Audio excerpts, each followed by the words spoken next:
This is Audible. Brilliance Audio presents The Push by Claire McGowan, performed by Justine Eyre. Prologue. The babies all look the same. They lie in a circle on a patterned rug, heads in, legs fanning out like a star. They will grow up to be so different. Some rich, some poor, some happy, some sad, some hearty, some sickly. Their lives will be determined by the jobs of their parents, the street where they live, their skin colour, their gender. But for now they are the same, despite the different skin tones and disparity in the cost of their clothes. Chubby, blank canvases for the world to stamp its print on. It is Monica's idea to take the picture, of course. Her clamouring Instagram followers need to be fed. She calls it a flat lay, only with children instead of books and cups of coffee and flowers. Some of the group don't want their babies in the shot. Hazel raises an objection. We didn't want his picture online yet. And Aaron surprises everyone with his dislike of social media, and at his age too.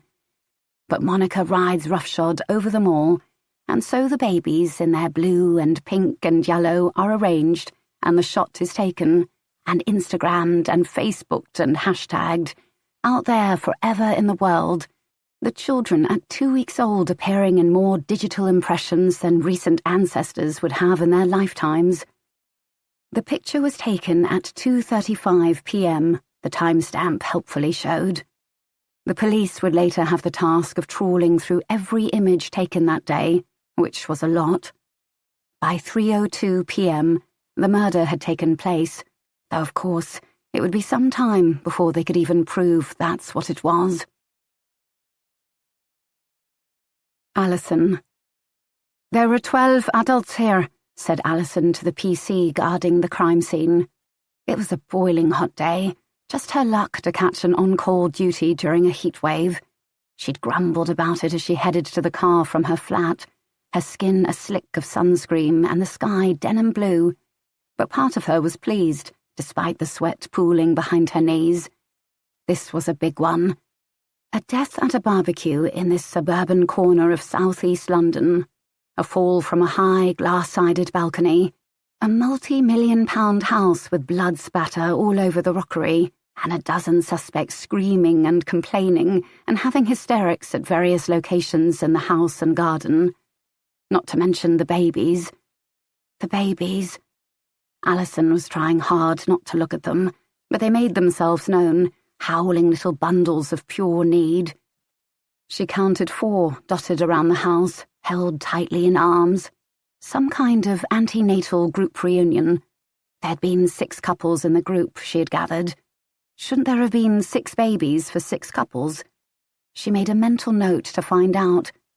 She could hardly take witness statements from the babies, however, which was a shame, as she wasn't getting much sense out of the adults either. If you counted the teenager, 13 adults had been here for the barbecue.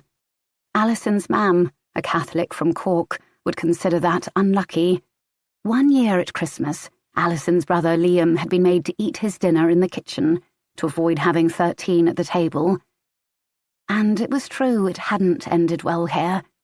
Someone was dead on a Saturday afternoon in June, a perfect sunny day, at a barbecue, a reunion of a baby group.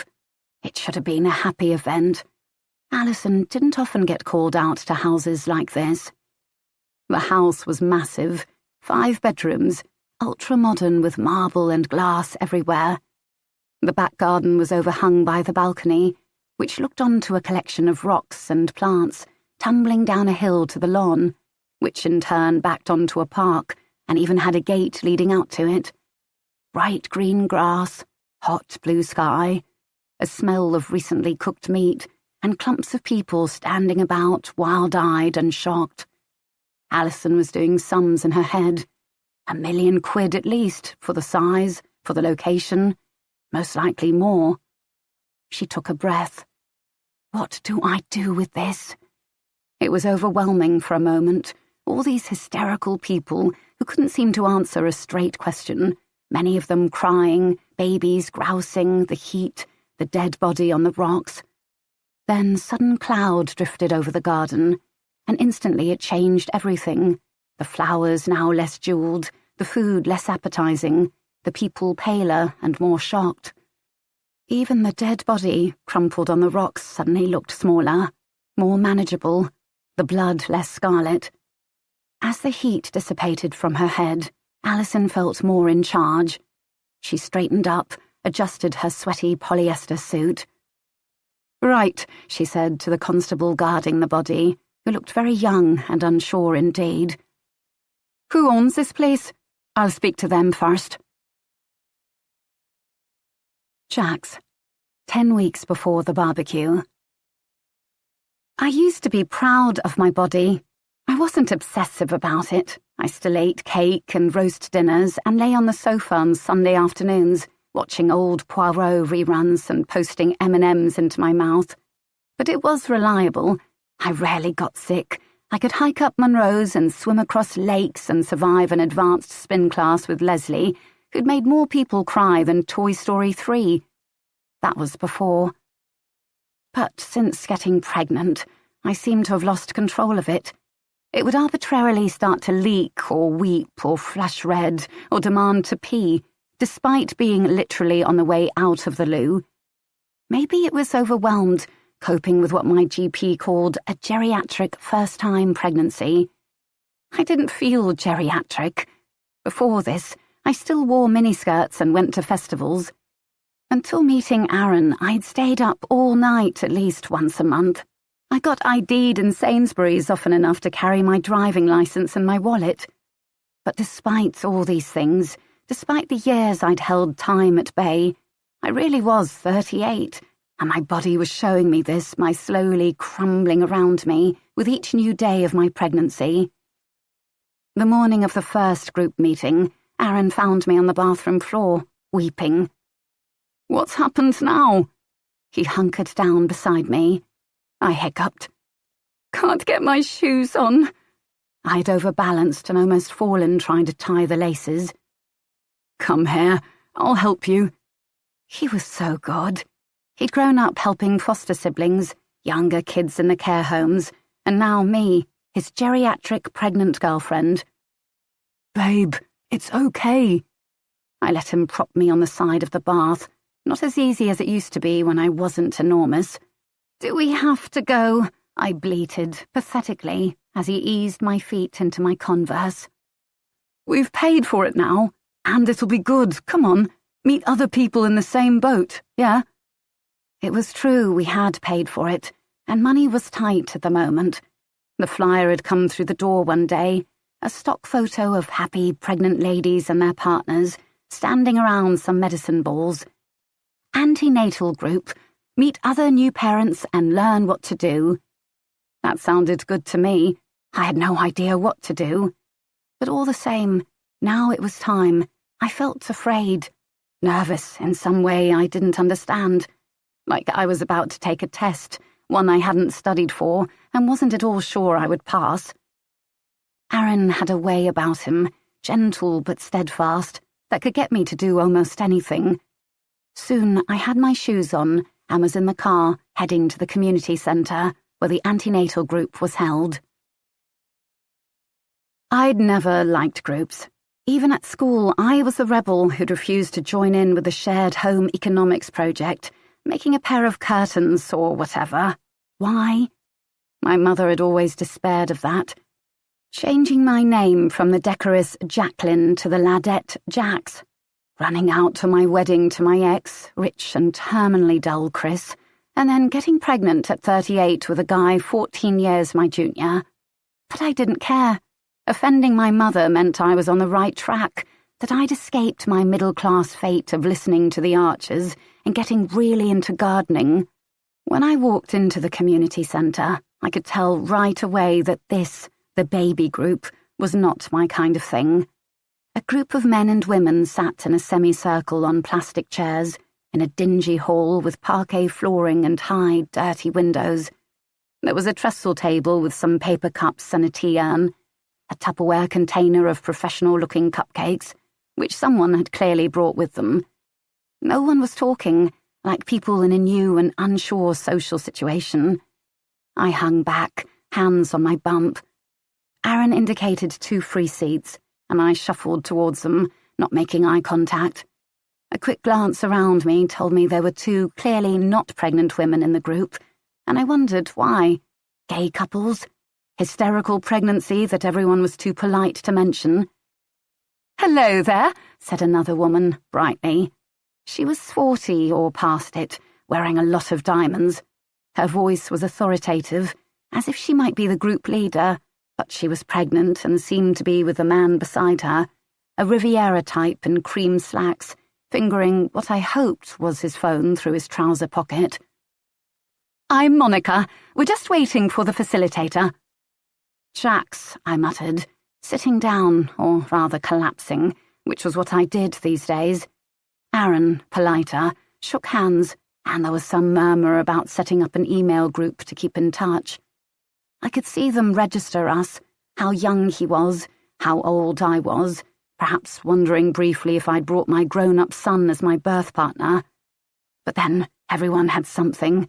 No one's life was simple. I didn't have to make any small talk, thank God, because the door opened then, and the facilitator came in, clinking jewellery and swishing a long print skirt, and she was so slim and tanned and beautiful, I immediately felt like a cow. She even had a toe ring. I hadn't been able to reach my toes for months. Her eyes, bright blue, swept over us all. Her voice was husky, sexy. "I'm Nina. Welcome, everyone, to your exciting journey." 3 seconds in, and someone had already used the word journey in a non-transport sense. I was going to hate this. It was amazing how different we all were. All we had in common was we lived in the same part of southeast London, Beckenham, Penge, Crystal Palace, and we were all having babies. Well, in a manner of speaking. The youngest person there, even younger than Aaron, was Kelly, who was 22. That seemed an almost indecently young age to be pregnant nowadays, but I reminded myself that was how old my mother had been when she'd had me, already married for a year. Did we just grow up more slowly these days? The oldest mum was Monica, the lady with the diamonds, resplendent in her flowered Bowden smock. She was 44, she told me proudly. It wasn't IVF, she was at pains to point out, all natural. "This is Ed, my beloved." Ed looked like a boiled ham that had wandered down Jermyn Street. Then there was Kathy, who looked a few years younger than me, and Hazel, her partner. Wife, maybe. Hazel kept her hand on Kathy's bump all the time, as if an alarm might go off were she to remove it. I wondered how they'd done it, wondered if they were thinking the same about me, if I'd needed IVF at my age, why Aaron was even with me when he was so young and so ridiculously handsome. There was Aisha, pretty underneath a headscarf, who I guessed was about 30, with her handsome husband who wore what looked like a paramedic's uniform. And then there was Anita. Ah, yes, Anita. Around 40, I guessed, and not obviously pregnant. She was sort of a faded version of Monica, rich but in a kind of hemp and tote bag way, all nervy, darting little glances at our swollen bellies. It was so weird, this many pregnant women together, like a milking parlour at a dairy farm, all those extra people who were in the room and yet not. Nina, the leader, looked round at us, her eyes startling in her tanned face. Something a little piercing behind them. I was aware that I'd sat up straight, wanting her to like me. "So, let's all tell the stories of how we came to be here." I tried to catch Aaron's eye. What did she want? Positions? But he was staring at her, determined to take it all in. Bless him. So worried he wouldn't do the right thing, like whoever his parents had been. I squeezed his hand, then realised everyone was staring at me. "Oh, I'm Jacqueline, and this is my partner, Aaron. It's our first." "Both of you?" asked Nina, and I flushed because I realised she meant I was so much older than him that I might already have kids. I could have kids in their 20s, really. Yeah.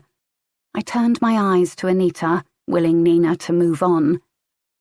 Oh, hello, Anita twittered. I'm Anita, this is Jeremy. Jeremy was a rumpled, tweedy type, with longish greying hair and a fashionable scarf. He appeared distracted and didn't look up when she said his name. Obviously, I'm not pregnant. We're using an adoption agency in America. So, you won't be around the baby till it's born? This was Monica, hands on her own smug bump. No, they don't encourage contact. They think it just complicates the issue. Goodness, laughed Monica. It's taking a lot on trust, isn't it? I'm not sure I could do it. I decided I might hate Monica. Nina was taking notes. I wondered what she'd written about me. How far along are you, Monica? Monica paused. Isn't it a group for people 8 weeks off? I'm 8 weeks off. Right.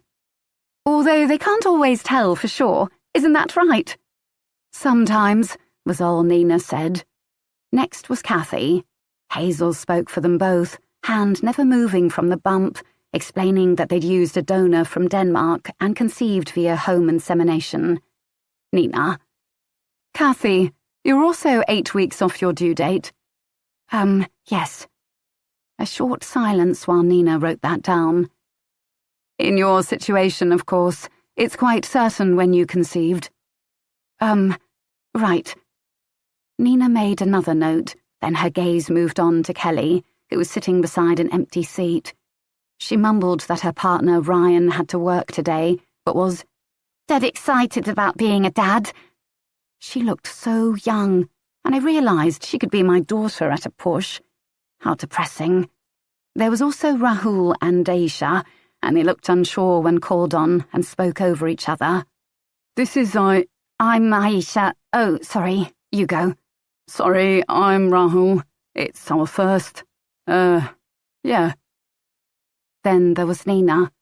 I felt a surge when I looked at her, almost like when I'd met Aaron 2 years before. I knew I could either hate her or worship her. She could have been any age from 25 to 45. The toe rings, the artful curly hair, the tattoos on her taut brown arms. My own tattoos had begun to sag and discolour as I stretched, exactly as my mother had warned me they would. So, Nina said, once we'd all introduced ourselves. Her eyes seemed to bore into mine, though it must have been an illusion. Let's begin. 6 couples, 12 people in the room. 13 if you included the absent Ryan. Unlucky for some. Monica was the kind of woman I sometimes wished I could be. She packed the Tupperware container of cupcakes, empty now, of course, Aaron had eaten 3, into a cotton tote printed with I Shop Local. So lucky to have such a diverse group, she trilled to me. Monica had already told us several times that she was 44. 44 and pregnant. I thought I was getting on a bit, and yet she looked great. The rest of her was trim, her ankles unswollen, her face unpuffy, her breasts unsaggy, as far as I could see anyway without staring. I could tell she'd had her hair cut and coloured recently, and her flashy rings still fitted her fingers. Aaron had half-heartedly proposed to me when I got pregnant, but I'd have felt too stupid standing in a big white dress next to my child groom. Anyway, he couldn't afford a ring. If I wanted diamonds, I'd have to buy them myself. Monica leaned in, expensive perfume, and said, So, where did you find him? I turned, saw her nod at Aaron, who was chatting to Kelly. They're closer in age, I thought with a pang. If Kelly looked too young to have a baby, did that make Aaron too young to be a dad? Oh, well, we just met, in a bar. That was the official story, even if the truth wasn't quite that. Lovely. I blinked at her naked admiration of him. Was this the way men talked about their trophy wives? How old is he? 21. 24. She cackled, digging me in the side. Good on you, girl. Isn't it funny? Ed's son from his first marriage is 24. I glared at her, and despite the undeniable deliciousness of her cupcakes, decided I did hate her after all. She didn't seem to notice the glare.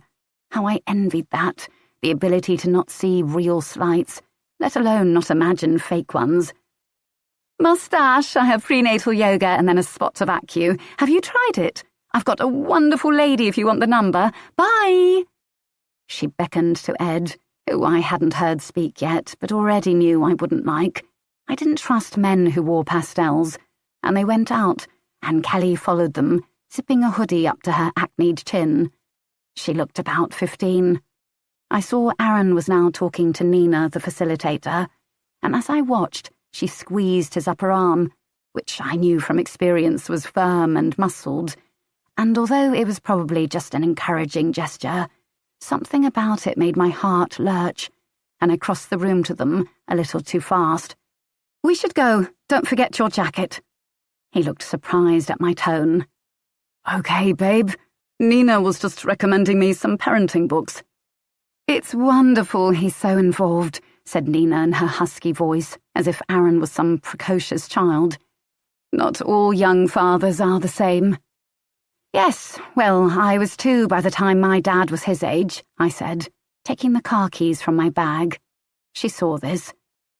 It's hard to drive at this stage of pregnancy. Dad should think about doing it, if possible. Yeah, shame Dad doesn't know how. It embarrassed me that he didn't have a license, though lots of people didn't drive these days, especially in London. It made him seem even younger, I felt. My mother always commented on it whenever we saw her. Nina was watching me. Jax, may I give you a piece of advice? Aaron had moved just out of earshot to get his jacket from the chair. I wanted to say no, but why else was I here? What? It's hard for the younger guys, especially when there's an age gap. Look after him too, yes? Before I could think of anything to say, Aaron was back, his arm around my shoulders. Thank you, that was great. See you next week. He was so polite. I just gaped at her. Was she supposed to say things like that to me? Nina let us go with a sort of namaste gesture, and I saw that she, like Monica, had the kind of unaffected confidence no one could pierce. I was jealous of that. Aaron might have been young, but I was the one who so often felt like a sulky teenager, stuck forever with my mother's criticisms echoing in my head. I still couldn't believe I was joining this new group. Mothers. My friends had started to drop off into it, sidle off quietly to the other side of the curtain, ever since I was in my early 20s. Some of my school friends had teenagers, grown from tiny babies in what seemed like months to semi-adults with massive feet and sulky faces. Time was speeding up. When I met Aaron, I was 36, and it was like I'd woken up one day and realised, oh my God, this maybe isn't going to happen, this whole motherhood thing. I wasn't the kind of person who'd been desperate for a baby, for marriage and nurseries and soft plush bears. I was more MDMA and festivals and tantric sex workshops just for fun. I was afraid I'd miss something if I settled down. But when I turned 36, I realised I did want that. Or rather, I didn't want to never have that, and if I didn't do it soon, there was a good chance it wouldn't happen at all. I tried to imagine being in my 40s, knowing it was too late. If I'd be peaceful, still enjoying my life and my disposable income, never having to wipe up anyone's vomit, unless it was a particularly hardcore night out, being able to pick up and travel as the whim took me. That could be a lovely life. The trouble was, I just didn't know. I didn't know if I'd regret it, and that tormented me. It tormented me so much that I went speed dating. I let my friend Meriel, who'd been divorced for 3 years and was similarly panicking about the future, drag me along to an over-30s meet-up in some smelly city bar that reeked of bleach and spilled beer, and I felt my heart sink when we walked in. The men had a hopeless, hunted look in their eyes, sweat patches blooming under their arms. Not one was under 40. Mariel, all the same, threw herself at a soft-bodied, hard-faced banker with a Rolex, tinkling laughter at his sexist jokes. I went through the motions, smiling and chatting to each man. Several hadn't even turned up, so there was just empty air in their slots, and filling in my thoughts on a little scrap of paper. Each time I ticked, just friends, just friends. I had no intention of being friends with any of them. As Mariel resolutely failed to let me catch her eye, I drifted to the bar, determined to drink till I felt less hopeless. I didn't feel old. I'd always imagined there was still love and passion out there for me, and yes, a baby too when I felt ready. Maybe I was wrong. Rough night. I hadn't looked properly at the barman as I ordered my gin and tonic, but I did then. He was very cute, mixed race with blue eyes and close-cropped hair, but so young, so very, very young. Do these things ever work? Do people hit it off that way? He shrugged, placing the drink in front of me. I watched the shift of muscles in his shoulders, the long, lean span of his back. He was delicate, a boy, really. You probably don't know. I guess your generation does it all over the phone. He looked me right in the eyes then, and I gasped a little. Corny as it sounds, the air punched from my lungs. Personally, I like to meet people analog style, offline. Oh, and how do you do that? He shrugged again, ironically. I work in a bar. I meet people all the time. I bet you do. I bet pissed-up middle-aged women are always trying to grope you. Hindus pulling off your trousers. He blushed. A bit like that sometimes, yeah. And you? What kind of girls do you like? 19-year-olds, I was thinking. I like women, he said, wiping the bar with practiced swipes. Older, mature, you know. I wanted to call Mariel over and laugh, although she was by now practically wearing the banker as a scarf. The barman was hitting on me. Maybe he thought I'd be easy, a desperate older woman who couldn't score with the sad divorcees here, or that I had money, that I'd finance his band or stand-up comedy career. Little did he know I worked for a charity and barely earned my age, as we had once been earnestly encouraged to benchmark ourselves against others. I laughed. I bet that line works a treat as well. Bye.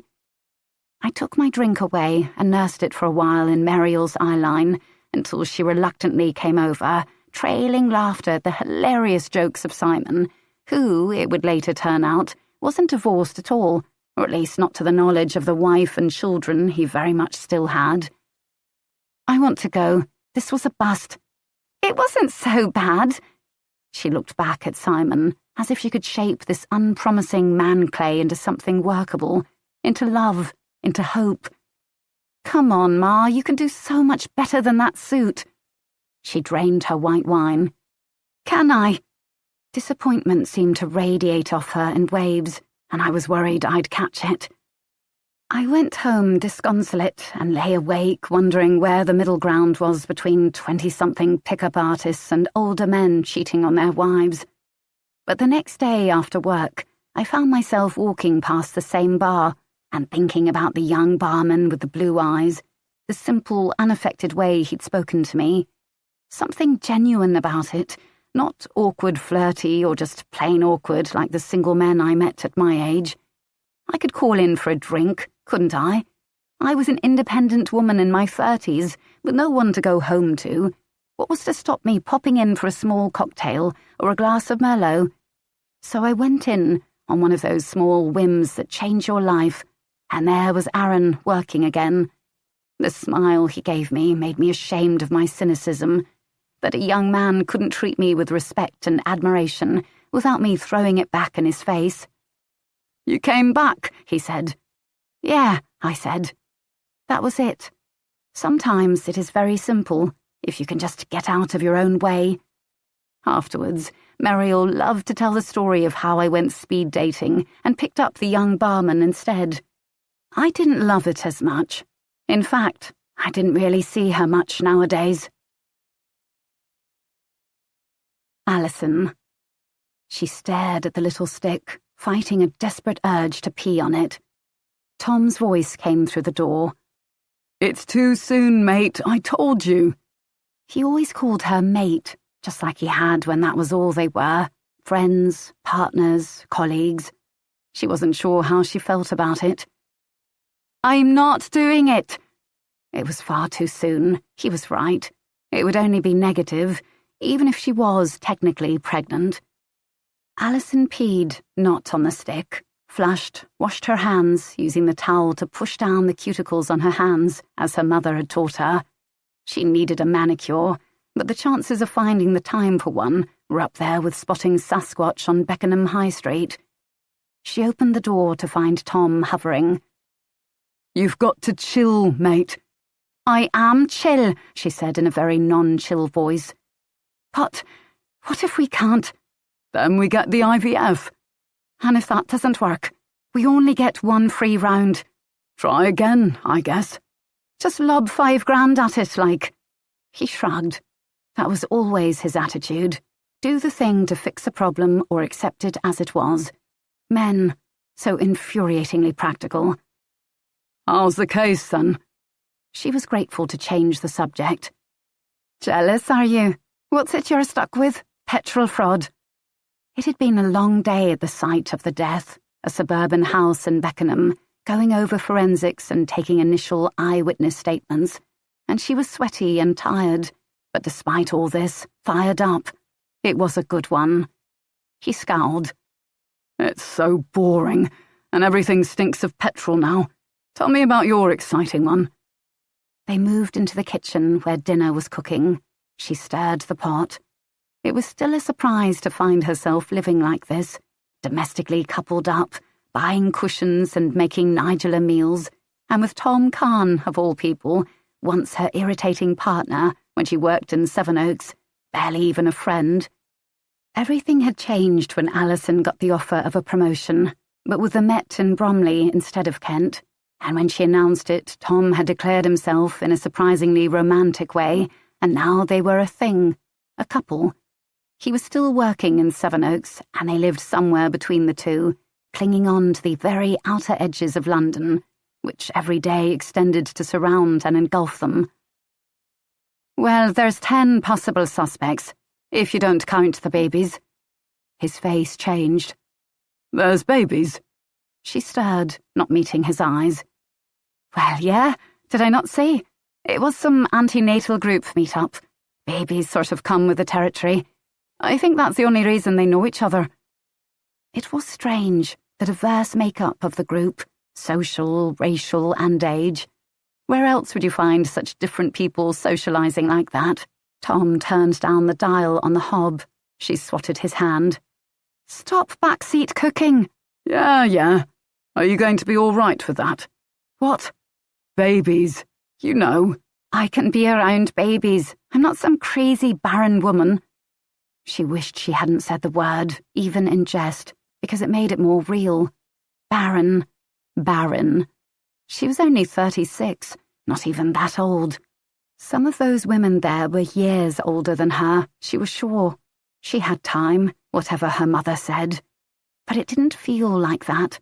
It felt monumentally unfair that even though human lives were stretching, that she could expect to live to 100, her fertile years were still so short, whereas Tom's would go on and on. It's going to be okay. You don't know that. There's only a 20% chance it'll work, even with IVF. That's pretty crap, isn't it?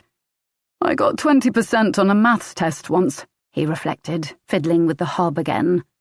And? Did you pass? Nope. And they still let you do the job. Her Majesty's finest. He went to set the table. Who's your new me, then? That's Diana Mendez. She's come down from North London. Young but good, I hear. Alison had yet to work with her new partner, which was just another thing to worry about. The cutlery drawer rattled. So what happened, then? One of the yummy mummies snapped and pushed them over the edge? I've no idea. Things were very confused.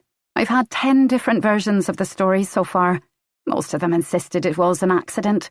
A fall, a slip, No foul play, honest officer. What did Colette say? Alice's boss was inclined to the accident angle, which meant less officer power for the case, less urgency, less budget. She thinks probably that, yeah. But he knew her so well.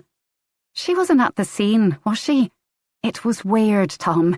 They were all, I don't know, off their heads, different stories, jumpy as hell. Maybe you would be, if someone just died at your party. It was more than that. I'm going to look into it for as long as she lets me. They'd had to let the witnesses go home overnight, but she would be calling on them all starting tomorrow, at least until Colette pulled her off it to work on something that was definitely a crime. Tom leaned against the counter. Because he was listening avidly, and she was glad of this, that they'd always have something to talk about together, namely the grisly things that people did to each other, the lies that they told. You ask me, the balcony sides are way too high to fall over accidentally. I think there must have been a push. I just have no idea who from. They can do forensic modelling of that sort of thing. If she gives me the budget. It was confusing enough trying to figure out where everyone had been at the party and exactly when the fall had occurred. All they had was the phone records, but 2 separate 999 calls had been made 3 minutes apart, which was suspicious in itself. You should see this house, though. She sighed, looking round at their 1-bedroom flat, which could charitably be called cosy. Tiny was also a word that would fit. Cramped. 5 bedrooms, rockery, glass all round, hot tub, garden studio. Not that the rockery'll be much good after forensics dig it all up. It also currently had bits of a person smeared over it, but she didn't want to dwell on that while cooking spaghetti bolognese. This is done. She turned off the pans, fished out a colander for the pasta. As she did, she caught sight of the calendar on the wall. 2 days from now, a big red X was marked. The earliest day she was allowed to test, to see if it had happened this month, by some crazy chance, unlike every other month for a year. If it hadn't, it would have to be IVF, most likely. And if that didn't work, if it vanished inside her like a ghost baby, then what? Another and another until they had nothing left? When did you call it quits? Admit you weren't going to be a parent? It might not be so bad. More money, lovely holidays, pelvic floor tone, unsaggy boobs. She thought of the babies today, their chubby little wrists and vulnerable heads, their helplessness. The idea of having her own seemed so far away. 2 days. That was all she had to wait, but it felt like forever. Jax, 10 weeks earlier. At work, I was the opposite of how I was with my mother. Firm, authoritative, but never cruel. At least I tried not to be. After all the self-help books I'd read, I was aware of how easily a bullied person could begin to bully another, just to assert some power, a sense of self. I strode in the Monday after the first group meeting, my bump carried high in front of me in my wrap dress. I'd given up heels when I got pregnant, with much relief. Approaching 40, my body just didn't forgive me for pushing it too hard. Coffee, an unexpected spin class, carrying a bag on my shoulder. All these things could ruin me for a week. My assistant, Dorothy, rushed out from her desk to meet me. Despite her name, Dorothy was 22 years old. She wore large, clear-rimmed glasses and seemed to live in jumpsuits, which meant I spent more time than I should wondering how she peed. Problems, I said without breaking stride. I actually liked managing people. I tried to guide them, build their careers. There were fundraisers loyal to me spread across many of the charities in our interest area. Vulnerable children and teens.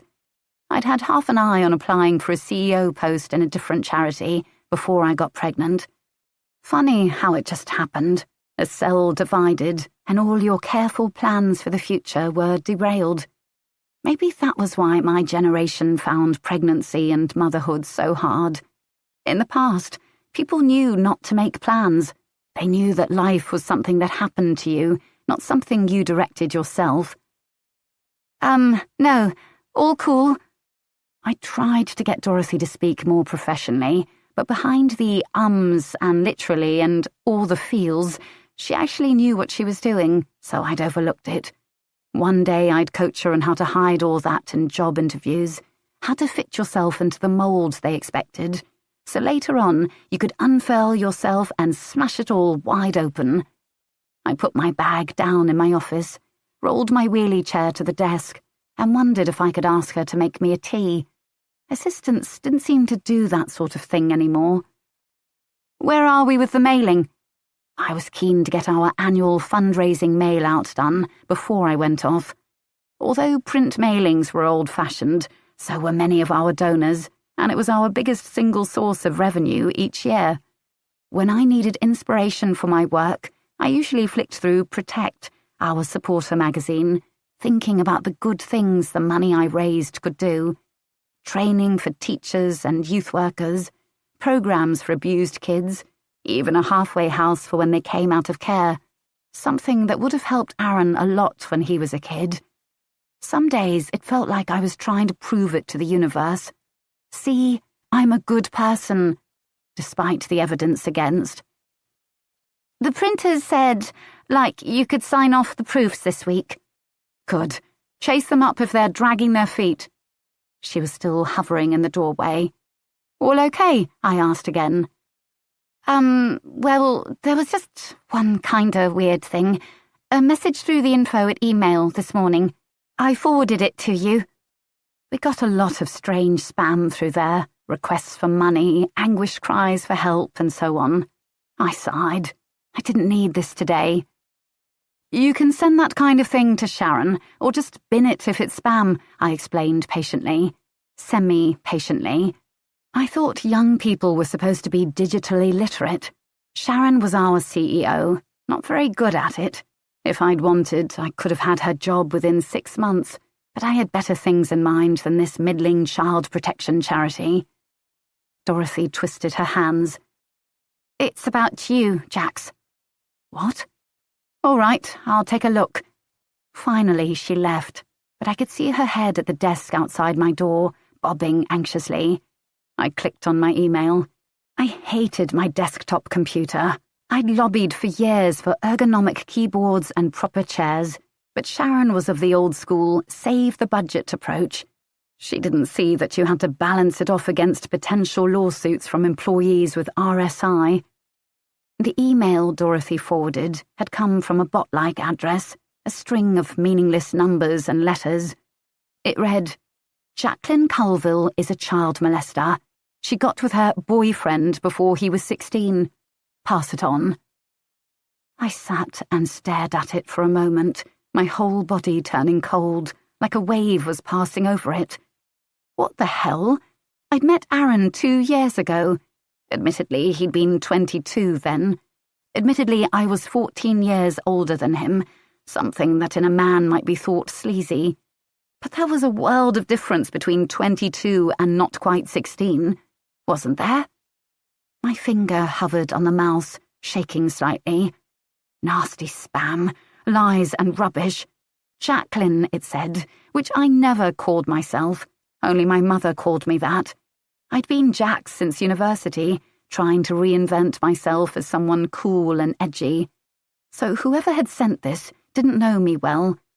I ran through names in my head. Someone I'd fired, some service user with a baffling grudge. A lot of the people we worked with were unstable, not always able to see who was trying to help them and who wasn't.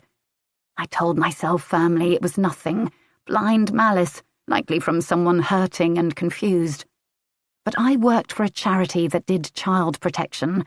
The merest whiff of scandal here had to be rooted out. But someone must have sent this.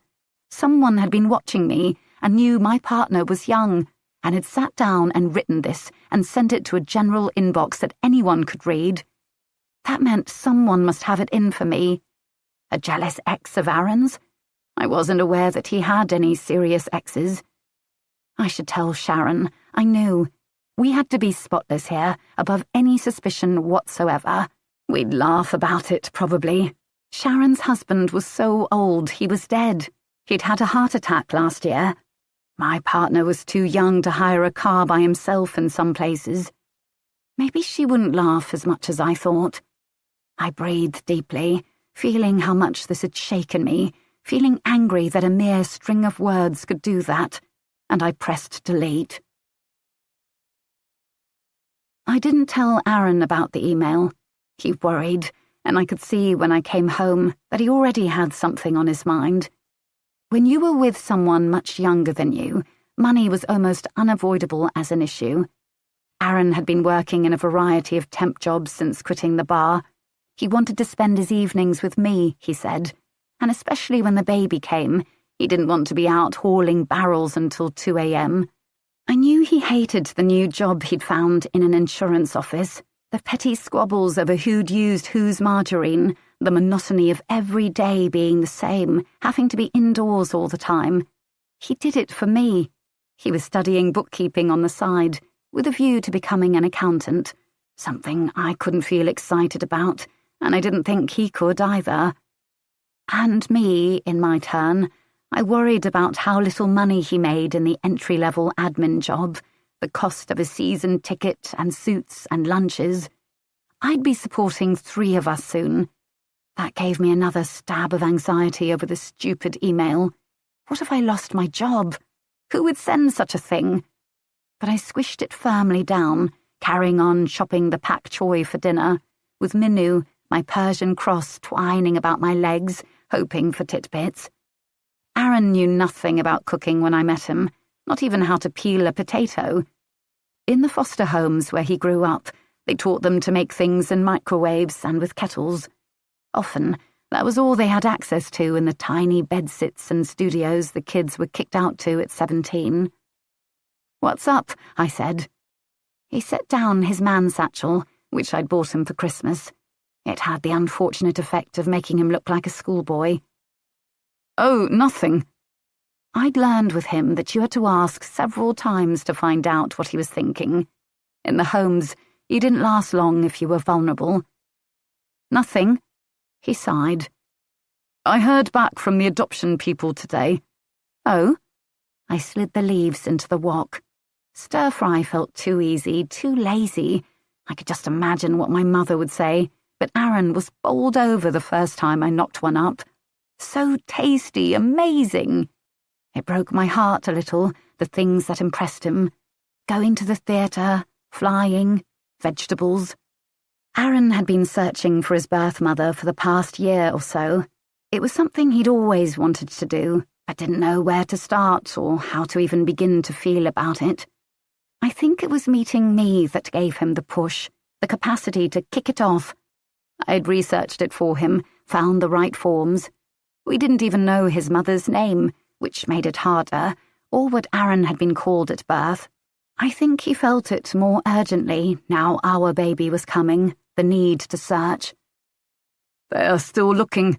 Can't find anything so far. Maybe the records went missing or something." "Oh, that's a bit rubbish." Although I had helped him, I didn't know how I felt about this whole thing. Did I really want some mother-in-law coming into my life, upending everything? My own mother was enough to handle. Aaron had turned out amazing considering his upbringing, but there were dark depths I knew nothing about, moods that sprang up out of nowhere. I needed him as stable as possible now, because who knew what would happen to me when I gave birth? My mother's voice told me I should have been leaning on him now that I was so heavily pregnant, that if I didn't fully trust him, we shouldn't be having this baby together.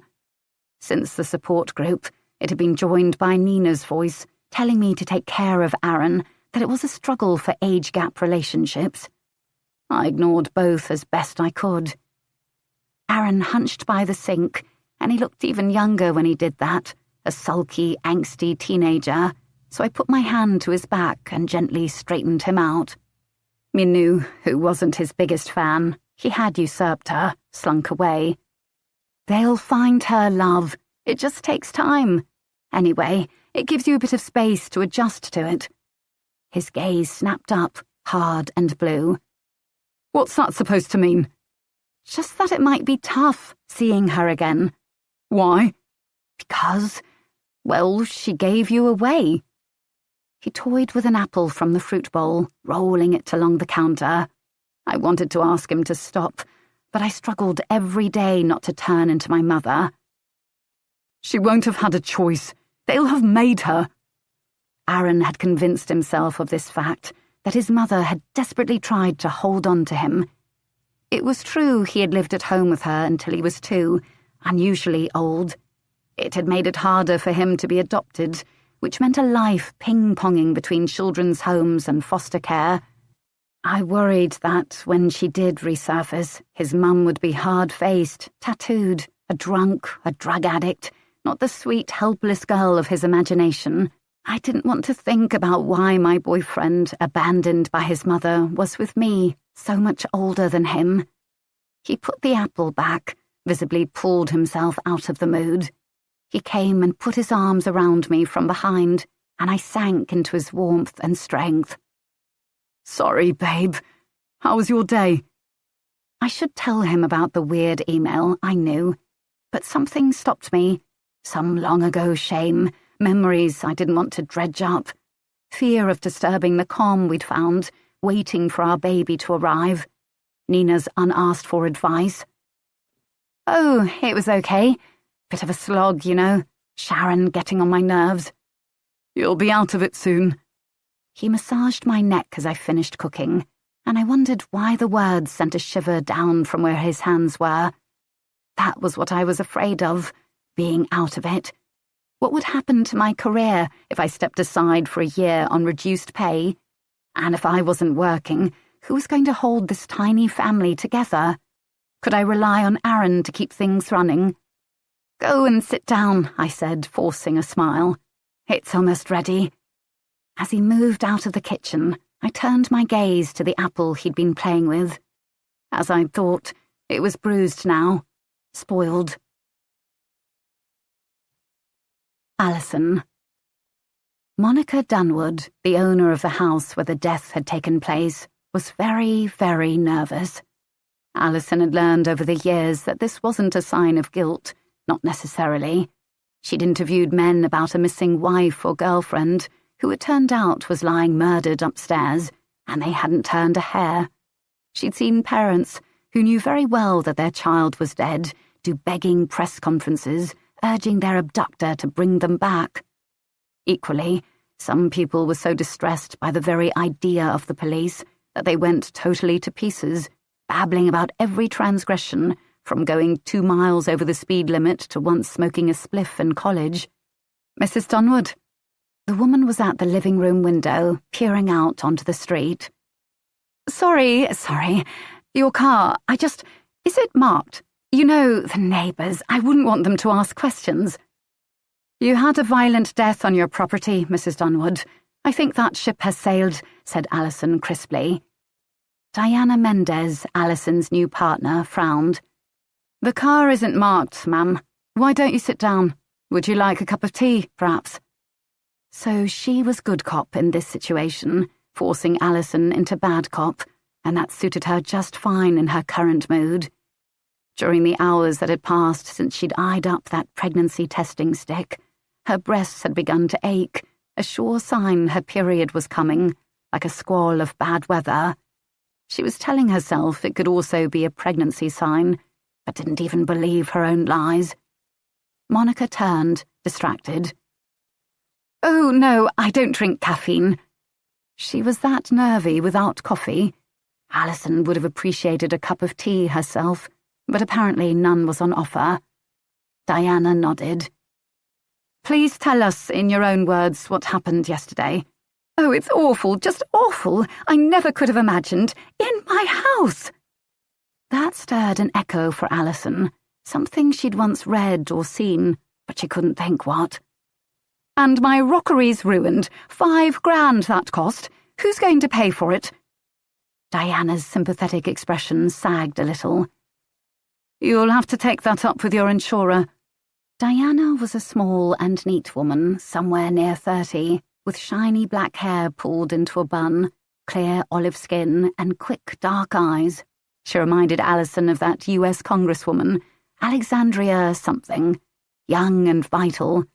Alison hadn't realised she was actually old until quite recently, when she'd seen on her medical file that she was considered geriatric in baby-making terms. Jesus wept. But it's destroyed, and it was practically brand new. We only moved in 6 months ago. That struck Alison. Was that an odd time to move, while pregnant? Or did it make sense to find a bigger place while you could? She caught sight of a wedding picture on the mantelpiece, noticed that Monica's hair was the same as it currently was, dark, with a Claudia Winkleman fringe, so it must have been taken recently. A shotgun wedding, perhaps, if those still existed. "How long have you been married, Mrs. Dunwood?" Was that a slight hesitation? "A year or so. Why does that matter? I have officers in my garden, people in white suits tracking over my upstairs landing." "Yes, well, could we talk about the death?" They weren't using the word murder. Not yet. Not until they could get more of an idea who'd been where that day. Alison was getting the impression Diana also thought it was an accident, but still, she was going to ask questions for as long as she was allowed. Finally, Monica sat down, perched on the edge of her grey sofa, as if about to take flight any moment. She brushed at invisible crumbs on the cushion. Alison passed her a piece of paper. "Can you confirm this is everyone who was here yesterday?" She scanned over it, biting her lip. "That's right. The adults, the 5 couples, plus Kelly and the other one." She didn't seem able to say the name. 11 apart from, you know. But no, that's not right. Chloe was here too. 13. Oh God, unlucky. Alison raised her eyebrows at Diana, whose face remained still. "Who's Chloe?" She was having trouble keeping track of all these people. "My daughter, of course. My other daughter, I mean, from my first marriage." The teenager, then.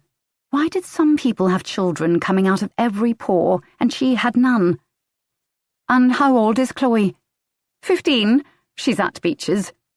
Alison looked blank. "You don't know Beeches?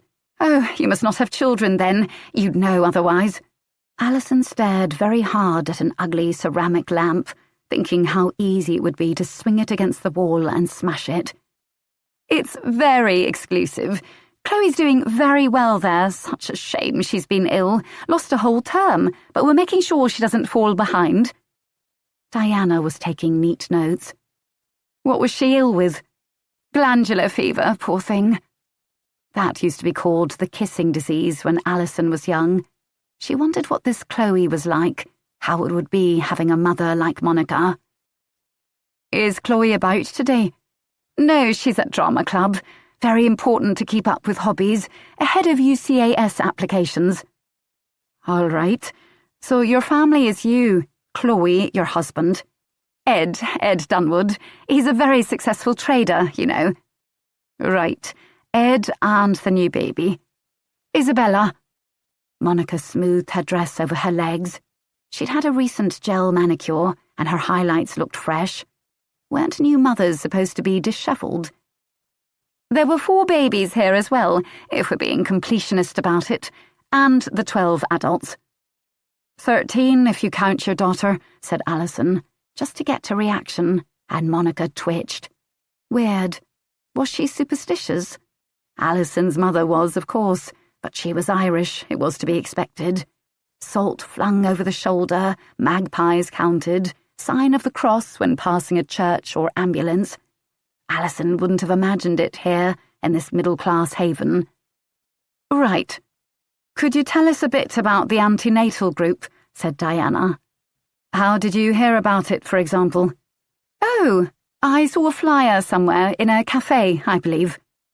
"There weren't other groups about?" Alison had been wondering about this. Wouldn't someone like Monica, with all her money, want to go to a more prestigious group, an expensive, accredited one, with people more like her?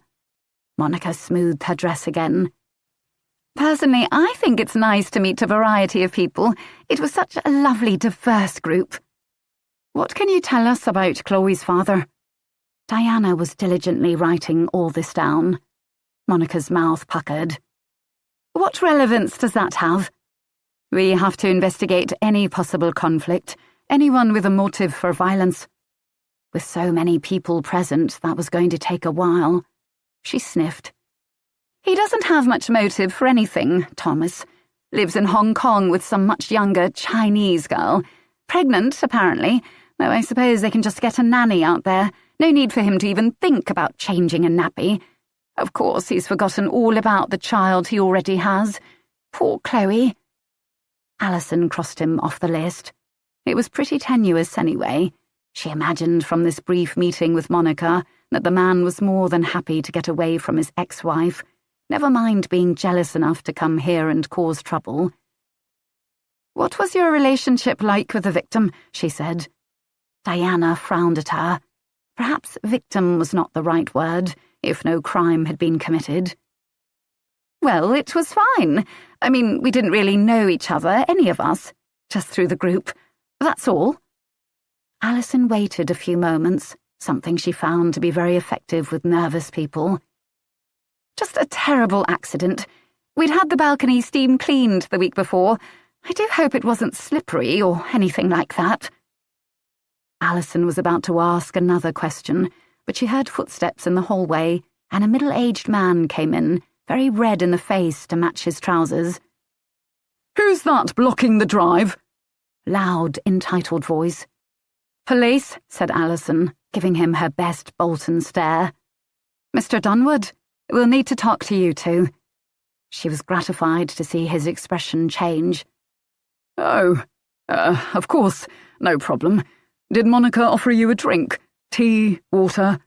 "She didn't," said Alison pointedly. "I'd love a tea, in fact. Milk, no sugar." Diana was frowning again.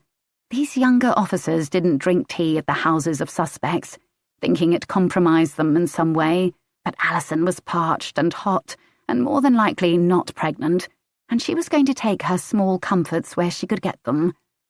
"So, Mrs. Dunwood, please tell us in your own words everything you can remember." The day of. Monica. 7:58 a.m. It had to be perfect. Perfect, it seemed to Monica, was a fairly clear concept. It meant spotless, like a properly cleaned kitchen. It meant flawless, like an expensive diamond. It meant above reproach, which was something she strived to be every day. Unfortunately, her latest cleaner, Marisol, did not seem to share the same vision. It was almost 8 on the morning of the party, and Monica was standing by the sofa in the living room, which she'd lifted up by one end to show the dust underneath. She was briefly proud of her upper body strength. "Not good enough, do you understand? No es bueno." Marisol, a stoical woman from Ecuador, looked confused. "I'll talk to her." Chloe had come into the room, walking silently in her bare feet. Monica hated that. Not just the footprints of sweat left on her marble floors, but the fact that she never quite knew where her daughter was. Chloe let off a string of Spanish to the cleaner, and Monica was briefly shocked at how good she was, especially given she'd missed a term of school. "Did you explain?" "Mum, you pay her for 2 hours a week. It's not enough time to clean this massive place. And, hello, it's less than minimum wage." Monica sighed.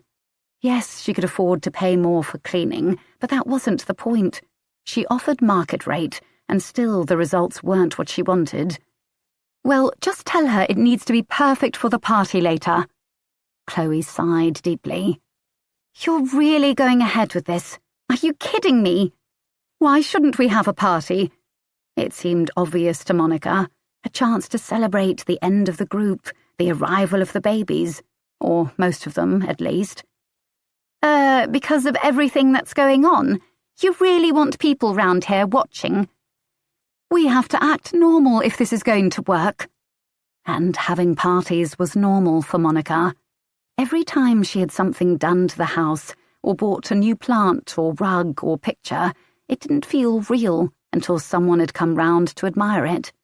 And the antenatal group was a whole new group of people to dazzle and wow with her new 5-bedroom house and spacious garden, her art collection, her rich husband. And her daughter. Well, Chloe didn't quite fit into the perfect vision either. She'd have to be carefully managed, or perhaps even kept out of sight. Monica turned to the gilt mirror on the wall, antique, French, 18th century, and examined her body. High and full and firm, her stomach flat again. Everything looked fine. It hadn't been much fun looking fat again, of course, wearing maternity clothes for the first time in 15 years. But at least this new baby was a chance to start over. Get it right this time, with the right husband, not the corrupting influence of Chloe's father, who was best forgotten. Monica did not allow herself to think about him, as with many things. Walking through the house, she whisked small specks of dust from furniture, stooped without difficulty to pick up a thread from the floor. Her mind went to the antenatal group, the odd mix of people who'd be descending on her soon. Anita and Jeremy clearly had money. Monica had been on the waiting list for that handbag for a month. But Anita seemed so nervy and timid, and no wonder. Buying your baby from America must be so shameful. Then there was little Kelly, a scared scrap not much older than Chloe, her boyfriend not even around. Chavvy, of course. She hadn't been invited, for the best since she'd lowered the tone, not to mention the unfortunate thing that had happened to her. Although it would be fun to see how dazzled she'd be by this place, the new rockery, the glassed-in balcony. At least the boyfriend wouldn't come and wear his jeans round his bum, like they all seemed to nowadays. Then there were the lesbians. She didn't have a problem with that sort of thing, but they were so very open about it now. In Monica's day there were polite euphemisms, like her aunt with a spinster friend she went on coach trips with. The pregnant lesbian, Kathy, was surprisingly pretty for one, with long, shiny hair, feminine. The other, well, Monica didn't get it. Did they want to be men? Was that it? Couldn't they do that nowadays if that's what they wanted? She wondered how they had managed the pregnancy, and thought vaguely of turkey basters and beakers, felt queasy. Surely if you chose that kind of lifestyle, you sacrificed having children. The poor thing would be mocked at school for having no dad, 2 mothers. It wasn't fair, really. Then the Asian couple. She hadn't spoken much. Probably he dominated her at home, poor thing. She'd heard that some Muslim women couldn't see male doctors, even in an emergency. Perhaps they'd gone private for the birth. The 5th couple were also odd. The woman much older than the man. Well, the boy, really.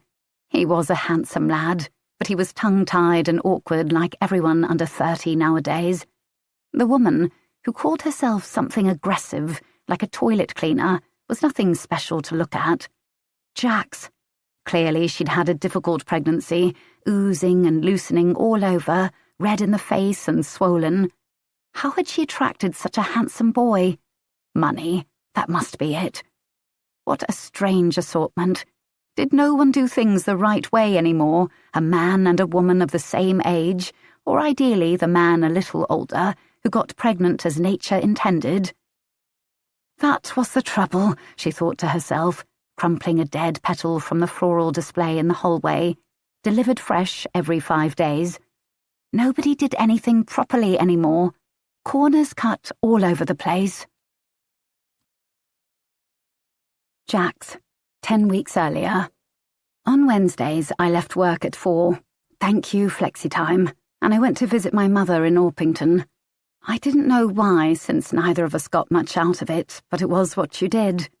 Aaron had offered to go with me at the start, but I loved him too much to put him through it, and I couldn't stand the way her eyes followed him round the room, as if he might nick one of her Royal Dalton figurines. I parked outside, my heart sinking at the familiar shape of the house, the fake bay windows and scrubbed-clean red brick. I might as well have been 15 again, trailing to the door with a heavy heart, waiting to hear what I'd done wrong now. I am 38, I told myself. I'm having my own baby, I have a house, a good job, a man who loves me.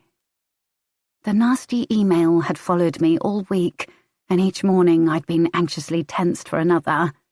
I'd told Dorothy to send anything strange straight to me, but there was nothing. It must have been just one of those random, horrible things. Even the sound of Mum's doorbell annoyed me. I could feel her irritation too, as she tap-tapped to the door. She always wore high heels, even though there was no one else at home. "Did you have to park so near the hedge?" "It's okay, I didn't clip it." "I know what you're like, world's worst driver." Of course I was. A bad driver, a bad student, a bad daughter. "How are you, Mum?" I dragged after her into the kitchen, an expanse of clean marble. She was so slim, so tiny she could fit into size 8 jeans. I was a whale beside her. I looked around. There was nowhere to sit except for some uncomfortable high stools at the breakfast bar.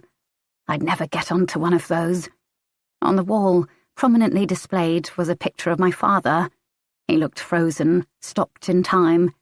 He died when I was 12, heart attack at work, right at the culmination of the war between me and my mother that had been building since I was 7, leaving me alone with her in this house. Goosebumps stippled me, and I had to remind myself again that I was 38, pregnant, independent. I could stop visiting her any time. But I wouldn't, because she was my mother, and I'd already lost one parent, and I had no siblings. Sometimes I imagined them, my ghostly allies. She'd lost 3 that I knew of before me, to stillbirth or very late miscarriage. I had to remember that. I had to make allowances. She was talking. "Oh, it's been such a nightmare. Next door are having building work done. You know the ones. Foreign." "They're not foreign, Mum, they're British." What she meant was they were Asian. I changed the subject. "We had our first antenatal class at the weekend." That amused her, as I knew it would. "I never heard the like, really. Paying to be told common sense. What kind of things do they teach you? Don't leave the baby alone with knives." "Well, it's kind of what to expect at birth. How to look after the baby, that sort of thing." "Load of rubbish. We never had anyone tell us how to do it, and we were fine." The irony of this took my breath away for a moment. I suppose in the 80s you were doing a good job as a parent if your child had all its limbs intact and most of its blood inside its body. There was no awareness of the emotional damage you could do to a baby, like a bomb thrown into a kindergarten. "And what are the other people like?" "Mum, can we sit on the sofa? I can't get up on these stools." She raised her eyebrows, threaded weakly. "Really, Jacqueline, there's no need to stop exercising just because you're pregnant.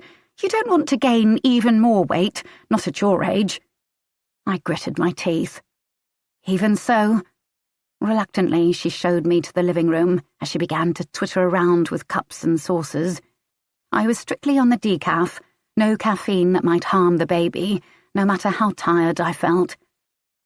"So go on, then. Who else is on your course? All ancient, I imagine." She was avid for the gossip. "I don't know what it is with these women now, leaving it so late." "One woman is 44, yeah." Mum loved nothing more than an example of a woman doing a terrible job as a mother. Again, the irony seemed to escape her. "Oh, you're not the oldest, then?" "Thanks, Mum." "No, there's a 22-year-old, though. Quite a range." She sniffed. "Common, then. Where is this group? Can't you go to a nice one?" "Well, it's a mix, isn't it? That's kind of the point." I quite liked that, the fact that we had nothing in common except our babies. Not that we all had babies. "There's one woman adopting from America." I felt a bit guilty throwing poor Anita under the bus, but it would take the heat off me. Mum practically hooted. "She's not even pregnant." "No, her baby's over there with this other woman." "It'll end in tears, mark my words. What's to stop this American woman holding on to the baby?" "I don't know. Would someone do that?" Another hoot. "You're too naive, Jacqueline." There was a short silence during which she looked like she might sit down, but then darted to the kitchen to get a cloth and wipe up a small drop of tea I'd spilled pouring it from the pot. which had leaked since 1998, but which she wouldn't replace.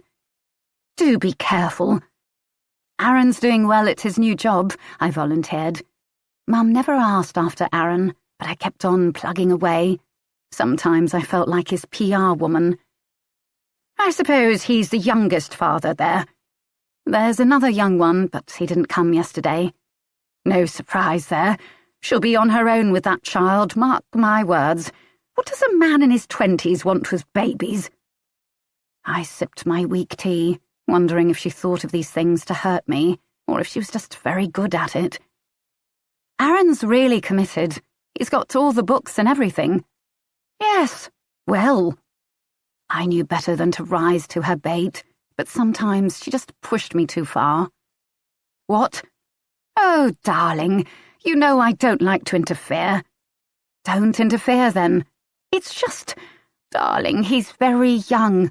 You have to be prepared that he might not stick about when the baby comes. All the dirty nappies and screaming. He'll want to be out with friends, won't he? I counted to 10, held the tea in my mouth until it burned. I really don't think he will.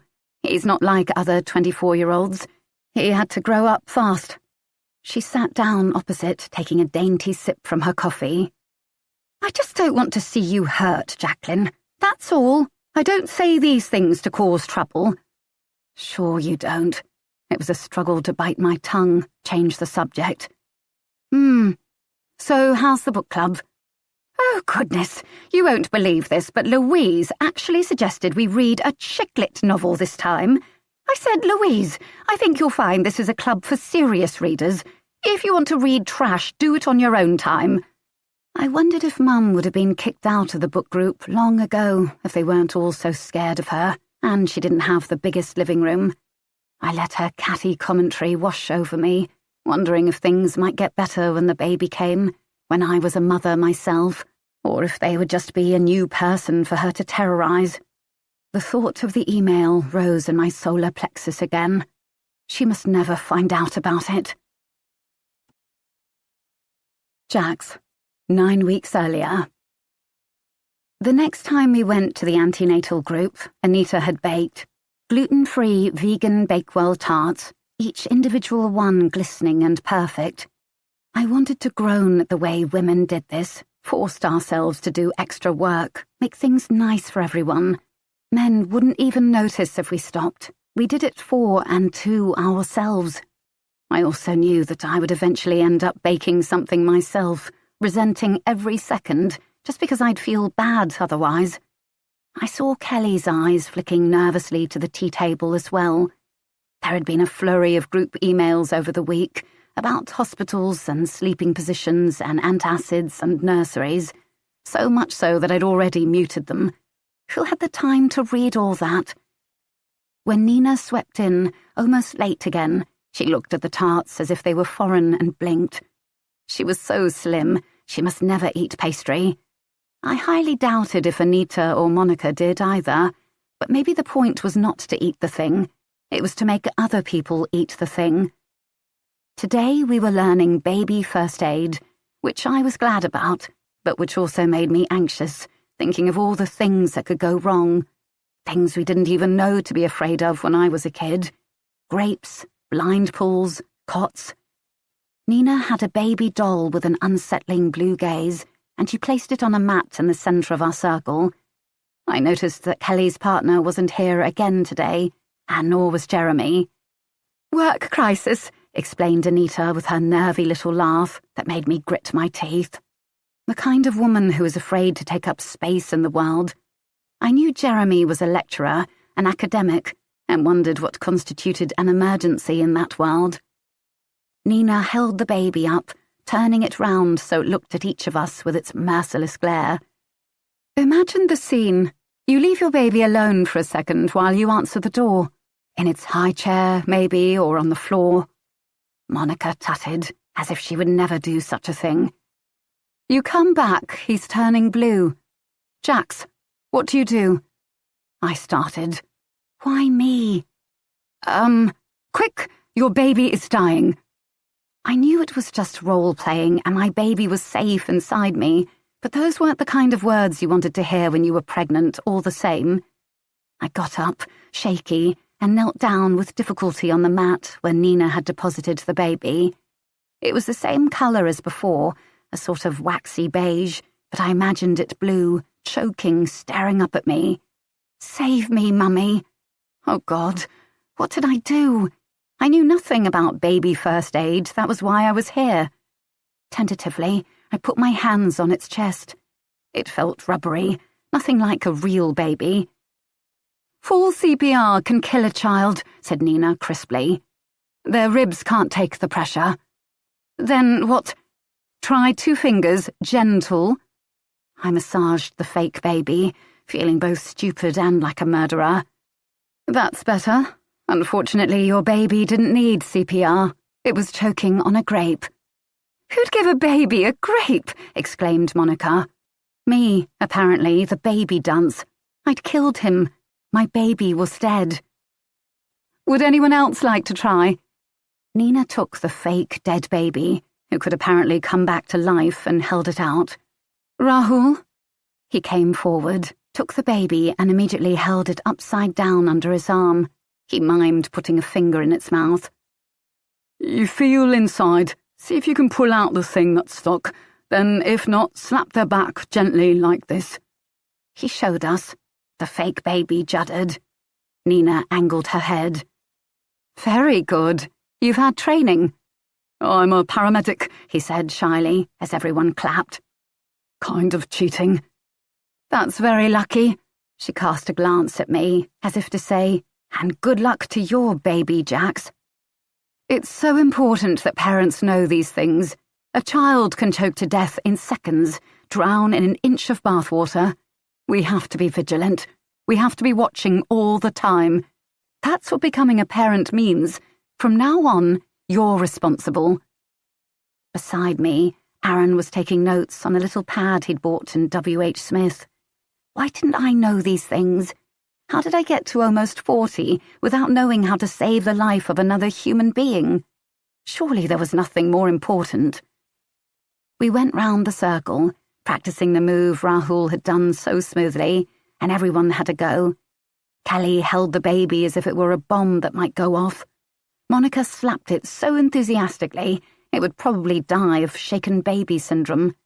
Hazel, who it turned out was a personal trainer, also knew how to do CPR, though Cassie was less sure.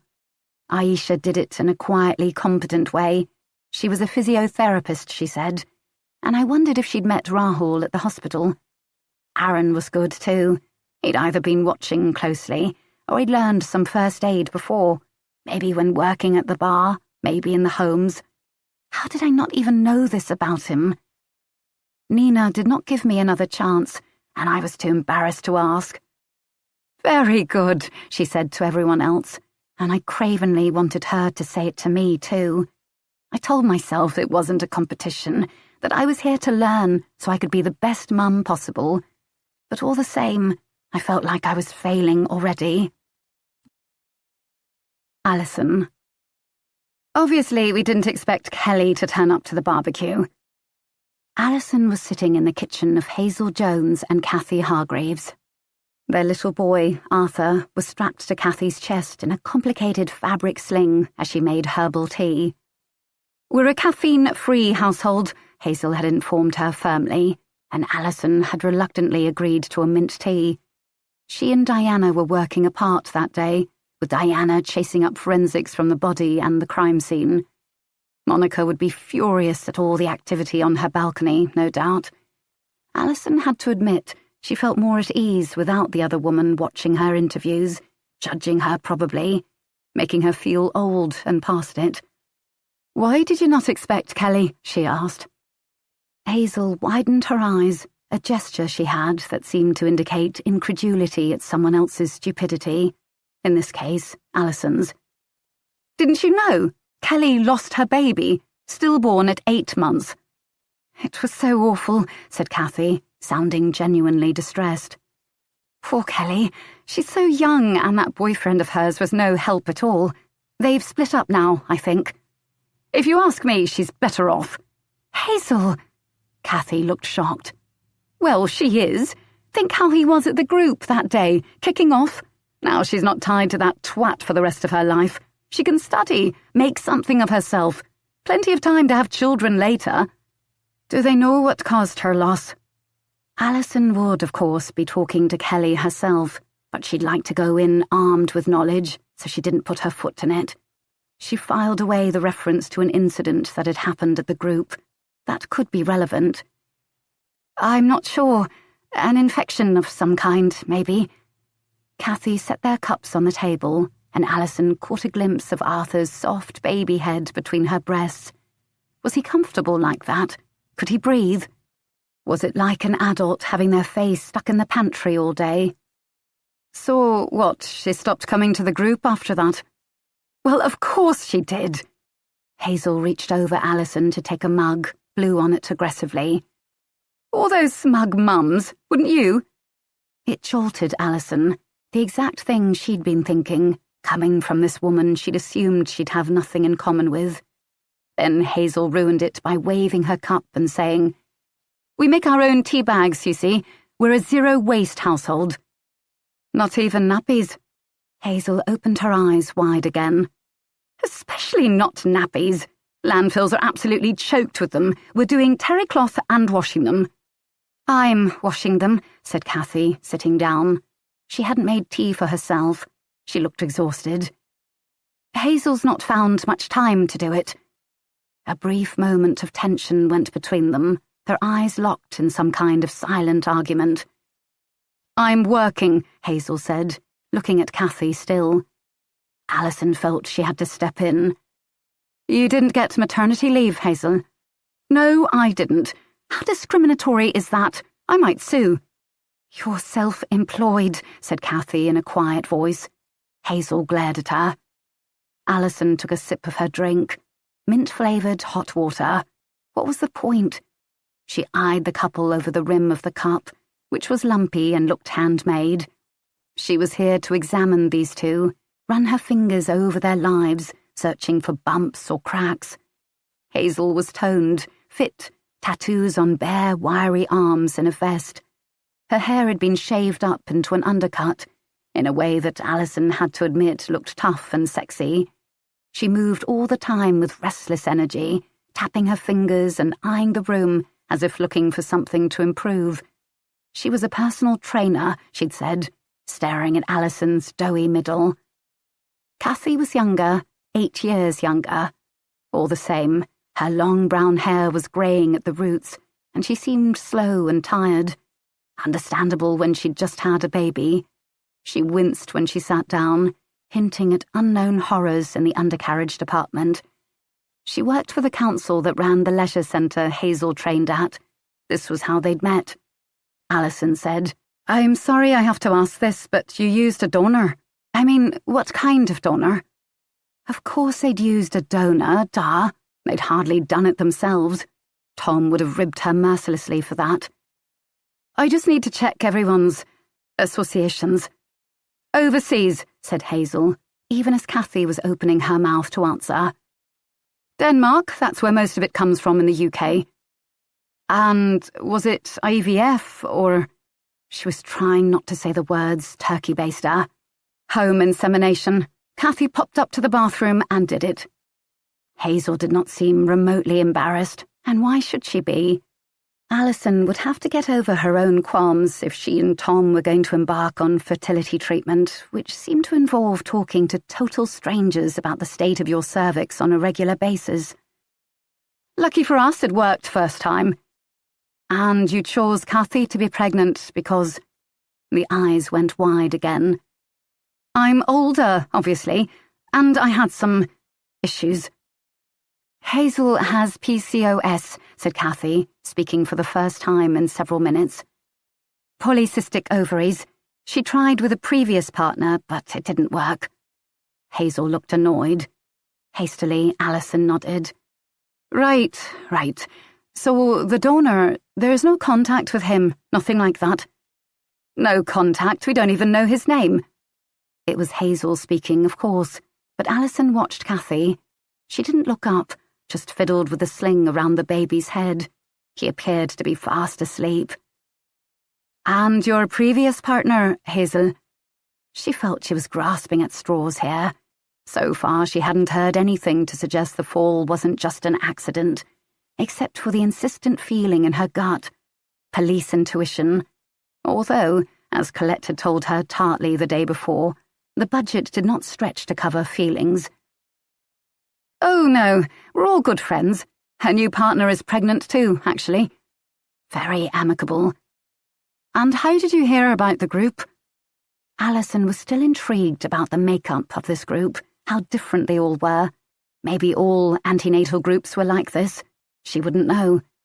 They looked at each other vaguely. In the library, I think it was, said Hazel.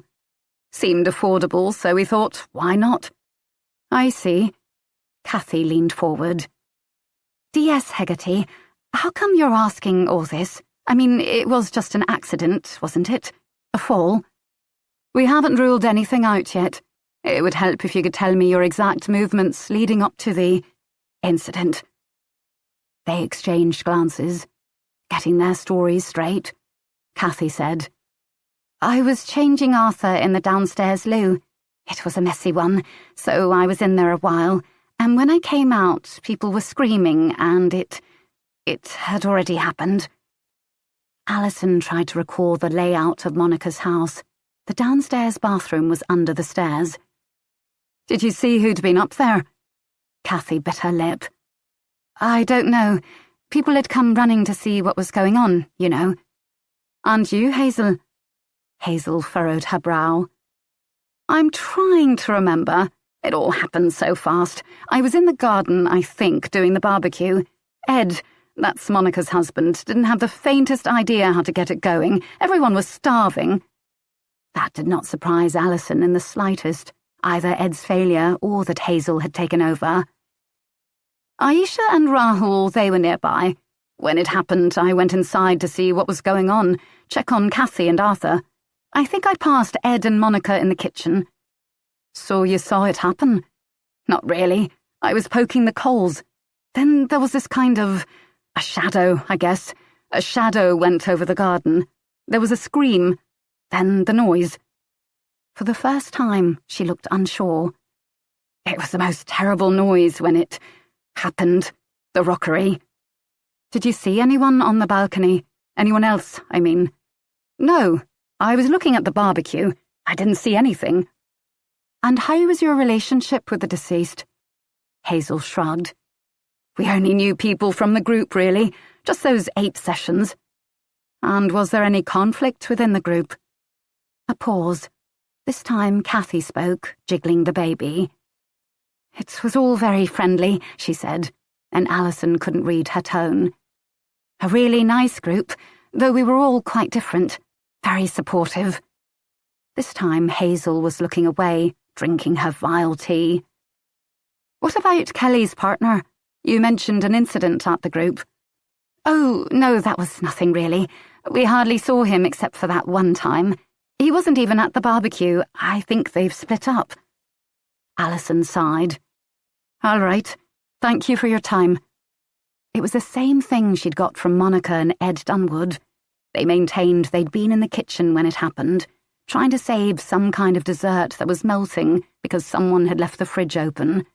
They hadn't seen it happen, and neither apparently had Cathy and Hazel, despite Cathy being right downstairs and Hazel in the garden in eyeshot of the balcony.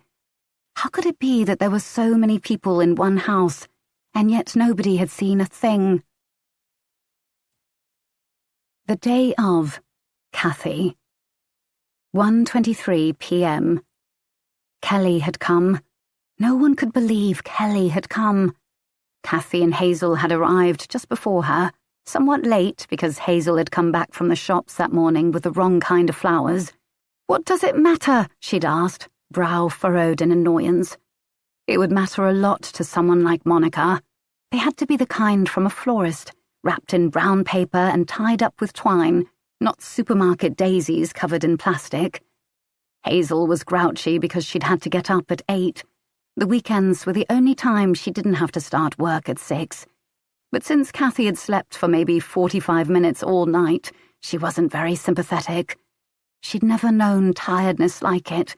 It wasn't just yawning, spacing out, drooping eyes, jerking awake on the sofa, realizing you'd fallen asleep with your head lolling forward. It was more like a kind of madness. As she walked the dim rooms at night, Arthur a heavy weight in her arms, sniffling and huffing, she wondered what might happen if she never slept again, like ever. How quickly would you lose it?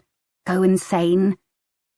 Sometimes she took Arthur into the bedroom and held him close to Hazel's face as he cried.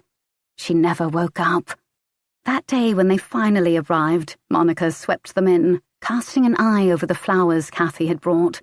She nodded her approval. Lovely, from the nice place on the high street. Kathy felt her shoulders relax. Why was she so worried what these mothers thought of her? Maybe it was just a symptom of a larger worry, the anxiety that had engulfed her ever since she'd seen the line on the pregnancy test and done a little creative accounting with her cycle. Oh dear, you look exhausted. Arthur giving you a bad time? Isabella sleeps right through. It's amazing. We're so lucky. Monica didn't look tired at all. Her skin was radiant, eyes clear, and she wore a white sundress. White, at a party for babies, at a barbecue with ketchup on every surface. Kathy drank it in, humbled, knowing she could never be as perfect. Monica had just said, I think that's everyone now. You're the last, but you've made it eventually. When the doorbell rang, she frowned. I don't know who that can be. Kathy peered into the sunlit hallway, through the sunburst windows on either side of the door. Oh my God, she said, dismayed. It's Kelly. Kelly? Did you invite her? Said Hazel, coming back in from the garden, a beer already in hand. No, well, I mean not specifically. I just sent a reminder to the email group. You didn't take her off the list. Hazel's tone was judgmental. Monica answered snippily.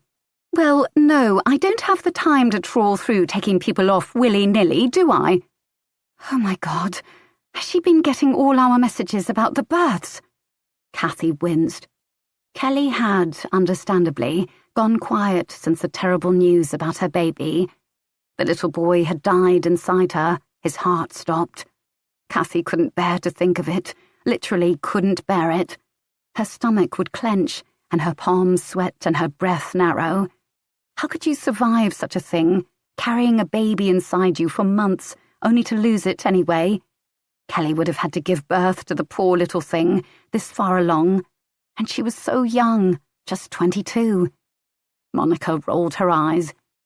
She hasn't brought that awful Ryan, I hope. No, it's just her.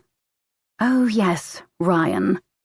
Kathy still had horrible flashbacks to that day at group, the violence suddenly exploding in their midst, the fear of realizing she could not protect herself if something happened, could not protect her baby. She didn't imagine Ryan would be around much longer, if he hadn't already gone. Poor Kelly. Hazel and Monica just stood there. Hazel took another gulp of her beer. Kathy said, Well, shall I let her in? Monica pursed her lips. I suppose we'll have to. I do hope there'll be enough salad. Salad? Bloody salad. She wished she didn't admire Monica despite her awfulness, didn't long for her approval. Imagine being that sure of yourself. Kathy moved to the door. Through the glass, Kelly was tiny and hunched. When the door opened, there she was. Kathy tried not to react to how awful she looked. Bruised dark eyes, green-grey skin, shivering despite the heat. She wore a denim jacket and tracksuit bottoms.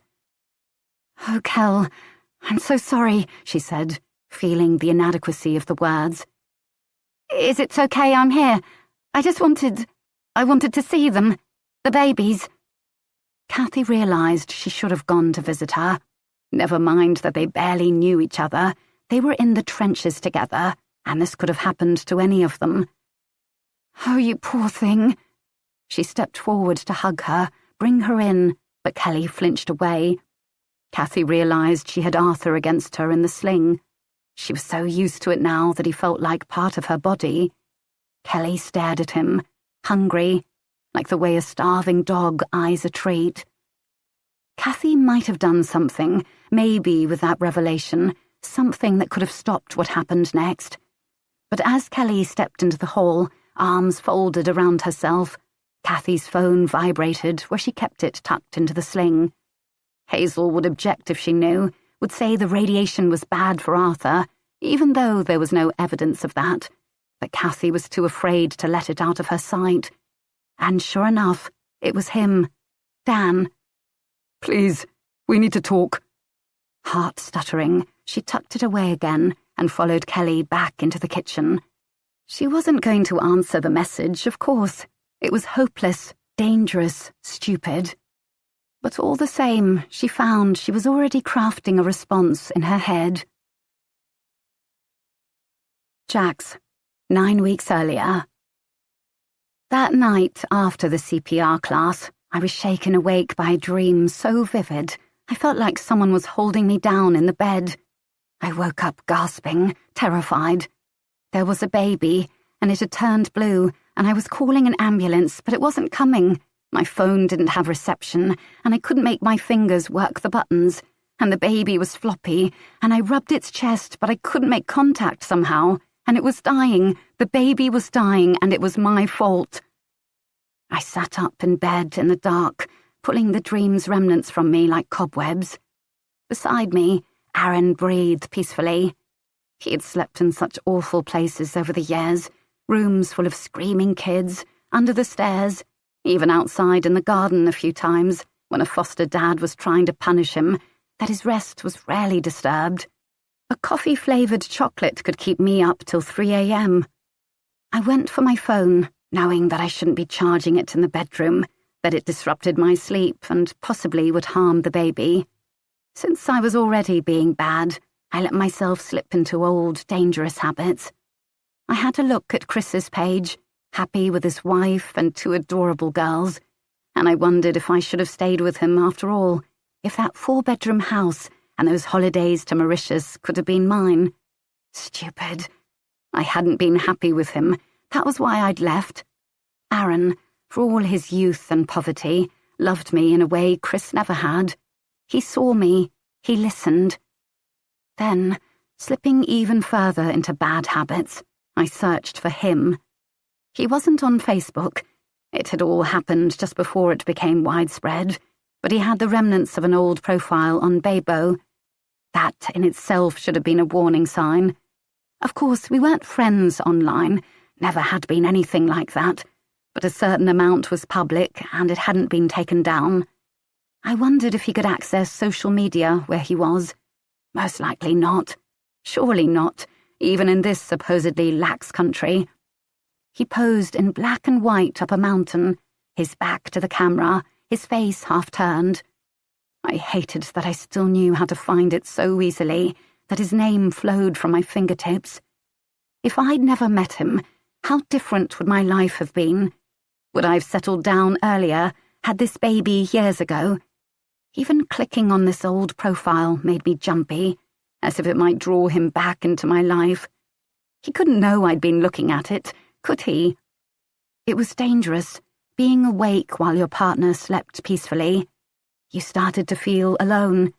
You started to feel they could never understand you in your troubled insomnia. I would need to pee in a second, too, but the room was cold, and I put off getting up. I let things rattle around my head like peas. Nina's contemptuous look when I didn't save the fake baby. The weird email at work. My mother, just waiting for me to mess up. And I was facing a deadline that would not move. In 7 weeks or thereabouts, I would go into labour. And I was terrified, both of that and what came after. How would my almost 40 body recover from the birth? Would Aaron ever fancy me again? He never did. He just wants your money. I didn't even have that much money, just a small house that I'd bought with my father's legacy. I shut down the stupid voice and clicked idly onto Facebook again. I saw a red mark, meaning I'd had a notification since I last looked 2 seconds ago. An account called Anonymous had posted on my timeline. Big, screaming capital letters, Jax Colville is a paedophile. Oh my God. Oh my God. The sick, helpless feeling of the dream was back, and I heard myself gasp. Aaron murmured in his sleep, throwing an arm over his face. He couldn't see this. I didn't even want it between us, the ugly word, the end of the spectrum of jokes people made about us. Cradle snatcher. Hands shaking, I clicked on it and made it go away. Luckily, my settings meant no one would have seen it yet. Then I clicked on the profile, the stupid fake name. The icon was a single rose, colorized against a black and white background. There was no info, and the person had made no other posts. The profile was brand new. What the hell was this? Someone had it in for me, but who? I ran my mind over my life. Who had I hurt enough that they would do this to me? I'd dated lots of guys in my single years, of course, and some of them I'd probably hurt without meaning to, just as I had been hurt. All part of the contact sport known as dating, which injured more people than rugby. Would anyone come out of the woodwork after all this time and say such terrible things? Or was it, as I'd thought first, a disgruntled service user? But I'd only ever done my best to help them, the troubled kids we worked with. Before Aaron, I'd never dated anyone younger. Even in my teens, I'd been too much of a good girl to have any boyfriends. My mother would not have allowed it. And I worked in a charity that protected children from abuse. Of course, that didn't mean much. I thought of the recent scandals around Oxfam and Save the Children. That couldn't happen to us. We were too small. We wouldn't survive. They would likely have to fire me if anything got out, wash their hands of me as thoroughly as possible to save the charity. I'd lose everything I'd built up all these years, my chance to be a CEO. And it wasn't true. The unfairness of it made me gasp again. Who was this? Who could possibly hate me enough to do this, and when I was heavily pregnant too? The answer came to me as if it had always been there. The name I'd pushed out of my mind when making lists of who would want to hurt me. The person I had genuinely wronged, who made me feel clammy all over with guilt if ever I thought about her, which I tried not to do. His wife. When Aaron got up the next day, he found me dozing in the living room with the cat draped over me, body bent out of shape, eyes dry and restless. I'd spent most of the night refreshing Facebook, terrified something else would appear, although I'd updated my privacy settings to draconian levels and blocked the anonymous account. I wished I'd taken a screenshot to prove it was real, apart from anything else. I would have to tell Sharon. Oh, God, of all the things. You okay, babe? He was frowning, worried. He looked so sweet in his shirt and tie. I'd had to take him to buy a real one, show him how to knot it. Did you not sleep? Bad dreams about the stupid baby class. He stroked my lank hair back from my forehead. Oh, hey, how could you know what to do when you never learned before? Poor baby with a dummy mummy. I was trying to joke, but my tone was as exhausted as I felt. Maybe you should stay home today. No, I'm not on leave for another month. Having covered the pregnancies and child-related emergencies of work colleagues for 17 years now, I was determined to inconvenience no one with mine. Certainly not before the baby was even born. He cleared his throat. Got some news just there now. He held up his phone. Yeah? Not something else bad, please. They finally found my adoption details. I can see my birth records if I want.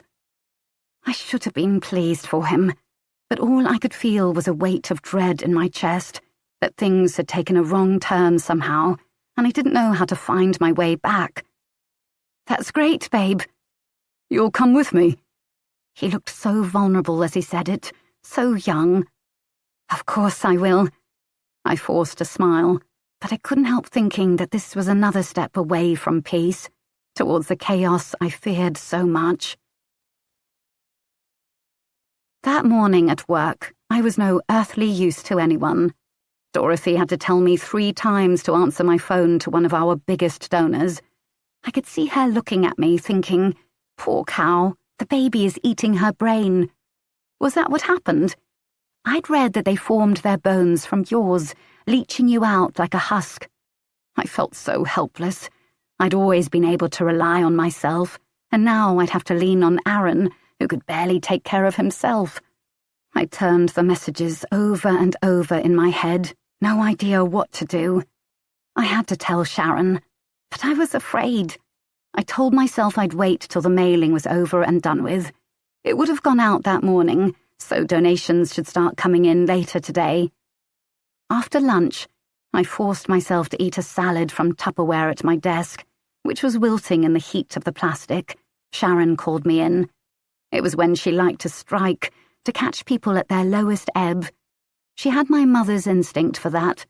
I resented everything about the process, having to drag my lumbering self to Sharon's office, the fact that she didn't ask me to sit down right away, so I stood there as she peered over her glasses and typed two-fingered at her computer. "Jax, you wanted to see me? I thought we ought to have a little chat." The words "little chat" were so innocuous. They should mean a cosy catch-up over tea and cake, but in a work context they meant you are in serious trouble. My breath hitched. "I need to sit down, Sharon." Her eyes flicked to me. "Of course." We adjourned to the softer chairs to the side of her desk. The coffee table was marked with rings and stacked with copies of our in-house magazine, Protect. A simple word that packed an emotional punch. There were things I wanted to protect. My child, my relationship, my job. Lately it felt like everything was at risk. As I lowered myself into the chair, I realized I wouldn't be able to get out again without help. "What is it?" My heart was pounding, and I felt as nauseated as I had at the start of my pregnancy. She smoothed out her skirt. Sharon was very much of the Birkenstocks and tie-dye school of charity CEOs, but that didn't mean she was soft. "The mailing went out as planned." "I believe so, yes." Sharon slid 2 pieces of paper across the table to me. One was an envelope with her own name on it. She liked to be part of the mailing, to check it was all up to scratch. The other was the letter that went inside it. "Can you look at that for me, please?" I leaned over with difficulty. It looked fine to me. I opened my mouth to say so. Then I saw it. The name on the letter was not the same as on the envelope. A flush of dread rinsed through me. How? What? The names had been transposed. "Is it? It's everyone, yes. I already spoke to the printer." This was a disaster. Every single mail-out had been addressed to the wrong person. In theory, people might still open the letter and donate, but our supporters were old-fashioned and easily riled. A slip-up like this could cost us thousands. "I don't know how this happened." "You signed it off with the printer. They showed me your signature on the proofs and the mailing list. You didn't notice the columns were off?" A long moment went by. My first instinct was that this wasn't my fault. It couldn't be. I'd been doing mail-outs for years. I would never make such a stupid mistake. But was that true?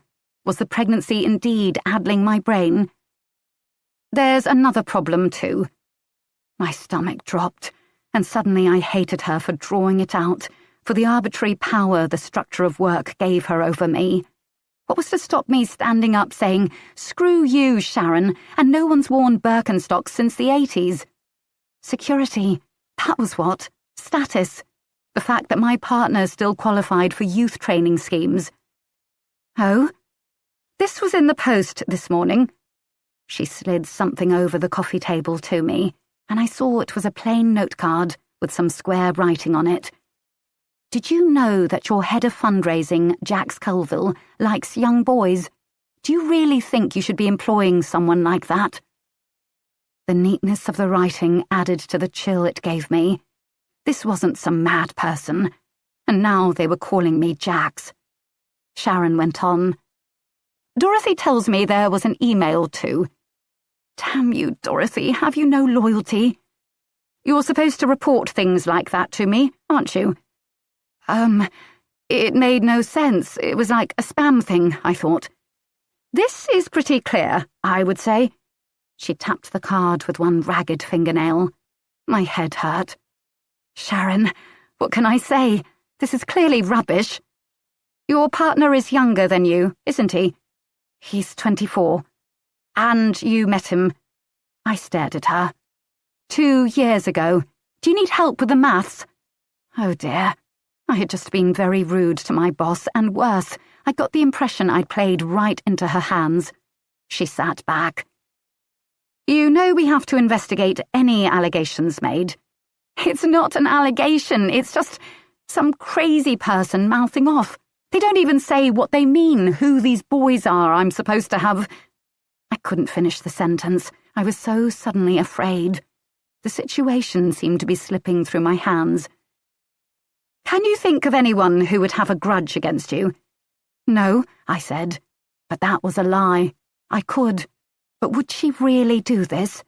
I didn't know enough about her to say for sure, the woman whose life I had ruined. I think we better look into this. Keep everything above board. Good. My voice shook. I welcome the chance to clear my name. Of course, you can't be in work while that goes on. A pause. Checkmate. But we have the big donor gala next week. We can manage. It was the keynote event of the year, a dinner for all our donors, £100 a ticket, an auction and raffle, and lots of other ways to raise funds. Our target for the evening was 30 grand, and I had planned every moment of it. Sharon was earnest and cared about the cause, but our rich donors wouldn't take too well to her aggressively recycled frocks. You really think so?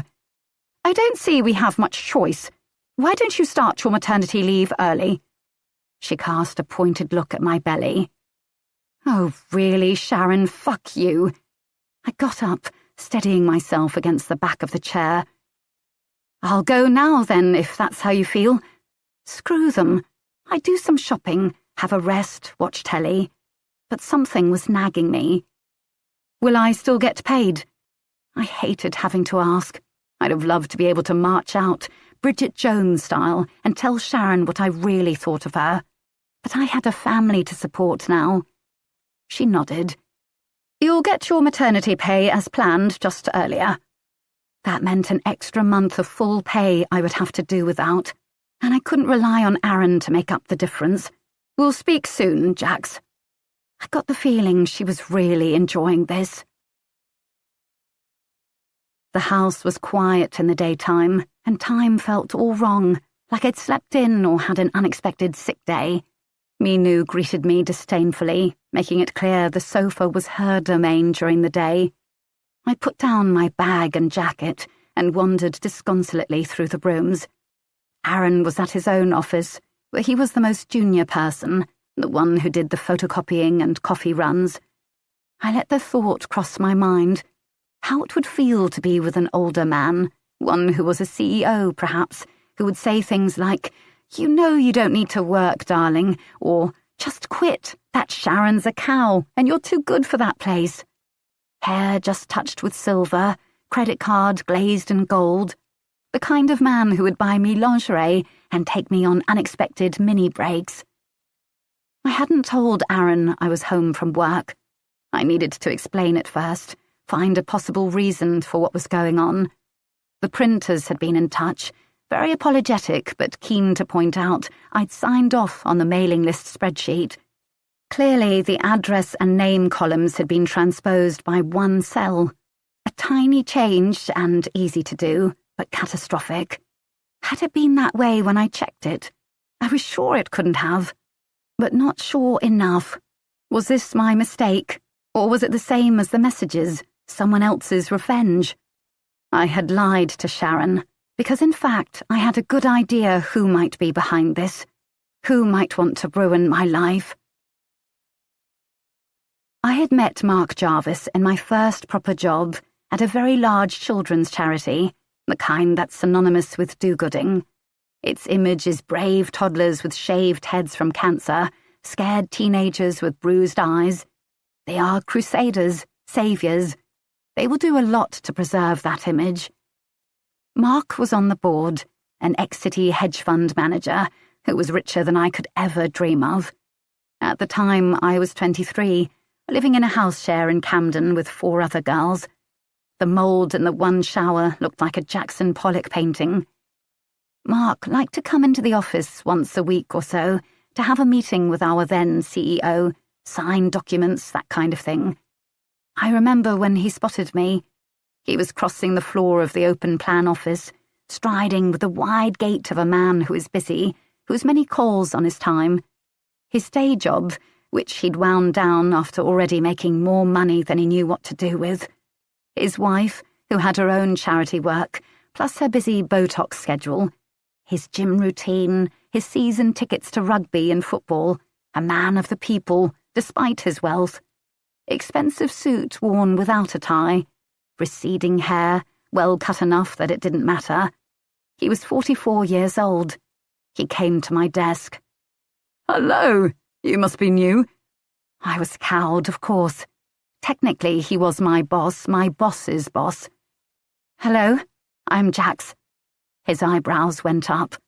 "Goodness, what kind of name is that?" "Short for Jacqueline." My mother absolutely hated it, and under his gaze I felt my resolve to be Jax, not Jacqueline, crumble. "Oh, I see. How are you settling in?" "Fine. I love it." That was pushing it. I could already see how many inefficiencies there were in the way the charity worked, how they'd failed to integrate the internet or stop wasting vast sums on glossy brochures, which would all get thrown away, how much time was frittered away by people working at quarter speed. I was filing it all away because I already knew I would run a fundraising department before I was 30, and I would do it better than this. I felt that if people gave you money to help at-risk kids and you wasted it, that should be a crime. I was gung-ho at that age. I believed that if you weren't part of the solution, you were part of the problem. He leaned on my desk. I got a whiff of his aftershave, something expensive and overpowering. "We should schedule some induction time, Jax, so I can bring you up to speed on the board. Perhaps we could even have lunch." I was new to working life at that point. It was the early 2000s, before Me Too, when boozy lunches and post-work drinks were still just about the norm. And I was 23 and he was my boss. How did I know what was appropriate? "Sure," I chirped. "That would be lovely." This was the start of it. He hadn't told me who he was. He just assumed I would know, and I envied that. I wanted it for myself. I didn't want to bask in his power. I wanted my own power. That was what he never realized.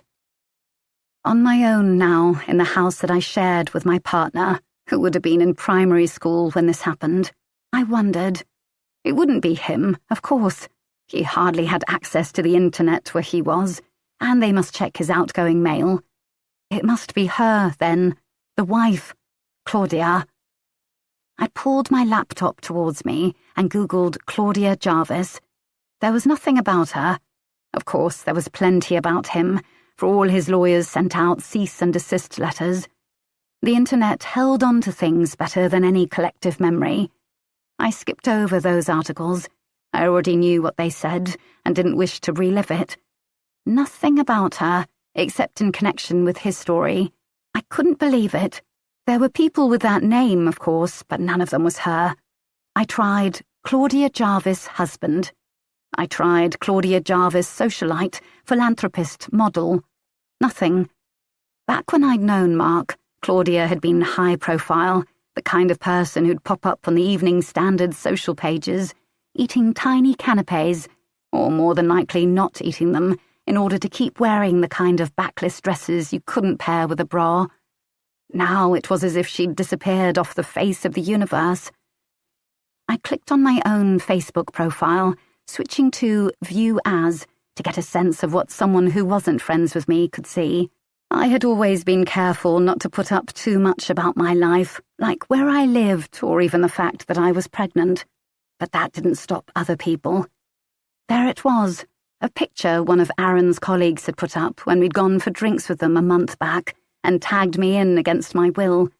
My ripe, pregnant belly swelling for all to see. She had typed Aaron's name in the caption, hoping to tag him too, I suppose. But Aaron didn't go on Facebook, one of the things I liked about him. In the picture, I stood uncomfortable, this random girl's arm around me for the selfie, her skin glowing, neat blonde bob.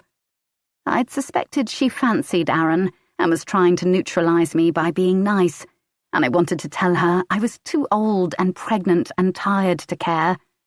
But if someone wished me ill, if someone was trawling social media waiting for a gap to open up in my life, here it was.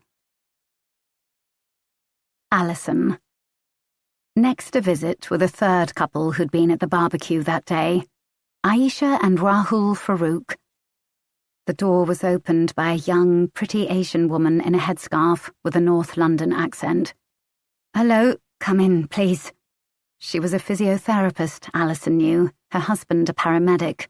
Just like her and Tom, trying to make a life on public sector salaries, trying to offer help to people who increasingly threw it back in your face. Seeing a neat line of shoes by the door, Alison grunted her way out of her ugly courts. It was hot, and her feet had swollen. Not through pregnancy, sadly. Probably they never would. A baby's cry rose from the next room, and the woman disappeared, coming back with a wrapped bundle in her arms. She gazed at him with devotion. "This is Harry. Cute?" They all kind of looked the same to Alison at that age. Was that a bad sign? Should she be more doting if she was going to have her own? "Is your husband here?" Aisha bit her lip. "He should be. His work, I don't always know. If something comes up, he has to stay." Alison sighed. She had enough to do without traipsing back here. "Well, you and I better talk now." "Oh, I don't know if I should." Alison gazed at her steadily. Why the reluctance? Did she have something to hide? "All right, then." "So, talk me through the events of the barbecue." They were in the living room now, Alison drinking a PG Tips. She'd already asked Aisha her routine questions, discovered she'd met her husband just over a year ago, married quickly, got pregnant quickly.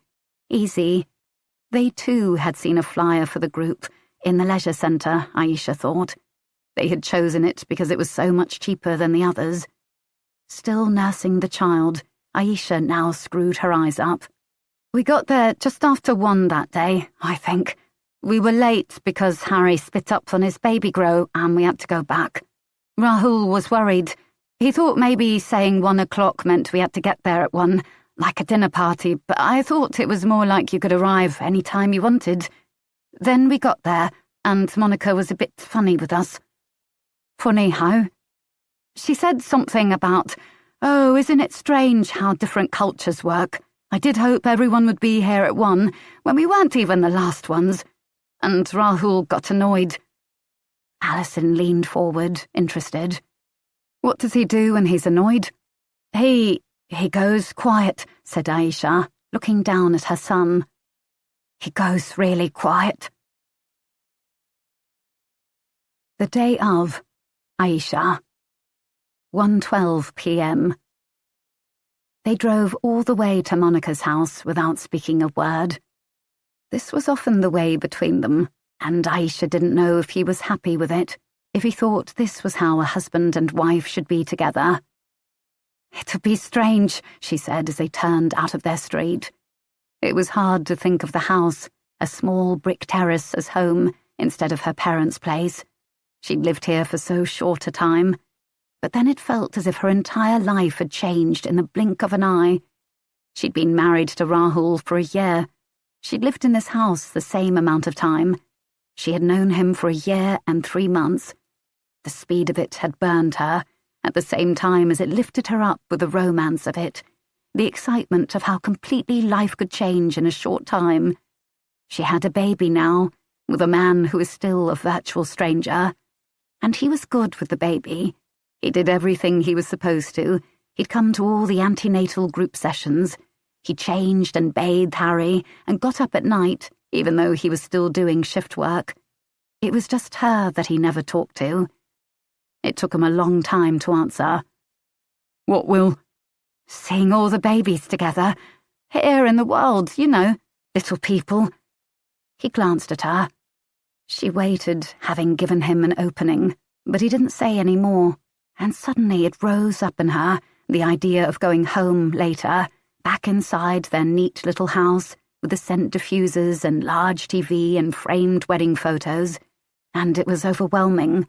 The silence of it, after the noise and arguments and cooking smells of her parents' house, she and her 4 siblings all falling over each other. Aisha had always wanted a home of her own, a husband and child. She'd been delighted when her parents had suggested a few introductions. When they'd produced Rahul, the son of her dad's wholesaler, a paramedic, practically a doctor, and she'd seen him standing shyly in her mum's living room, eating dip, she'd felt so lucky. Her sister Jasmina had nudged her as she hung over the stairs. "He's well fit, Ice, you lucky cow. Maybe I'll get Dad to find me a guy too." He was fit. He had a good job. He was kind, considerate. He washed his own dishes, made his own breakfast. But he didn't talk. Every conversation between them seemed to bloom and quickly die, like some fragile, short-lived flower. Aisha had hoped the antenatal group would be a rich source of conversation, speculating about the other couples, the ones whose baby was inside some other woman in America, the older woman and the handsome young man, the 2 women together, and she wondered what her mother would say about that. That Monica, how awful she was, how she'd bored Aisha's ear off about a trip she'd made to Pakistan, when Aisha had never even been there. That young girl, Kelly, where her boyfriend was, if he'd ever turn up to help her, poor thing. She looked permanently terrified. When they arrived at the barbecue, Rahul held the car door for her to get out, and she lumbered into the back, unstrapping the baby from his seat before taking in the house. All the glass, the neat lawn around it, the driveway with a BMW and a Jaguar parked. "So big," she exclaimed. "What do you think it's worth, a place like this?" He had his phone out, the rectangle of glass and metal that held his attention approximately 100 times more than she did. "Don't know." Aisha sighed. She had a small baby. She was stuck in her life, in her neat, silent house with this neat, silent man, and she couldn't go on like this forever. Something had to be done. Sausages, pork skewers, hot dogs. Aisha nudged Rahul. They were temporarily alone in the garden, everyone else having scattered. Monica's husband had shown them the food table, then made some noise about getting more charcoal. It was the most she'd ever heard him say in a sentence. That was a while ago, at least 10 minutes, and they were still alone out here. She said to Rahul, "Look, pork, pork, pork." "Does it matter?" he said irritably. "I'm not hungry anyway. It's too hot." Aisha had spent the night breastfeeding a starving baby. She was very hungry. "Get the stuff from the car, will you?" She'd brought a small Tupperware of leftovers from their meal the night before, anticipating this issue. Nothing seemed to be cooked in any case, and she could tell by looking that the barbecue wasn't anywhere near ready. Maybe there was salad, but hungry as she was, she couldn't get excited at the idea of lettuce. "You're not going to eat that?" Rahul looked pained. "Well, yeah, I have to eat something." He glanced around them furtively. "It's sort of rude, I just think, to get our own food out." Aisha counted to 10, but lost her temper at 3. "What are you going to do, be hungry all day?" "I don't know." "Give me the car keys." She held out her hand. "I'll go if you won't." He sighed. "All right, I'll get it in a minute. Don't make a fuss, okay?" His mantra, don't make a fuss, hide in plain sight, pretend everything's fine. But it wasn't, was it? It wasn't fine at all. She just didn't know what was wrong. "Is there anything to drink at least?" She was also extremely thirsty, given that all the liquid in her body was being sucked out by a small demon-like creature hour after hour. Funny how she loved him all the same, would lay her life down for him without a second thought. The way she'd wanted to feel about Rahul, in fact. But you don't, do you? Rahul scanned the drinks table. Beer, wine, Prosecco.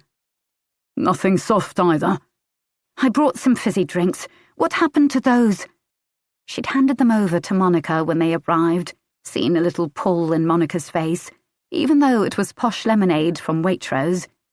Aisha found herself wondering what she'd done wrong, feeling annoyed because she knew it was nothing, not really. Monica was just one of those people who wasn't happy unless she could judge someone. He shrugged. She must have put them in the fridge. I need something to drink, Rahul. In his sling on her front, Harry was stirring. He would want to be fed soon, and she'd have to find somewhere quiet to do it. Luckily, she was among other new mums here. Kathy had arrived after them, and her little boy Arthur was howling somewhere in the house. Hadley was in a bouncy chair up near the patio doors. Isabella, of course, didn't ever seem to cry. Monica would not have allowed it. She was upstairs, apparently having her nap. 4 babies. It should have been 6, of course. Poor Kelly. She had lost hers. And Anita and Jeremy, well, who knew what was going on there? There was certainly no sign of the baby from the States. She said, I'm taking him to feed. Please get me something. Water, even. Rahul hunched one shoulder, which might have been a yes. He looked worse than ever, his skin grey and sweating in the heat. What was the matter with him? On her way in, she passed Aaron, coming out to check on Hadley, perhaps. Hi, said Aisha shyly. He was very good-looking, she couldn't help but notice. She'd seen a man from Afghanistan once at a family wedding who'd ice-blue eyes and dark skin, and Aaron reminded her of him. He looked exhausted, too, dark circles under those striking eyes. Oh, hi. How are you? Pretty good. Coping, anyway. It's hard. We don't get much sleep. He picked his little girl up, holding her against his shoulder. She's just the best, though. I mean, this is the first time I ever had anyone I knew was my family. Blood family, like, you know what I mean? Like, she's mine. She nodded. She felt the same. Just then Jax came out into the garden too. She still looked pregnant, her middle swollen up, her skin sagging and pale. Was it her age? Aisha wondered with a pang of sympathy. She herself seemed to have bounced back, as they said in those magazines she sometimes sneaked to look at in the doctor's waiting room. Is she all right? Jack said to Aaron. Think so. I keep trying to feed her, Jack said to Aisha with a wobbly voice. And she just doesn't want it. Are you managing? Well, yeah. It was so simple for Aisha, so natural, she couldn't imagine anyone struggling with it. Poor Jax. I'm just going to feed him now. Lucky you, said Jax, taking her own baby, who immediately started to cry, screwing up her little red face. Aisha moved through the kitchen, where Monica was fussing with a salad, Hazel lecturing her on something called HIIT. She saw with surprise that Kelly had come. Poor Kelly. Hello, sweetheart, she murmured, pressing her arm. Kelly looked terrible, white and green at the same time, dressed all wrong for the weather. I just need to feed him, then I'll be back. She passed by the living room where Kathy paced with the baby in a matching sling to Aisha's. She smiled hello. Kathy smiled back. Kathy looked harassed, her hair wild. Her phone was in her hand. Upstairs was quieter, cooler. Ed was coming down the staircase, the sound of a loo flushing following him. Aisha blushed. Is it okay if I feed him somewhere? Oh, yes, of course. Any of those rooms. He waved a hand at a vast array of doors. Aisha thought of their little house, washing, drying in the living room and all up the stairs. It was no way to live. And yet people did. They lived like this their entire lives. Isabella's room door was ajar, and a teenage girl Aisha had not seen before was bent over the crib, watching the baby's still sleeping face, one hand clenched in a fist above the tiny head. The girl jumped when she saw Aisha looking in. "Oh, sorry, I'm looking for a place to feed." It was so embarrassing, having to do this intimate act in public, but it was either that or stay home all the time. "Oh, well, there's a spare room in there." The girl indicated one of the closed rooms. "Thanks." She felt rude. "I'm Aisha, from Monica's antenatal group." The girl made a snorting noise. "Sure, her group. Is this your baby sister?" There was a resemblance between Monica and the teenage girl that made Aisha sure she was her daughter. A strange movement went over the girl's face, and she stared down again at the sleeping baby. "That's what I've been told, yeah." How strange. Had Monica mentioned she had another daughter? From a previous marriage, it must be. If so, Aisha couldn't remember the girl's name, or maybe she hadn't been told it, and she really needed to feed now, as Harry was rooting around desperately near her chest, and her breasts were beginning to ache.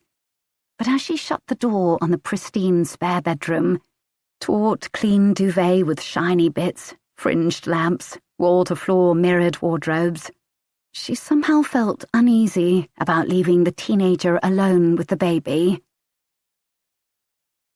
Jax, 9 weeks earlier. Aaron was nervous, I could tell. He gripped the sides of the office chair he was sitting in, knuckles turning white, and his knee jiggled to a rhythm only he could hear.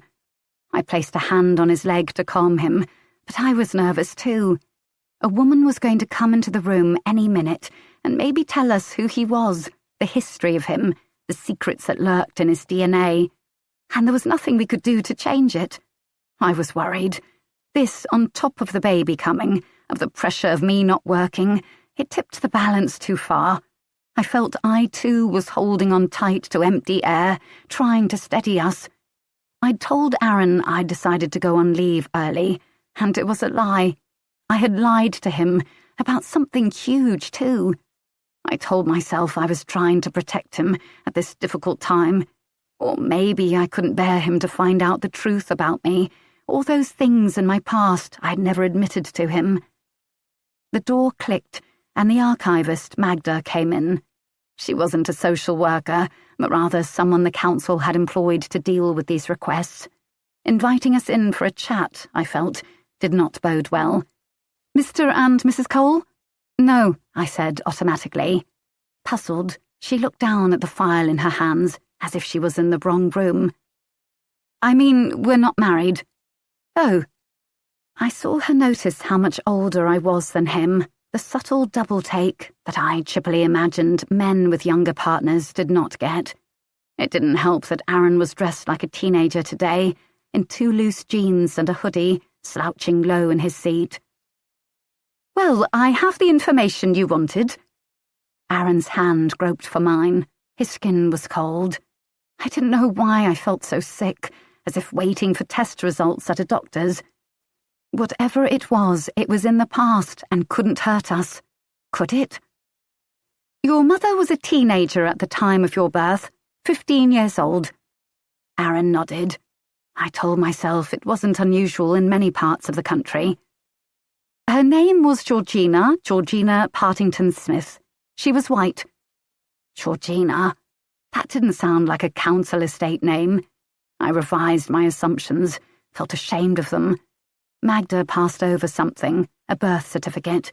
Aaron snatched it up, poring over the photocopied paper like it was his actual mother's face. "You were taken into care at your family's request at the age of 2. She looked up at him. "You weren't adopted subsequently?" He cleared his throat. "No, fostered a few times." "Your father we don't know much about, I'm afraid. She didn't name him on the birth register." "He was black." I felt Aaron's embarrassment at having to ask this, and not even knowing the story of his own life, the stamp of which he carried on his skin.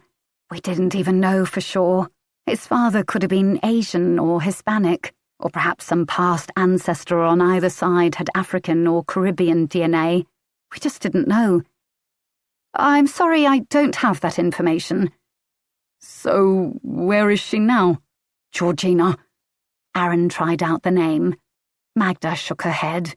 I could feel her anxiety vibrating across the table and wondered how often people exploded at her, in tears or in rage. I'm afraid I don't have that information. It seemed to be a set phrase. If the birth parent has agreed to contact in advance, we sometimes have their details on the system and can pass them on, but in this case, we don't have anything. The care order was closed. Meaning, I spoke this time, seeing that Aaron was overwhelmed by the information, or rather the lack of it that she'd given him. The family did not request ongoing contact. She said it crisply, but she meant that his mother had not wanted to stay in touch with him. That unlike most children in care, he hadn't been wrested from her because she couldn't take care of him. He had been given up because for whatever reason she didn't want him. I squeezed his hand again. It felt limp in mine. He tugged it away. So how do we find her? Me again. I tried to smile at him, to reinforce the we, but he was staring at the dingy grey carpet. People sometimes hire private detectives to track relatives down. Of course, they may not want to be contacted. Psychologically, this can be quite tough, can feel like a second rejection. Are you sure you want to do it? Aaron said nothing. It was down to me, the decision, because I would have to pay for it. I thought through the different possible outcomes. I imagined Aaron finding this woman, who would be my age or a little older, assuming she was still alive, and her still not wanting him, as she hadn't when she was a teenager. I thought of myself at that age, shepherded from school to ballet to clarinet to netball, never even speaking to a boy, let alone kissing one, and wondered how it would be to have a baby when you were still a child yourself. Could I blame her for giving Aaron up? My own baby kicked me, as if to remind me how hard that must have been. I tried to feel pity for her, this unknown woman. Maybe she'd married, had more children. Maybe no one knew about her first pregnancy. If we came to find her, would we upend her life, ruin her peace? I reached for his hand again, forced him to give it to me. We're sure, I said, looking nervy Magda directly in the face, casting the die, starting something I could not predict the ending of. It's funny how your peace of mind can vanish overnight, like a storm whipping up on a cloudless day and tearing the sky to shreds. The messages had unsettled me, the mistake with the mailing, my virtual suspension from work, even if we weren't calling it that. Aaron's quest to find his mother had rattled me too. Sleep had already been elusive, what with the equivalent of 3 hot water bottles strapped to me and kicking me from the inside. But it got even worse now. 3 nights in a row, I watched as dawn lightened the window, the cheeping of morning birds an irritating reminder that I hadn't slept, and that Aaron would be up in 2 hours, making enough noise to wake an army. I lay and listened to the drone of planes overhead and thought about my life, the decisions I'd made, good and bad, that had led me here. Claudia Jarvis had dropped off the face of the earth. If it wasn't her who sent those messages, who else might have it in for me?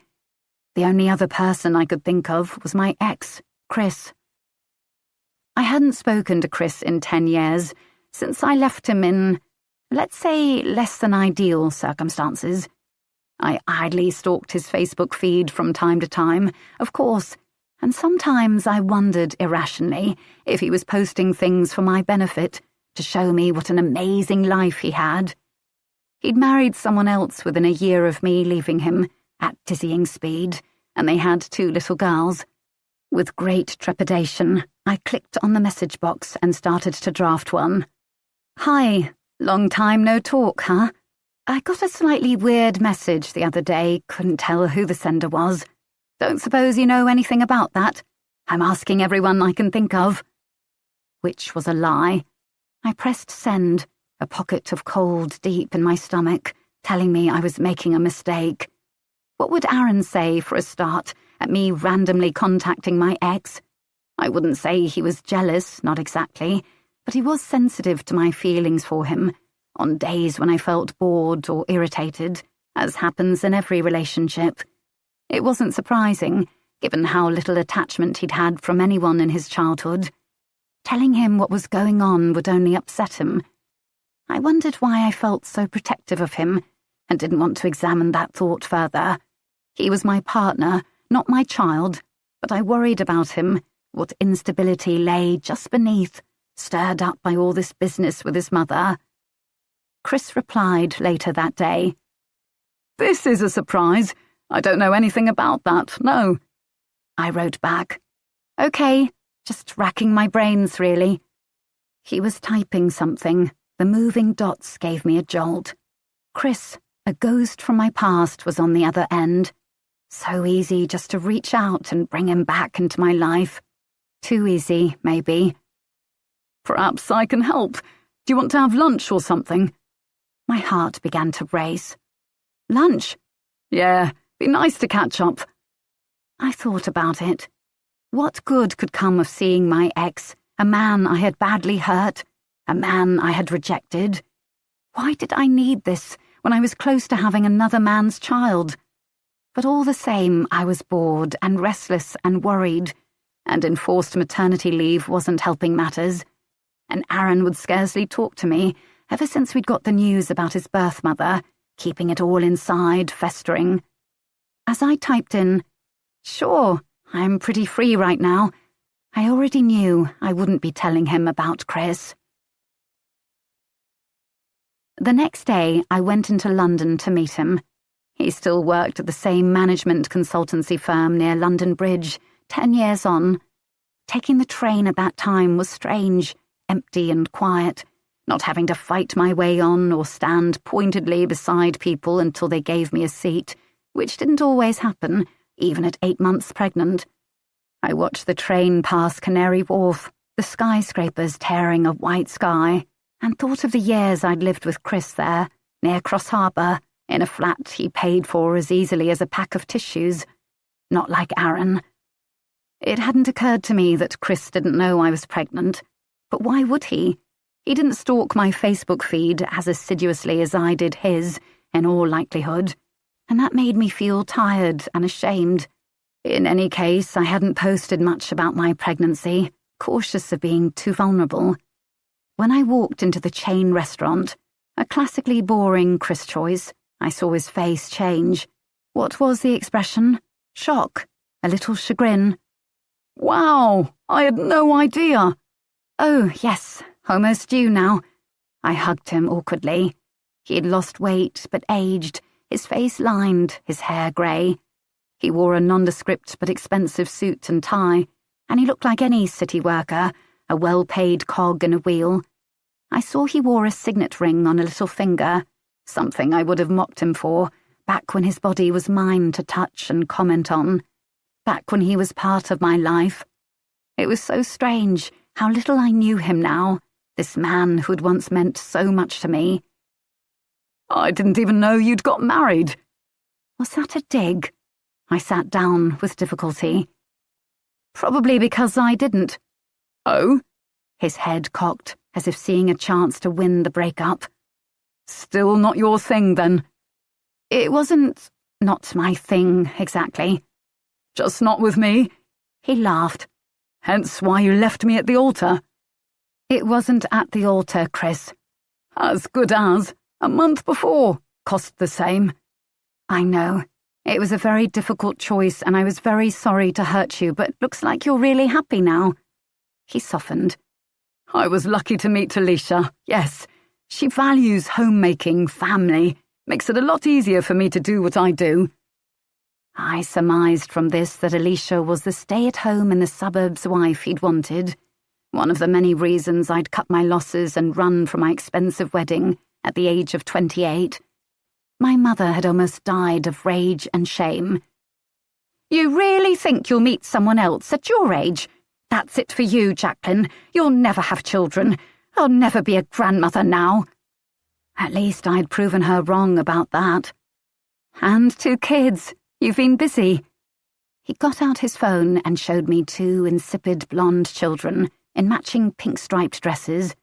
I had, in fact, already seen the picture on his Facebook, but didn't say so. Iris and Emily. Sounded like 2 great aunts in a nursing home. Lovely. And you, what does, your partner do? The most important question for a man like Chris. What does he do? I tried to think how to answer this. At the moment, he's working in insurance. I was ashamed of myself for that, making Aaron's job sound better than it was. Oh, yes. I do a lot of business with insurers. Which one? Dependent. Technically, that was true, but he just worked in a regional branch of it, doing admin. I wonder if he knows Colin Richards. I could put some business his way, perhaps. I don't know. He's just started. I looked down at my menu. Nothing on it appealed to me, since I couldn't eat shellfish or soft cheese or rare meat. And Alicia?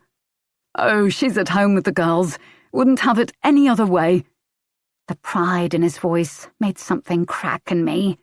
I hadn't wanted this life, a rich husband out at work 12 hours a day, while I wrangled kids in the countryside and had to ask him for the cash to buy groceries. But had I wanted the opposite? Being entirely responsible for our family's finances, lying awake worrying about money, and not just money, but our emotional even keel, keeping the boat of our family afloat. Shall we order? I changed the subject, opting for some dispiriting pasta that cost £10. Aaron and I rarely ate out, because when he saw the prices, even in chain places, he went quiet and anxious, and it ruined my enjoyment. Our second date had been at a Nando's. Chris had the steak, very rare, in a manly gesture, and told me at great length about the low-carb diet he was on, the secret of his weight loss. I wondered how I had ever shared my life with this man, had sex with him, come within a month of being his wife. In the end, I hadn't wanted to be anyone's wife. That was what swung it. I told myself I still didn't. So why had the comment about me being married stung me so? We traded small talk for a while. His job, mine, neither of us really listening but just saying things politely in order. And when the food arrived, my pasta already cold, I said, "So you really can't think of anyone who'd send a weird message about me? It was sort of nasty. I'm really racking my brains." I couldn't bear to tell him what it actually said. He chewed his steak, showing red blood and flesh between his teeth. My stomach turned over. I was thinking, what about that man? You know the one. What was his name? Jarvis? I winced. Chris was one of the few people I'd told about the whole business since I'd met him not long after. In fact, I doubted I ever would have got together with Chris if I hadn't been so broken by everything that happened. I thought of that, but he's not around, is he? He'd hardly be able to get online. Casually, as if he had no idea of the bomb he was throwing into my world, Chris said, "Oh, but he's out now. I was talking to a former partner of his the other day at golf. He got out in March." I set down my fork. Chris frowned. "You okay? You didn't know?" I hadn't known. Of course. I didn't know why I hadn't thought of it before. It had been years. Of course he was out by now. "Excuse me, Chris," I said, and I waddled as fast as I could to the ladies. Don't puke, don't puke. Before pregnancy, I'd had a strong stomach. I was rarely sick, even after slamming tequilas all night. I stood there in the cubicle, the floor littered with tissues and damp footprints, and I breathed as hard as I could until I knew I wouldn't throw up. Mark Jarvis was out of prison, and no one had told me. He was free and out, and fully aware that it was me who'd ruined his life. Oh my God. When I got home, Aaron was already there. I glanced at the wall clock we'd bought in Dunelm, a cheap fake brass one. It was later than I'd thought. Everything moved so slowly at this stage of pregnancy. "Where were you?" he said. Glancing into the kitchen, I saw he'd made a stab at dinner, pasta and a bought jar of sauce. The last thing I wanted was more pasta, but this to Aaron was as advanced as cooking got. I went into town. I was going out of my mind stuck here. Thought I'd look at some baby stuff. You didn't buy anything? I had no bags with me, true. I can't carry them. I'll buy online. I moved past him. I didn't want to tell him I'd seen Chris, because I couldn't bear any hassle right now, but if he asked, I wasn't going to lie. I wouldn't be that person. Babe, are you all right? I turned, and he was looking at me with care in his eyes. I'm sorry I've been so in my head. This adoption stuff, it's really getting to me. I stood with my hand on the banisters. I know, but you have to try and talk to me about it, okay? He nodded. And you have to talk to me as well. What do you mean? I said it too snappily. Just why you've suddenly taken off work. You said you wanted to go till the end, and then you said you just wanted a rest, but you go into town right away. I didn't realize you were checking up on me. That wasn't fair. I wasn't, he said mildly. I just want to help. Let me help, babe. But how could he help? I couldn't bear to tell him any of this, see his opinion of me change, maybe bring my mother's predictions true, send him out the door. If anyone needed help, it was him. All right. I'm sorry. Don't forget we have baby group tomorrow. I know. I'm going to lie down now, though. I'm exhausted. I made dinner. Thanks. I'll have some later, maybe. I hefted myself up the stairs and could feel his worried gaze on me, but I didn't turn around. Alison. Going back to the station at the end of the day, Alison became the victim of a drive-by bollocking, finding her boss, Colette Milton, standing by the blind-shrouded window of her office. She beckoned to Alison, who, with a sinking heart, went in. Colette was in her early 50s, had come up during the sexism and cigarettes years of the force, and triumphed, a high-heeled foot on the necks of her red-faced, over-lunched male contemporaries. She wore a silk blouse and suit skirt, a rope of pearls round her neck, all the better to throttle you with. Colette rarely bothered with small talk. Alison, I've had a complaint from one of these barbecue women. Surprise, surprise. Which one? The house owner, Monica Dunwood. Again, surprise, surprise. We followed Regs. She's a tricky one, the kind who can dig up a long-lost uncle on the Police Complaints Commission. Says officers have been tramping all over her house, leaving it a mess. Try to smooth her over. Someone died there, ma'am. Forensics had to get in. Typically, they did not clean up crime scenes. Even if your nearest and dearest had bled to death in your living room, it was up to you to deal with it. Yes, see if you can spare some uniform to go and brush the floor, make her a cup of tea. She's a suspect in what, Alison? Because from all I've seen, it was an accident, a fall. Since when do we devote days of police time to accidents? Only one day so far, but Alison didn't say that. I think there's more to it. Based on... I've seen the autopsy report. There's nothing to suggest foul play. A slip, a fall, happens all the time, especially when there's booze involved. You know that. I just think that's not the full story.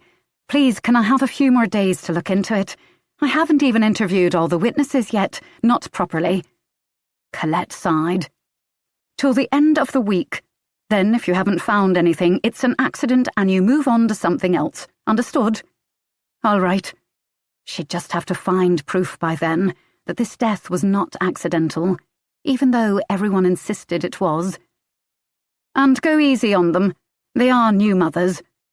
Alison counted to 10, glanced at the framed photo on Colette's desk, her rich lawyer husband and her 2 polished children at the graduation of one of them. Why did having a baby make Monica Dunwood worthy of special treatment? What kind of person complained about the flaws when someone had died at their house? I'll see what I can do. Outside, Diana was waiting, her dark hair smoothed into a bun, her makeup fresh, even after working all day. How did you get on? Alison summed it up. The first 3 couples hadn't revealed much. Monica and Ed claimed to have been in the kitchen at the time of the fall, oblivious. Hazel and Kathy said they hadn't seen it happen, only the aftermath. Aisha had claimed to be down at the barbecue with her husband, and also with Hazel, who'd gone running into the house when they first heard screams. No, she hadn't seen who was on the balcony, or exactly what happened. Same thing they'd all said so far. The husband, Rahul, had not made an appearance, and Alison needed to track him down, as well as Monica's teenage daughter, Chloe Evans. She might well know something, if she was 15. Diana nodded slowly as Alison finished. So, it's not conclusive. They're all saying accident. And they all said the group was harmonious, no fights or anything like that. That's one of the things that makes me think they're lying. There must have been some tension in a group that size, all so different. Alison was irritated by the Was her partner just playing along, humouring Alison as the more senior officer, but convinced like everyone else it was an accident? Look, it's hard to explain. It's little things you notice after years of doing this. I don't mean to be patronising saying that, but Hazel and Kathy, there's tension there. They were speaking very carefully, waiting for each other. Rahul Farouk, he didn't even show up to the interview. Monica Dunwood, well, she's insane, you saw that. All she cares about is her bloody rockery. A woman like that's going to cause trouble wherever she goes, and yet everyone says the group's all peace and light, holding hands in a birthing circle. No one ever spoke a cross word to the victim. No, I don't buy it. Diana was looking at her curiously. Alison caught her breath. Anything from forensics? I heard the autopsy came in. Diana flipped open a stapled wad of paper. As we thought, late 30s, excellent health, great teeth and muscle tone. Oh, she'd had a child at some earlier point. Alison filed that away. Where was the child? How old? They would need to find out. Forensics, it's going to be a while, sadly, since it's not high priority.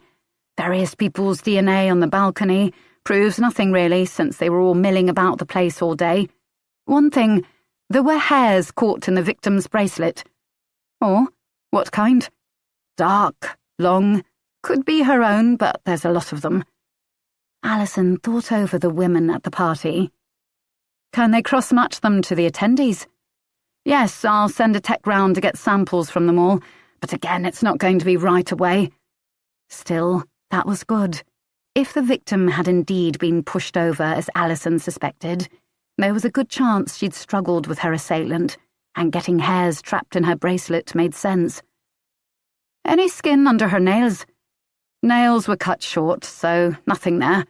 Shame. All the same, the hair was something, and Alison was glad, because so far she had no sense at all of what had taken place that day. Usually, murderers were deeply disturbed by what they'd done, and any police officer with experience would pick up on that in preliminary interviews.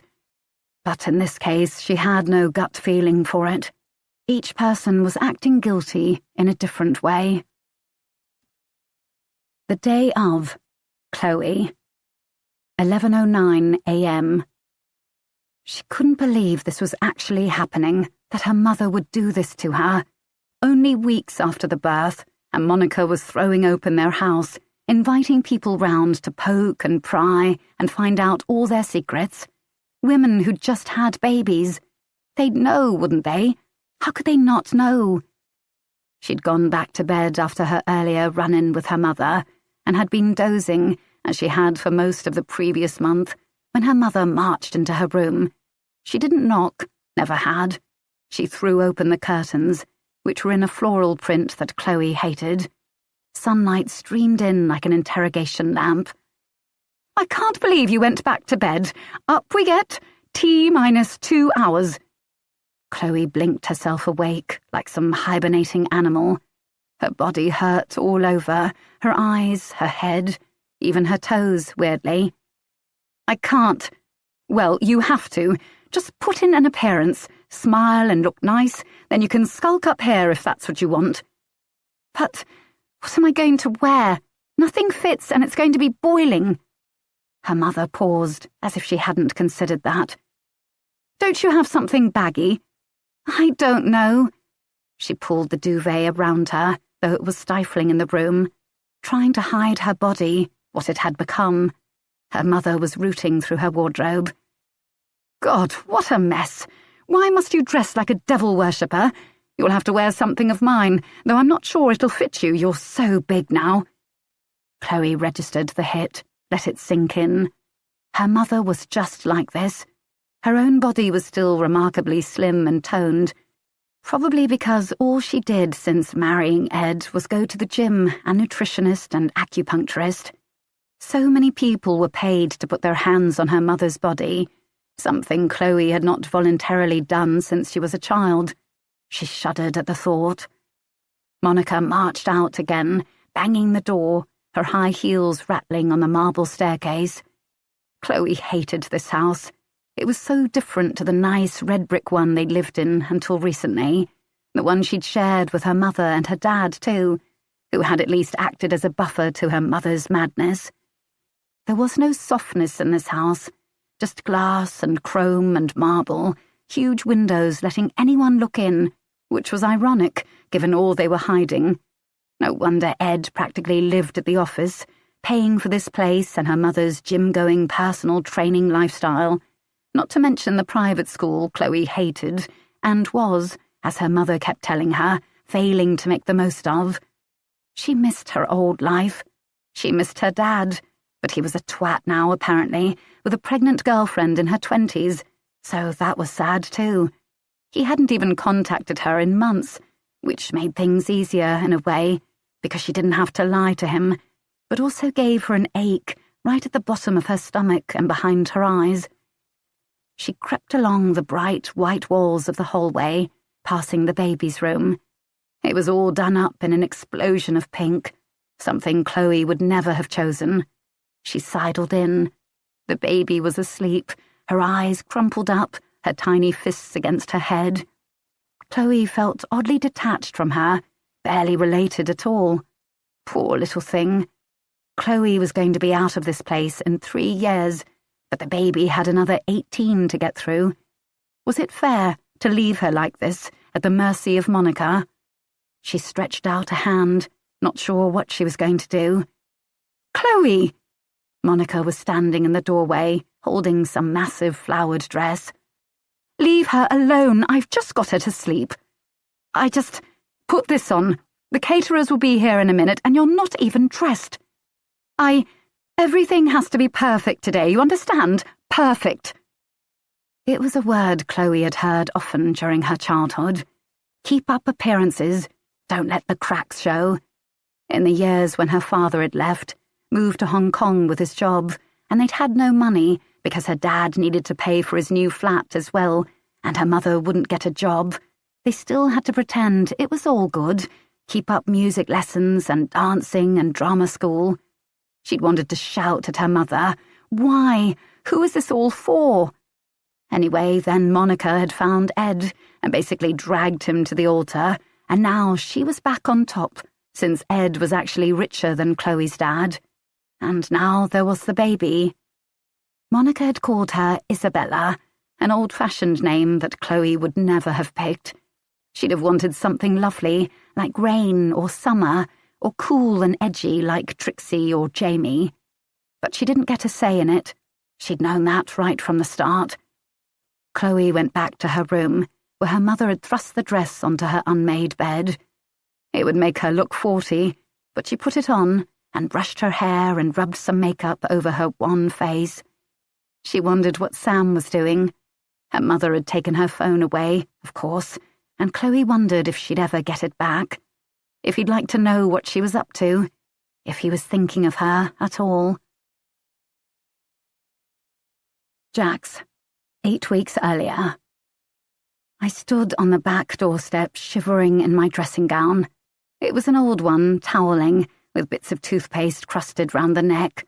Why didn't I own any nice things? I was shouting, "Me new! Me new!"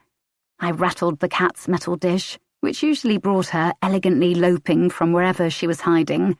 But today, nothing. "You'll catch cold, babe," said Aaron, coming into the kitchen in his weekend clothes of jeans and a hoodie. I wished he would wear something else, anything to make him look more grown-up, but didn't want to turn into a nagging older woman. I'd been awake most of the night, worrying about what I'd learned from Chris. Mark Jarvis was out. He could be anywhere. Was it him sending the messages? I would have to contact him to find out, and I couldn't have stood that, even if I'd known how. I'd searched for the anonymous Facebook account in the middle of the night, but hadn't been able to find it again. It was as if I'd imagined it. "The bloody cat's gone." "Oh?" Aaron, who'd never grown up with pets, was suspicious of Minu, and it ran both ways. She wasn't above landing on his shoulders from a high bookcase and sinking her claws in. "Cats do that, though, don't they?" "I guess. She never has before." "I'm sure she'll turn up. Come on, babe, we'll be late." I groaned at the thought of the antenatal group. I supposed it was useful and would come in handy once the baby arrived, but I couldn't help but feel judged by that group of mums-to-be, who all seemed to know more than me, and most of all by slim, blue-eyed Nina. That day we were learning about breastfeeding, what to eat, or rather what not to eat, a tediously long list. I saw that Anita had turned up to the session, though she wouldn't need to know any of this, and Jeremy hadn't, perhaps thinking it wasn't worth his time. Anita said he was at a conference, being the kind of woman who'd feel she had to make excuses. No Ryan again either, and I was beginning to think we'd never meet him. Kelly held her head high, chin jutting, making no excuses for him, and I admired her for that. She had brought some cupcakes today from Lidl, and I felt my heart breaking for her, so young, trying to swim in the sea that held sharks like Monica, who, I noticed pointedly, turning her nose up at them. Nina was giving us a long, long list of things we weren't allowed to do. Drink, of course, smoke, take drugs. She gave me a hard stare at that, I felt, or perhaps I was just being paranoid. Certainly I'd indulged in the odd pill or spliff at times, but not since meeting Aaron, and of course not since getting pregnant. Besides, I had my mother on my case, monitoring sugar and caffeine levels. Nina went on. "Coffee, even too much tea, seafood, soft cheese, cured meats like chorizo, nuts such as peanuts, and not too much sugar, of course." She seemed to glance at the trestle table where the cupcakes were, and Kelly bit her lip. I didn't know what made me speak up, some rebellious streak, or the fact that I was reminded a bit too much of Mum. "I actually read the guidelines had been relaxed a bit, like you could have a glass of wine sometimes if you wanted. Don't they do that in France?" You would have thought I'd dropped a bomb into the room. Everyone stared at me, Kathy and Hazel with horror, even Kelly with confusion, Monica with barely concealed judgment. I saw Aisha's eyebrows twitch. Of course, she probably didn't drink anyway. Nina's eyes were wide, unblinking. "It's up to you, Jax. Most people feel that if there's even a slight chance of harm to the baby, then it's not worth the risk for a glass of wine now and then." Oh, God. Cowed, I lowered my gaze. No, I'm not drinking myself, of course. I read something." Anita spoke up then, perhaps to save me, and I was grateful. "I had a question, actually, Nina, about diet. Jeremy and I are vegan, and I won't have my own milk to feed the baby when she comes. Is it safe for babies to follow a vegan diet?" Nina was about to answer when Monica cut in with a loud sigh.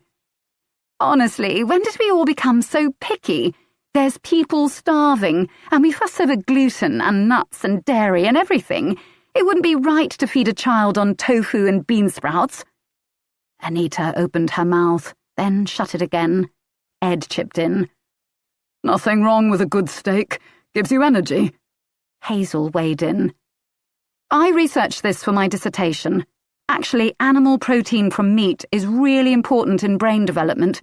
I agree. It's cruel to deprive a child of that. Kathy, it seemed, did not agree. I don't think it needs to be animal protein, as long as it's protein. Hazel frowned at her. Aisha looked troubled. Rahul, as always, said nothing, his eyes flicking down to the phone he held under the chair in what he probably thought was a subtle manner, but which wasn't. Aaron coughed, and since he rarely spoke, everyone stopped and listened. There was this kid in a home I lived in, 4 or so. Only ate chips and beans since he was weaned, so kind of vegan, I guess. Anyway, his bones and teeth hadn't grown. He looked like a little baby still. So he sat back, embarrassed. Nina chimed in now. Very interesting discussion, everyone. Aaron is right that a vegan diet in very young babies, if not carefully planned, can lead to malnutrition and loss of bone density. Anita, if this woman is entrusting you with her child, I would think you'd want to take care of it as best you can. There was a short, tense silence. Had she really just said that? I can give her milk, of course, that's fine. We wouldn't impose it on her. Anita looked miserable, and I tried to catch her eye as a fellow bad mother-to-be, but she was staring at the floor. I just wondered. Well, you have your answer. It's not fair to the child, in my view. Right, of course. Now, said Nina, producing a sheaf of papers from her mirrored bag.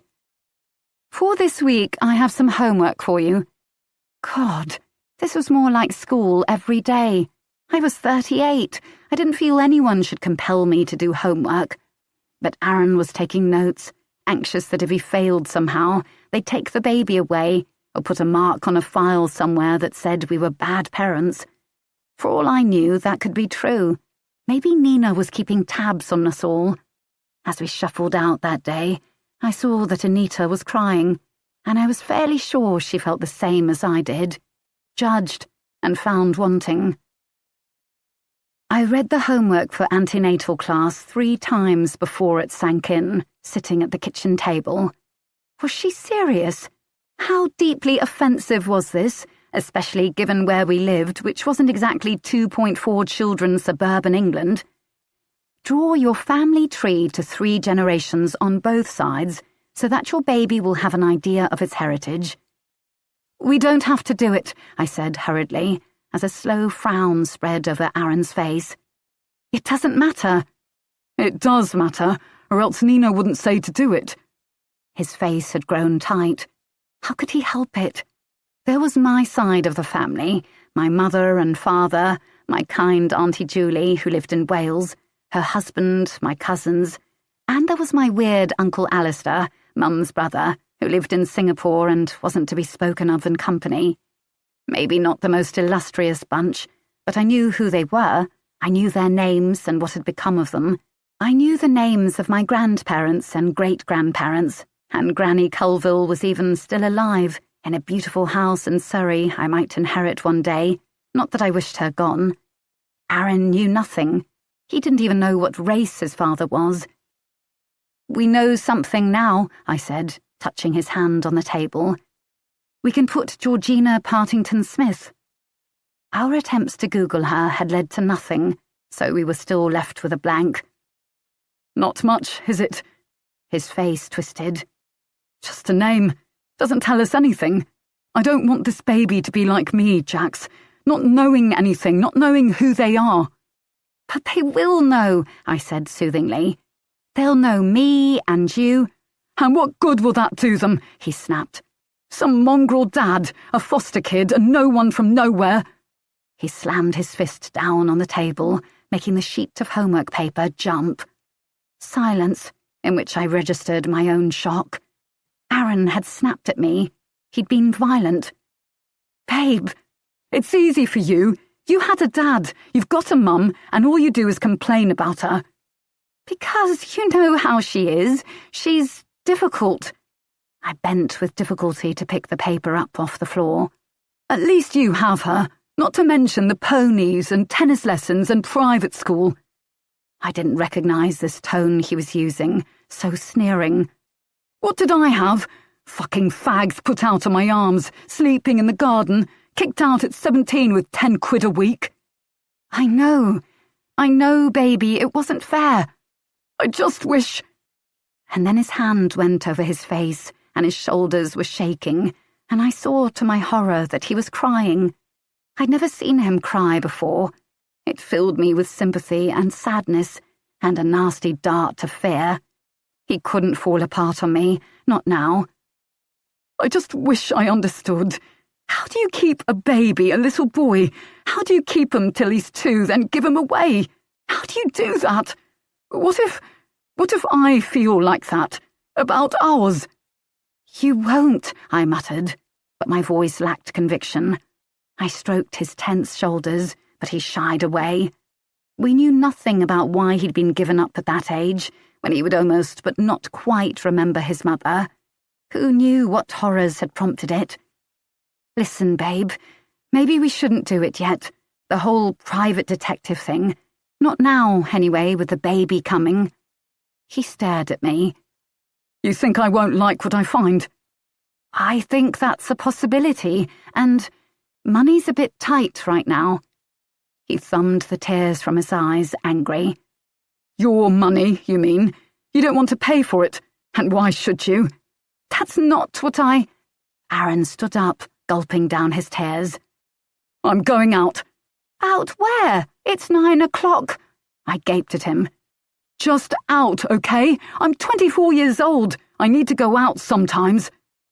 And he was gone, slamming the door, and it was just as my mother had predicted. It was one thing being with an older woman when she was cool, did pills and went to festivals at the weekend. It was another being stuck in every night with an exhausted woman more than half your age and a screaming baby. Maybe this was the beginning of it. I could not allow my mother to be right. As silence fell again, I took out my phone and began to Google private detectives. Alison. The doctor did not make eye contact with them once during the appointment. He had spent several minutes writing what looked like notes on a yellow post-it, but when he turned it round, she saw he had in fact drawn a female reproductive system, with several large sperm worming their way towards it. They were each as big as the uterus, and for a moment she wondered what that would be like, and shuddered. Tom nudged her, and she realised she had drifted off. The room was so quiet and sterile, the doctor so offhand, it was hardly surprising she would need to disassociate her mind. She said, So there's something wrong with both of us? We knew that already. Another nudge. It was easy to get impatient at the process, having to tell the same story over and over to different people, as if they couldn't read the notes or didn't share them with each other, the months of waiting between each appointment, her age creeping up each time. She was constantly doing maths in her head. If this takes 6 months, I'll be 37. Cut off for NHS treatment is 39. Her period had started that morning, the desperate hope she'd covered herself in evaporating, the truth settling in. It hadn't worked this time either. It never worked. Broadly speaking, yes. Your ovulation is disordered due to polycystic ovaries, and your partner has low motility. As Tom had put it, his sperm were lazy bastards, and her hormones were all over the shop. So, what can we do? We'll get Mr. Khan on some supplements, then test again in a few months. And for you, I'd like to do a laparoscopy, take a look at your uterus, see if the tubes are open. If not, IVF is your best option. She reeled back, as if she'd been slapped in the face. She'd expected a load more steps before that, having heard IVF horror stories of hormones, bloating, marriages ripped apart, sex lives destroyed. It was already hard trying to time things right, whether you were in the mood or not. So soon? Not that it would be soon, it could still take months. The doctor shrugged. The odds are not great without it. So there's no hope? He cleared his throat. There's always a chance, of course. But not a good chance. Maybe like winning the Euro Millions lottery. which nevertheless Tom insisted on playing each time, and that said everything about their relative positions on the positivity and negativity spectrum. All right. That was it. An appointment they'd waited months for, only to be told everything she'd already known from Googling their test results. She felt a certain solidarity with NHS staff, herself being also a public servant, trying to do her best in the face of crippling cuts. But would it kill them to smile, give you some reassurance, see you at the time you'd been told to arrive? It was an hour and a half past it now, and she'd be late for her meeting with Kelly Anderson, another attendee of the party, at what her colleagues were already calling the Grand Designs Murder House. Not that it was officially a murder, of course. If it was, Alison would have been part of a whole team, would have had a budget for quick forensics, the works.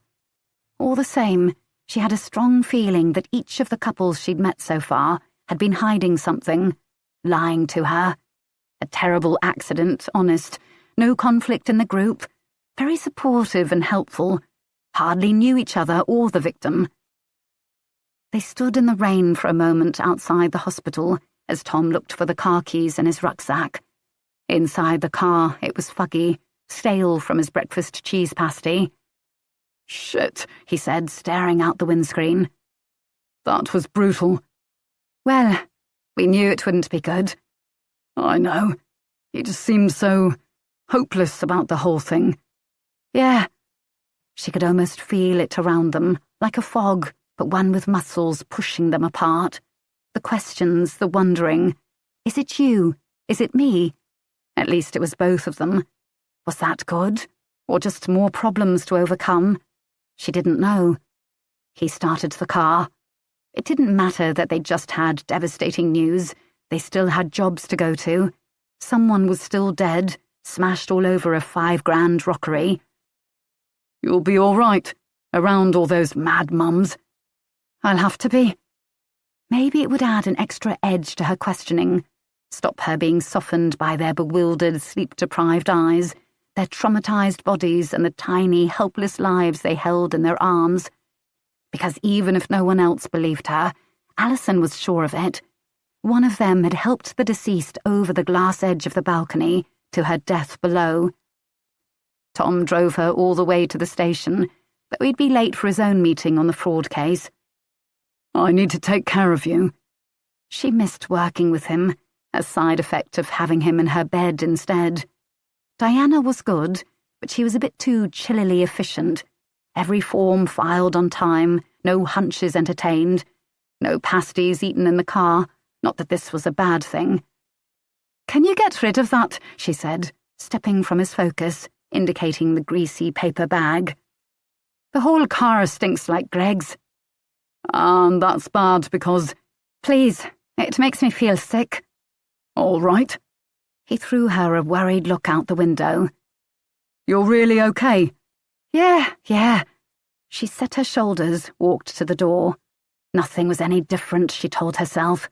She would do her job like it was any other day. Jax, 8 weeks earlier. My mother was watching Aaron closely. "Would you like a teaspoon, dear?" Aaron looked up at me, panicked. His method was usually to drink the tea with the bag still in it, getting it as strong as possible. A legacy, perhaps, of a lifetime eking out the cheapest products there were. He reused the bags, too, something that sent my mother into paroxysms. "I think we can stretch to another, Aaron." Sure." She jumped up, and he was passed a silver spoon, tiny in his large hands. There was nowhere to put the bag now. "Do you have a plate, maybe, or—" My mother refused to understand for a long moment. "Oh, well, why don't I just take it?" She stood there with a rubber-gloved hand outstretched, waiting for the bag. Defeated, Aaron plopped it on like a dead frog, and she spirited it away like toxic waste. Mum only drank coffee, as she reminded us constantly, making a big fuss of finding an old box of tea bags in the cupboard when we went round. I, pregnant, was not allowed caffeine at all, and instead had to have no sugar lemon squash. It made me realise how unbearable my mother was without the narcotics of wine or gin, or at least caffeine and sugar. I reached for a piece of the Victoria sponge she'd baked that morning after her power walk, and she raised her eyebrows. "Ought you to, darling? You don't want to gain more weight. I was on a strict diet before you came." I resolved never to mention to the baby what I'd gone through for him or her. Not the scans, not the vomiting every day for weeks, not the look on Sharon's face when I told her I needed a year off, not the tears and agony that awaited me, not 9 months of no booze, cheese, chorizo, or even tea. Aaron and I had been on our best behaviour with each other since the night he'd stormed out and not come back until gone midnight, reeking of beer. The next day he'd been tearfully apologetic. "How could I shout at you like that when you're pregnant? I'm so sorry, babe." I hadn't brought it up since, but the worry was there. He was off kilter, and so was I. Nina's comment about our ages had lodged in my head, a small splinter, not to mention my mother's many digs over the years. I had brought him today in a show of solidarity, a tableau I was acting to show how fine we were. For Mum, for myself too. "Aaron, tell Mum how the job's going." He looked like a rabbit caught in headlights. Yeah, it's okay." "Any word of promotion?" trilled my mother. "Not yet. You have to, be there a year or so." I saw her mouth pucker at his syntax. "That's a shame. The money would be useful, wouldn't it, with the baby? Given that Jacqueline won't be on her full salary for some time." She had picked up on the fact that there was something strange about my early mat leave, though I'd done my best to explain it away. She always knew, somehow, when I wanted to hide things. "Yeah. No. Yeah, it would be." We lapsed into silence. I saw that Aaron's tea bag had left a drip on the marble floor, which no doubt she would later find and store away to bring up some time. "Don't splash it all over the place like last time, dear." I wished we hadn't come. I needed to be on top of my game to handle my mother, and all this, Aaron's mysterious mother, our fight, Mark being out of prison, the messages, the pregnancy, even poor missing Minu, who still had not come home. It was making me weak. I no longer had the strength. Telling my mother about Aaron was one of the hardest things I'd ever had to do. Our relationship, never easy, had been in tatters since I'd called my wedding off, followed by 8 years of being single. Every time we met, she would bring up her friends from book club who had grandkids, sighing, "Oh, I suppose that will never happen for me." For her, as if that was the only purpose of my body, and indeed of me. That day we'd had the usual ritual of cake and tea, her not eating anything, urging it on me, then keeping careful note of what I had, so as to bring it up later. "Mum," I said, as nervous as a teenager when she started her usual round of which grandkid. "I've actually met someone." She stopped the sink, rubber gloves clasped. "Really?" "Really. Someone nice?" "Well, I think he's nice. Very nice, in fact. No one had ever been as nice to me as Aaron was, something that made me sad. Why had I put up with such treatment? Even dull Chris wasn't nice as such, just too boring to be horrible in an imaginative way. Even he had put me down, joined in with my mother's jibes about my weight and my underpaid career. "Good job." "Well, he's sort of in the food industry right now." She frowned, then brightened. "He owns a restaurant." "Not exactly." I sighed. There was no point unless I told the truth. She would find out soon, after all. Aaron was not going anywhere. "He works in a bar." "What?" "He's young, 24. "What?" I ploughed on. "He's a care leaver, in foster care for years. He's done really well for himself, in fact." The news was so shocking that Mum actually sat down. "Jacqueline, what's the matter with you? I wanted you to meet someone nice, with prospects, a good job, someone who can take care of you, give you babies. I know you want babies, darling, and time's ticking on. It might already be too late, and here you are wasting your time with some toy boy barman." I'd drained my tea, the last drop I would be allowed in her house for some time. "Well, that's the thing, Mum. He can give me babies." "What?" "I'm pregnant. You're going to be a granny." It was the one time in my life I'd ever seen my mother speechless.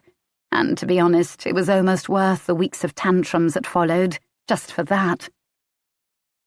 Minu had not come back from wherever she was, and the house was quiet without her. I wanted to put posters out around the neighbourhood, but I could hardly walk the length of a street, and Aaron obviously felt I was overreacting. "She's just gone off hunting. She'll be back." I wasn't so sure, and I missed her warm, self-satisfied purr, the silky drape of her over my lap. On top of that, Sharon was dodging my calls about the investigation into the messages, and I was afraid she'd take this chance to maneuver me out forever. She'd always thought I was after her job. There had been no more Facebook messages, but still I felt wary, on high alert, jerking awake in my sleep, getting up for a glass of water and wandering through the house, the time and myself out of joint. From time to time I Googled Mark, but there was nothing more online about him. The world had moved on, forgotten all about his case. I hadn't. Since I had nothing else to do all day, I'd put out feelers to several private detectives I'd found on Google, and eventually settled on a woman, feeling she might understand the situation better. Her name was Denise Edwards, a retired detective with a 40-a-day voice, who seemed entirely unperturbed by my request. Apparently tracing birth parents was a PI's bread and butter, which seemed sad. "I can do that for you, yes, my love. When was the last contact with her?" "He went into care in, I guess, 1997, when he was 2. I heard her writing it down. "Was there any further contact with the mother?" "None. It was a closed order." If she hadn't left her details with the adoption people, this Georgina, did that mean she wouldn't want to talk to him? I wouldn't tell him about Denise until I had good news, if I ever did have it. "Does that make it harder?" She coughed, a smoker's hack. "Can do. Don't you worry, darling. Most people are easy enough to find. Facebook and that. It's a gift, you know." I was about to finish the call, but then I blurted out, "Actually, Denise, could you trace someone else for me too?" "Of course. Another birth parent. The dad." I hadn't even thought of trying to find Aaron's dad. The lack of a name on the birth certificate seemed to make that impossible. No. Just someone I lost touch with and can't find online. A friend." Her voice betrayed no judgment, so maybe this was something people asked for all the time. "And what are they called, my love?" "Claudia Jarvis." I was too afraid to look for her husband, was the truth. I waited for a reaction, but Denise seemed not to know the name, or if she did, was too discreet to mention it. Alison. Kelly Anderson's flat was a sad place. Not just the shabbiness, or the smell of chips and cigarettes, the peeling MDF furniture, and the pictures torn from magazines and blue-tacked to the walls. There was also actual sadness here, seeping out from the cheap foam sofa, and from every pore of Kelly, who sat on an uncomfortable-looking wooden chair while Alison and Diana had the two-seater. She noticed the furniture was pointing at a TV stand, but there was no TV on it, just a square of dirt, where one had clearly sat until recently. "First of all, I'm so sorry for your loss, Kelly." Kelly ran a hand through her lank hair. She wore a baggy hoodie and tracksuit bottoms, and underneath was stick-thin, except for her slightly swollen stomach, an echo of the child that had, until recently, been in there. "Oh, thanks. One of those things, isn't it?"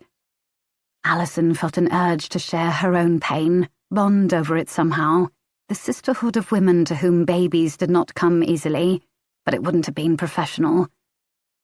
"Well, I'm sorry. I gather you went to the barbecue anyway."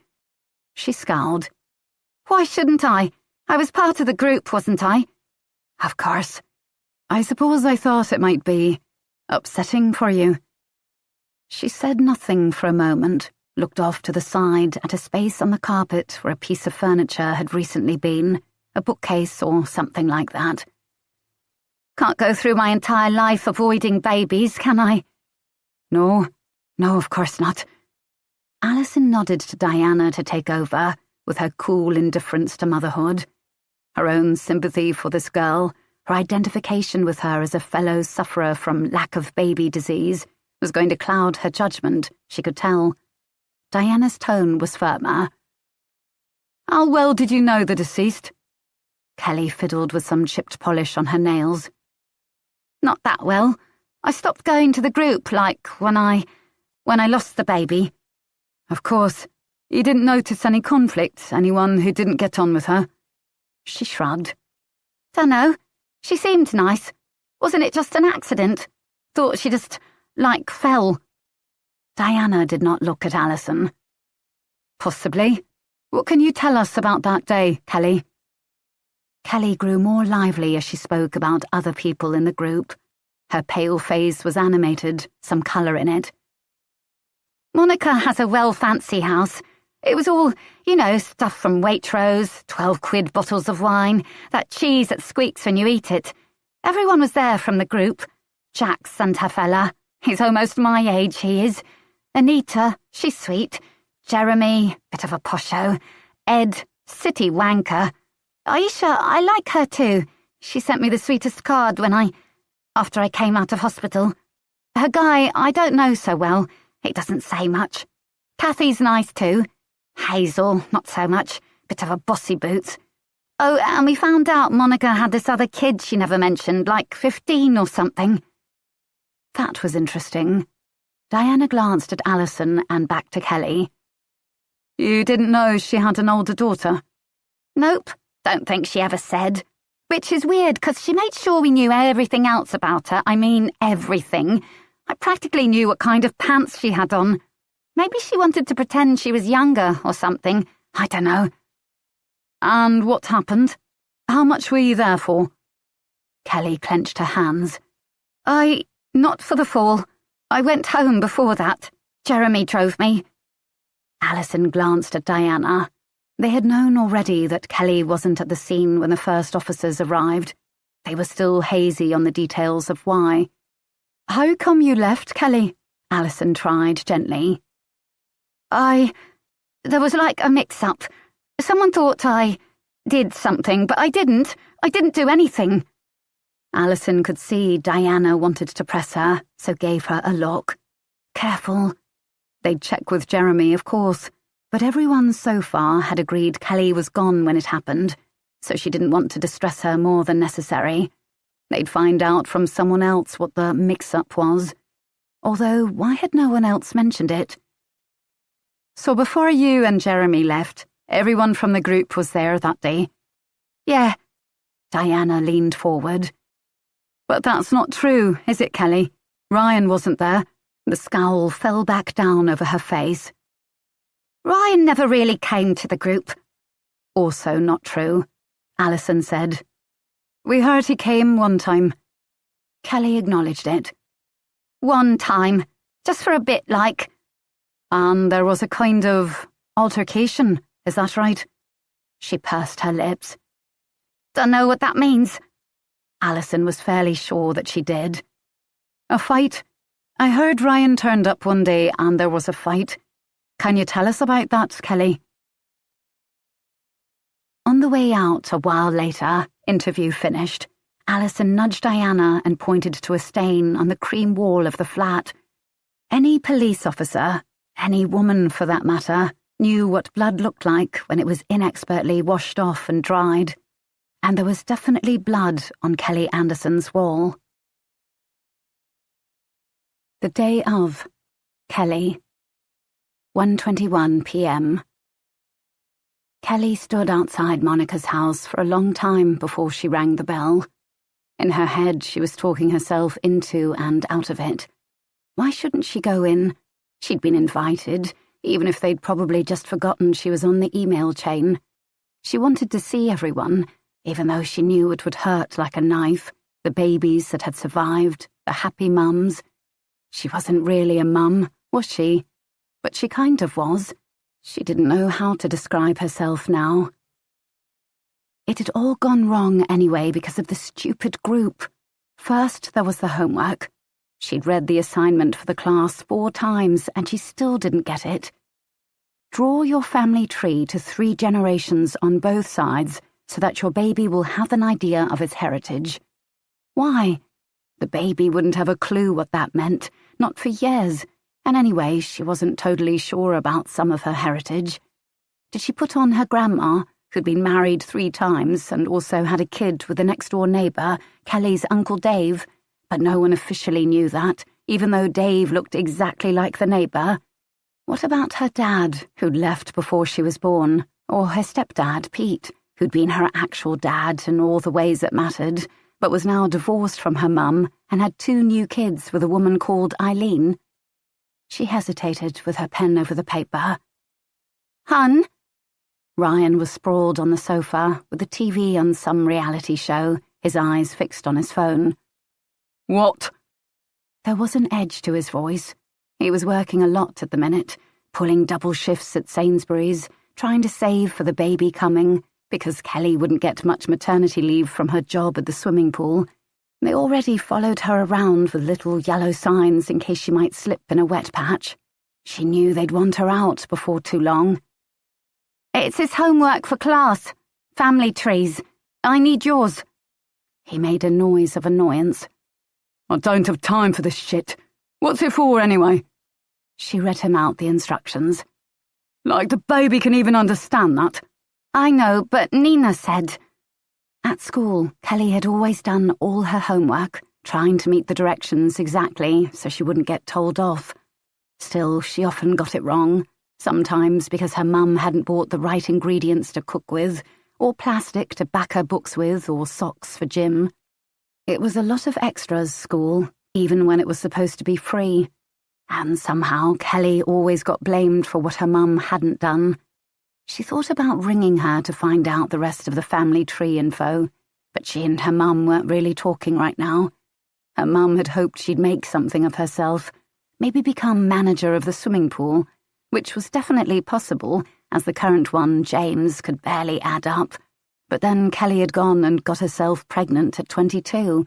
Her mum had hinted strongly that she didn't have to take it, you know, and Kelly knew that. She supported a woman's choice, of course she did. She'd taken 3 friends of hers to have abortions already. But this was her baby, and she couldn't explain why, but she wasn't going to do that. She just wasn't. Even if Ryan wasn't exactly. "What are you hovering there for?" he snapped. "I'm relaxing. I have to work again in an hour. This is just middle-class shit anyway. Happy families where everyone has the same mum and dad and they stay married forever. I don't want them knowing all my family business." "Okay." She'd just make it up. They would never know, surely, even though that Nina had eyes that somehow seemed to see right through her. "Sorry, hun." "Are you scared of Ryan?" her mum had once asked her, watching her run around after him at a family party, trying to find the right kind of beer and sausages done the way he liked, a little bit pink in the middle. "Of course not," she'd said, laughing. But was it true? As she scuttled away to finish the family tree in their tiny bedroom, could she say that she honestly wouldn't feel her whole body relax the moment the door slam told her he'd gone to work? Then there was the row when Ryan turned up that day. Fair enough, he was drunk, but did Nina really need to kick him out like that? Kelly had had to go running after him, drag him away from the Asian guy who was talking to him outside the church hall, all intense and scary. He'd pushed Ryan's face into the wall, and Nina had almost rung the police, though she didn't in the end. They'd gone home and not mentioned it after, but she'd felt Ryan simmering away, his anger, his humiliation. So maybe it was the row, or maybe it was just one of those things. Who knew? No one could tell her why it happened. She was woken one night, a month off her due date, by the blood. She'd been dreaming something weird, that a pipe was leaking from the ceiling, or that a window was open above her and rain was dripping on her, making the bed wet. It took quite a few seconds to remember that they didn't have a skylight. It was just before dawn, already bright enough to see shapes in the room. She could hear birds outside and the drone of planes above London. Something had woken her. What? The bed was wet. Not from a window. There wasn't one. She felt around, finding a wet patch underneath her. She lifted her hand into the pale dawn light. It was dark, sticky. It was blood. A moment of total clearness, of complete and absolute terror. Ryan! He'd come in late from his shift, and he wouldn't want to be woken, not when he'd only been asleep for a few hours. She pulled her hand from his shoulder and went to the bathroom, bunching up her nightie between her legs, trying not to leave a trail. Even so, a drop of dark blood fell onto the hall carpet, and she thought about their deposit, how much it was. It's okay, she told herself. People still bled when they were pregnant. That was why so many didn't even seem to know they were up the duff. There was a whole TV program about it, even. She'd be all right. Under the harsh bathroom light, no window in there either, she could see how bad it was. Her legs were splashed and crusted in it, her nightie wet and see-through, and it was all over her hands, embedded in her nails and even some in her hair, turning the blonde a strange brown colour. Her eyes were wild and terrified in the mirror. Is this happening? Am I losing it? Hospital. She had to get there. It wasn't far away. Ryan would have to drive her. She wadded up a towel and made her way back in. She wanted to lean on the walls for support, but then the blood would be there too. Handprints everywhere like a murder scene. Funny how on TV and in films blood always meant someone had been murdered, when really women saw blood all the time with their periods and what this maybe was. She didn't want to say the word. She was too far along for a miscarriage. The baby could live now if it came. A little glass cage and tubes and tiny woolly hats. It wouldn't be the worst thing in the world. Get it over with now, when the baby was still small, maybe avoid some of the worst pain. She switched on the light, and it felt weird to have it on in the morning. Ryan! He woke up slowly, face screwing into a snarl. Jesus! Turn the fucking light off! Ryan, She didn't know how to say it. I'm bleeding. He blinked and looked at the bed. Jesus fucking Christ, what did you do?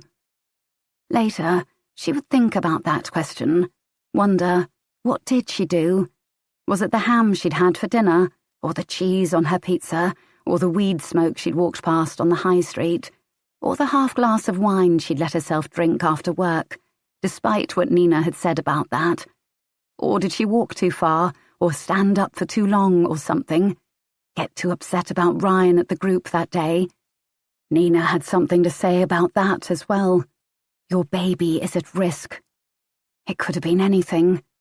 At that moment, though, she could only stare at the bed. It was the worst bit by far, a pool of dark black blood that had seeped through to the mattress. It wasn't theirs. They'd have to buy a new one. Security deposit gone. It was on Ryan, too, a bloody tide mark on the white t-shirt he slept in. He tore it off, disgusted. You need to take me to hospital, please. You'll get blood all over my car. Was this really happening? He was worried about his car seats when she was maybe... No, I'm not, it'll be okay. When something was maybe really wrong. I'll sit on some towels. Please, Ryan, I'm scared.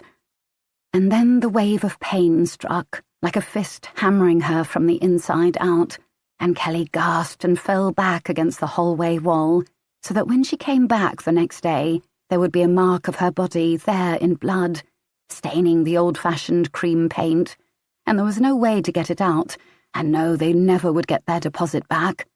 But by then, it wouldn't really matter. Ryan finally got up, moving with bad grace. Fucking disgusting, he muttered at the print of blood on his torso. I need a shower. She could hardly speak. There isn't time. She'd always spoken softly to him, knowing he could easily be scared away like a roosting bird. She didn't care anymore. You stupid, selfish bastard. I could be dying. The baby could be dying. Now shut up and fucking drive me to hospital. He went pale, licked his lips. It was like he didn't know her for a second. Then he nodded and pulled a hoodie from the back of a chair and took the car keys from the bedside table. His phone, his wallet. Kelly pointed. My phone, my bag. Get the stuff I'll need. Essentials. You can come back later. He scooped it all up, and then they hurried out of the flat, trying not to leak blood onto the lobby carpet and into the half-dawn, and it was like getting up early to go on holiday, except it wasn't like that at all. And as she sat with her head against the cool window, she knew nothing was going to be the same again. And it hadn't. She didn't want to think about after, the careful way the doctor told her, in a cold, bright little room, that there was no hope at all. Her baby was dead, and she could hold him for a little while, but then they'd have to take him away. How Ryan had reacted, shouting and punching the wall, and how, when she got home from the hospital, she'd called her mum, and her mum's boyfriend Larry came round and changed the locks and had a word with Ryan, and she hadn't seen him since. It hurt her head to think about it all, how it had gone so wrong. Was it the group, the homework, the way Ryan had been treated that day? Was it Nina and her advice? Because now she was alone, with no baby and no partner, and everyone else at this party, they would have both those things. It made you wonder, was it anyone's fault what had happened to her? Eventually, she got too hot standing on the street. She walked up to Monica's house with the smart glass door and rang the bell. No one answered for a while, and then she saw someone coming towards the door. It was Kathy, and she had a baby strapped to her chest. Jax, 7 weeks earlier.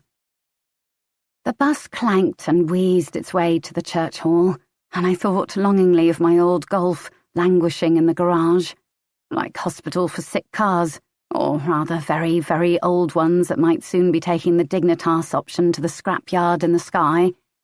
I'd turned the key in the ignition that morning to pop to the shops for milk, and nothing had happened. The garage had to come and tow it, an expense we didn't need.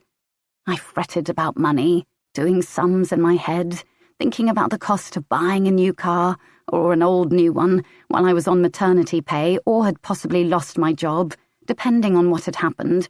Sharon had still not been in touch. It said a lot that I didn't even factor Aaron's pay into my equations. He sat on the outside seat of the bus, his long legs stretched out, a hand on my thigh.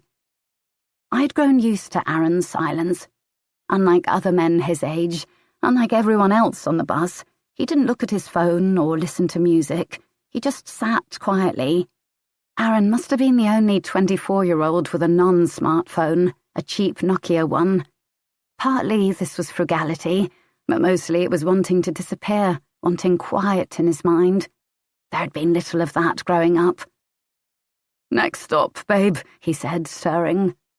As we got off, he held his body to protect me, shield me, and I wondered, did he even know he was doing it? 2 yummy mummies got on, buggies and matching yellow Bowden raincoats. I saw one glance at Aaron, then at me, and a trill of giggles followed us off. I was sure I heard the word cradle, but I walked on, heavy feet landing in puddles, a flush spreading over my face. It would always be this way, I knew. People would look at us and think I must be rich, or maybe it was a visa marriage, that there was something pathetic about me, believing a young man like this really loved me. Aaron would probably only get more attractive, as happened to many men, their eyes crinkling and hair silvering. What would people think of us when I was 60 and he was just in his early 40s? There goes that man with his mum. How nice. Ugh. I had to stop thinking like that. It was just sexism. And anyway, I wasn't even going to be an old mum. Monica and Anita were both older than me. Kelly was the one who stuck out now, only in her 20s. I wondered if her boyfriend would show up today. We reached the hall, already familiar with the layout, walking down the cream and puce corridor. I wondered who would have brought baked goods today, and sure enough, it was Aisha this time, with some sticky sweets rolled in coconut, bright-coloured and pretty. God, I really didn't want to have to start baking, but it would clearly be my turn soon. Monica swallowed a bit, grimaced. Ooh, a bit sweet for me. Kathy had one too, though Hazel frowned and said we should all be watching our sugars. I agree, said Nina, sweeping in with a jangle of bracelets and rings. Her skin was tanned, her glossy dark hair braided, her body slim and supple. I hated her. I wished she liked me more. Too much sugar isn't good for the baby. Seeing Aisha's face fall, I made sure to take one, though it left my fingers sticky, and I kept wiping them surreptitiously on my jeans. Looking about, I noticed that Kelly's supposed partner had not shown up again. I felt proud, briefly, that Aaron, also a young dad, had made the effort. He was good. I had to trust him, like he said. But it was hard, after years on my own. It had become clear as time went on that our little group had nothing in common except for our pregnancies. There had been disagreements over diet, childcare arrangements, birth plans, and of course the snippiness about veganism. That day, our fourth session, was the day Jeremy, of all people, threw us into turmoil.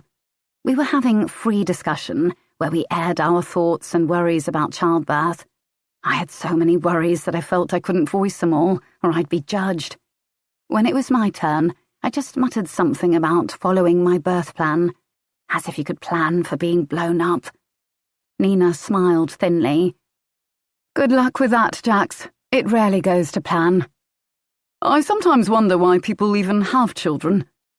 Jeremy did not say much, so his comment landed in the circle like a brick. Nothing is more guaranteed to ruin your bank balance, your career, and your marriage. Your body, too, for the woman. Kathy looked the most upset to start with. She was wearing a knitted jumper with a penguin on the front. But it's what you do. Humanity would die out otherwise. He smiled abstractedly, untouched by the emotion his remark had stirred up. That's the thing, though. The global population will reach 10 billion in a few years, and think what a mess we've made with 7. Food and resources will be stripped, animals will go extinct. He pointed to Kathy's jumper. Those penguins you love, for example, they won't exist anymore. Humanity may well die out if we don't stop having children. Anita was staring at the floor, embarrassed. Aisha shifted in her seat, worried, and Hazel made some comment under her breath. For God's sake, it sounded like. Kathy scowled. But you're having one? Jeremy shrugged. Adoption, and I'm not immune to the drive to reproduce, none of us are. I just think it's interesting, is all, from a philosophical standpoint. Monica said. People will always have children, the undereducated most of all. It's our duty to keep intelligent genes going too. I could have sworn she flicked a quick glance at Kelly here. Well, this is what my research is about. What stops people having children? Work, life circumstances, worries about the planet, and what spurs them on? Social competition, gender roles, fear of old age, of loneliness. Then suddenly he looked at me. You, Jax, you're in your late 30s, yes? What was it that stopped you having children before? All eyes on me. I was single, I suppose. Didn't want to do it alone. So life circumstances. It's an equation. Your fear of leaving it too late wasn't greater than your wish to be in a stable partnership first. Jeremy crossed one leg over the other, becoming properly animated for the first time that I'd seen. Did you ever think of simply not having any? Had I? I must have, in those years when there was no man on the horizon, and my age ticked up every month. When I imagined my life, I'd always assumed I would have children. It was just what you did, as Kathy said. Nothing happened without it. No inheritance, no continuance, no ongoing resentment, no man handing on misery to man. Nina stepped in before I could answer, a frown on her lovely face. This is very interesting, but I feel we should move on now. It was then that we heard the commotion. Someone was standing in the door of the meeting room, swaying vaguely as if drunk, or, guessing at his piggy red eyes, high. A man, a few years younger than Aaron, I'd guess, white, with a shaved head and grey tracksuit. So many young guys who lived near us seemed to dress exclusively like this, and I didn't know why. Kelly stood up, alarmed, scraping her chair. Ryan! So this was him, the elusive boyfriend. I saw Monica nudge Anita and whisper something. I saw Nina frown. She did not like being interrupted. Can I help you? She said.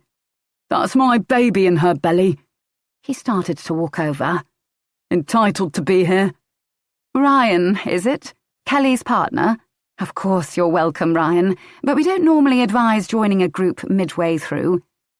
He glared at her, cross-eyed. You're the one, are you?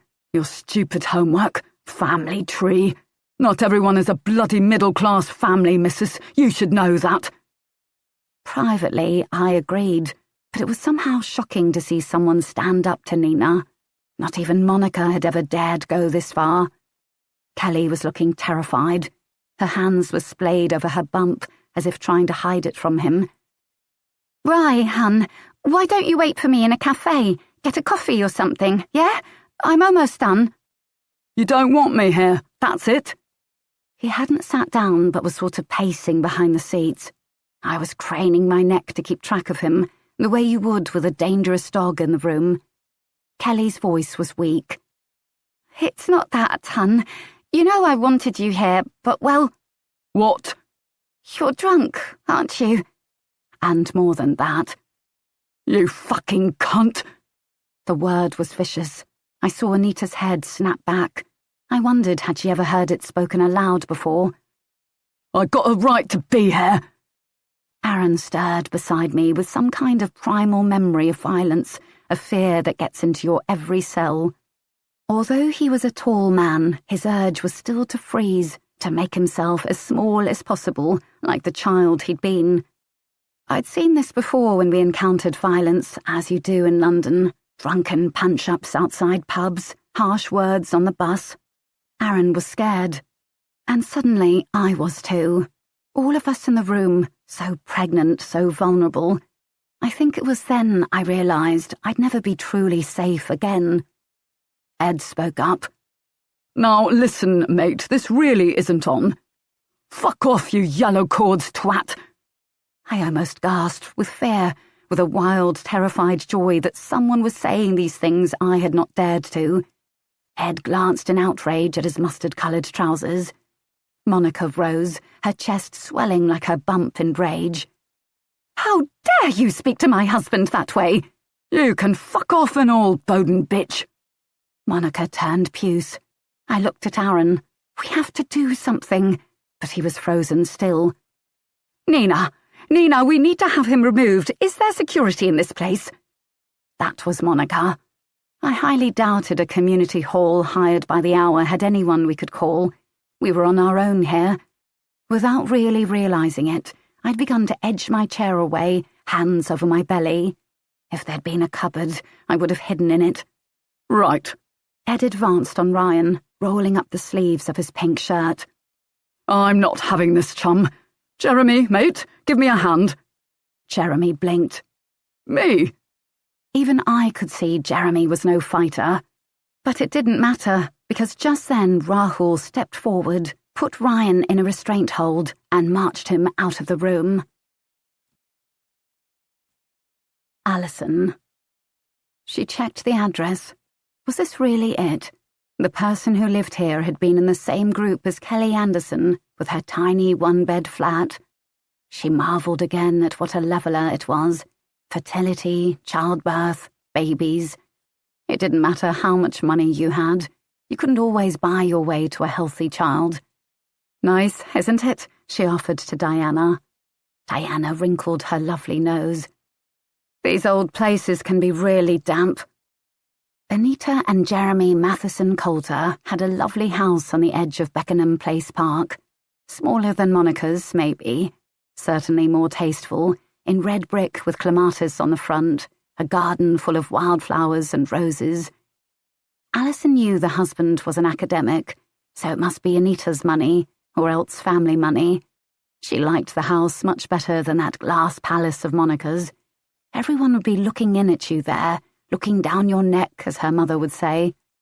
The door was opened by a thin, nervy woman, one hand clutched to her throat. "Oh, hello. You must be... come in, come in." The place was very clean, like Monica's. That was a mark of class also, houses kept tidy by the unseen hands of other women paid to clean and melt away, as servants in the olden days had turned their faces to the wall when their masters passed by, paid to be invisible. Alison and Diana were led into a very tidy living room, red leather chairs and dark wood, like a men's club. Framed on top of the small TV was an ultrasound picture. "Is that—" "Yes, Victoria." Anita gave a small, nervous laugh. "At least that's what we planned to call her. Planned. Honestly, I don't know what to say about it." Alison knew things hadn't quite worked out with their adoption. At any rate, there was no baby in this clean and tidy house. She was dying to ask for the details. "I'm sorry. Shall we sit down?" "I must make tea. Or would you like coffee, or a soft drink, or something else?" Alison was tempted to ask for a G&T, the day she'd had, but settled for tea.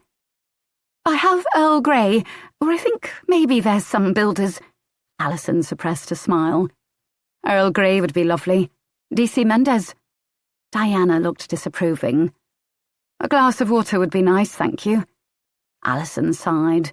Times like this she really missed Tom, who'd once eaten an entire roast dinner at a witness's house. The tea came in a leaf teapot with some shortbread on a little floral plate. It looked homemade. This house was heartbreaking, everything done so well and so thoroughly, and yet empty all the same. "Jeremy should be home soon. The trains, you know." "And do you work?" "Oh, yes, I'm a lawyer, but I took some adoption leave. That's what they class it as, not maternity. I suppose that makes sense." Alison waited as she poured the tea, offered milk, straightened everything on the tray. Sometimes people had to work their way up to telling a painful story. Diana prompted. "In your own time, Anita." "The adoption is proving harder than we thought," Anita admitted finally. "We'd been told the baby was due 2 weeks ago, hence why we joined the antenatal group. The flyer said it would cover baby care, not just the birth process, so we thought, why not? But then it all went quiet. The agency in America said the due date had been wrong, the mother was confused, it would be another while yet. But now I don't know. I can't even get through to them, and they're not replying to anything." Her hands had gone white, clasping each other. "And you've paid for this service?" "All the mother's medical bills, plus a big donation to the agency, yes." "So you were expecting to have a baby when you went to the barbecue?" "Well, yes. There should have been 6 babies. Poor Kelly." 2 out of 6 babies not arriving. That seemed unusually bad odds. "But you went anyway?" "I wanted to see the others, and I thought the baby was on her way, a little delayed, perhaps." Alison thought how that would be, for Anita and for Kelly too, walking into a house full of babies, none of them yours, having to smile and coo and pretend your heart wasn't breaking. It was all too easy to imagine, because she'd been to many a baby shower herself, a hideous American import. Soon it would be gender reveal parties, and Alison did not know enough swear words to express what she thought of those. Diana clearly didn't have much patience for this baby talk. "So the day of the barbecue, did you see the incident take place?" The murder, as Alison thought of it. But they couldn't call it that until they knew for sure, and still there was no concrete evidence, only some hairs in a bracelet and a feeling in her gut.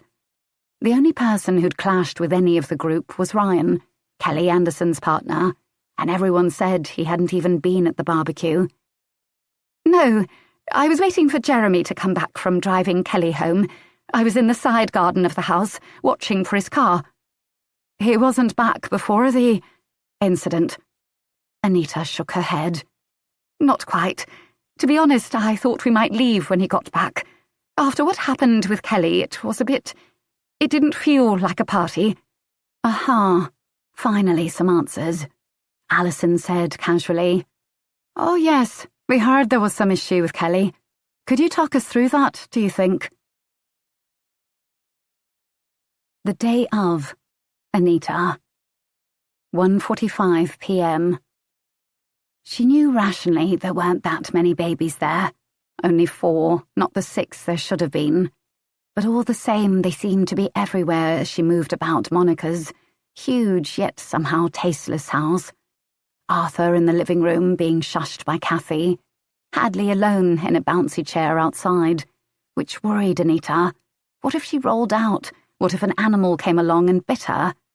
Then there was Isabella, who had been brought down from her nap and was being passed around like a little doll in pink frills. And upstairs, when she went to wash her hands, Harry being fed by Aisha, a blissed-out zen look on both their faces. Anita wondered if she would ever experience it. Not the feeding, she'd never have that.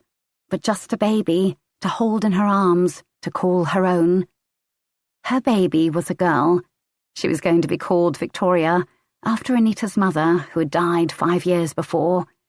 Before she died, she'd pressed a gold locket into Anita's hands, a family heirloom. For your daughter, my darling. Anita's mother had not been that old, barely 70, and Anita sometimes felt everything had gone downhill since she'd lost her, the one person who'd always been there for her. She'd been quite old before she realised not everyone's mothers were like this, loving and supportive, and always, always in your corner. Look at Jeremy's, a cold-voiced Tartar who'd sent him to Harrow at 7 and still never hugged him now. Any affection she had was reserved for her brood of Labradors. 5 years ago, Anita had been 36. She and Jeremy had been talking about children for years, on and off, but something always came up. Her promotion, his elevation to department head, with the increase in hours it brought. Then moving house, going on holiday, possibly being exposed to the Zika virus in South America, which meant waiting 6 months just in case. Always something. Then trying, failing. Then finally going for tests, and the news. She was in premature ovarian failure. She would not be pregnant, not ever. That part of the female experience was cut off from her, and never had she felt it more than when walking into the antenatal group, the swelling ripeness of all those women. It was funny how far you could slip into madness before you realised. First, it had been years of trying. Cough syrup, legs in the air, expensive vitamins for both of them, though she was sure Jeremy didn't remember to take his all the time. She didn't want to examine that too closely. Her sense that Jeremy's enthusiasm, never great to begin with, was waning, the fact that he hadn't turned up to some of the group sessions. Then IVF, private, since the NHS thought their chances were too low to fund it. IUI, IVF, ICSI, a parade of acronyms, a womb-scratching procedure that made her howl with pain like an animal, a Chinese medicine doctor who stuck pins in her feet and made her drink foul-smelling herbs brewed up in tea. Nothing. So then you asked more questions. Could we cope with adoption? Even though there were no babies available in their burrow, just older children who'd been through hell and whose birth families were still fighting to have them back. Could we try egg donation? A child that was not hers, but would be Jeremy's. You couldn't pay for it in the UK, which led them to America, a land where everything opened up with money, even the womb of a stranger. Eventually, when Jeremy's sperm count also came up as inadequate, they settled on adoption, which in the States you could arrange before the child was even born. The woman who was having Anita's baby was called Brandy, though she wasn't sure it was her real name. They'd been sent pictures of a homespun, slightly overweight girl in her 20s, smiling broadly with her hands on her bump. Was the picture even real, or just a stock image? Anita had spent so long staring at it, imagining the child inside the bump. Victoria. That day at the barbecue, Monica had come bustling into the kitchen where Anita stood, holding Isabella slightly away from her, as if the baby might soil the white dress she was wearing, which was a very strange choice for a barbecue. Anita was wearing a dress from Bowden, striped pink and white, but it felt all wrong on her. A dress for someone soft and yielding, not someone with a phone in each pocket. It had pockets, yes, waiting for New York or Dubai to call, with yet more work for her to do. Always more work, despite the leave she was supposedly on. "There you are, so no baby?" Anita forced a smile, which was getting harder and harder. "Not yet, no. Wasn't she due 2 weeks ago?" "Yes, but these things can be wrong." The idea was she and Jeremy would fly over when the birth seemed imminent, but it would take at least 12 hours to get there, and the silence from the US was deafening. Panic rose up in her again, and she pushed it down like someone cramming a jack back into a box. "But look at Isabella. Hello, sweetheart. Here you go." Monica passed the baby over like a tray of canapes. "I must get Ed onto that barbecue or no one will eat." Ed and Jeremy had disappeared off somewhere, and Anita was vaguely annoyed with him for leaving her like this in a sea of babies. Now Anita stood alone in the kitchen, the baby in her arms. It felt so right. The squashy little helpless body, the tiny curved toes, the hands that had never held anything. I could run with her. I could just go now. She shook her head to clear the thought, then looked up to see a teenage girl lurking in the doorway, dressed bizarrely in a too-big floral dress. "Hello," the girl said. "She needs her neck supported more." "Oh," Anita blushed. Even this girl, Monica's older daughter, had she been mentioned before, knew more about babies than she did. The girl held out her arms. "I'll take her." Anita handed her over. What else could she do? Maybe some women just weren't meant to be mothers. Maybe she'd never have had a child, even if she'd started at 21 the way people used to. Something fundamental in her body seemed just not to work.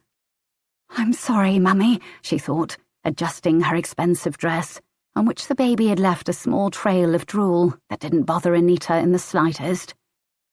"I tried. I really tried." Jax. 7 weeks earlier. After Rahul pushed Ryan from the room and Kelly lumbered out after them, a stunned silence fell. Ed looked wrong-footed. "I'd have sorted him," he said plaintively. "Bloody bad manners scaring the ladies." Monica looked like she might blow her top. "It's unacceptable, Nina. You have to do something. Nina!" Our leader had been sitting in a sort of trance since Ryan kicked off. Now she stirred herself. "Everyone, please stay here. I'll handle this." She got up and moved out unhurried. The rest of us sat for a moment, looking at each other with pale, scared faces. Myself, Kathy, Monica, Aisha were holding on to our bumps, as if we could protect them that way. Stupid. Beside me, Aaron was also frozen, his eyes vacant. I nudged him. "Babe." He didn't move or answer. I found myself getting to my feet with difficulty and moving to the door. No one stopped me, as I had vaguely thought they might, and I didn't know what I was doing, although I'd had mediation training through work, and angry young men was something I had experience of. Except, of course, I hadn't been pregnant then. The group were gathered at the end of the corridor. Rahul had Ryan against the wall, pressing his face into the chipped paint. He must be a lot stronger than he looked. Ryan was complaining. "Oh, it hurts, it hurts." Kelly stood nearby, pale and panting. "Please stop it. You're hurting him, Rahul." Nina was also there, exuding a calm authority. "Rahul, you can let him go now. He'll leave, won't you, Ryan?" "Fuck's sake. All right, I'll go. It's my fucking baby too, you know." Rahul had not moved. He seemed not to hear them. Ryan's face was turning white where it was pressed to the wall. Rahul! Nina's voice snapped. Move aside. Finally, he appeared to come back to himself, and all the tension left his arms, and he moved away from Ryan. Who has a phone? Demanded Nina. Rahul, give me yours. Watch him, but don't touch him. What? Said Rahul in a quiet, puzzled voice. Nina held her hand out. Your phone. I know it's in your pocket. With extreme hesitation, he handed it over, unlocked it. Nina keyed in 3 digits. What are you doing? Said Kelly miserably, as Ryan adjusted his collar, gasping for breath, muttering dire curses about Rahul. Nina held the phone to her ear. Calling the police, of course. What? No, he didn't mean any harm. I have a room full of pregnant women in there, Kelly, including you. I can't allow any danger to come near them. Ryan had gone pale. Please, Mrs., don't call them. I didn't mean nothing. Just, I had too much to drink, and I lost it. I'll go. Nina looked between them as if deciding. Ryan, you'll have to leave right now and never come back to this group. He will, won't you, Rye? Fine. Jesus, I can see when I'm not welcome. Rye. All right, I'm going. And he went, kicking the door as he left. Callie started to cry. Nina took her arm and led her back down the corridor. I should go after him.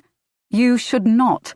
In fact, I would strongly advise you to have nothing else to do with Ryan from now on. Your baby is at risk. You must see that. I blinked as their voices drifted down to where I stood. Telling Kelly to leave her partner while she was pregnant, that was a big deal for a baby group leader to say, wasn't it? Kelly said nothing, sniffling and downcast. As they approached me, Nina frowned. Jax, you shouldn't be out here. Come inside now. Behind her, Rahul trailed. What? She said irritably. We need to get started again. My phone. Oh. Nina looked down as if she'd forgotten she held it. She glanced at the screen for a moment, then handed it to him, no expression on her face. And we all went back inside the room. God, the days were so long. How had I never realized this? Before I'd met Aaron, I'd felt constantly busy. I dragged myself out of bed, then it was a rat race to get to work and the gym and eat well and see all my friends and have hobbies to talk about when I got round to having dates. There was never quite enough time. Now I had so much time, it was as though a giant hourglass had smashed and crushed me to the ground with sand. My mother came round sometimes, of course, bringing all the wrong things, like a mobile for the baby that would take hours to put together, the ingredients to a complicated pie, saying it would do me good to nest a little. The Monday after that dramatic baby group session, Aaron left at 8, kissing me on the forehead. Promise me you'll take it easy, babe. I'll do the cleaning when I get home. Which meant I'd have to sit and look at dirty dishes all day, or suddenly realise in the daylight how much dust there was on the bookshelves round the TV. By the time I got up, washed and dressed in a stretchy tracksuit, then arranged myself on the sofa with a cup of tea, it was barely 9:30. I emailed my union rep, who was dealing with the outcome of the messages, and was told it was still under investigation. I hope you're enjoying mat leave, she added rather pointedly. Probably they felt my case was low priority, since I'd been about to take a year off anyway. I also texted the private detective, Denise, who didn't reply. Daytime TV was rubbish. I felt too guilty, too much my mother's daughter to binge Netflix all day, so I tried to read something improving from last year's Booker shortlist, but the lines seemed to blur and warp. Worsening eyesight was actually another side effect of pregnancy, but I thought this was instead more anxiety. Someone had tried to get me fired, to ruin my reputation both at work and beyond. My cat was missing, just as I most needed her soothing purr and way of half-closing her eyes in drowsy tolerance of my strokes. And despite what Aaron said, I couldn't help but feel this might be connected. I'd spent the previous morning designing a missing cat poster, hunting through my phone for a picture of her that she'd actually sat still for, no easy feat. I would need Aaron to copy them for me, take them round the lampposts of the area. So who could be doing all this? The only people I could think of were Mark Jarvis and his wife. I pulled my laptop towards me and balanced it to my bump, hoping that what they said about radiation wasn't true. This time, digging deep into the internet, I found an article that showed Mark had been released 3 months ago, as Chris had said. Disgraced financier freed after 15 years. The photo was grainy, showing a middle-aged man in a tracksuit holding a clear plastic bag of possessions, shielding his face from the camera. Nothing at all like the suave businessman who'd taken me out for lunch all those years ago. If only I'd said no. How different might things be now? I should have said no. I knew that even then. I knew by the knot of my stomach that this wasn't right. But what else could I say? I was so new and so green, and he was in charge, and he was older and handsome and well-dressed. Plus, I'd never been to a restaurant that nice. My mother didn't believe in eating out, since she hardly ate anything anyway. Daddy had always promised we'd go somewhere special for my 18th birthday, but then he died, and instead my mother had given me a diet book.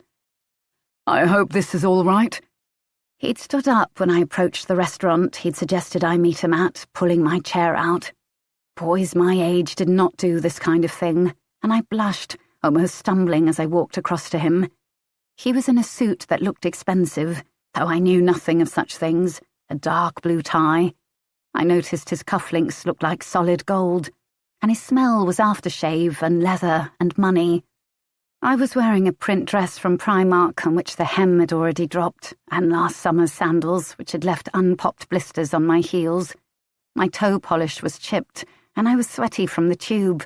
I didn't belong here, but he didn't seem to care. The waiter came, silent as a cat. Something to drink to start with? Mark smiled. I will if you will. A glass of fizz to celebrate your appointment. I knew it wasn't right to drink at lunchtime on a workday, but again, what could I say? I nodded, and soon 2 cold glasses of champagne appeared. I'd had cava at university, but never the real thing, and the taste hit me hard, rich and intoxicating. He knocked his glass against mine. Cheers, Jacqueline, to an exciting career. I murmured something back and glanced at my menu. It had no prices on it. I was so gauche that I wasn't even sure if he was going to pay or not, and began silently to panic, thinking of my overdraft. Charity work did not offer high salaries. I should have known that with men like Mark, you never pay. Not with money, anyway. I jerked back from the laptop as a sound reached my ears. Not something I heard often, unless we had an Amazon delivery during the evening. The doorbell. Who would it be? We didn't have anything on order. We'd agreed to scale back the online purchases, both to help local businesses and our bank accounts. But it could be a meter reader, Jehovah's Witnesses, chuggers, or worst of all, my mother again. None very palatable, but on the other hand, if I didn't answer it, I wouldn't talk to a single other person until Aaron came home.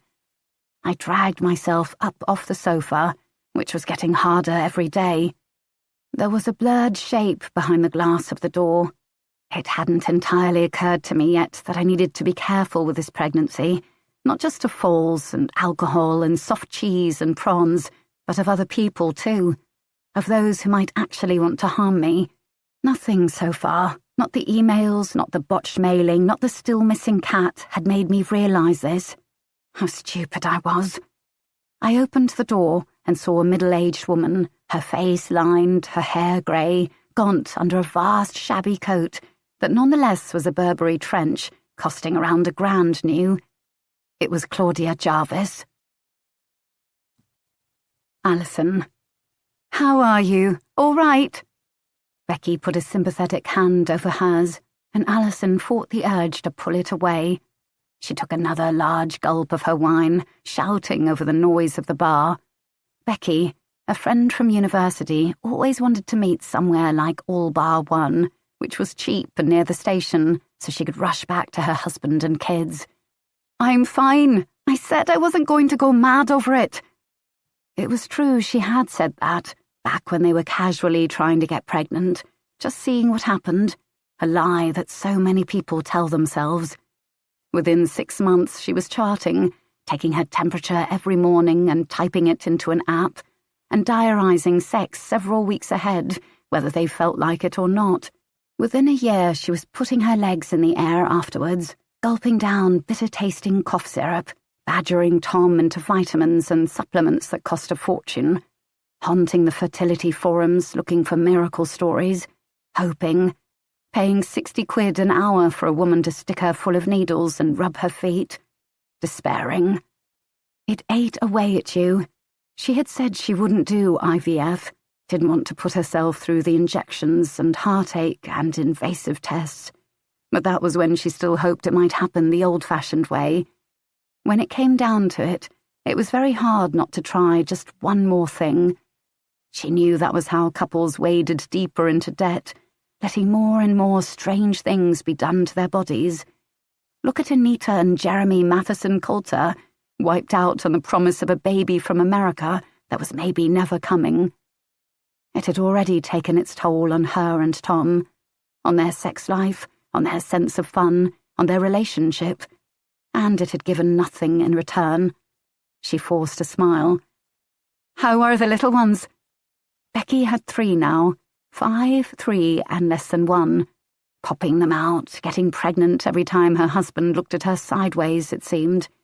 How Alison envied that, to become pregnant easily, because you had sex when you felt like it, a baby born from desire and love, rather than careful counting and joyless thrusting, or inside a laboratory. She told herself it didn't matter, but she knew it did, to her at least. Becky was telling a long story about a woman at work who had it in for her because she'd had to leave early 3 times the previous week. "I mean, what was I meant to do? Maeve had a cold, and then Finn got croup, and Hamish threw up in nursery, and they won't keep them there if they're sick." She only worked 3 days as it was, having once been head of her department in a large secondary school. So many of Alison's female friends had experienced the same. None of the men. Most of them didn't even take the shared parental leave they were entitled to, too worried about their careers, as if women hadn't had to deal with that for decades. She sighed. "And she complained about you, are you sure?" "Well, someone did. The head gave me a right dressing down, and Anna's always giving me the evils when I come in late or I leave marking at home, because the kids are tearing the place apart. It's okay for her, she's not even married, just does what she likes." Tears were glinting in Becky's eyes. "It's so hard, Alison, honest, you have no idea." "You're right, no idea at all." She could see her friend was upset, but her sympathy also went to this unknown Anna, having to pick up the slack yet getting paid the same, just because she was childless. "Oh," Becky looked stricken. "I'm so sorry, love, I didn't mean it that way." "It's fine." "No, it's not. I've gone and put my foot in it now." Which was worse, tactless friends complaining about their kids, or trying to make up for it with solicitous concern, as if Alison was that stereotype, a crazy, infertile woman desperate to snatch your baby from its pram. She didn't want anyone's random baby, that was the point. She wanted her own, her and Tom's. Why was that so hard? "Never mind," she said, sick of the conversation. "Shall we get another bottle?" Becky looked at her pointedly. "Is that a good idea, love? I stopped drinking for 6 months before I fell pregnant with Hamish." Alison counted to 10. It didn't help. "You know what? You're right. I might just call it a night." "Oh, no." "Got a big case on at the moment." That was true, anyway. "Because of what I said? Al, I didn't mean it. I'm just venting. Am I not allowed to talk about my kids? Is that it? Just in case it upsets you?" Becky's face was flushed. She was angry sad, a lightweight now who was drunk on the 2 glasses of Merlot she'd had. Alison couldn't be bothered. She had no issue with pregnant women, with mothers, and yet the world seemed determined to pit her against them. It's fine. She hugged Becky, trying to smooth over the bad feeling. I'll see you soon, okay? Assuming I can get a babysitter again, said Becky stiffly. What about your husband? Alison wanted to scream. Carl didn't help out at all, she knew that. He worked till 9 every night, then took the train down to where they lived in Surrey. But that was Becky's choice, wasn't it? Everyone made their choice, and they shouldn't complain about it after. She wanted another drink, though, and Tom was working late on the petrol fraud case. Overtime, to help pay for what could well be a failed IVF cycle. On impulse, she took out her phone and texted Diana Mendez. I'm in town and I need some wine. Would you like to join me? Failing that, she was going to go to a bar and drink by herself. Might as well fulfill the childless woman stereotypes while enjoying a good Chablis, after all. The day of. Jax. 2:15 p.m. So this was it, then. Motherhood. I wasn't sure if I felt different on some elemental level, or if it was just physical pain and sleep deprivation. I'd only experienced anything like it on long-haul flights, crazed with jet lag and discomfort, but at least that had been one night only. This had so far been 2 weeks and counting. At nights I walked the floor, no longer sure what time it was or even what day it was. I'd lived so much of my life out of the moment, I realised. Plugged into my work or a podcast or a book or a TV show or play. Now I was forced to be in every bloody howling minute of it. I hadn't had a proper shower in 3 days. That morning Aaron had held the baby outside the door while I frantically soaped my hair, which hadn't been rinsed properly and was flat and lifeless. Hadley had screamed the whole time, desperate sobs as if she'd been abandoned down a well. Aaron had no idea what to do with her. He looked like a teenage babysitter, equally uncomfortable. I hadn't read a line of a book, or watched more than 5 minutes of TV, or gone to the loo without agony either. 2 weeks. It turned out that was a long time to live every single awful moment of your life. And that wasn't counting the way things were with me and Aaron. I hadn't wanted to come to the barbecue today. I'd woken up, or rather floated out of the half-doze which was all Hadley ever allowed me to have, with a sense that something bad was going to happen. What could happen? Aaron had said. As if nothing bad had happened already, as if bad things hadn't been happening for months now. But he didn't believe me, did he? And that was the root of the problem. I don't know, something. But it was hard to tell if it was unusual dread or just the everyday kind, the sort I'd grown used to since being pregnant. Of another day without any sleep, of not being able to sit down and eat a meal or go to the loo without the plaintive fox wail of the baby starting up. It'll be fine. Come on.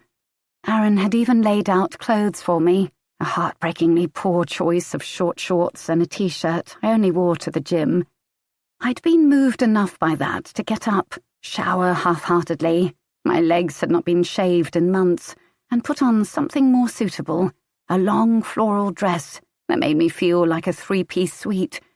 And we'd driven to Monica's to play Happy Families, to put on a show, ignoring what was really going on. Now I was in the kitchen at Monica's, dazedly floating in the cross-currents of conversation about nurseries. Monica seemed to feel a Montessori approach was dangerously lax, that your child would never get into a good school if you sent them there, and Kathy disagreed, her baby hoisted on her front, quiet and milk-drowsed. Hadley never seemed to get enough to eat, and I was wondering if I should stop, give up on breastfeeding altogether. I imagined what they'd all say if I was to announce that now, if they'd run me out of the place for being a bad mother, a failure at what the rest seemed to do as naturally as breathing. Monica, who'd clearly had a manicure and blow-dry, looked unbelievably slim and toned in a strappy white dress. A white dress! I wouldn't have worn that even before I got pregnant, not at my age, not to a barbecue. Monica was a sickener. She really was. Everything was so immaculate, the tableware sparkling, the lights hung up in the garden, the spread of salads and meat. Outside, Hazel had taken command of the barbecue, and Anita hovered by the food table, looking uncomfortable with Rahul, who I didn't think had spoken one word so far. An odd trio, with nothing to say to each other, clearly. I was dying to talk to someone about Anita's baby, how it hadn't arrived yet, and what that might mean. But of my allies in the group, Kathy was busy arguing the toss with Monica about nursery education, and Aisha was... Oh, there she was. She came into the room, smoothing down her long-sleeved top, having clearly just fed her own baby, who was drowsing in her arms. She looked troubled, biting her lip. I said, "Did you see Aaron up there?" Aisha blinked, as if snapping into the room. Oh, no, I haven't seen him, sorry." Vaguely, I wondered where he was. I'd assumed he was with the baby, who was outside in her bouncy chair. Hadn't I said, stay with her? What if a bee came along and stung her? I knew I should move to check on her, but just for a second, I found I couldn't. For once, no one was asking anything of me, to be fed or held or taken care of, and the idea of going out there and perhaps causing storms of howling froze me. Just for a moment, that's all it was. I would tell myself that a lot afterwards. As I went out the back door, I saw Aaron at the bottom of the garden, along with Ed and Jeremy. I had a vague idea that Ed's shed or man cave was down there. How ridiculous, a grown man with a playroom. Ed looked red-faced and somehow guilty, whereas Aaron and Jeremy both looked uneasy. "Where's Hadley?" I said, irritated. Why was it always down to me? "Is she not—" Aaron looked past me, trailing off, and I followed his gaze. I saw the bouncy chair I'd placed the baby in. When was it? Not more than 15 minutes ago, surely. Or was it more? I saw that it was now empty. My reaction was oddly delayed. It was a bit like how my contractions had taken hold of me, slow at first, then tightening like a giant fist to utter agony, past the point where I felt I could bear it. In the same way, the terror was slow to arrive, pushing through the mist of my exhaustion and apathy. But then there it was. "Aaron, where's the baby?" Ed, Aaron, Jeremy, Hazel, Rahul, Anita. In the kitchen, Aisha, Kathy, Monica. I realised there was one more person who'd been at the party. Frantically, I ran the count again. Maybe the baby was there. She just rolled out, or someone else had her, or... No. There was Arthur and there was Harry, both in their mother's arms, and Isabella was upstairs, napping again. Hadley was not there. She just wasn't there. I didn't want to say it. I didn't want to let that feeling hit me, grab me in its fist. I didn't want to say, the baby is gone, Kelly is gone, and the baby is gone. I wasn't ready to face that, the terror, the nauseous, horrific reality of the empty chair. But it was Hazel who said it in the end, coming over to take control of the situation, a pair of barbecue tongs in her hand. "Has anyone seen Kelly?" Jax, 7 weeks earlier. I let Claudia in. Of course I did. What else? I was so shocked by her appearance that I worried it showed on my face. She, who'd always been so stylish, so slender and polished. Still, I probably didn't look as good as I had at 23 either. Her eyes roved everywhere, over me, my body, my house. "You're pregnant?" I could hardly lie. Yes, due in 5 weeks. Oh. And between us was everything that had happened, swamping me with an overwhelming desire to apologize, but it hadn't been my fault. This was how I'd sustained myself all this time, held the terrible guilt at bay like a dam. It wasn't my fault. "Can I get you tea, coffee?"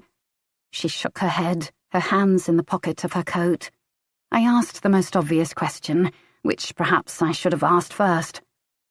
"What are you... How did you know where I lived?"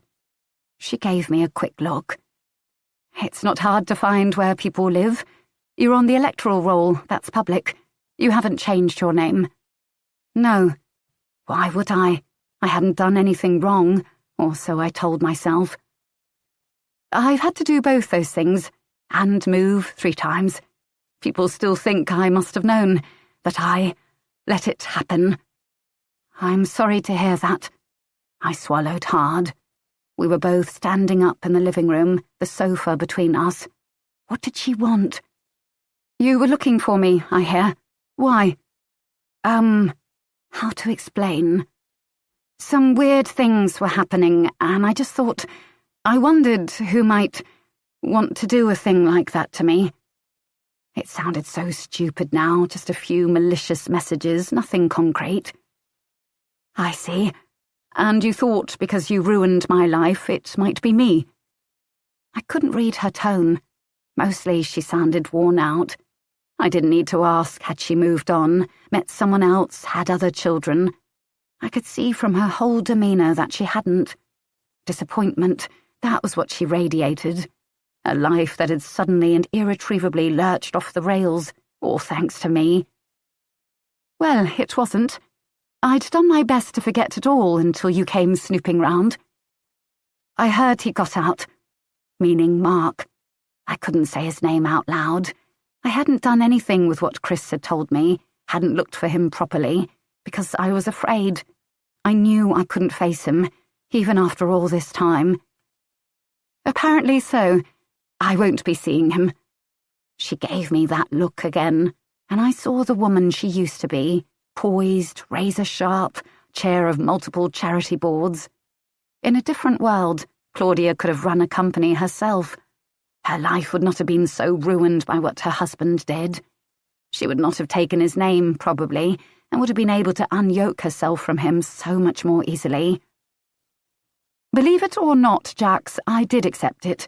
What you said. They found the evidence, after all. I'm not a fantasist. I know he did it. But you said... I thought back to the day in court, her screaming at me across the gallery. You lying bitch! This is all your fault. I was upset. You can understand that, can't you? After what happened. And the thought that the man you love, that you think you know, could do such things. I mean, you understand that, don't you, Jax? After all, you were going to sleep with him, too. I could have protested that I was young, railroaded into it, just being polite. Instead, I said what I'd tried not to before. I'm sorry. Oh, well, it's too late now. But I wanted you to know none of this is me, whatever's been happening. I highly doubt it's him, either. They watch him like a hawk, waiting for him to do it again. Apparently, it's just a matter of time. She shrugged, straightened her spine. I felt like coming to talk to me had helped her somehow, reminded her that she used to have poise and grace, that she wasn't defined by what Mark had done. I hope it all goes well with the baby. Thank you. I knew it must have cost her a lot to say that, considering what she'd lost. I shuffled behind her to the door and watched until she disappeared from view at the end of the street. Claudia Jarvis, or whatever she called herself now. I wondered for the 1000th time if I'd done the right thing back then. I was shaking when I closed the door to Claudia. I had liked her. That was the worst thing. She seemed broken down, grown up in a way Mark never had to me. I wondered had she always been like that, and I'd made her into a grouch, a killjoy. What a stupid kid I'd been. I felt myself swept with a deep and shattering shame. All your fault, all your fault. But I hadn't meant for it to happen. I'd done the right thing, the only thing I could have done. Hadn't I? But as I sat back down on the sofa, which already had a soft hollow from where I'd been slumped, bits of crisps collecting in it, I found that I wasn't sure I had at all. After that first lunch, Mark began to stop by my desk most weeks. It got to be embarrassing. I could see my colleagues roll their eyes, and when Hilary, the fundraising manager, retired, not a moment too soon, in my opinion, since she barely knew how to type, let alone use databases, he suggested I apply for her post. At 23, This was quite a coup, and I would have talked myself out of it in classic female style if not for his encouragement. On the day of the interview, he was on the panel, as was standard, along with my boss, Veronica, the head of fundraising, who was good, but in my opinion too taken up with her twin toddlers, and a service user, a girl called Nikki, who'd come up through one of our programs. Nikki didn't say much, picking at some old scars on her arm and asking her assigned questions in a halting South London accent. Veronica, whose phone went off in the middle of the interview with a text from her nanny, was distracted, barely listening to what I said. Mark, who had coached me over lunch the day before, smiled encouragingly as I fed him back my smooth answers. I felt we could diversify our income profile ahead of the possible coming recession. I'd involve service users at every level. I'd offer an internship to a former beneficiary. I'd develop our high-value donor program.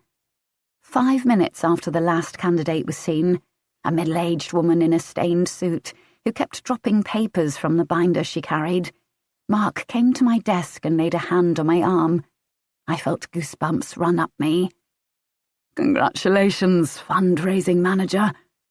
I'd never known anything to be so easy before. He whispered, "I have a few things to finish up. Then how about a celebration drink?" I looked at the clock. "It's only 3. "Never mind that. We'll say I have to brief you." With a light squeeze of my arm, he was gone. I looked up to see Kareem, the database manager, watching me, and flushed with a shame I didn't quite understand. "Another?" "I shouldn't really. I'm tipsy." I was slight then, young, unused to drinking like Mark did, client dinners with 800 quid whiskey and matchless wines, where he had to keep a clear head somehow. 3 glasses of cheap, sparkling wine, and the world was swimming. I'd be fundraising manager. I'd call my mother later and tell her. Maybe I'd make it sound a bit more impressive than it was. She wouldn't understand it was a big step forward for me. She'd ask what the salary was, then echo it back to me, incredulous. "Darling, that seems like exploitation." Plus, I was fairly sure I sensed a coldness among the other fundraising team members, the ones who hadn't been coached to a promotion, who'd been there longer. Susan had applied too, I thought, but I'd not seen her have an interview. Never mind all that. I was on my way, and this man, this suave, grown-up man, seemed to like my company. I hadn't interrogated it too closely. He was married. I'd glimpsed his wife at a donors event, slender and glamorous in a white silk dress and diamonds, though old to my eyes. He wouldn't be interested in me if he was married. He was just helping me out. He reminded me of my father in some ways, the whiskey, the suits, the fountain pen in the pocket. Veronica had once whispered to me that Mark and Claudia had no children. So sad, so that's why he worked with the charity, to help the other kids, the ones that had no chance in life. Maybe he saw me as a kid in some ways. I was naive back then, but not that naive. What it had been was an excellent piece of self-deception.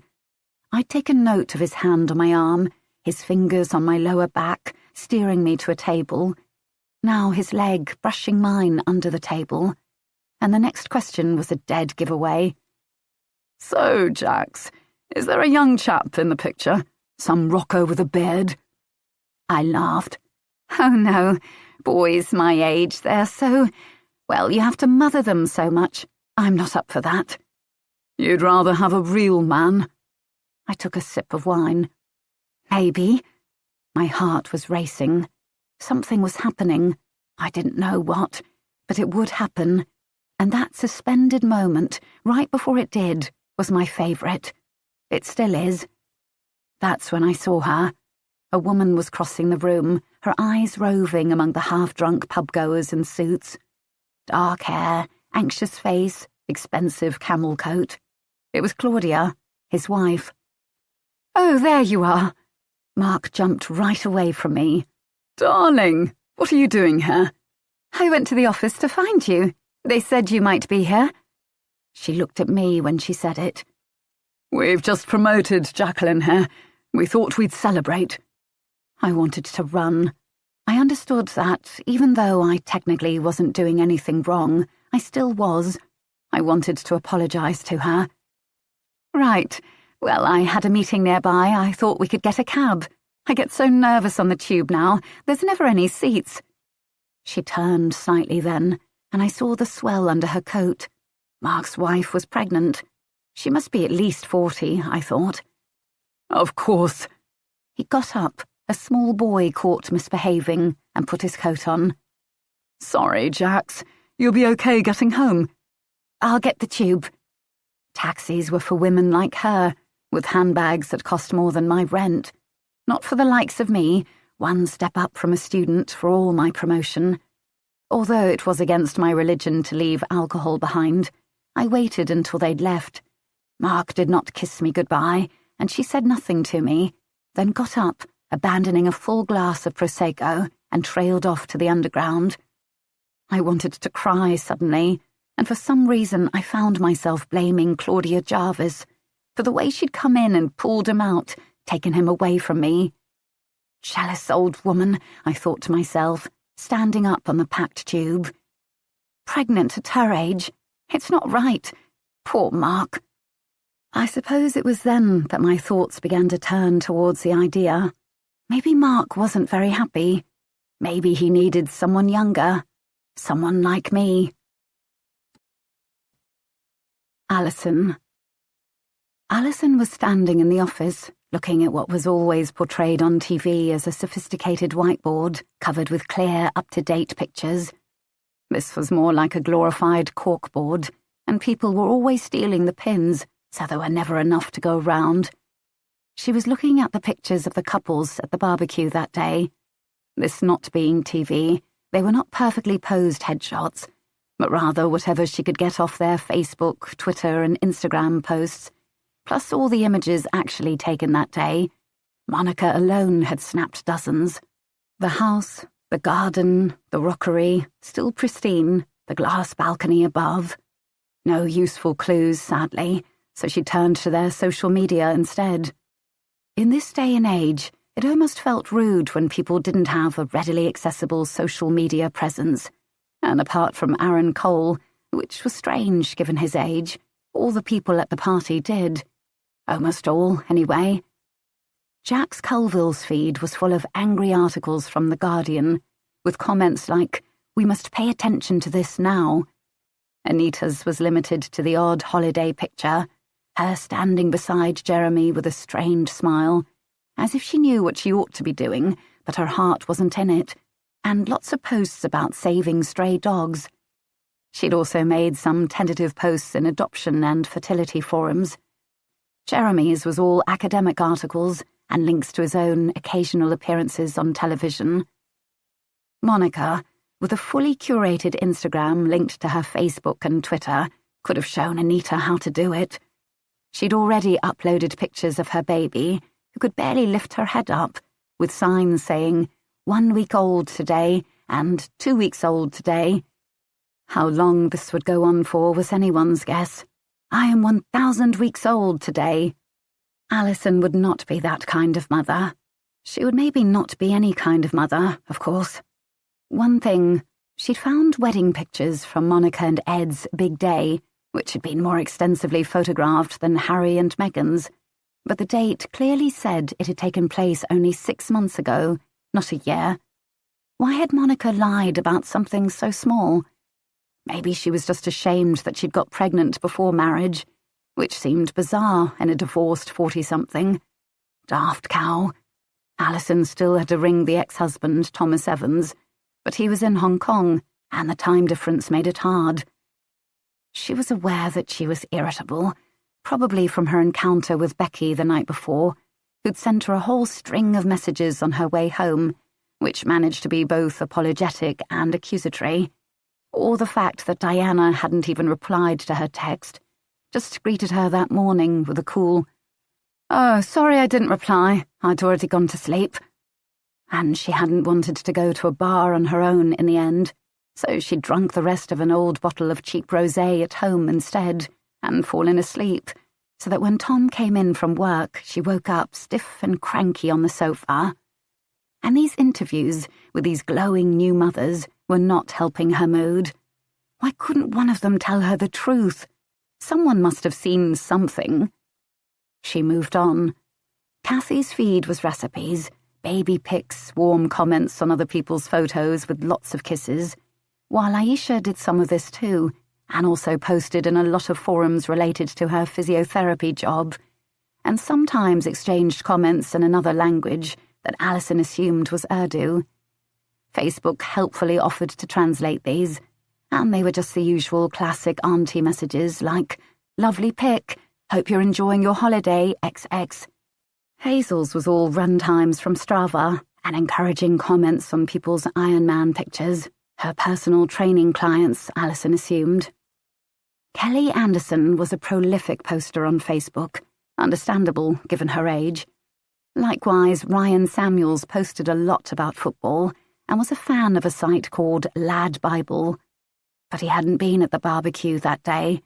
If only he had, Alison would actually have a motive. Someone she knew had clashed with the victim. She'd checked with Sainsbury's, though, and he'd been at work in the warehouse all that day, even caught on CCTV unloading pallets onto shelves. Annoying. Among the other men, Ed Dunwood posted articles from The Economist or got into heated arguments with strangers on neighbourhood groups over things like cricket or parking or access rights.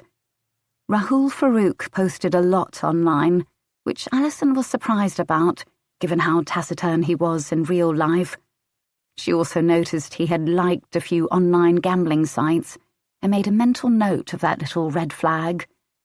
It was almost depressing how easy these were to find, especially given that everyone now voluntarily shared all their innermost secrets with the internet, a hungry shark gobbling up their data, using it against them. Alison barely used Facebook now, and the only reason she hadn't deleted it was because her mother gave her grief about no longer being able to see her holiday snaps. Tom was an enthusiastic poster and commenter, and like Ed Dunwood, sometimes got in rows about things online, especially people criticising the police. If they had a baby, she talked to Tom about a no-screens policy, no pictures of the kid online till they were older. Not that it was likely to happen. God, she had to stop thinking this way. Didn't everyone say it made things worse to stress about them? Scanning through all the social media profiles, a few things stood out. She wanted to look further into Aaron Cole. Why would someone his age be so private? Then there was the fact that Monica's daughter, Chloe Evans, who she still hadn't interviewed, had posted prolifically online until about 6 months ago, when all her accounts had gone quiet. She hadn't put up a single thing since then, which seemed odd to Alison. The girl had been ill, her mother said, but would that stop her going online? The other thing that struck her, looking over them, was that there was nothing online at all for Nina D'Souza. She didn't even have a Facebook account. She didn't use email as far as Alison could see, and all the setup for the group had been arranged via text from a mobile number that was now out of service. It was so frustrating. If this was a murder case, she'd have been part of the team, and everyone would have been hauled in right away before they had the chance to get their story straight. So much time had already been lost, but she couldn't do much more with just herself and Diana. She was pretty sure Diana still leaned towards the accident angle, in any case. "Anything on the socials?" Diana herself came over then, looking as glossy and neat as always. Was the shine on her hair something innate, Alison wondered, or did she just have a really good shampoo? "Maybe. I want to request further access to some of them." She was distrustful of Ed, and also of Jeremy, but perhaps that was just a class thing, a chip on her shoulder. And if Kelly Anderson had left by the time the fall took place, Jeremy also wasn't there, since he'd driven her home. "Funny thing about Nina D'Souza, she has no online presence. I can't find her anywhere." "You think that's weird?" "Nowadays, yeah. Could be one of those off-grid people, you know, a loud taker. That would make sense if she's a hippy-dippy doula type." "Yeah, but I'm thinking, what if it's a made-up name?" Diana was less sure. She'd have had to do a DBS check to get that job, surely. Not necessarily. I mean, think about it. She'd no ID on her, no wallet, no phone even. Nina D'Souza was a total mystery, in fact. They didn't even know where she lived yet. You found anything new? Diana shook her head. Still chasing up forensics on those hairs. They're so slow. You reckon it's significant, the thing with Kelly Anderson at the barbecue? Alison frowned. Can't see how. She'd left before anything happened. But could two separate incidents really take place at the same quiet suburban party? How likely was that? That's it. Nothing else. Well, you know we talked about seeing if anyone had a record. Alison pounced on that. Did they? Not exactly. Squeaky clean, in fact, except for one. Who's that? On your desk there. Alison flipped open the file, made an emoji face of surprise. Always the quiet ones, isn't it? Reckon it's relevant? Honestly, no. But we should go and have a chat anyway. Was that really all? She'd hoped for something more. A violent offence of some kind. A little hint at the kind of person who might later push someone off a balcony. Yeah, as far as convictions go. But Jax Colville, she was a witness in a big case about 15 years ago. In fact, she blew the whistle on the whole thing in the first place. What case was that? Alison was leafing through the endless pile of paperwork on her desk. New regs, parking instructions, pass ag reminders about washing up. Mark Jarvis. Do you remember that one? I remember. Alison stopped her, a queasy feeling rising in her stomach. I was seconded to CEOP a few years after that. An innocuous acronym for one of the hardest jobs there was. The Child Exploitation and Online Protection Team. Diana raised her neat eyebrows. Yikes! I've managed to avoid it so far. Wise? So that was Jax? The girl who... Yeah. Want to hear something else that's interesting? Mark Jarvis got out of prison 3 months ago. He's living in a halfway house in Ealing. Fancy a trip out there? Alison eyed her paperwork pile. Sure. It's not like I have anything else to do just now. Diana gave a faint smile in acknowledgement of the irony. All right. You want to get some food in a bit? I'm on a late and I need to eat. Alison was taken aback. A social invitation from the Ice Queen. Maybe she felt bad about blowing Alison off last night. Really? Yeah. I was hoping you might know somewhere that doesn't only sell bacon rolls or fried chicken. The team ran on such food, though Alison in her late 30s was starting to feel it. Good luck with that around here, to be honest. I know a place we can try, though. Great. No mention of why she wanted to meet up, or what she wanted to discuss. There's one or two things I want to ask you. All right. Diana left again, without saying anything else, leaving Alison puzzled. But then it wasn't surprising.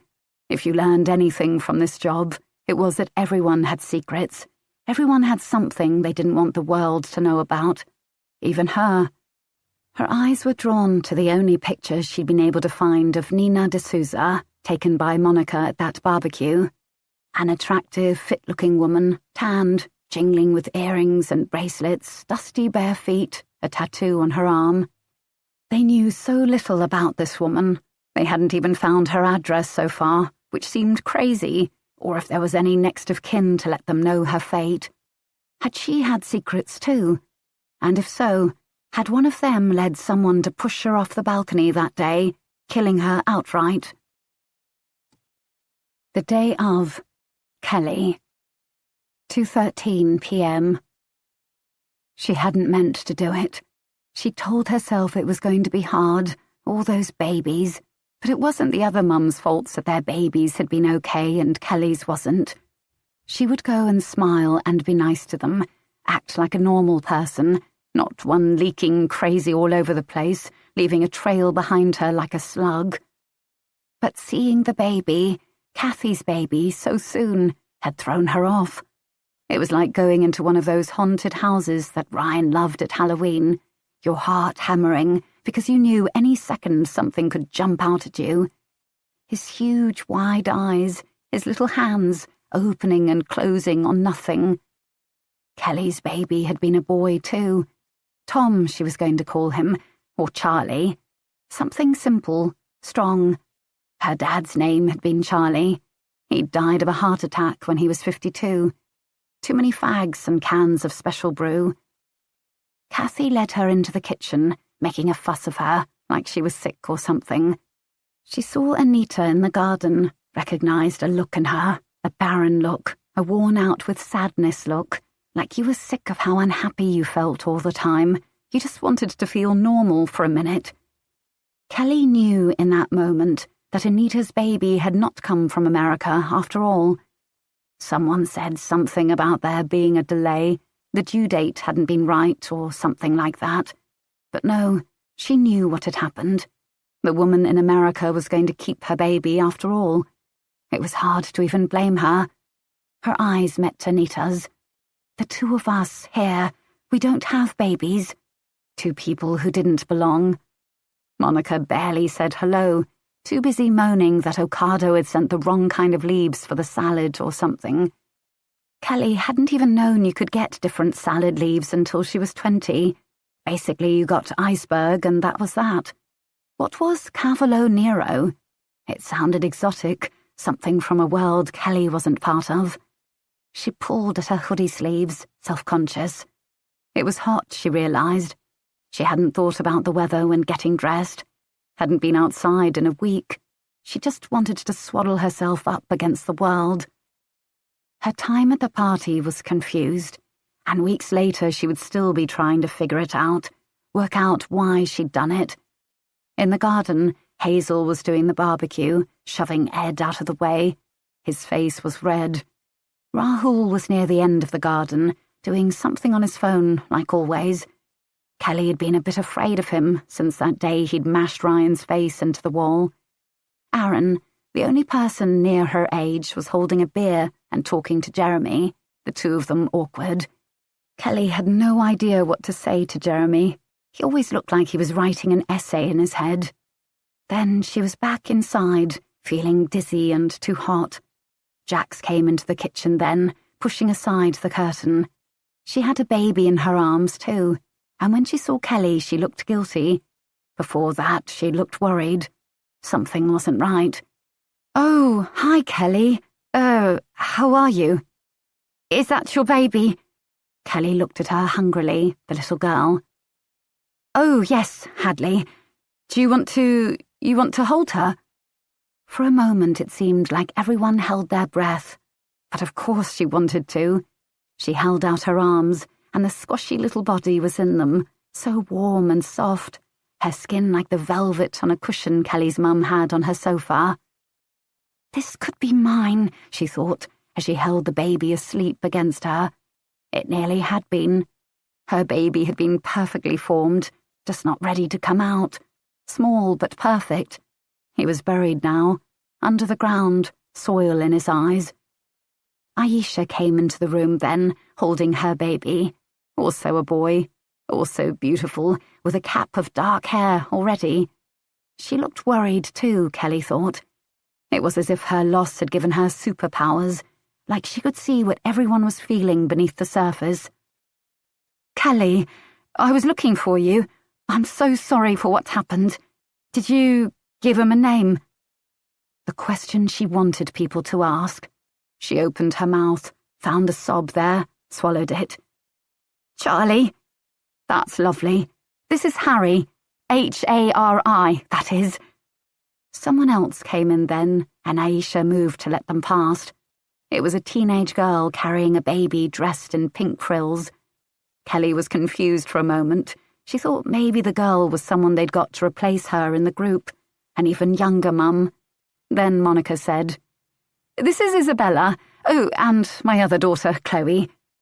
And just like that, there were 4 babies in the room, Harry draped over Aisha's shoulder, Arthur in a sling on Kathy's front, Isabella being held by the teenage girl, and in Kelly's own arms, Hadley.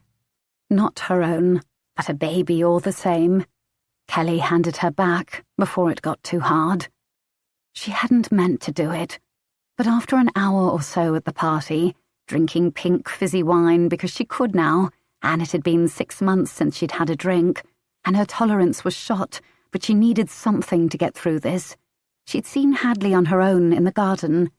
She was in a bouncy chair and wearing little jeans and a yellow t-shirt. Kelly liked that.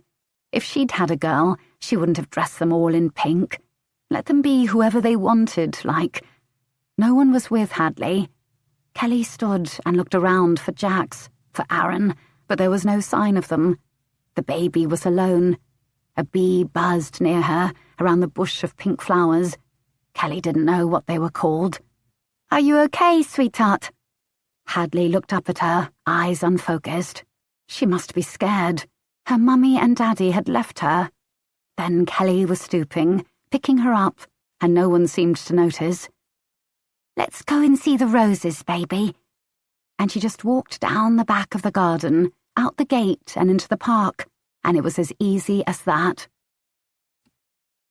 Jax, 6 weeks earlier. I blinked my eyes several times, unsure if what I was seeing was real. But it was. Nina sat at the head of the circle, if a circle can have a head, and brandished the plastic doll baby with rolling eyes. She was busy shoving its head through what I could only describe as a knitted vagina. I wondered who had knitted it and why, if there was an instruction book of body parts out there waiting to be rendered in wool. "So you see," Nina instructed, "it's a fairly brutal process. Your vagina doesn't have the stretchiness of this wool, mums, so you may get some tearing or rupturing." Tearing, rupturing. Those weren't words I wanted to associate with my most intimate parts. I glanced at Aaron in terror, and he stroked my arm without taking his eyes off Nina, like the good student he was determined to be. To protect myself, I drifted off into the same thoughts I'd been having ever since Claudia came to my door. Thoughts about what I'd done back then, and why. Over the years, I'd thought a lot about why Mark paid me that initial burst of attention, which so blinded me, which caused me to behave the way I did, which in turn led to so many other things falling apart. At first, I told myself he did genuinely like me, even when it became clear I was not exactly his type. Later, I realized it was all calculating, that this kind of person is so very good at what they do, even if they don't consciously think about it. I was a young member of staff, easily led, with no experience of actually applying the safeguarding rules I'd been taught, with no knowledge of how you should push back against your own fear, your ingrained politeness, your respect for authority, your bedazzlement with older men who bought champagne and used fountain pens. It was such things they hid behind. I was naive, and I'd access to the teenagers who needed our services, children, really. That was my appeal for him. It became obvious as soon as I went to his flat that night. I had extracted and carefully hoarded information about his life, both from Mark and from gossip around the office. I was not the only young woman working there who'd looked at him and at Claudia, once beautiful but now aging, and wondered if there might not be an opening of some kind for me. With the pregnancy, she began staying at their country house, only coming to London for meetings and doctor's appointments. Mark, hard worker that he was, stayed at the Pied de Terre, a flat in Belgravia that I now realise must have been worth close to 3 million even then. Apparently this kind of arrangement was common, paying for 2 homes, a husband in the city 4 nights a week, a wife alone in the country. It astonished me. It was easy to find where Mark lived. His address was on the work database, and in any case bandied about the office for whenever we needed to courier papers for his signature. One night, instead of booking a bike messenger as I'd been told to by Veronica, I simply got on the tube and went there myself. I'd stayed late in the office, knowing that Mark put in long hours and might not be home early. I was the last one sitting at my desk, drawing admiring looks from my boss as she went, and irritated ones from my colleagues. As I strolled down the street to the tube, it was already cold, a breath of winter in the air. Excitement quickened my steps, and I forced myself to slow down, savour it. I had slept with only 2 boys before, one a university boyfriend who never cut his toenails, one an internet date so nervous he could barely look me in the face. This would be different. Mark's flat was near the expensive shops of Bond Street, which was still open as I passed, lit up and scented, exuding the promise of a better life, one where I'd wear designer clothes and have opinions about perfume and never set foot in a Primark again. I'd put on my best underwear, but even that was only from H&M, cheap nylon lace over turquoise satin. I rang the brass bell of his block of flats, and he buzzed me up without speaking. He must have been expecting a food delivery, or else he got callers so often it meant nothing. When he opened the door, I was in the process of arranging myself sexily against the wall, an effect that was something like an ungainly flamingo. "Jax! I hope you don't mind. I thought I'd bring the documents myself." He wore an open shirt and his suit trousers, stockinged feet. I quailed for a minute. He looked old and tired. Did I really want to do this? "Usually they bike them." This wasn't right. He was meant to be pleased to see me. "I couldn't get one," I lied. "Well, okay, come in. I have a lot on tonight. In fact, I thought you were my pad thai." "I love Thai," I said, on the strength of one green curry at college. Mark was polite. It was another of his defences, his shields, a way to hide who he really was. It took me a long time, too long really, to stop equating good manners with decency. "Oh, well, I'm sure we can stretch it out. Do come in for a bit. I must finish off some work later, though." I dismissed that. Later, we'd be feeding each other strawberries, and I'd be lying against his strong chest in his bed, and he'd be saying, "Claudia, she doesn't understand me, but you," and things like that. I had said them to myself, imagining them, making them real, until I almost felt it was inevitable.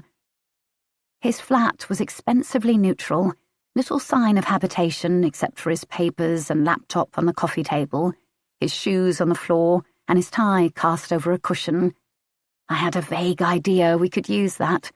I'd let him tie me up. I'd say I loved it. That was what sexy girls did. "Sit down, if you like. It's rather a mess." I remember that the TV was off, but the red light on it flashed, as if it was on standby, an angry, blinking eye. I remember I had the vague feeling of walking in on something, but I did not have the experience, the instincts, to realise that I should have left then. "Excuse me a moment," said Mark. "I just have to keep an eye out for the food, will you?" And he went into the next room. I assumed he was making a call, but there was no sound of voices. It was just me and the switched-off TV, and the pile of boring work documents, and Mark's laptop, left slightly ajar. "Babe." Aaron nudged me, and I saw that Nina was looking at me. "If we're all listening," her blue eyes swept around us. "Now we're going to learn about labour, your different pain options, all the things that can go wrong." I felt myself tense up between the legs. I was desperately worried about labour. After all, whatever I'd done to my mother on the way out, it meant she'd never had another child, and clearly never forgiven me. What if it was the same for me? I was quite fond of my vagina. What if the baby tore me to shreds, like I'd read about happened to some women, so they never recovered? Aaron definitely wouldn't want to have sex with me then, and my mother's dire predictions might come true after all. Over the next hour, I heard and saw some truly unpleasant things, the likes of which I wished I could wipe from my memory. Aaron had gone white beside me, squeezing my hand as we watched the video of a birth. So many things could go wrong. Breech, preeclampsia, diabetes, hemorrhages, infection, sepsis. Then the baby could get stuck, get the cord wrapped round its neck, lose oxygen. Not for the first time, I wondered why having human babies was such a horrendously fraught and complicated process, compared to, say, cats, who just went under the stairs and got on with it. That made me think of the still absent Minu, and I felt a stab of anxiety for her. She'd never disappeared like this before. I needed to nag Aaron about putting up the posters. Nina turned off the video, staring round at us. Don't think women don't die anymore in childbirth. They do. You must be extra vigilant about any bleeding or fever. And you, partners, need to look out for Mum when she's not able to care for herself. That was what I most feared. Losing control, leaving my life in Aaron's hands. He was so young. Was he up to it? Well, you shouldn't have had a baby with him if you weren't sure, whispered my mother's voice. Nina landed on me again. Jax, can you remind us of the warning signs for preeclampsia? Why did I feel like I was back at school and failing? Wasn't this class supposed to be supportive and friendly? High temperature and, Her eyebrows twitched. No. Anyone else? Monica raised a smug hand, reeled them off. Yes, even her hand was smug. I sank a little in my chair and felt Aaron's hand in mine, squeezing. I wondered if it was too late to transfer to a different group. Nina had set down the woolly vagina, the doll's head sticking out of it like a horror film. I was reminded of a production of Little Shop of Horrors I'd done the props for in college. Vagina dentata. Wasn't that a thing? I felt myself squeezing my thighs together. Around the room, Kelly had gone pale, and Aisha was biting her lip. Kathy raised her eyebrows at me in horror. Monica sat back smugly, as if she already knew her vagina would stretch beautifully. Anita was white too, though she wasn't going to have to do it. I wondered if that was any consolation to her. Nina was talking. Be prepared for serious urine leakage too. Even if you don't have a prolapse, it's likely you'll leak for several months after, when you laugh or sneeze or do exercise. If you do have a prolapse, well, you won't pee properly for several years, especially not if you have another child. I clenched my pelvic floor, experiencing deep horror. How did anyone have sex ever again, never mind another child? I remembered a friend joking that her vagina was like Beirut after her birth, and wondered how much of a joke it was. Was this the secret horror all mothers lived with? Was that why they sometimes seemed so cross with childless women, so dismissive of what we thought we knew about pain and of love? Oh God, I had a very sensitive bladder. I'd spent most of my 20s a martyr to cystitis. How would it cope? I could hear my breath coming faster, sweat patches spreading under my arms. It was so hot in here. Why was it so hot? By contrast, Nina looked beautifully cool, not a bead of sweat on her smooth, tanned forehead. Nina must not have children. No one would be so trendy and so slim if they did. How then was she qualified to teach this class? But there I went, putting the divisions up myself, mothers versus non-mothers. I had to be more accepting. Nina was holding something else now. It looked like a giant hook. And this is in case the baby gets stuck in the birth canal, kind of like what you'd use to reel in a giant fish. I made an O of horror across the room at Kathy. She was looking like the green-faced sick emoji. Jesus Christ. And these are forceps, if you find that you need those. They were enormous, like something a vet would use on a cow. Would the doctor stick their arm inside me too? I licked sweat from my upper lip. And, of course, ventouse. This looked like an actual Hoover attachment. Oh, God. Any questions? Bloody Nina, so composed. She didn't have to go through it in a mere matter of weeks. Kelly raised a tentative hand. She looked tired and pale, conspicuously alone beside the empty chair. What about those epidurals, like, I want one of those? After the last group session, when Ryan had burst into the room so dramatically, I was relieved to see he hadn't turned up.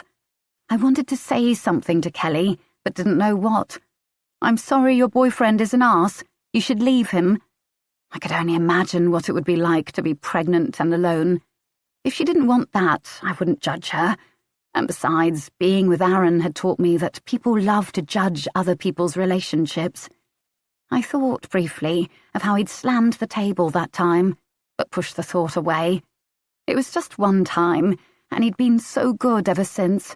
He wasn't like Ryan. Monica made a little noise, half amusement, half contempt. God, she was awful. It is supposed to hurt, you know. Honestly, I don't know why people get pregnant if they're so afraid of a little pain. After all, it's a perfectly natural process. Women have been doing it for a millennia. Kathy, still pale, said, I've written into my birth plan that I'll be non-interventionist. I assume they'll respect that. I want everything all natural. No drugs, no implements. Studies show interventions cause a lot of fetal distress. Nina blinked slowly. I'm afraid you should know, Kathy. Birth plans very often go out the window in the heat of the moment. Hazel chunted at this. But we wanted a water birth. I caught Aisha's eye and knew she was thinking, as I was, sod the water, I'll need heroin to cope with all the tearing and rupturing. That depends if the birthing centre has space, and if nothing occurs to classify the birth as higher risk. In that case, you automatically go a surgical medical route, so it's best you plan for that scenario now. You mean they would give drugs and do surgery when you don't want it? Kathy was horrified. To save your life, yes, and the baby's life. They'll ask your permission for a caesarean or your partner's if you're out of it. But do you really want to be making those choices while you're hemorrhaging on a table? Kathy bit her lip. But I'd really rather not have one of those. The scarring alone. Nina just looked at her. Then, in a quiet, savage voice, she said, You should prepare yourself for the alternative then. Your death, your baby's death. Kathy gasped. Hazel put a hand on the bump. Now, hang on, Nina went on. I just think you should know. Yes, it would be lovely to have a natural birth, but what's natural is often death and pain and suffering. You must do what's best for the baby. Isn't that what you want? That's what any mother should want. Kathy was close to tears. I tried to catch her eye to give her a sympathetic smile, but she didn't see. Well, of course. I just... You should all get used to that now. From the moment you got pregnant, your life became less important. Frankly, you shouldn't be having a child if you feel differently. A distressed murmur went round the room. Kelly also looked close to tears.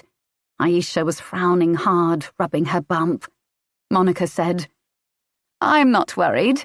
I've always been very healthy, and I'm sure this is no exception. For a moment, Nina's mask slipped, and I saw her bare her teeth in anger. You might think that now, Monica, but let me tell you, you have no idea what it will be like once you get in there. Things can always go wrong. Always. Perhaps I was wrong then. Maybe Nina did have kids. But if so, why had she never mentioned them? Can worrying make things happen? As we left the meeting, my head full of hooks and blood and torn flesh, and shuffled back to the bus stop, I began to feel a wetness between my legs. Just a bit of discharge, I thought. But it grew, and as Aaron turned to me to ask what time the bus left, I saw his eyes travel down and grow in shock. Babe! I followed his eyes down, taking in the huge, spreading stain at the crotch of my maternity jeans. I was bleeding. A lot. Alison. Jax Colville answered the door as the other women had, weary and tired, but for once a baby was not attached to her body. She still looked pregnant, in fact, her face pale and puffy, and she was wearing pyjama bottoms and a long cardigan. She was a few years older than Alison, but not that many. Mrs. Colville? Yeah, come in. Inside, the curtains had not been pulled, and the house had a sour, disordered air, dirty dishes piled on the table, and a basket of washing on the sofa. Sorry, she said. I can't seem to keep on top of things, what with... She winced as a squawk came from upstairs. Just a second. As Jax went upstairs, heaving herself up the banister, Alison looked around her. It was a nice little house, red brick, 2 up, 2 down, Victorian, although strewn with dirty clothes and dishes. The kind she'd like to be able to afford with Tom. There must be family money, because she knew Jacqueline worked in the charity sector, and her partner, who was much younger, was only entry-level in his job. There was a laptop open on the table, and Alison was just thinking about maybe taking a very quick peek, only a glance really, when Jax came back down with a howling baby in her arms. Alison actually winced at the sound, which drilled into her ears. "I'm sorry, she won't stop crying. I don't know what to do." Alison saw tears in the other woman's eyes. "This isn't me," she said thickly. "I don't have a messy house or not get dressed or stay awake all night covered in puke. I don't know who I am anymore. I feel like I'm changed, like I don't know myself." Alison didn't know what else to do. She held her hands out. "Let me try." The baby was very light in her arms, strangely light somehow. It felt natural to hold her, jiggle her, mutter soothing nonsense. Somehow she stopped screaming, a terrible noise like police sirens and roaring animals all rolled into one, and went limp against Alison's chest. Alison shifted her in her arms. It was a girl, Hadley, which Alison thought was a cool name, very F. Scott Fitzgerald, as Jax made them coffee. It was cold, and the milk was slightly on the turn, but she said nothing. "Now, I just need to hear from you what your recollections are of the day, so I can piece together what happened." Assuming she could ever make the disparate facts and stories add up. Jax ran a hand over her face. "Oh, I don't know. It seems so muddled. I think I was feverish, you know. I'd had mastitis. You ever have cystitis?" Alison, floored by the question, just nodded. "Well, it's hell, isn't it? Like poison in your blood. This was like that, only worse. Like bits of me were raw and just getting rubbed open more every day. And I had to get dressed and go to that stupid bloody barbecue, just to keep up appearances, and everyone else seemed to be coping. Aisha and Kathy, they're tired, but they had good births, and they're younger, they bounced back. And as for Monica, well, you've met her?" Alison admitted that she had. "Nothing seems to touch that woman. She's like a cockroach in Michael Kors. No puffiness, no leaking. She's not even got a tummy. And she's older than me." "All right. But what do you remember? I heard there was something with the baby, an incident of some kind." Jax hesitated. "It was just a misunderstanding. I panicked for a second. But she was fine. Someone had her." That chimed with what Alison had heard. "All right. Can you tell me where you were when the fall took place?" Jax fiddled with the milk carton. I'm not sure, exactly. I think Aaron and I were inside, in the living room, maybe. I didn't see or hear anything until someone started screaming. We were still kind of reeling from what had happened. I wanted to go home, but it takes ages finding all the baby's bits and pieces, you know." Alison didn't know, and felt this was a rather vague explanation. "And about the victim, how well did you know her?" Was that a slight hesitation again? "Not well at all, just from the group, and that was only once a week." "You don't know of any tension? Anyone in the group who would have wanted to hurt her?" "No. I mean, she had a run-in with Ryan, Kelly's boyfriend, but he wasn't there that day. Really, I think it was an accident. The balcony was very slippy. It had just been power-washed, apparently." "Where is your partner now, Miss Colville?" Alison spoke towards the baby, trying to appear cosy and non-threatening. He's at work, of course." She reached out for her coffee, and Alison saw that her hands were shaking. She went in for the kill. "Does the name Mark Jarvis mean anything to you, Jax?" The cup slipped in Jax's hand, and as the liquid splashed her, she gave a yelp. Alison held the baby back, safe from danger, and waited. Jax, 6 weeks earlier. The doctor sighed. He was giving me the strong impression that I was interrupting his morning with my inconvenient health problems. I knew he was incredibly busy. There were 20 people in the hospital waiting room, and my own emergency appointment had run 40 minutes past its time. But I was scared. This dingy room, paint peeling off the walls, mouse-brown carpet on the floor, was also not helping. The bleeding had slowed after the first spurt, and I'd been told to come in on Monday, but I'd spent all the rest of Saturday and Sunday leaking. On my way in, doors opened as I passed to show people on beds and in wheelchairs, shriveled and grey. How strange it was to be pregnant, not sick, not dying, but full of new life, and still coming to this place. And yet this was likely the most my life would ever be in danger, though I wasn't ill. He blew his nose before speaking. So yes, I'm afraid you have developed placenta previa, Jackie, more common in older women. Jax, that's bad, right? It can be very serious, yes. Some women are admitted to hospital for their entire third trimester. I'm surprised this wasn't spotted at your 18-week scan.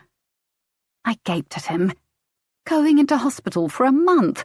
What the hell would I do? I wouldn't last a day eating that salty tinned soup and instant mash. I can't do that. No, we don't think that's required right now. Anyway, we can't spare the bed. That was less reassuring. However, you do need to be on virtual bed rest. Stay on your back as much as possible. Don't do anything. But I tailed off. There was no good reason why I couldn't lie on my back for the rest of my pregnancy. I wasn't working. I had a partner who was more than willing to run round after me. I had no other children or elderly relatives to care for. The only reason was my life. The only reason was my sanity. But that seemed to have taken a back seat the moment I got pregnant. You really think that's necessary? Another sigh. Let me show you. He began to draw on a drug-branded legal pad, a ram's head outline of a womb and a baby in it upside down, its head enmeshed in thick lines. These are the blood vessels. In your placenta, they are sitting at the bottom at the womb, which is very weak. The bigger the baby grows, the more pressure you put on those vessels. If labour starts, they will rupture, and you may bleed to death, and likely your child will be deprived of oxygen and die too. Is that clear? Yes, I said, feeling like a knocked-up 14-year-old. It's serious, then? It often resolves itself, but we can't take any chances. Oh, and you should have a C-section at the birth. Several thoughts ran through my head. The disapproval among the group for any form of intervention, the comments about being too posh to push. On the other hand, the saving of my vagina from all the rupturing. That word was getting used a bit too often for my liking. Okay. It means we can schedule in the delivery so you know exactly when it's going to happen. He flashed me a weary smile. Makes the whole thing a bit easier. Right. I was still reeling. Too late.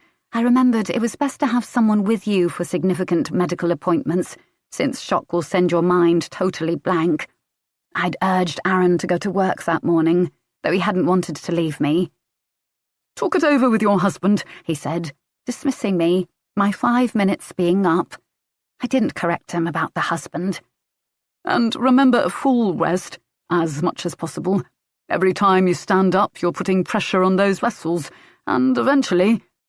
He made a gesture with his hands like something exploding. Startled, I just stared. Then, of course, I had to get up and shuffle out to the bus and walk the rest of the way home, all the while acutely aware that my womb might rupture and I'd flood the seat of the number 61 with blood and mucus. My poor baby, gasping like a fish out of water. Stay in there for now, okay? As I struggled home, every step a terror, tilting my pelvis against the rigours of gravity, I looked at the outside world like a prisoner being taken to jail. The peeling doors of our street, the dustbin contents a fox had strewn over the road, the diamonds of broken glass where someone's car had been nicked. All of it beautiful, since I wasn't going to see it for a while.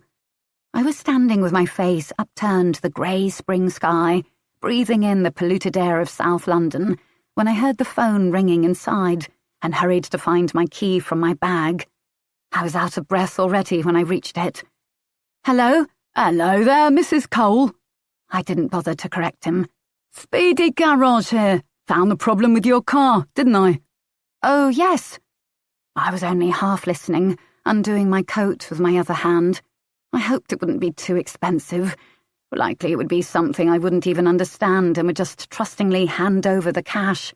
I imagined he despised me, clueless middle-class woman that I was.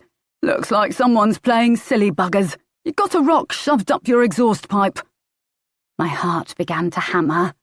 Dimly, I told myself, you should be sitting down. This is bad for baby. What? You mean like it bounced up from the road, or... Nah, that can't happen. Someone put it there, didn't they? You know anyone got a grudge against you, Mrs. Cole?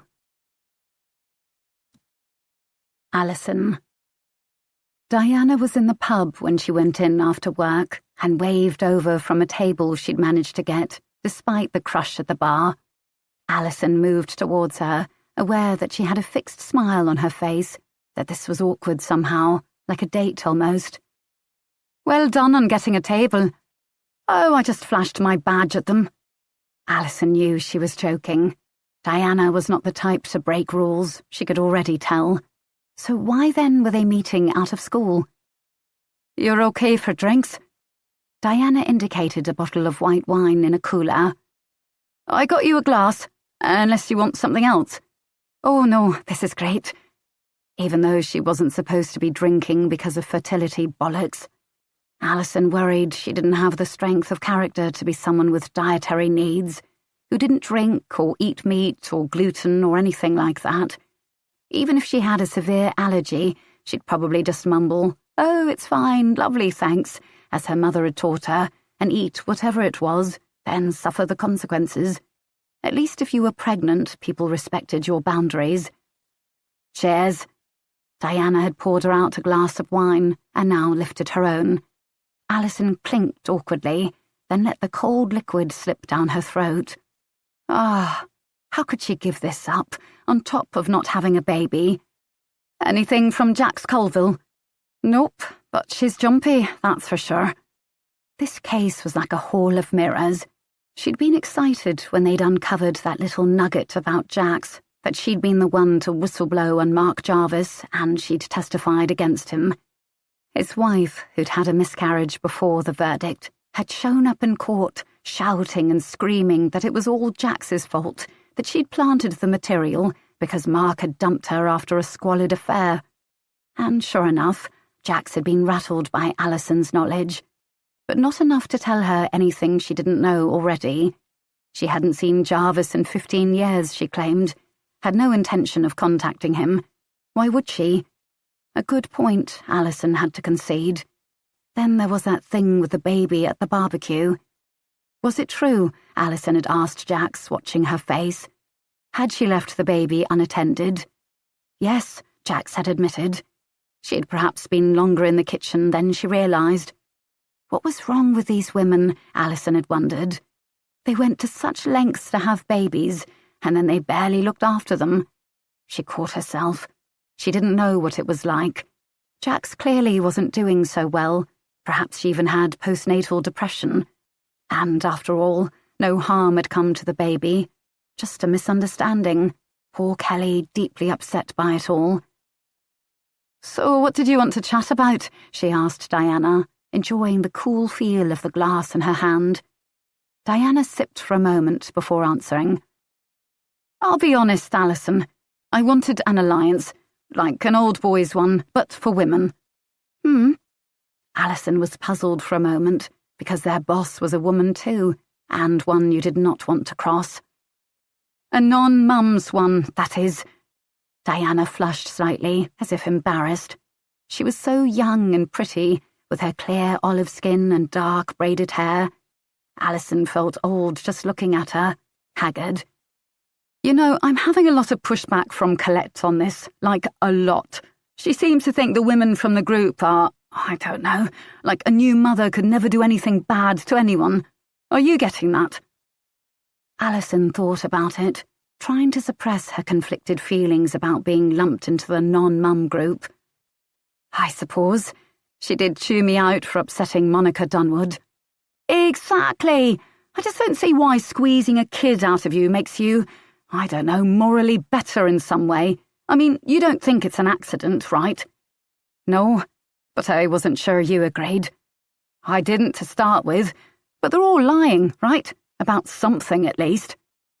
Alison felt a wave of relief that someone else could see it. I think so, but how do we prove it? I feel like they've closed ranks, almost. The mums. Oh, there's always cracks, said Diana, lifting her glass and narrowing her eyes. They are hiding something, don't you think? Alison leaned in. She had missed this, dissecting her cases with someone out of the office, now that she didn't work with Tom anymore. Yeah, but tell me your thoughts. Diana had been on her own visits to the couples, thorough and meticulous. Kathy, she's afraid of her partner, I think. Not in the usual way, but she's definitely afraid. She defers to her in a weird way. I think she'd tell us more if we pushed. Aisha, her and the husband aren't getting on. They don't seem to talk at all. She told me they'd only known each other 3 months before the wedding. Monica Dunwood is jumpy as hell, and not just because of us. Anita's a basket case, poor woman, and Jax. She's interesting. Alison had not yet got to the bottom of Jax. Yeah, not coping very well, I suspect. Not to mention poor Kelly Anderson. Imagine those women rubbing their babies in her face like that. It'd be easy to snap. Alison noted Diana's identification with Kelly, who, after all, was near her age. She herself identified most with Jax Colville, she thought, in terms of age and background. But the woman was hiding something for sure. As Diana said, they all were. They just had to find out what, if it had any bearing on this murder, assuming it was a murder. Your partner, he's in the job too? Diana asked, pouring out more wine. They were getting down the bottle quickly. Yeah, used to be my work partner, but then, you know, he's at Sevenoaks, gutted to be missing out on this. Even more yummy mummies down there. Diana shuddered. So you and him, you didn't want kids? It felt like a slap in the face. The sudden question, the past tense of it. Alison floundered for a minute. I mean, it's not... I'm only 36. Oh, yeah, I know that. Sorry, that was a rude question. No, it was, kind of, but it was one that people felt perfectly entitled to ask, and it did have a bearing on the case. We're trying. She hated that term. You might as well say we're shagging a lot. But so far, it's not happening. I'm sorry. Did Diana's expression shift, knowing that Alison was only reluctantly in her camp, not willingly a non-mum? I just kind of assumed the way you talked about babies. Yeah, it's true. I'm not the biggest fan of other people's kids. I thought it'd be different if it was my own. But would it? What if all this fertility stuff worked, and she didn't even like the baby in the end? What about you? You don't want them? She deflected the question back. Diana shook her head. God, no. Actually, I've had my tubes tied. Alison was shocked.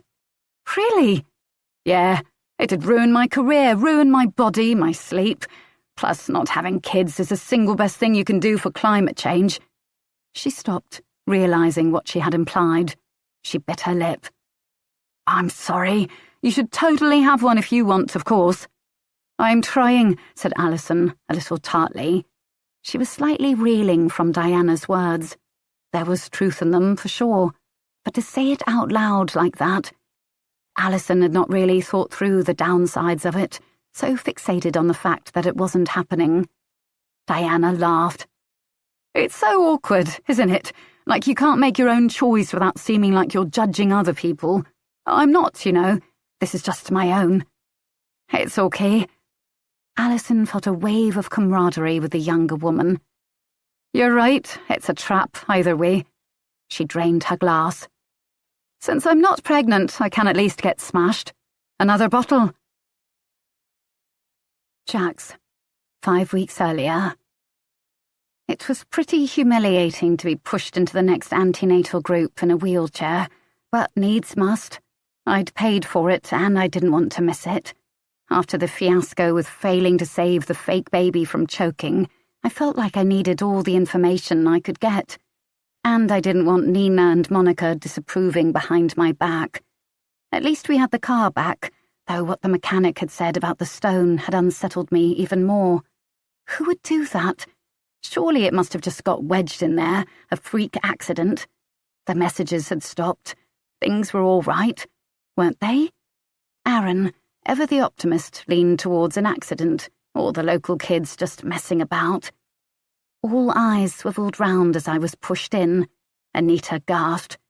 "Jax, what have you done?" Nothing, it's fine, just a precaution." "She has placenta previa," said Aaron darkly. He didn't think I should move at all. "It's not nothing." Nina looked me over. "I hope you're being careful, Jax. It can be very serious. Are you on bed rest?" "Yeah, so boring." I'd already binge-watched all of The Crown and wished I had a team of private doctors like the Queen so I could give birth in my own stateroom. "Should you be here, hun?" That was Monica, of course, looking as healthy as an ox herself in another maternity smock. "Is it worth the risk?" "There's not much risk when I'm pushed from door to door," I said, trying to sound cheerful. All the same, I was scared. Everyone looked so worried for me. Perhaps I should have stayed at home after all. But bed rest couldn't mean absolute bed rest, could it? They didn't really expect me to lie flat on my back for weeks. I'd go mad. Nina's eyes rested on me all the same, and I wondered again why they felt so unsettlingly familiar. "If you're sure, Jax, please do take the utmost care of yourself. Just watch, don't join in any exercises." I nodded meekly. Never mind The Crown. I felt like Olivia Colman in The Favourite, old and feeble and pathetic, acutely aware of the healthy young man beside me, the way his t-shirt rode up to show his flat, muscled stomach. Aaron and I had seen that film on a date at the Curzon in Soho, and I'd wondered why he was so quiet after, not realising he'd been horrified at the prices and hadn't fully understood what period of history he was watching. So many things I took for granted. "Goodness," Monica laughed. "I don't know what it is about this group. We're dropping like flies." Did she really say this? Yes, she did. "What do you mean?" At the same time, I looked around the room, noticing averted gazes, counting heads. "Where's Kelly?" And that's when I heard the terrible news. Kelly's baby lost in the night, that she wouldn't be coming back. "Oh my God." Tears pricked my eyes. "That's terrible. We should send her something, flowers or—" What could you say when something like this had happened? I almost couldn't get at my sympathy for her when I was so afraid for myself. Monica's careless comment had made me wonder, was I next? It didn't work like that, I told myself, but clearly it could and did happen. In the break, Nina approached us. Since I couldn't stand up, Aaron had brought me over tea and this week's baked offering, high-protein flapjacks made by Hazel, which had the consistency of lead. "I wanted a word, if you don't mind." I was sure I was going to be told off for something yet again. "Yes? I heard Aaron was training in accountancy. Well, I could really use someone to help get my taxes in order. You know, being freelance, nightmare. Would you be up for that? I'd pay, of course." She named a sum that was far, far too high for a bit of bookkeeping. Aaron blinked. "I work in the day, though, in the office." "No problem. Evenings are better for me. It should take 3 or 4 nights, maybe. What do you reckon?" She was asking him, but looking at me. I thought about being alone night after night, as well as day after day. I thought how much the money would mean to Aaron, that he could buy the baby a crib or a high chair. I put on a cheerful tone. "I think that's a great offer, love. If you're up for it, go for it." Nina nodded, and I couldn't help but feel she looked somehow triumphant, although really it was her doing us a favour. The day of. Jax. 2:21 p.m. Kelly was gone. The baby was gone. I read something once that said people often die in disaster situations when they could in fact survive because they don't react fast enough. They don't accept that the plane is on fire, or the ship is going down, or that they've been shot by a madman. Panic and denial, those are the things that kill you. It took me several seconds to accept that the baby was gone, standing on Monica's lawn, very aware of my bare feet on the grass. Monica had made us take our shoes off at the door, of course. Aaron was gesturing wildly at me. Jax, where is she? I don't know, I tried to say, but I wasn't sure if words came out or not. Voices were overlapping all around me. Anita, Hazel. Should we call the police? Let's look first. They can't be far. Are we sure she's not upstairs? Anita, go and look. Hazel taking charge. People were scattering, looking for my child. I saw Monica, an irritated look on her face, and Ed, vaguely ashamed. Why? I saw Jeremy quietly combing through the bushes. I thought how small she was, how easy it would be to hide her. I saw Kathy and Aisha at the kitchen door, their own babies safely in slings. Maybe if I'd had a sling, this wouldn't have happened. Strangely, it was Rahul who came to me, grasped my elbow, spoke in a low and calm voice I'd not heard him use before. It's okay. She won't have hurt her. They don't in this kind of case. She'll be fine. She can't have got far. This kind of case. It only occurred to me afterwards how quickly we'd all assumed we knew what kind of case this was. That Kelly, who'd lost her child, had taken mine, as if that was something women did all the time.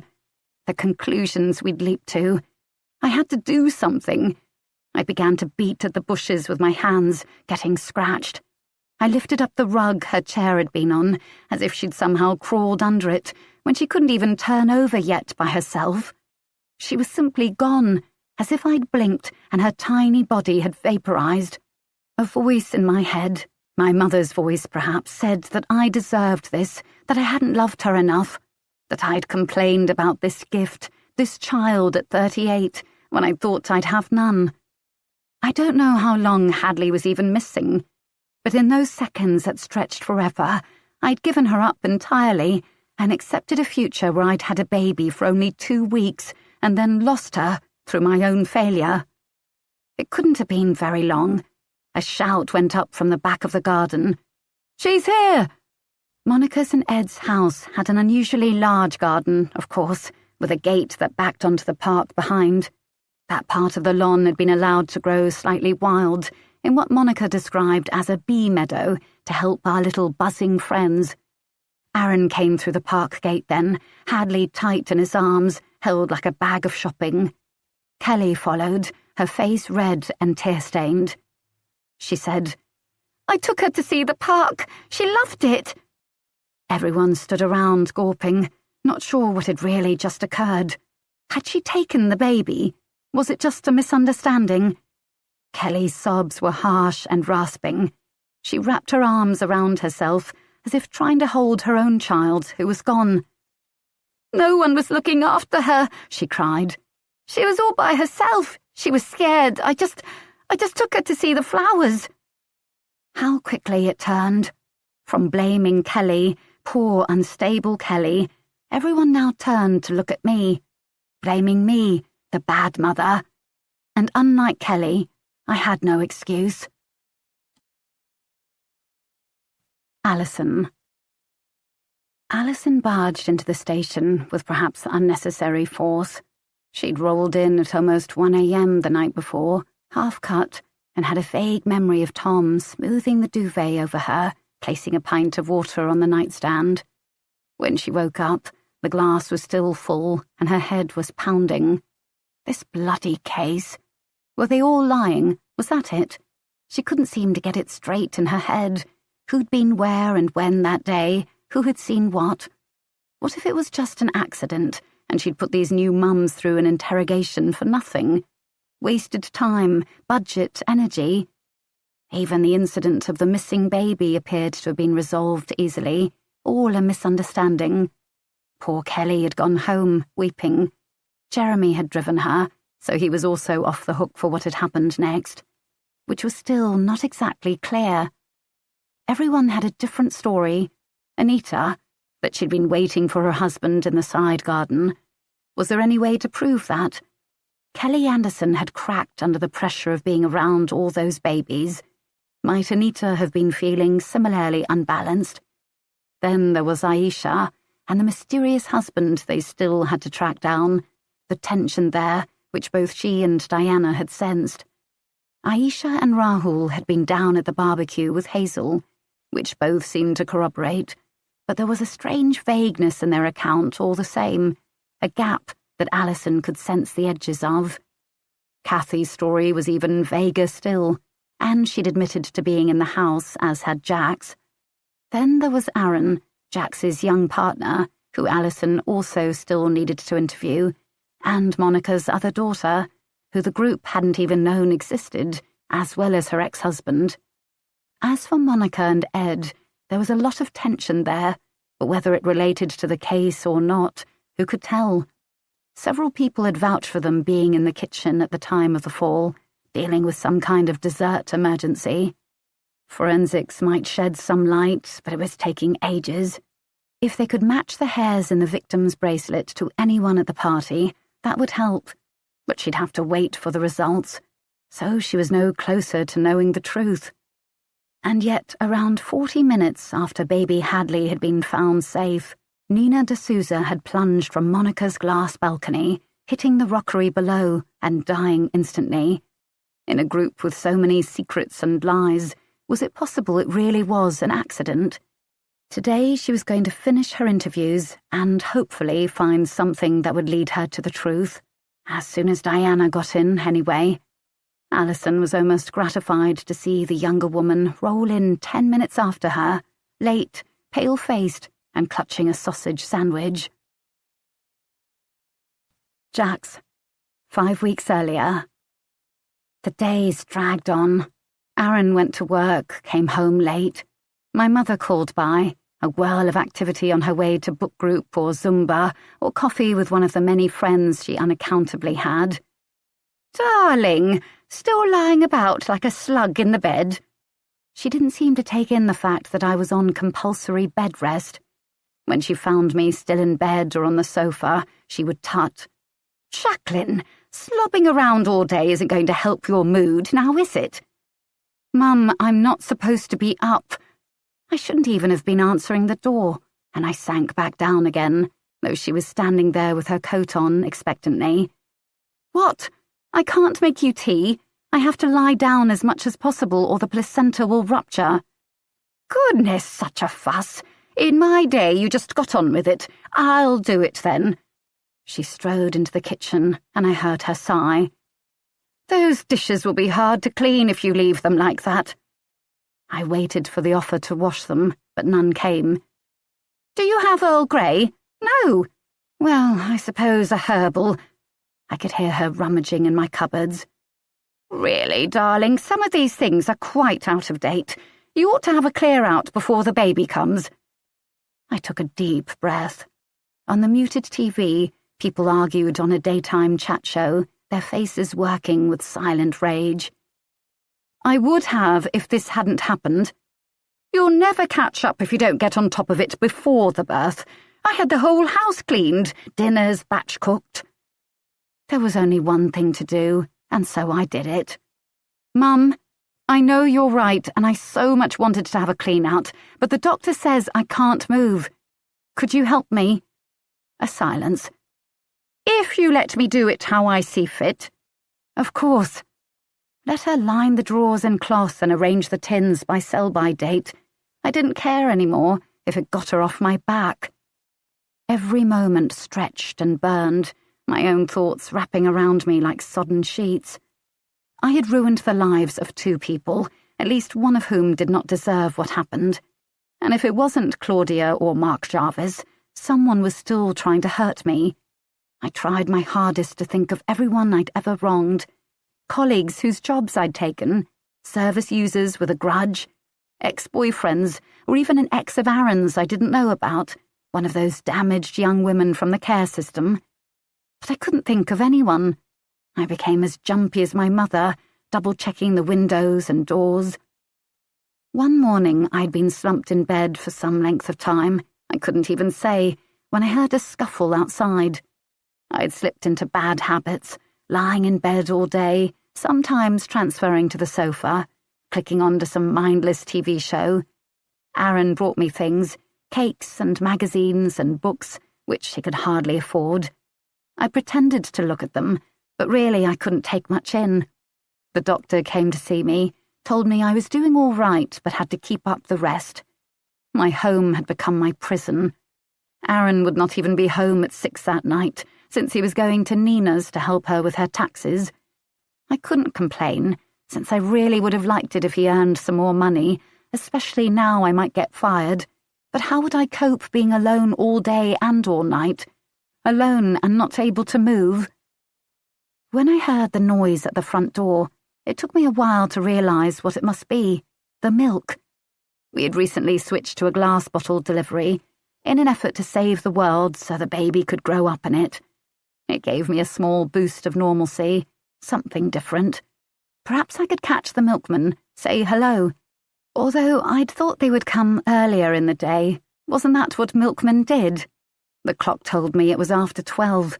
I'd lain there for hours, not sleeping, not engaged with the world either. Elizabeth Barrett Browning of the modern era. I rushed downstairs much faster than I should and pulled open the door.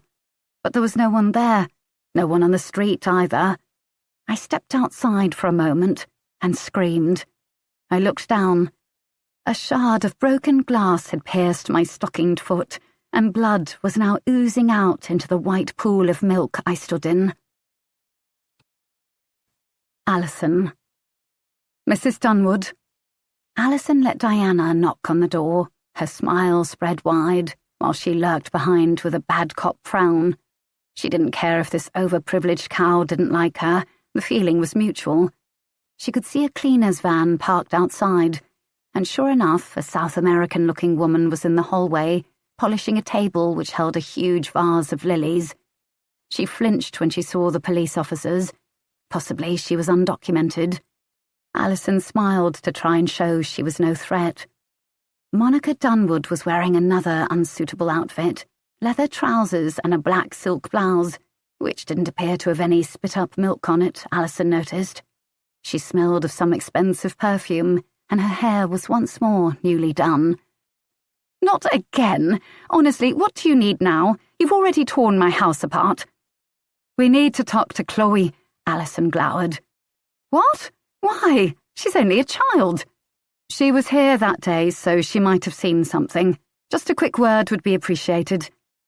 Diana was more conciliatory, and so Monica led them into the living room with bad grace. As they passed the cleaner, she barked, "Not so much polish, Marisol, you'll ruin the wood." The woman jumped. "See, madam, sorry." Alison's glower deepened. "I suppose you'll be wanting tea?" "I'm fine," said Diana, and Alison reluctantly said she was too. When Chloe appeared, a dishevelled teenager in a hoodie and pyjamas, with unbrushed hair and pale, spotty skin, she could not have looked less like her polished mother. She was also, surprisingly, carrying a baby in a frilly white dress. Monica seemed annoyed. "Why did you get her up from her nap?" "She was awake, Mum. You can't just leave her there." Monica set her jaw. "Give me her." She held the baby at arm's length. To the officers. "Do I need to be here if you're talking to her? She's underage." "Yes, if you wouldn't mind." She sighed. "Fine, but if the baby cries, I'm taking her out." Alison wished they could chat without Monica. She didn't think Chloe would feel exactly at ease with her mother in the room. "Hi, Chloe. We just need to talk to everyone who was here that day, who might have seen something." Chloe seemed nervous, but it could have just been her age. "I didn't see anything." "Okay, but could you just talk us through it? Maybe you'd like to sit down."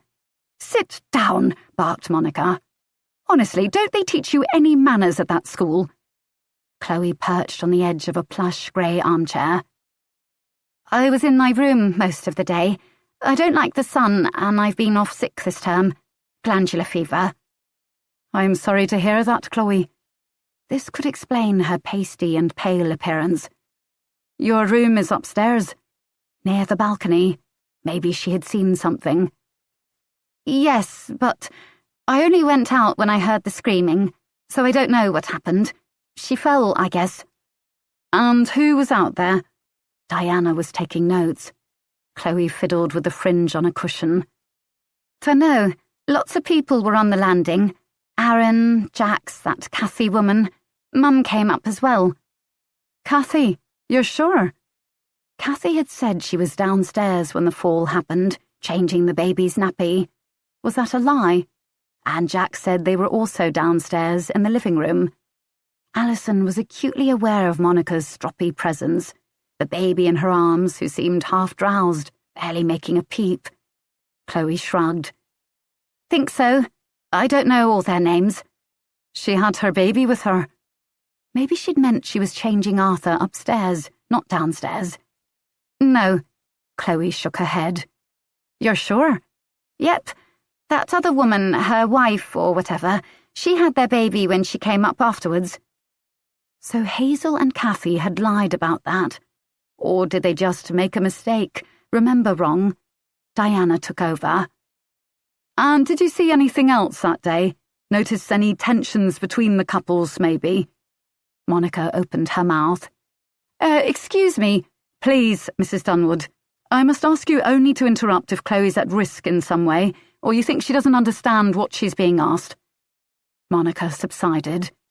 She's 15. I don't know why you'd take her word for anything. Chloe snorted, ignoring her mother. Tension? Only loads. All of them were in some kind of fight, I think. The Asian couple, the two women, Jax and her guy, he must be loads younger than her. Only people who weren't were that older, posh woman and her husband. Anita and Jeremy? Yeah, they seemed okay, but the rest? Trauma city. Chloe's eyes went to her mother. And I mean everyone. At this, Monica sat upright. I think that's enough now. I can call your supervisor, you know. Don't think we're not aware of our rights in this house. My husband plays golf with one of the country's top criminal barristers. Chloe rolled her eyes dramatically behind her mother's back, and Alison fought to smile. One thing, Mrs. Dunwood. She tapped the framed wedding picture, deliberately smearing it. Your wedding. This was 6 months ago, I believe. I suppose. Why? You said it was a year ago before. Alison heard a small chuckle that she assumed was from Chloe. Monica frowned harder. I believe I said about a year. Anyway, a year, 6 months, what's the difference? It hardly has a bearing on the case. But maybe it did. There were so many little lies and omissions here that Alison didn't know what was important and what wasn't. I'm sure it doesn't. Thank you, Chloe. You've been very helpful. Now Alison knew for sure that several people were lying about where they'd been when the fall happened. She just had to find out why. Jax, 5 weeks earlier. But what can have happened? Who'd do this? I sounded hysterical, but I couldn't help it. No one. Aaron knelt in front of me, tenderly looking at my foot. The bleeding had stopped, but it still throbbed where the glass had gone in. I'd done my best to put a bandage on it, but it was hard when I couldn't bend over, elephant that I was. Something just knocked it over, probably. A fox, maybe. It was certainly plausible. We were plagued by foxes screeching at night and getting into our bins. But broken bottles on top of everything else. The car, Minu, the messages, the mail out. Both bottles? I don't know. You said you heard someone outside. Maybe. I'm not sure. Would someone really do that? Come all the way to my house and smash my milk bottles? What a strange combination of pettiness and rage. I realised that I should have told Aaron about the messages before this, and at the very least I should now, but I still found that I couldn't. Things were too unstable, still no more word on his mother, my health issues. And he didn't know that version of me, naive and willful and destructive, and I didn't want him to. I was a different person now. I wondered if Mark Jarvis would say the same about himself, if that was why he'd gotten out of prison now. He'd said at first he hadn't done anything, that it was just curiosity that had made him download the images. He'd even tried to say it was research, which I suppose was another good explanation for why he gave so much time to the charity. Camouflage. Then the truth came out, the picture that showed his face, and he couldn't lie anymore. It wasn't the same. I drew my cardigan around me. I'm just worried, you know. It's not nice being stuck at home all day, afraid I might start bleeding any minute. He frowned. I wish I could be here with you. And I'm sorry, babe, but Nina wants me to go round again tonight. Again? I knew we needed the money, but I needed him too. Something about that. He sounded so apologetic. At least she's paying me. Was Nina really making so much from running antenatal groups that she could afford to pay someone for 5 nights of accountancy support? Perhaps she was just trying to help us. I forced a smile. It's okay. I'll watch TV or something. And wait for whoever had broken my bottles and sabotaged my car to come back. Just rest, babe. Rest. As if it was easy to lie flat on your back, alone, with nothing but the circulation of your thoughts. I heard a noise outside, a rap at the door. Aaron's head turned. That'll be her now. She's picking you up. He shrugged. She said it was on her way home, anyway. We might as well walk together. He was putting his jacket on, the muscles of his shoulders twisting beautifully. Bye, babe. Wait! I called him back. Did you do those posters? He frowned. Posters? I knew he hadn't. For Minu, she's missing, remember? He sighed. That enraged me. Babe, she's a cat. They do this. And how would you know? Did you ever have a cat? That was low. Of course he hadn't. Kids in foster care didn't get pets. No, but... Please, Aaron, I can't do it myself. I can't even stand up. I ask you to do this one little thing and you still won't. I've been busy. She's my best friend, I said dramatically. I don't know what I'll do if something's happened to her. What if it's the Croydon cat killer? I thought they said there wasn't one. Ha! They might have said that. A look crossed his face, as if upset that I'd said the cat was my best friend rather than him. I saw him force the irritation down. I'll do it this weekend. I promise. Love you. He was gone. As the door slammed, I shuffled to the window, in time to see him and Nina walk off. Why hadn't she come in to say hello? It was weird, wasn't it, calling round for him just so they could walk there? Nina wore jeans and a sort of poncho, long silver earrings. She looked slim and stylish, not remotely like an elephant. I watched as the 2 dark heads disappeared down the street, and for a moment Nina turned to the side, and I saw her laughing, glowing face. For some reason, I was stabbed by a shard of fear. She has him now. I told myself that was stupid, and lumbered back to the sofa to watch something mindless on TV. Alison. Rahul Farouk was on a break when they arrived at the hospital he worked at. As it happened, the same one where Alison was having her fertility treatment. A sense of doom had fallen over her. In this building, her dreams had come to die. But never mind that now.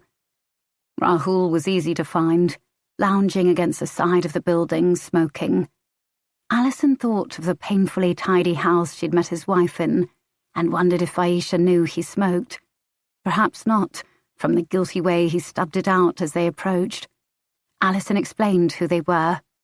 Is everything okay? We just need a word, since you weren't home when we called round. He flashed. It's work. I can't always get back in time. You know how it is. She did, but wasn't going to let him see that. Diana said, Is there somewhere we can talk, Rahul? He sighed, ran his hands over his face. He looked like he hadn't slept in weeks. Was it just having a newborn and doing shift work, or something more? There's a lawn bit out back. It turned out to be a picnic bench and scrappy patch of grass, ambulances coming and going in the background.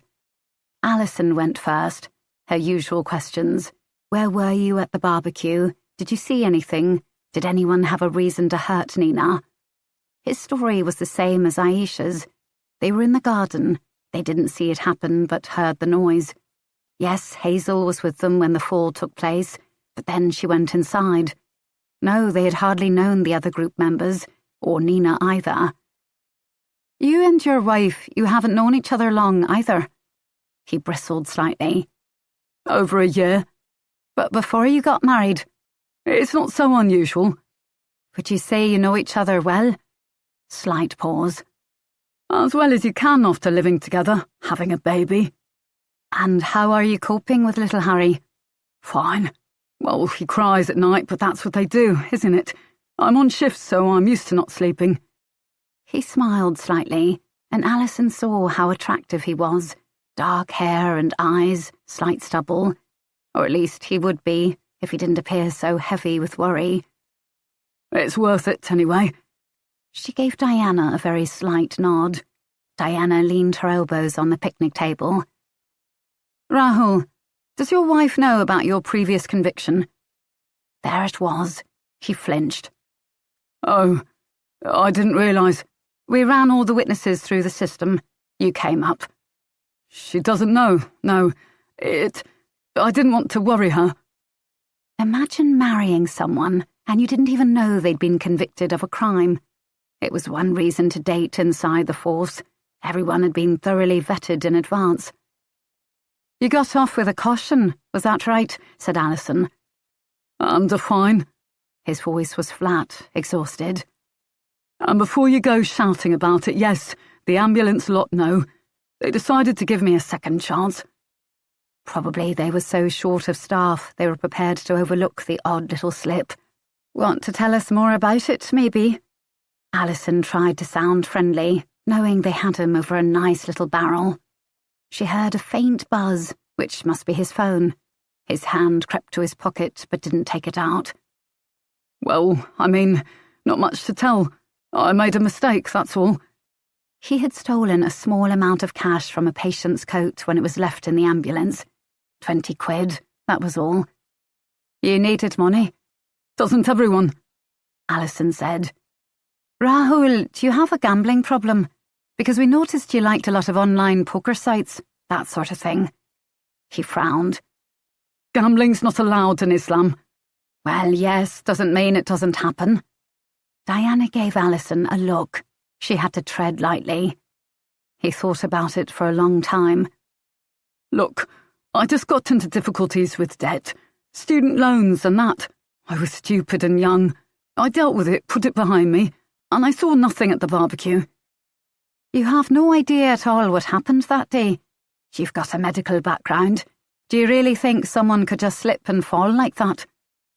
His phone buzzed again, and she saw his energy shift towards it, itching to pick it up. Typical phone addiction, or something in particular making him nervous. Of course they could. I see it all the time. People drink, they act stupid, they fall from high buildings. I have to come and scrape them off the ground. You think she was drunk then? He shrugged. I don't know. That's usually the case. There was a lot of booze at the party. Hardly anything for Aisha and me to drink. And the balcony had just been cleaned, apparently. She could have slipped. You gave first aid at the scene. Alison imagined how that would have been, having seen the bloody mess of the body. He had tried to help all the same. He couldn't be a bad person, not deep down. Could he? Tried to. I could see it was helpless. You fall that far onto rocks, there's nothing to do for you. All right. Thank you for your time, Rahul. They got up to leave, and he took his phone out, but then called them back. Will you tell Aisha about it? The conviction? He frowned. Not unless it becomes relevant. A secret, then. Alison understood secrets. Secrets were what made people do very bad things. And she knew for a fact that Nina D'Souza had not been drunk that day. In fact, She had drunk nothing at all. There had hardly been time. Jax, 4 weeks earlier. It all happened because of Monica. It was break time in the second-to-last group session, and we were standing round the tea urn, except I wasn't standing, of course. I'd irritably refused the wheelchair this week, but still had to sit down as much as I could, walking only the few steps from the car. Luckily, my incapacitation gave me a great excuse not to bake. This week it had been Kathy. Something chewy she claimed was hydrolase-free. I didn't even know what that was. I was too tired to ask. All of a sudden, Monica said, "You won't believe the email I got from the nursery today. All children must show proof of vaccination before admittance." Hazel was dunking a biscuit in herbal tea, which must have been disgusting. "Fair enough. There was a measles outbreak near us last year. A kiddie nearly died." Monica just blinked, as if she hadn't spoken. "The nerve of them! What business of theirs is it if we don't vaccinate?" A small silence fell. I saw Nina look over from where she sat outside the circle, checking her notes. Her hair shifted around her face, a ripple of light. Anita was the one who spoke. "You aren't going to vaccinate, Monica?" "I don't intend to, no. All these stories. You can't be too careful. After all, who does it benefit? Big Pharma, that's who." She tapped her head in a worldly wise gesture. I could not have been more surprised if she'd taken out a tinfoil hat and put it on. But then it made perfect sense. Monica was a wealthy white woman with little to do all day except get outraged online. Of course she was an anti-vaxxer. Oh, God. I moved away slightly, already trying to shield my unborn child from such lunacy. "That's insane," said Hazel clearly. "Kiddies used to die all the time from measles, rubella. Roald Dahl, his little girl did." Monica waved a hand. "Eons ago. Hardly happens at all now." "Because they've been vaccinated," I said, though not as firmly as Hazel. Monica frowned. "Ed, you agree with me, don't you? Vaccinations haven't been proven safe." Ed looked up briefly from his phone, shrugged. Jeremy said, "Actually, multiple studies have proven there's no link between autism and vaccines. It was based on junk science from one discredited doctor." Monica gave him a look as if she'd expected better. "Well, I must say I didn't think I'd be attacked just for having opinions. Aren't I free to manage my own baby's health?" Hazel crunched her biscuit. "That's the thing, it's not just your baby. There's such a thing as herd immunity. If it drops too low, everyone's kids are at risk, not just the crazy anti-vaxxers." "Excuse me," Kathy said tentatively. "Actually, I do have some concerns about what's in them. Heavy metals and so on." "What?" Hazel just stared at her. "You don't mean that. Of course we're having him done." Kathy raised her jaw. "I'd rather discuss it, is all. I don't trust doctors. They don't always listen. And my cousin's little one, he was never the same after his MMR." "Autism," mouthed Monica. "Something like that, yeah. See, we just don't know what we're putting in them." Monica looked round at us all, seeking an ally. Aaron's head was dipped, his eyes clouded. He was too young to have opinions about vaccines, unless it was the band, the Vaccines. She lit on Aisha, who had not yet spoken. Rahul, like Ed, was on his phone. "Aisha, you must agree. Don't you have something in your culture that means you can't get it? I don't know, what are they made from? I'm sure I was reading that pigs are involved. I mean, think of that, putting pigs into our children." "What the hell do you think pork is?" muttered Jeremy. Aisha said nothing for a long moment, during which I found I was holding my breath. She said, "My cousin got rubella when she was pregnant in Pakistan. Her baby can't see or hear, so mine will be getting whatever's on offer, thanks very much." Monica blinked several times, then said, "Well, I see we're not even allowed to have opinions now." She flounced back to the circle, but not before seeking one last-ditch attempt at support. Nina, you must agree that parental choice comes first. Nina paused for a moment. Then she said, I believe the health of the child comes first, Monica. To be a good mother, a fit mother, I think you have to feel the same. Monica chanted. Oh, and what qualifications do you have to say this, Nina? Oh dear, I would have run from the room if I'd been able to move. So much tension. Nina just glared at her. As much as you, Monica, plus years working as a doula. But you're not a mother, are you, if you don't have your own? Nina stood up suddenly. It was just a small gesture, but there was something so threatening about it, I actually gasped.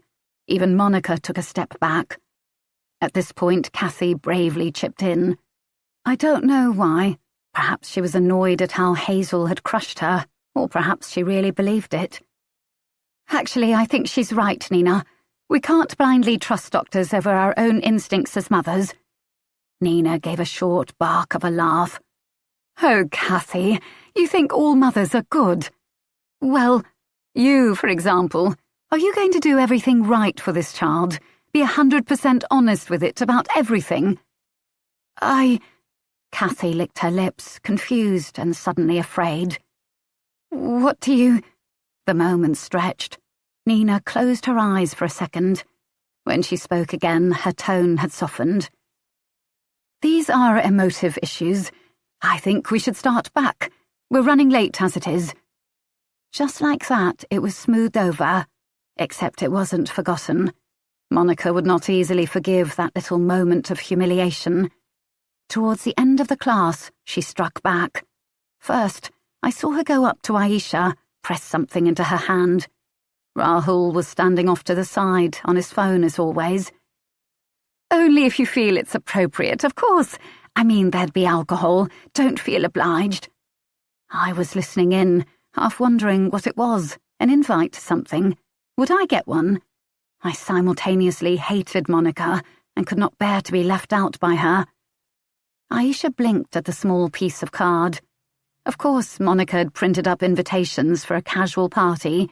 She was that sort of person. No, we're fine with that, but this is right after the babies are due. Of course, best time for it. But I knew what Aisha was thinking. Wasn't that tempting fate? We didn't know they'd all arrive safely. Look at poor Kelly. And it would be nice if Rahul wasn't on his phone the whole time. I know what it's like. Ed's just as bad. Almost makes you wonder what they're hiding. Monica's jovial stage whisper carried across the room, and I felt my face burn with reflected embarrassment as people looked up, pretended they hadn't heard. Aisha bit her pretty lip, put the invite into her bag. Monica turned away, her eyes scanning the room for her next victim. Hazel, Kathy, this is for you. Another invite. Thanks, Monica, we'd love to, said Kathy quickly. She had a slight case of Monica worship. Nina had been packing up the items we'd used in class, immortal baby, knitted vagina, etc. Now she said, without looking up, Will you bring the baby's father, Kathy? There was a short, confused silence. Hazel said, We aren't in touch with the donor, Nina, I did say that. No, I must have got the wrong end of the stick. Kathy laughed nervously, the invite held tight in her hand. The baby might not be here by then, of course. We don't know for sure, Nina said. Oh, I think yours will be here quite soon, Kathy. Another silence, only broken by Monica raising her voice. Oh, Anita, don't go without one. She caught Anita and Jeremy heading to the door. Please, you'll be as welcome as anyone, even though it won't be quite the same. Anita flushed and took her invite. Oh, thank you. Monica then turned on her flip-flop and stared at me. Oh, God, what little jibe had she stored up for me? She really was first class at this. She could give my mother lessons. Jax? I stood up and began to shuffle to the door without waiting for Aaron's arm. Thanks, we'll have to see if everything goes to plan, of course, if I feel all right. I held out my hand for the invite, but Monica didn't give it to me. Instead, she leaned in. I could smell her strong perfume. Do try and come, Jax. It'll be good for Aaron. He's a young man, you know. He needs a bit of excitement in his life. And she turned her head slowly, looking over to where Aaron and Nina stood. Talking about something. Taxes, maybe. Though would taxes make you smile so much? Nina with her toned limbs and tanned skin. For a second, I could have punched Monica. I said nothing, just held out my hand, and she gave me the invite with a sweet smile. I was almost blind with rage. Aaron, I snapped. I need to go. I've been out long enough. I shouldn't be standing. Oh, okay, babe. To Nina, he said. See you later, then. Outside, I gulped in breaths of grey London air. What were you talking to Nina about? Nothing. Just this and that. This and that? What the hell did that mean? I looked down and saw that Monica's invite was already crumpled and stained from the sweat of my hand. I looked back and saw Nina and Monica in the doorway. Ed had gone a few steps ahead to start the car. They had both been odd today, little jibes, strange comments. What did Nina mean about Kathy's baby coming soon? And she knew the donor wasn't on the scene. We all knew that. And Monica, clearly she'd been riled that we'd stood up to her on the issue of vaccinations. But how did she know exactly what buttons to press to cause pain? Aisha's religion, Anita's adoption, my age gap relationship. It was a terrible skill to have. As I watched, Nina leaned in and said something to Monica, pressed a hand to her bump, and Monica reared back, red-faced, and almost stumbled away to the car. Good. I hoped Nina had told her off for her behaviour. It would be wrong of me to blame Monica for everything. I know that. But I wondered afterwards if those little seeds she planted that day, doubt and resentment and shame, I wondered just how much they contributed to everything that happened next. Alison. Places like the halfway house had a certain smell that nothing could shift. It was a decade and more past the smoking ban, but the ghost of old cigarettes seemed to rise from the tiled floor as they entered. An institutional smell of indifference and despair. She'd reminded herself about the case on the way over, although it stuck in the mind, especially when you worked in child protection. Mark Jarvis had been rich, super rich. The kind with not just a second home, but a third and fourth too. A wife who didn't work and got her hair done twice a week, suits from a personal tailor. This shabby building was the last place you'd have expected him to end up. But that was before he'd been caught with a massive trove of child abuse material. She didn't like to use the word pornography on his hard drive, and he wasn't the only one. The police had been able to trace a network of paedophiles across the country, swapping and sharing material, and eventually to prove Jarvis had been not just watching, but doing. All thanks to Jax Colville, then 23 years old, having the courage to speak out about what she'd seen on his laptop one night at his flat. Mark Jarvis had gone to prison, but not before his wife, Claudia, who was pregnant, had gone into an early labour and lost the baby. Someone like Mark Jarvis might have a grudge against Jax Colville, all right, though she'd no idea how any of this might have led to Nina D'Souza being pushed to her death. Alison sighed as Diana spoke to the receptionist, a young man in a cardigan and earbuds. She longed to yank them from his ears, tell him that he didn't have to be connected every second of the day, that, in fact, this was making him disconnected. "I'll get him if you wait over there," he said, as if exhausted by the act of speech. Alison and Diana took a seat on hard plastic chairs, looking at a peeling notice board of flyers about drink, drugs, curfews, benefits. What a place for a city banker to end up. He'd done a lot for charity, too, which was how he'd met Jax. A helpful smokescreen for his interest in children, it turned out. It was all gone now, his houses sold to pay legal fees. Alison hoped the wife had walked away with something at least. "How was it?" said Diana, tapping her foot on the ground. CEOP. Oh, grim. You have to look at the images, right, to prosecute? Yes, It's kind of ironic that we're sending people down for looking at them, but we have to look at them ourselves to know what they did. People don't last there long. When you meet men like him, it must be hard.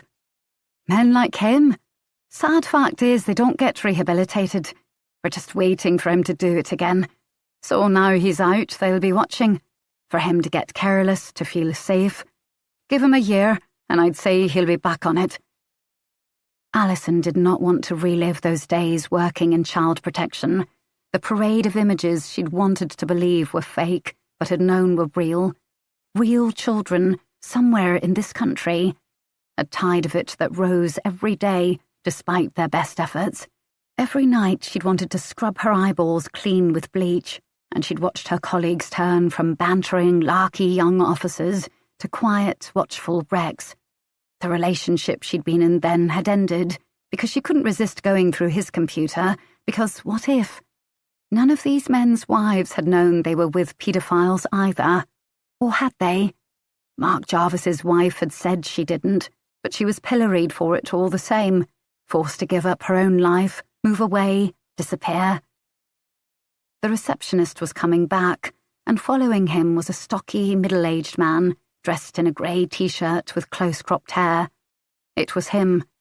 Alison saw a flash of some of the images she'd hoped to forget, and her stomach swooped with nausea.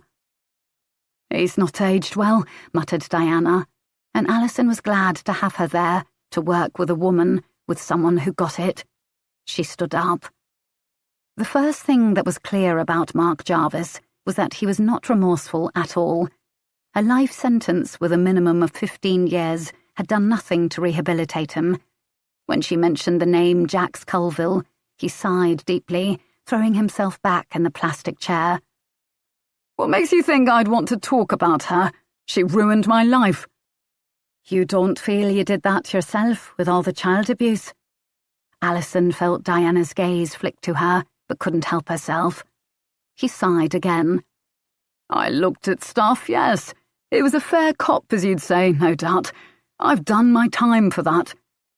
Alison had never said it's a fair cop in her life. "So how was it Miss Colville's fault?" He had aged from the glamorous silver fox she remembered in the dock. Baggy clothes hid a paunch, and his skin was grey and unhealthy, his fingers nicotine yellow. Prison had done its work on his body, if not his spirit.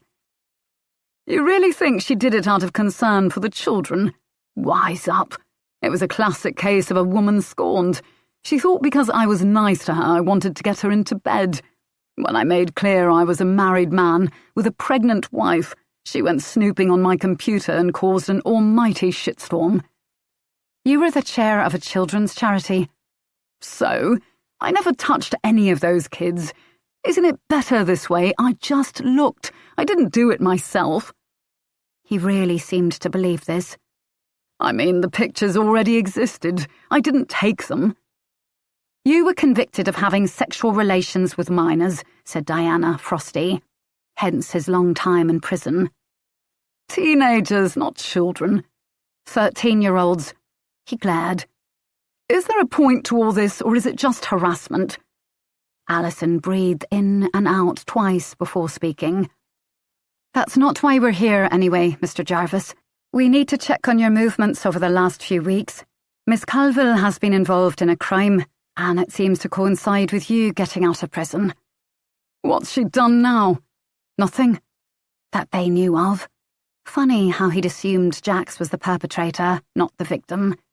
He leaned back, arms behind his head, still confident and cocky, despite being a registered sex offender. "Good luck with linking me to anything. I get 1 hour of internet access a week, heavily supervised. I'm not allowed a mobile, and believe me, they search us for them. I have a 9 p.m. curfew like a small child. I haven't seen Jax since she sent me down, and I've no plans to, the vindictive bitch." Wow. Just wow. This guy. "We'll check up on all of that, Mr. Jarvis." "You do that, darling," he said, almost pleasant. "Can I go now?" "You can go," she said reluctantly, wishing there was something new she could charge him with. Of course, he could have paid someone else to hassle Jax. But she knew he didn't have any money, just a post-prison allowance. The powerful men he'd traded images with were also mostly in jail, their network smashed. His wife was AWOL. Seemed like this was another dead end. The day of, Monica. 2:45 p.m. It all started to go wrong when Kelly turned up. Monica was cursing herself for her stupidity in not editing the email list when she sent out her party reminder. Kelly didn't belong somewhere like this, and she'd only feel out of place. Probably she'd never even seen Orzo before, and she'd ask what it was and they'd all feel sorry for her. Even if her baby had been born, Monica wouldn't really have wanted her there, but since she'd shown up, unbelievable really, she would have to be made welcome. However, Monica had not initially noticed that Kelly was gone, that she'd taken Hadley, because she was too busy being furious with Ed. When he appeared from the shed with Jeremy and Aaron, she'd not really noticed what Jax was saying to Aaron, not taken it in, because she'd beckoned Ed into the house with a sharp gesture, like a slap that didn't land.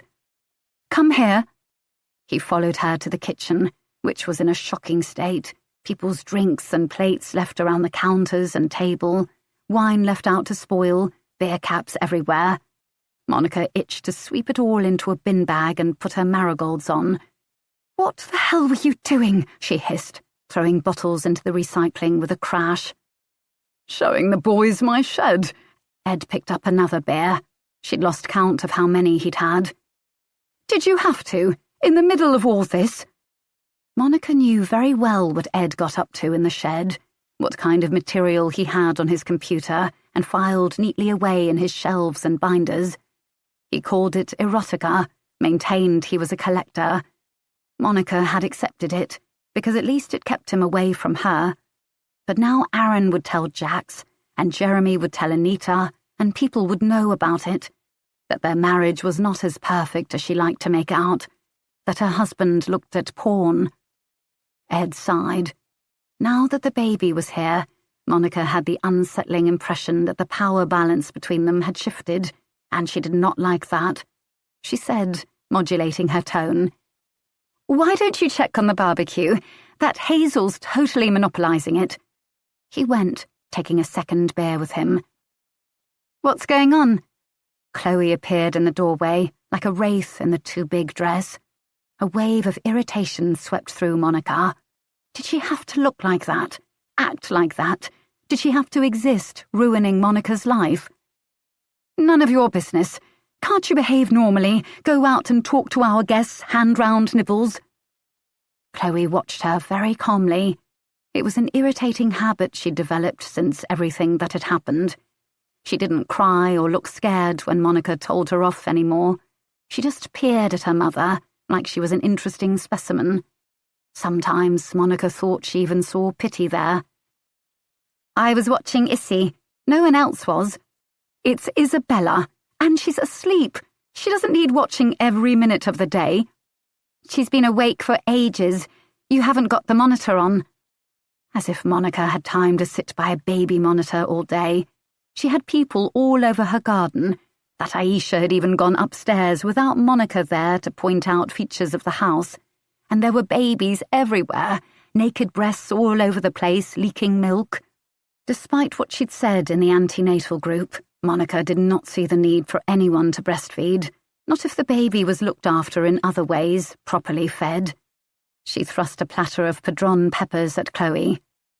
"Take these out, talk to people." "What should I talk about?" said Chloe coolly. "There's so many things I'm not allowed to mention, after all." And she walked into the garden without waiting for an answer. That was when Monica became aware of the commotion outside, a vague sense of people moving too fast for the event, of searching. When she heard someone say, "Kelly's taken Hadley," her first thought was of irritation. This was what came of mixing people who should really stay apart. When that was all finally sorted out, just a silly misunderstanding, and she'd corralled them all to take the photo of the babies. Her heart was not in it, but she couldn't have a party without Instagramming it. Monica went back into the kitchen and saw that someone had left the fridge door open. Ed, presumably, taking out his beer. Oh, God, no. She wrenched it wide, and sure enough, the cream-topped cake was melting, dripping onto the salads below. "Ed!" she shrieked. What more could go wrong? When she closed the fridge door, she jumped. Nina was standing behind it, her blue eyes judgmental, wearing some hippie skirt and vest top. When did she get here? How annoying. Monica had secretly hoped she wouldn't come to the barbecue, after what she'd said to her at the group meeting. The nerve! And what a moment to catch her. "Problems," said Nina. "Oh, no, everything under control. Do help yourself to a drink there, and if you'd like to peek around the house, of course you're very welcome." Nina did not pour a drink, but she did look around her, eyes taking in the garden, the messy kitchen. "Thanks, I might just do that." Jax, 4 weeks earlier. I was at home. Of course, I was always at home now, and when the baby came it would be the same. I'd be tied to the sink, the loo, the need to wash and sluice this small thing, intent on puking and pooping itself round the clock, changing baby grows, feeding, like a cow at a milking station. For someone who'd been single for so long, able to come and go and stay out all night if I felt like it, answer to no one, this was a big change. Aaron kissed me goodbye in the morning, his shirt collar stiff against my neck, and I was jealous of him, even knowing he was going to a big 1970s office in Croydon to answer phones all day and eat super noodles for his lunch. I lay in bed all morning, feeling like an invalid in a children's book, Colin from The Secret Garden, or Katie from What Katie Did. I could smell myself, sour and meaty. I wasn't supposed to shower until Aaron got home and could help me, but God, it was humiliating, like an old woman with a sugar baby partner. Did people laugh at us when we went by? Was I like some gross old man bribing his way to young flesh? Sod it, I was going to get up and wash. I needed the loo anyway. I hated the book I was reading, some detective story where a raped sex worker was described as voluptuous and sensual, and the TV was downstairs. Aaron had forgotten to leave my laptop for me. I slithered out of bed to the floor and shuffled across the carpet on my bottom to the bathroom. It was surprisingly hard, and I resolved to remember this when my baby was learning to walk. How much effort it requires to pull yourself up, to engage those core muscles. If only I'd stuck with a Pilates class taught by the guy in the man bun and yoga pants. I felt ridiculous scooting across the hall this way, but soon the cool tiles of the bathroom were under me. The sink was above me. From this angle, I could see the inadequacy of our cleaning. Aaron genuinely didn't seem to notice hairs or toothpaste stains. Hadn't known that you were supposed to clean your house each week at least. I would have to stand up to do this. What harm could it do, standing for a few minutes to brush my teeth and splash myself with water? I wouldn't attempt the shower in case I slipped getting in. We'd have to buy one of those rubber bath mats old people had, a grab rail. I was aging decades with every day. I grasped the edge of the bath and hauled myself up. Now I could see my face, pale and cross from days indoors, my disordered, greasy hair, spots flaring up on my chin. God. I ran the tap, washed my face and teeth and armpits, realizing they needed a shave. I went to turn it off again, and that was when I heard a noise downstairs. I froze. The postman? No, I'd heard him come earlier. A parcel delivery? Buying things online had replaced a social life for me recently, despite my resolutions about cutting back. But the doorbell hadn't gone. All the same, it sounded like someone was down there. How could they be? I hadn't heard any sounds of a break-in, although a key might have been masked by the water running, but Aaron wasn't due home for hours. It was barely midday. Oh, maybe it was Minu returned from her wanderings. Aaron had finally put the posters up, but I'd been disappointed not to hear anything as a result. "Baby," I called. This could work for the cat or for Aaron. No answer, but the noise stopped. I listened very hard, my breath sounding in my ears. It began again, a rustling like someone flicking through papers. Hello? Nothing. Should I go down? I made my way to the stairs, holding on to the banister for support, and looked over. I could see nothing in the triangle of living room visible to me. The inner door to the hallway was ajar. Had Aaron left it like that when he went? I usually shut it for drafts, but he often forgot. I stopped, listened. Barely a sound, but all the same my senses were aflame, millions of years of evolution urging me to recognize what my rational brain would not accept. Someone was in my house, and I was almost 9 months pregnant and forbidden to move. Is anyone there? I hated the waver of my voice. And if no one was, would I seem crazy? Was I crazy, in fact, from loneliness and worry and stress? I sat at the top of the stairs like a toddler and began to bump my way down. I made as much noise as possible and went as slowly as I could. A vague rustle was all I could hear. When I reached the bottom, I stood up and moved forward with a few shaky steps. Nothing. There was no one in the house, just the kitchen with Aaron's breakfast bowl left out and the milk not in the fridge. A surge of irritation went through me. Couldn't he manage these most simple things? And I was having a baby with this man. When I turned back from the fridge, I noticed something. The door of the little bureau, where I kept my important papers, was open. Maybe Aaron had done it. He was always leaving doors open.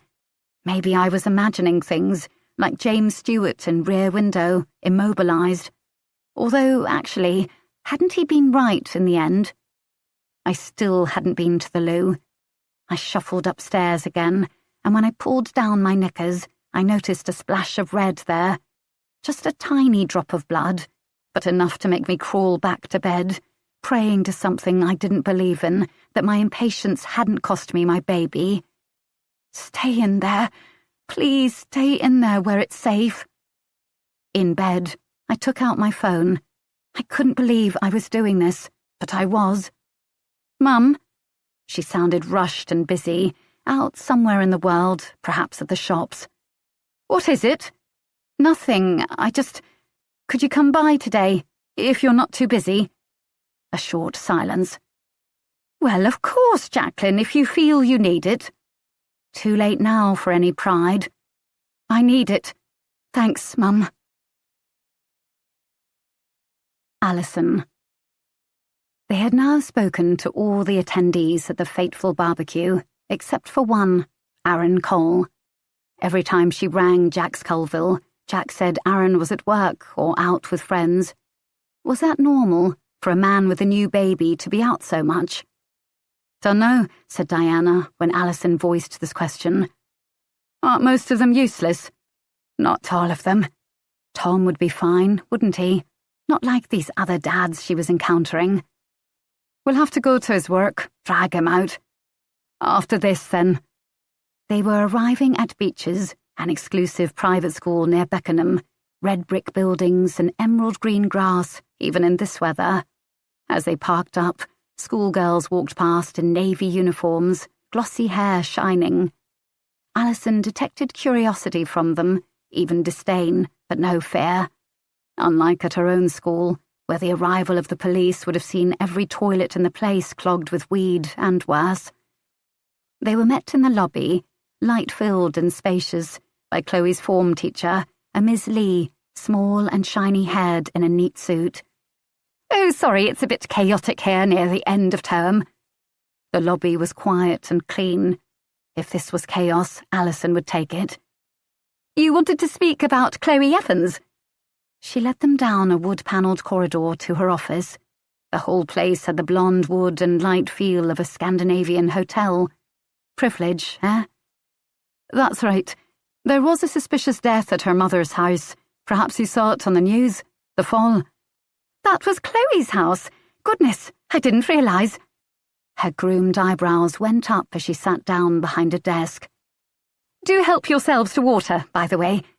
A glass jug sat on the side, cucumber floating in it. I'm surprised they didn't inform us. But then we found Mrs. Evans. Sorry, she's something else now, isn't she?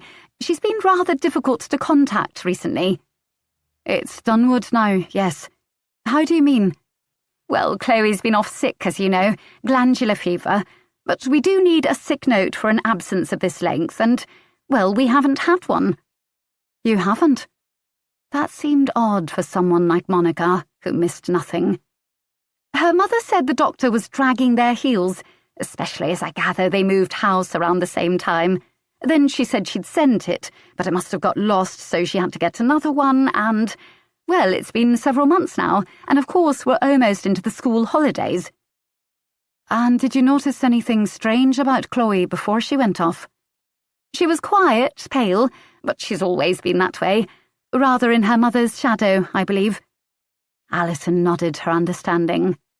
Diana, who'd been looking round her with an impassive expression, said, "Who are Chloe's friends, Mrs. Lee?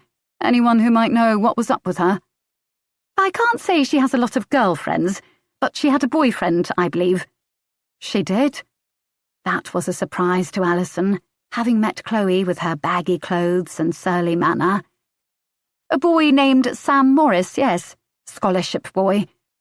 And there was so much contained in that phrase, their relative socio-economic brackets, how Monica Dunwood might have felt about it. I believe there was some family opposition. Was it as simple as that? Monica had kept her daughter off school to stop her seeing a boy from a poorer family. On the other hand, Chloe hadn't looked at all well. "All right, thank you, Miss Lee." They'd have to find the time to talk to this Sam Morris, but they were stretched as it was, the week's grace Colette had given them almost up. Alison would have to go to her soon and plead for more time. Probably she wouldn't get it. "No problem." The teacher rose. "If you speak to Mrs. Dunwood, perhaps you would remind her about the sick note. An excused absence is actually illegal, as you'll know better than anyone." "Will do." She might enjoy reminding Monica Dunwood that she was breaking the law. "What do you think?" she muttered to Diana as they were shepherded out, catching glimpses of expensive science labs, a library and theatre, even a swimming pool, shining blue in the distance. "I think I went to the wrong school," said Diana crisply. "In my place, half the teachers would run if they saw the cops coming, never mind the students." Alison smiled. She was beginning to like her new partner. As they reached the car, she decided what to do next. "What time is it in Hong Kong?" Diana looked it up on her phone. "Evening, 6:30-ish. Maybe we'll catch Thomas Evans at the office." This time her luck was in. The phone rang a few times, all the way across seas and continents, before it was picked up by a man with a British accent. Northeastern, she thought. Alison explained who she was. "Someone died at the house." Thomas Evans's voice was incredulous, all that way away. "You didn't hear?" She'd have thought that, even if it wasn't on the news out there, his daughter would have told him. "Monica, she's not the best at staying in touch. I've been trying to ring Chloe for months now, and Monica keeps putting me off, saying she's sick. I email her, but I don't know if kids even use email nowadays. Text her, even. She never replies." "You're saying you haven't heard from Chloe in months?" Alison looked up at Diana, eyebrows raised. "Not a word. I thought maybe she was... Well, she took the divorce hard and my move out here. I wanted to bring her with me, but Monica... Well..." Having met his ex-wife, Alison understood that well. "God, Chloe must be in a state. Someone getting killed in her house. Poor kid." "Is there anything about Monica you could tell us that might be helpful? Anything possibly relevant to the case?" She could hear his hesitation down the line, over the miles between them. "Look, I don't want to get involved in anything. And yeah, I'm her ex, of course, I'm going to say. Just don't believe everything she says, okay? She doesn't always tell the truth." Jax, 4 weeks earlier. The next thing that happened was the row. I called it that to myself to make it seem less what it was, disturbing and frightening. And shameful, of course. Let's not forget that. I started it. Aaron, because of his upbringing, had deep wells of patience that I did not, or he was just better at hiding things. It was early morning and I was in bed, feeling sour and fetid, watching him put on his tie for the office. I felt like his invalid mother. "Can't they give you any time off?" He grimaced. "I asked, but they really didn't seem keen. Sorry, babe. I'll get 2 weeks after the birth."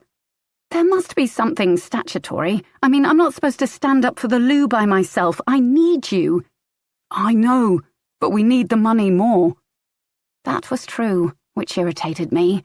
If I lost my job over these stupid messages, we might have to live off Aaron's 20-something salary, or even worse, ask my mother for help. "It's not my fault. I really think... Aaron, don't you think someone has it in for me? You know Minu's still missing." Voicing my fears made them worse somehow. Was it real, or could I no longer think clearly?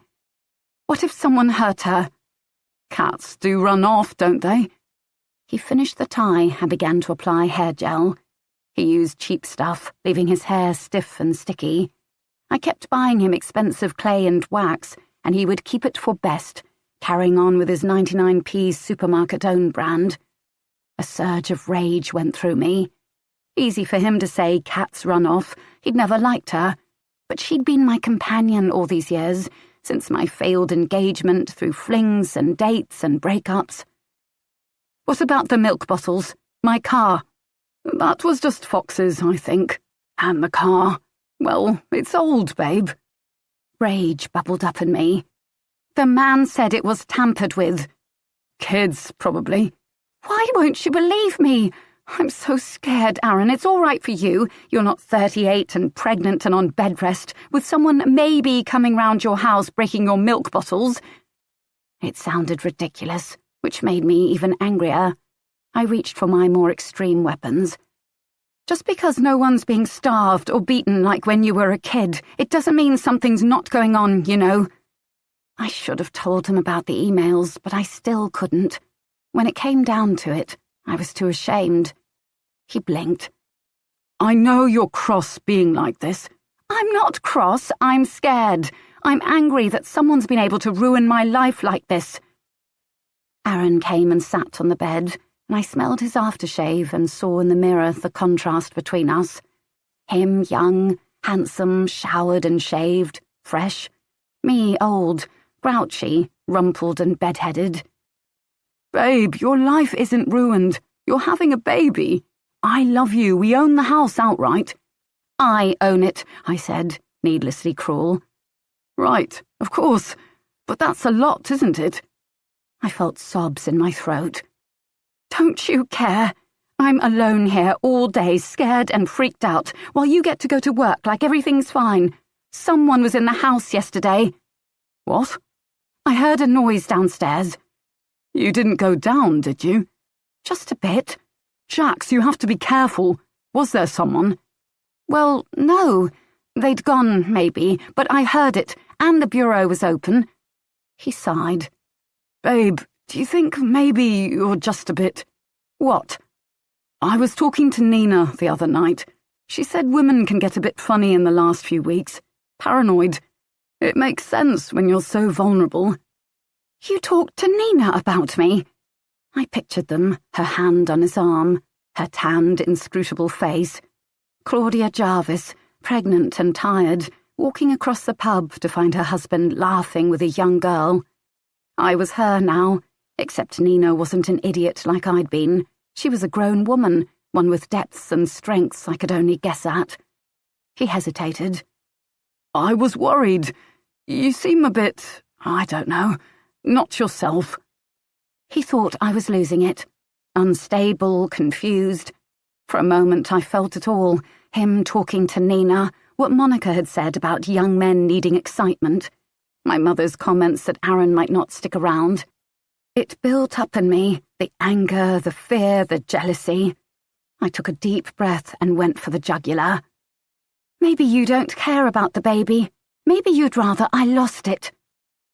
There was a silence of a few seconds, enough for me to feel the damage I'd wrought. Then Aaron punched the wall and left the room.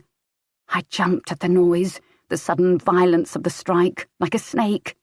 The cheap plasterboard wall had crumbled around the shape of his fist. "Aaron," I called, my voice wobbling. "I'm sorry.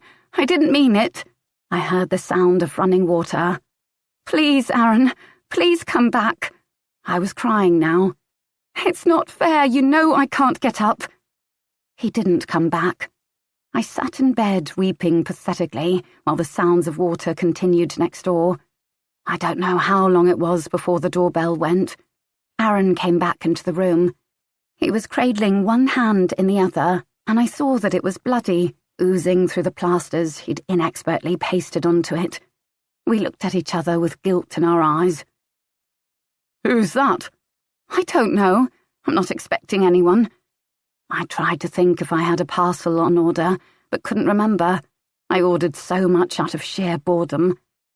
"Well, get it." He gestured to the blood. "I hardly can." She sighed, then went downstairs, and I heard the door open. Then the buzz of a radio, and I knew something was up. The sound of voices, Aaron's rising in surprise or anger, then falling. Then footsteps coming upstairs. More than one person. I saw the uniforms. The police were in my house, coming into my bedroom. I pulled the covers around me, shocked. Aaron said, "Someone called the police, said there was a domestic disturbance." "How did they get here so quickly? Was someone listening to us?" I followed the gaze of the police officers to the wall, the dent in it, the plaster crumbled on the carpet, and to Aaron's injured hand. Oh God, how bad this looked. "We just had a row," I said weakly. "It was my fault." "You punched the wall, sir." Aaron appeared frozen, pale and green. He said nothing. "Sir?" I began to panic. Of course this would be traumatic for him, the police coming round, the shaky aftermath of violence. Too much like his past. I saw the police officers exchange glances and knew they would arrest him next, given the circumstances. It was 2 officers, one an older white man, one a younger Asian man. I began to babble. "Look, I don't know who called you, but we were just arguing. I was upset because I'm on bed rest and I was taking it out on him. He didn't do anything. He'd never hurt me, honest." Still, they spoke to him. "Sir, would you step outside while we talk to your wife?" I'm not his wife, I thought, but didn't say, as it surely wouldn't be helpful. "It's fine, really. He hasn't done anything wrong." But Aaron was being escorted out into the hallway, letting himself be led. The younger officer stood by my bed, looking down at me. He was tooled up, outdoor gear, armor really, mud dropping from his boots to my carpet, and I was in bed, lying down, a mess. "Madam, I need to ask you if you're safe. If you're not, we can arrest your partner, get a restraining order against him." Oh, God. Here they were doing exactly what you'd hope they'd do in a case of domestic violence, except it was wrong, all wrong. "I'm fine. Honestly, it was just a row." "But he punched the wall." "I provoked him." Oh, God. That was just what an abused woman would say. "Has he ever been violent before?" "No, never. And this wasn't violence. Or was it? I was panicking, not thinking straight. But he hit the table that time. That was nothing, I told myself. A moment's frustration. "Are you aware late pregnancy is the most risky time for domestic violence?" "That's not what this is. Aaron's very gentle, very loving. I pressed his buttons. It was my fault." It took a lot of persuading and the taking down of statements before they would leave without arresting him.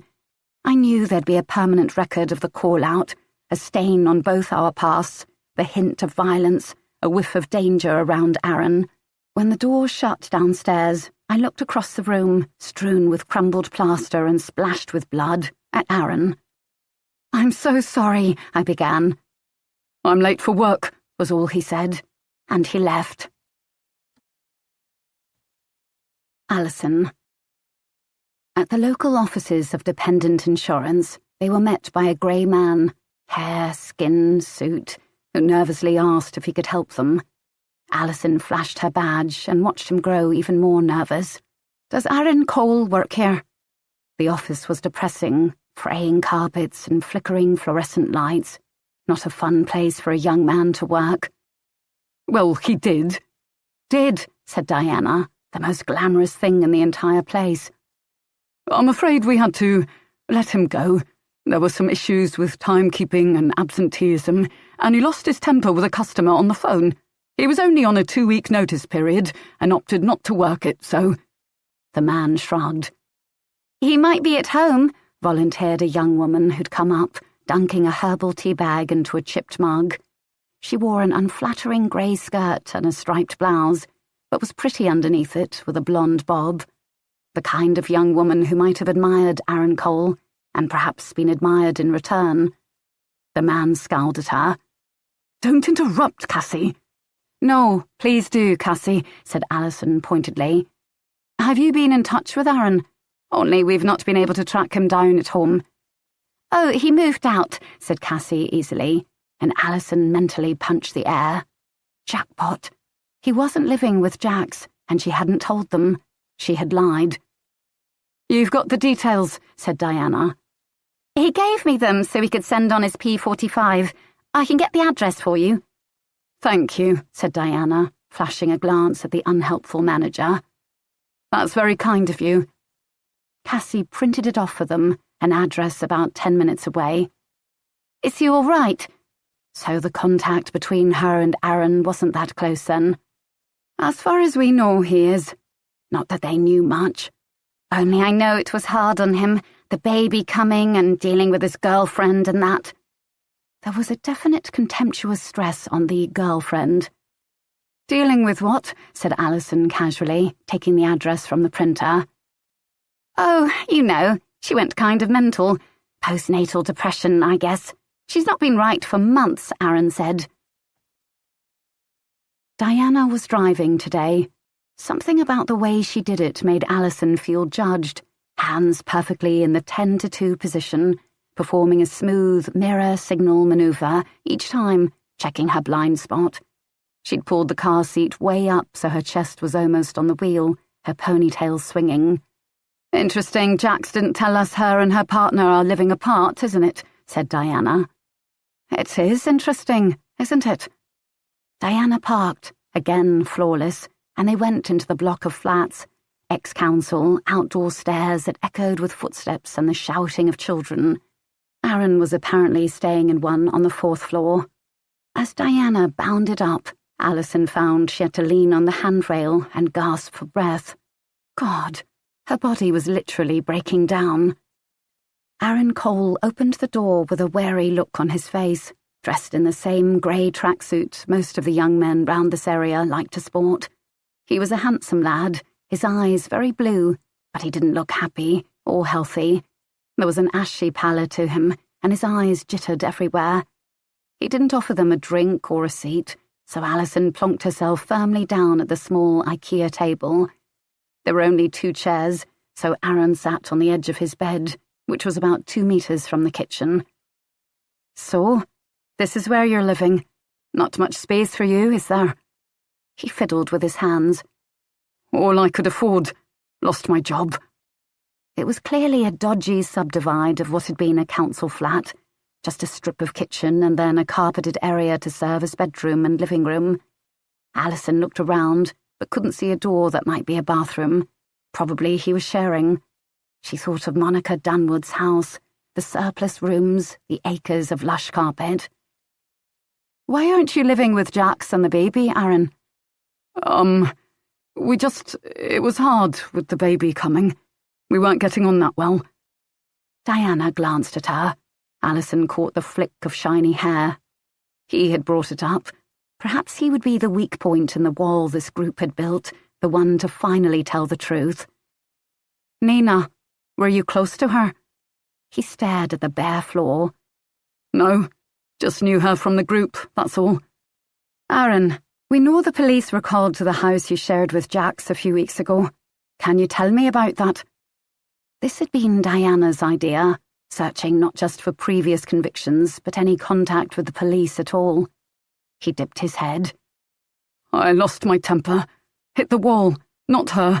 I'd never hit her, or hurt her in any way. I love her.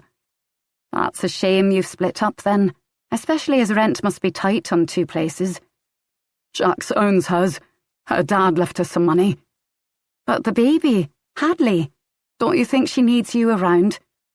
For a moment, she thought he might cry. I'm no good for her.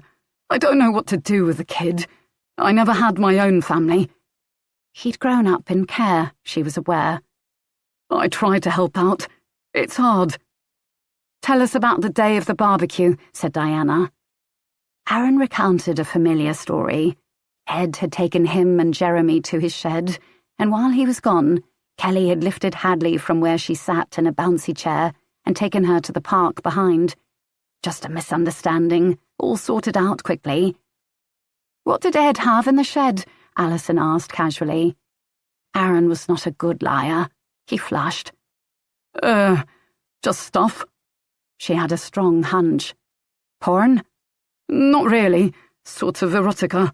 Japanese and that. He said it was worth a lot. Of course he did. Monica and Ed were people who knew the price of everything and the value of nothing, Alison's mum would say. It's nothing dodgy, he said quickly. And later, after you got the baby back? Well, it was sort of confused. Jax was upset, and we were going to go home, when we heard a scream, and we looked, and Nina, she fell off the balcony. His throat worked. It was horrible. Was anyone out there with her? Not that I saw. We heard from Jax you were both downstairs at the time, you see, where you wouldn't have been able to see the fall.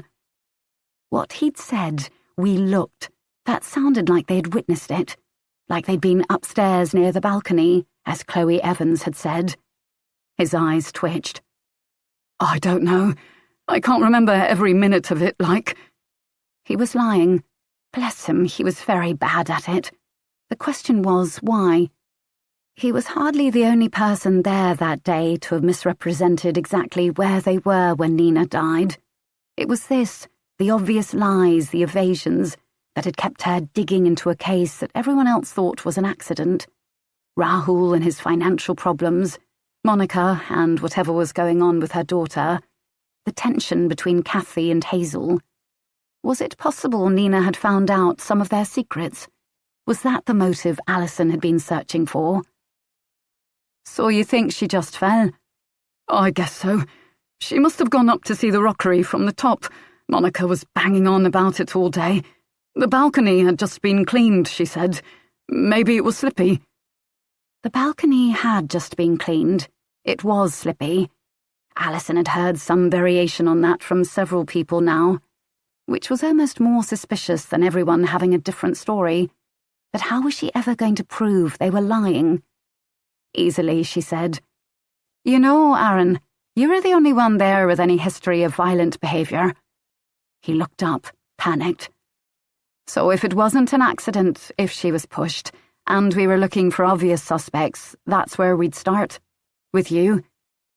She could almost see his brain working, but the reply it came up with was not the one she'd expected. If you arrested me, or someone, for killing her, would you end the investigation? Weird question. Of course, if we thought we could secure a conviction. What I don't know is why any of you would want to push your antenatal group leader off a balcony. Anything you want to tell me, Aaron? A long pause. No. She almost heard the addition, not yet. What was he up to? Protecting someone, maybe? Jax, the obvious person. She had seemed a total state, but that could just have been the baby. Diana stirred. She must have felt they'd pushed him far enough for an interview. Thanks for your time, Aaron.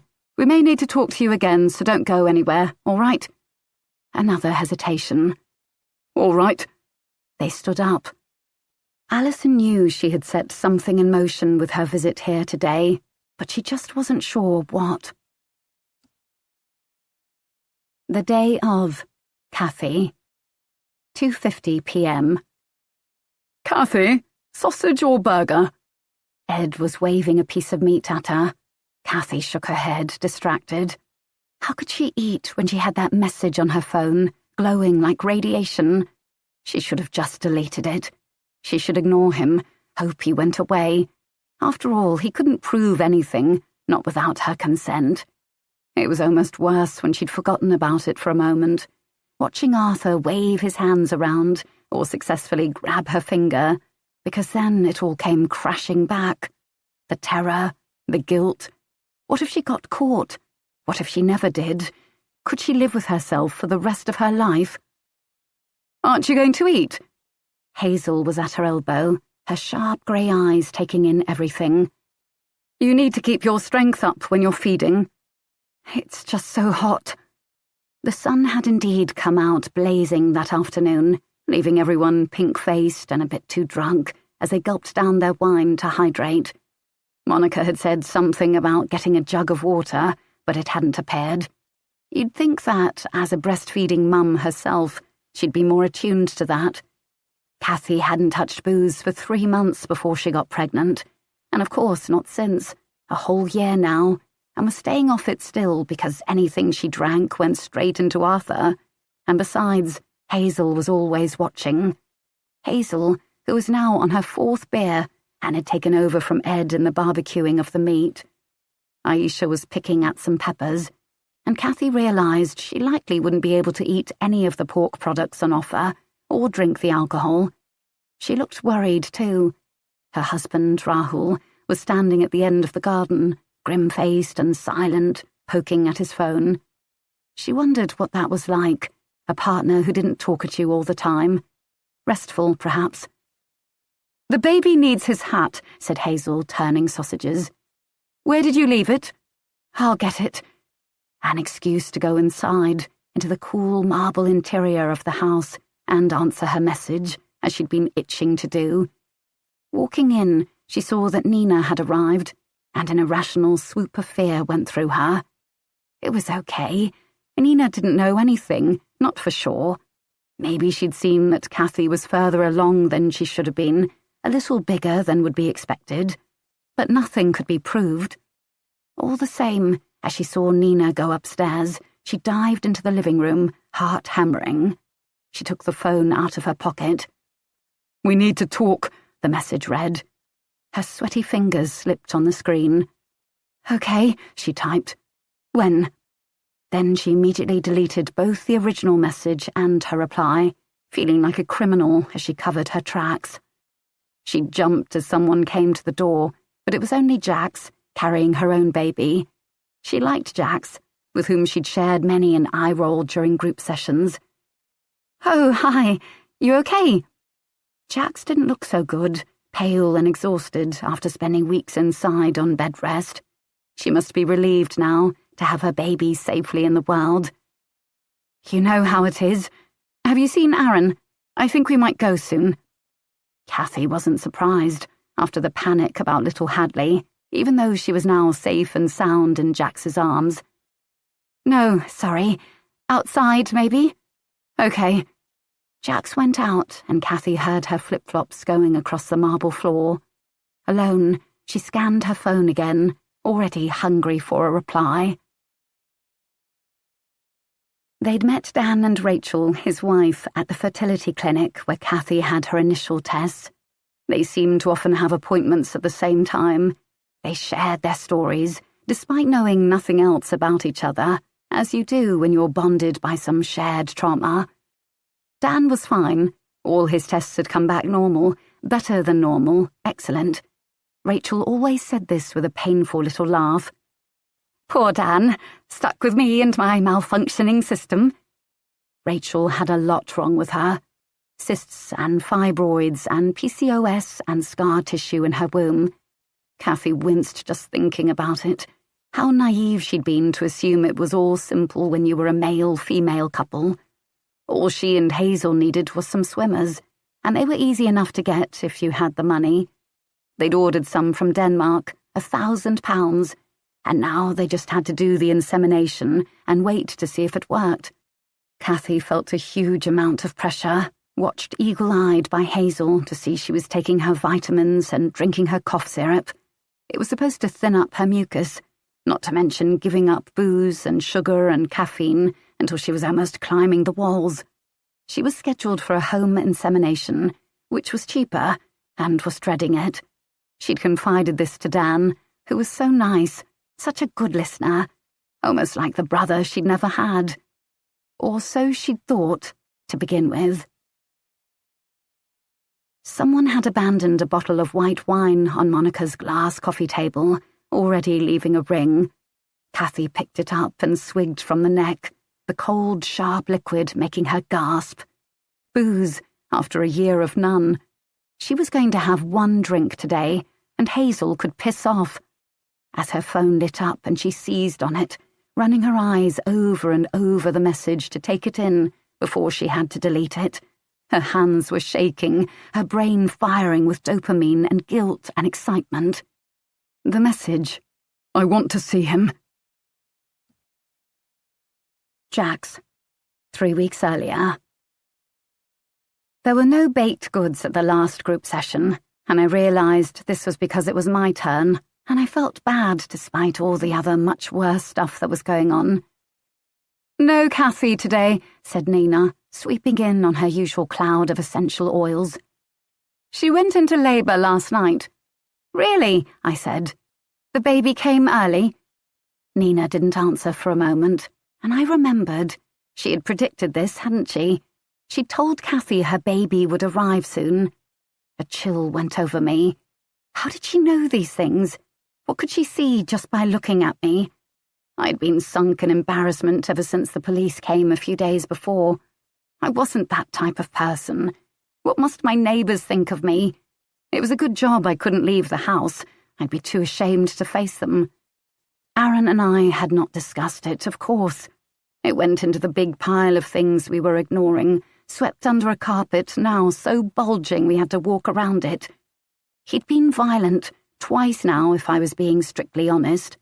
I was picking fights, pushing him away, and the baby hadn't even arrived yet. What would we be like after? "Fingers crossed for her," I said weakly. If Kathy was already in labour, my own wasn't far off. This was real. It was happening. This was the last session we'd have.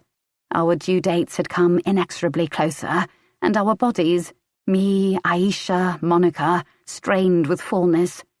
Anita, of course, stayed the same, and sometimes I would catch her looking at my belly, a complicated expression on her face. I hoped everything would work out for them. Nina stood up at the end. "Well done, everyone.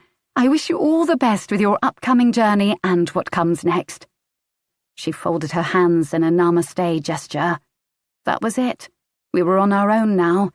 People were hugging, swapping contact details, Monica reminding everyone about the party in just 3 weeks' time. By then, everything would have changed. We might all have babies, be parents. Nina stood at the door, seeing us out. She hugged Aisha and Anita, whispering something into their ears, encouraging comments, I imagined. But not Jeremy, Rahul, or Ed. Not Monica either, and I saw her frown as Nina turned away and felt a momentary flicker of sympathy. Aaron and I were the last to go. "Good luck, Jax." Nina's cool eyes swept over me. Clearly, I was not getting a hug either, and I felt obscurely hurt by that. "Thanks, and thank you for the group. I learned a lot. Enough to know I had no clue what I was doing. I didn't really feel grateful towards her. I felt a lot of things, angry that she'd spent so much time with Aaron, talking about me behind my back, jealous of her strength and beauty and confidence, beholden for the money she'd paid him, which he needed so badly, hurt that she'd been so hard on me in the sessions. But I had been brought up by my mother, so instead of any of this, I just said, "Thank you." Nina just nodded, stepped forward to Aaron and enfolded him in a hug. It went on and on. Just as I was thinking, what the hell, she stepped back. "Thank you for all your help, Aaron. You've been amazing." She turned to me, one hand on his chest. "You've got a good one here, Jax. I hope you know that." "Of course," I said mechanically. "We should go." Aaron went out into the corridor, and Nina put a hand on my arm, pulling me back. Just be careful, Jax. I've seen this before. Young man, older woman, baby coming into the mix. It won't be easy. I was stunned. I know it won't be easy. Do you? Well, just take care of him. On the way home, I kept thinking what an odd thing that was to say. Take care of him. Shouldn't he be taking care of me? As I drove, I found myself mulling over Jeremy's question from weeks back about why I'd not had children sooner. What would my life have been if Aaron hadn't come along when he did? Receding a little each year from the possibility until I could no longer see it at all. What would I have done with my time? Taken group holidays to learn painting or cooking, cared for my mother until her death, the only child's burden. Ended up one of those old women who sit in their flats and talk to nobody all week. A shudder ran through me at the idea. This was the trade-off. Let something rip you open, your heart and mind and body and life, or die alone. Watching Aaron's profile as he looked out of the window, I wondered if it was different for men. If the decision to have a baby was no more significant than choosing whether to get Sky Sports or not. If he might regret it, even. He was only 24, of course. I thought again of Nina's hand resting on his chest, and tried to focus on more immediate worries. Although I knew the group was a source of tension, I didn't really pay enough attention to it. I was too worried about my mysterious ill-wisher, the oncoming birth, and about me and Aaron. I thought the group people were just minor annoyances, their eccentricities good for dinner party chat if I ever went to one of those again, or perhaps even with future mum friends, Kathy, Aisha maybe. As I left that day, I wasn't sure if I would ever see any of them again, Nina included. Alison. Every public sector receptionist she'd ever met was exactly the same. A woman, and determined to keep you from finding out information as though their life depended on it, whether that was the availability of a single doctor's appointment, or the details of who had hired the community hall for the baby group, as this one from the council was trying to do.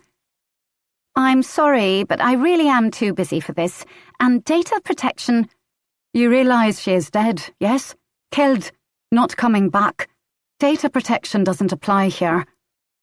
A huge sigh ruffled Alison's hair, which today she had worn down, freshly washed, shamed by Diana's shiny mane. I'll have a look. That's so kind of you. There was a silence filled with the sound of clacking. D'Souza, you said? Yes. Alison spelled it out. I don't have any more information than that. The hall was hired by Nina D'Souza, yes, for 8 weeks every Saturday afternoon. That's all. You didn't take a copy of her ID? Or what about bank details? This was her last-ditch attempt to find Nina's address, since no one else seemed to have any record of her. She must have lived somewhere. What kind of person had no wallet, no phone, no ID of any kind? Why would we do that? And she took the money directly from the participants, in cash, I believe. Paid us cash, too. Alison couldn't believe this. This woman had been running a baby group without bank details, without anyone checking her identity. She must have had her DBS checked. The receptionist hated Alison, it was clear. We're not required to, since it was a private group. She just hired the hall. Anyone can do that. You had someone working with pregnant women and babies who isn't DBS checked. Had they learned nothing after Soham? The woman scowled. No babies, it stopped before they were born. And it's private, like I keep saying, so we aren't liable. Alison gave a gusty sigh back. They glared at each other over the desk, public servant to public servant. Several people had gathered behind her in the council offices, clutching letters. Can I at least see the booking form for the hall? A few more begrudging clicks pulled up a copy of Nina's signature, scrawled onto some scanned sheets of paper. A mobile phone number, which they already knew had been pay-as-you-go and disconnected. How could a woman leave so little trace on the world? Then Alison spotted one thing. In the address section of the form, something had been scrawled.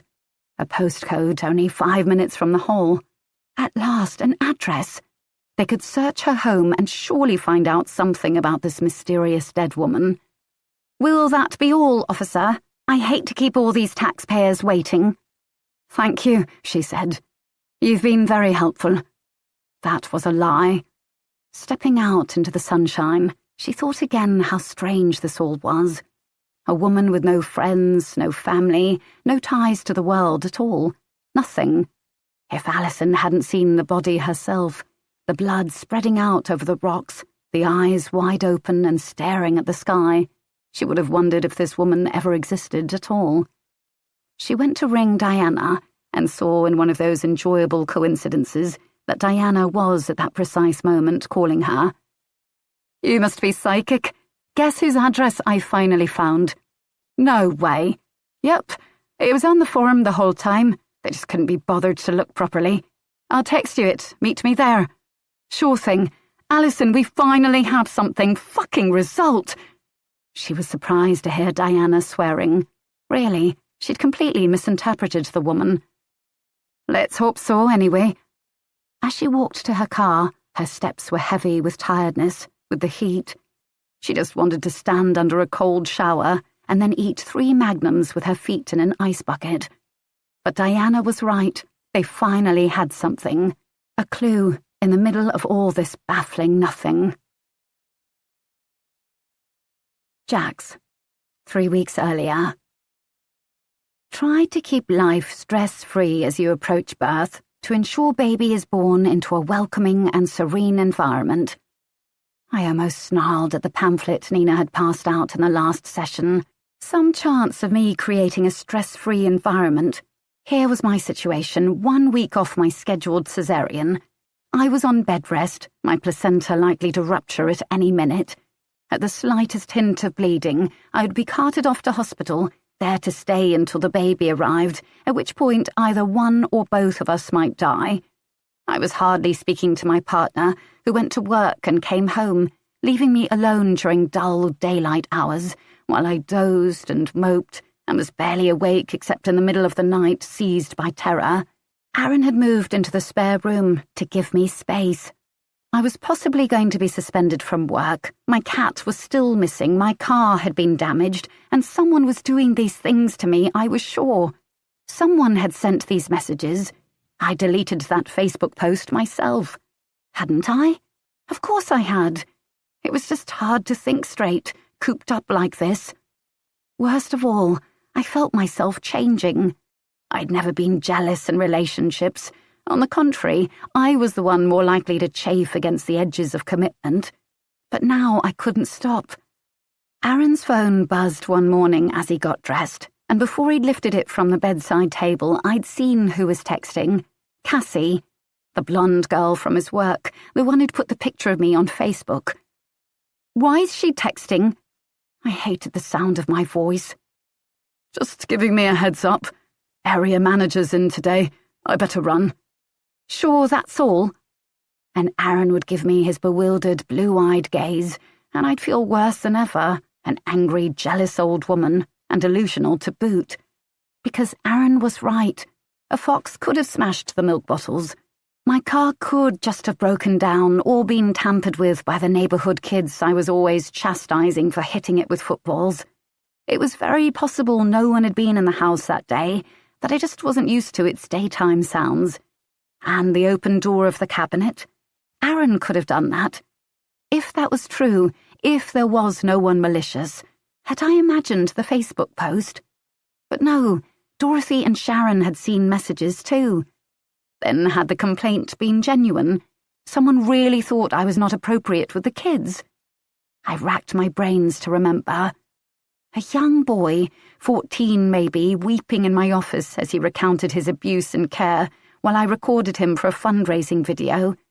I'd put my arms around his shoulders, hadn't I, without thinking? Had someone walked past, Dorothy or Sharon or someone else? I believed now it was nothing to do with the Jarvises. Mark did not have the means to contact me, and she didn't have the malice. even though I had in fact ruined her life, not that I'd meant to. That was the worst thought that came to me on those endless dull days. I did not deserve this baby. I did not know how to be a good mother, since I'd never witnessed one in action. I was going to fail. One day, one of those other days without end or beginning, I lost it entirely. Aaron was late home. I'd been watching the clock tick past 6, up to 7 and after. When had I become the kind of woman who watched clocks? In the past, I was usually home after him, often felt guilty about taking work back with me, lying awake finessing presentations and pitches. When he came in, at almost 20 past 7, I was waiting on the sofa. I must have looked a sight, huge in my unwashed dressing gown and unbrushed hair, face like thunder. "Where were you?" He stopped, midway through taking his jacket off. I had bought it for him. He never bought himself anything new, even if he could afford it, even if his old ones were full of holes. "Work, babe." "Till this hour?" "It's getting to quarter end. Busy time." That sounded reasonable, so I changed tack, spoiling for a fight. "I suppose Cassie was working late too?" "We all were." He placed his jacket on the sofa, instead of hanging it up like I'd asked him to hundreds of times. "What'll we have for dinner?" "How should I know? I've been stuck here all day. I can hardly even go to the loo unless you help me." "Well, I'm here now." Aaron hefted me up the stairs, practically grunting with the effort. As I shut the bathroom door, I caught sight of myself in the mirror. An angry, dishevelled mess of a woman. What must it be like to come home to this? Especially when there was Nina, so slim and glamorous, and Cassie at his office, so pert and young. I had to stop this. I had no evidence at all that Aaron even looked at other women in that way. I took a deep breath and went out, determined yet again to stop sniping, be nice, suggest we order a takeaway. But when I bum-shuffled back down to the living room, Aaron was standing there, all the colour drained from his face. "What's happened?" He was holding his phone. Or no, he was holding my phone. He looked down at it, shocked. A dozen scenarios ran through my mind. Mark, Claudia, Sharon. "It rang. I thought I should answer." "What? Why?" "Who's Denise Edwards?" Oh, God. I never had told him about her. A detective, right? She said she was calling with news of Georgina Partington-Smith."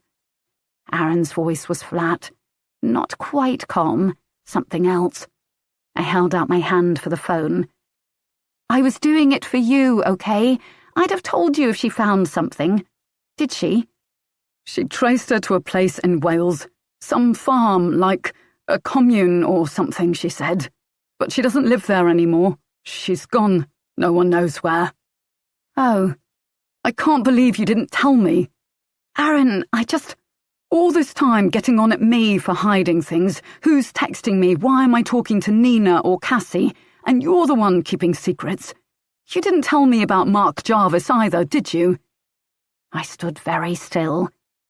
"How do you know that name?" "You left your laptop open on the article. I wasn't even snooping, it was right there.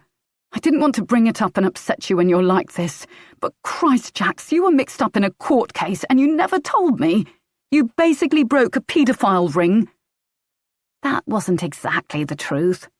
That left out the real reason it had happened, my stupidity, my selfishness.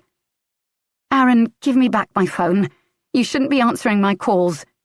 As if I still had some claim to the moral high ground. He slapped it into my hand. "You don't need to worry. I'm not the one sneaking about." His eyes, when he looked at me, were bleak. "What happened, Jax? We used to be so good. Is it the baby? Is that it?" I didn't know what to say. Maybe it was the baby, revealing the fault lines between us. All the things I hadn't told him. Our age gap, his past, my past. The fact that I'd never really trusted him, not entirely, and that this was my fault, not his. He'd never given me a reason not to, whereas I had given him plenty. Aaron shook his head. "I can't do this, Jax." "What?" My heart quickened. Come home every day, upset you like this. It's not good for any of us, you or me or the baby. I'm sorry. What do you mean? I think I should stay somewhere else for a while. I'll still check in, of course, help you out when I can. Or maybe your mum can stay or something. Aaron, you can't leave me when I'm about to give birth. Are you mad? I'm not. I caught the stress on the word, meaning I was. But whatever this is between us, it's not good, Jax. I punched the wall. I haven't done that since I was a kid. I can't be here right now, that's all. I'm afraid of what I'll do. He was putting his jacket back on again. This couldn't be happening. But where will you go? It was crazy. Aaron had no money, no place to stay. When I'd met him, he'd lived in a massive house share in town and had been only too happy to relocate to my place. He couldn't go. What would my mother say? How would I cope? Was this for good? Was I a single mum now like I'd been afraid of? I'll be all right. Please, try to rest. But where are you? Without looking at me, he went upstairs and I heard the sound of opening drawers. Even if I could have chased after him, I was frozen on the sofa.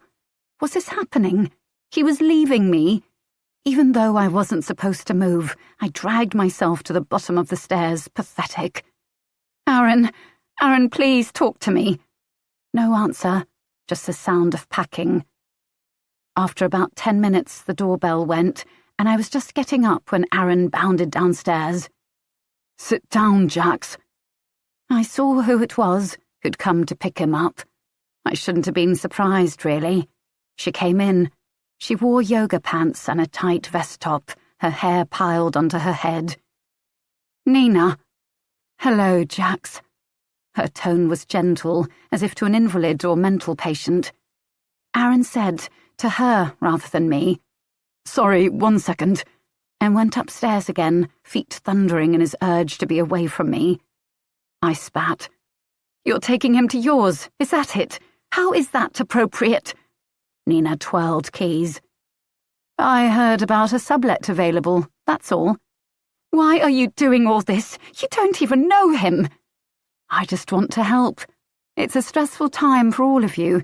And Aaron, he didn't have the easiest start in life. You think I don't know that? Who was this woman, this stranger, coming into our lives? Under my rage, I felt a terrible helplessness. He was going with her, and there was nothing I could do to stop him. She said nothing. Aaron came down carrying a leather holdall, another gift from me. He said, Please look after yourself. I'll call you later and we can figure something out. You can't leave me. I still hadn't taken it in. I can hardly move. Your mum can come. I'll call her if you like. Don't you dare. Just go. I don't care what you do. I turned my face to the wall so I didn't see them leave, just heard the door close and footsteps walk away. When they'd gone, I couldn't believe how silent the house was. Just me and the tick of the clock and the gentle movements of the baby inside me.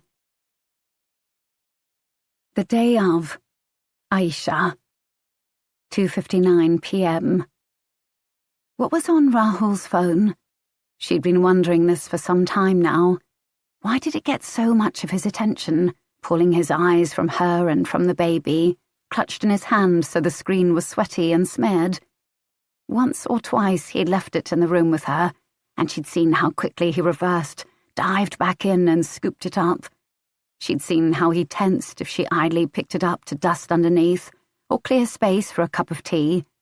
In fact, she had noticed all this, even before Nina said what she had at the last group session, whispering into Aisha's ear as she hugged her. Check his phone. So yes, he was hiding something. The question was, the obvious or not. It wouldn't be unheard of in these situations. Rahul was good-looking. Of course, he had probably been tangled up with someone less suitable before he met her. White, maybe, though that might not be a huge problem.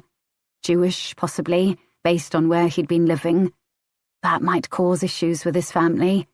Maybe even married, or older, or uneducated, someone that, for whatever reason, he was not able or not brave enough to be with. Aisha could have accepted that. After all, she was under no illusions that they'd fallen in love. They'd just made a sensible choice for their lives and their future, and here was the proof of it, a lovely little boy, strong and alert. After Monica forced them to take the group picture of the babies, Rahul had left his phone on the table. It must have been the commotion about Kelly that made him forget it, the need for the men to surge forward and protect the women, the children, something primal. She stood there, jiggling the baby. Then she put out a finger, noticing how dry and ragged her hands were from endless nappy changing, and touched the cloudy, dark screen. Like an evil mirror in a fairy tale, it lit up, a passcode. Of course she didn't know it, and guessing could only lead to trouble. There was nothing she could do. But as she stood there, vaguely listening to the hubbub of voices around her, something flashed onto the screen. A text from an unknown number. It said, "You have till the end of today, then I'm telling her." Eyes! She looked up. Rahul was coming across the garden to her. The message had disappeared already, so quickly she might almost have believed she'd imagined it. "Everything okay?" She tried to seem normal. Yeah, it's just... Oh. He'd seen that she had his phone. For a moment she was embarrassed for him, his face so white and sick. "You left this." She passed it to him and watched the colour gradually return to his face. He thought she didn't know. Maybe that was the most disappointing thing, that her husband, the father of her child, thought she was so stupid she hadn't noticed things were terribly, terribly wrong. Suddenly, Aisha couldn't stand it anymore. "Tell me what's going on," she blurted. His face paled again. What? "You know what. The phone. The messages. I saw the last one, it came up." She shifted the baby, their baby, the one she'd made with this stranger, on her front. "Is it another woman? I'd just rather know. It makes sense in a way we've rushed into this. What is she? Married?" Carefully, he put the phone down on the table, its bottomless black surface between them. It's not another woman. A man? That would require some adjustments in her thoughts, but at least it would explain things. He saw what she was thinking. It's not anything like that. I have some money problems. Her first thought was relief. Didn't everyone have some money problems? But then more fear arrived. How bad would it have to be to make him like this? And I owe some money to some people. Bad people? Quite bad, yes. Why? She couldn't think what he'd need it for. Their parents had paid for the wedding. The house? No, but it's mortgaged more than you know. Vaguely, she was aware of something going on up at the house. Figures on the balcony. She didn't look to see who. "Just tell me why," she said, shifting Harry in his sling. She'd move back in with her parents if they were destitute. "I need to know what I'm dealing with." Gambling, he said, surprisingly calm. I gamble. Online. Poker, mostly. Of course. When he said it, it was as if she'd always known. "And you're not very good at it?" He looked startled, as if he hadn't considered this. Sometimes I am. At the start. I won a lot. But then... She sighed. Everyone knew that was how gambling worked. How stupid was he, this man she'd married?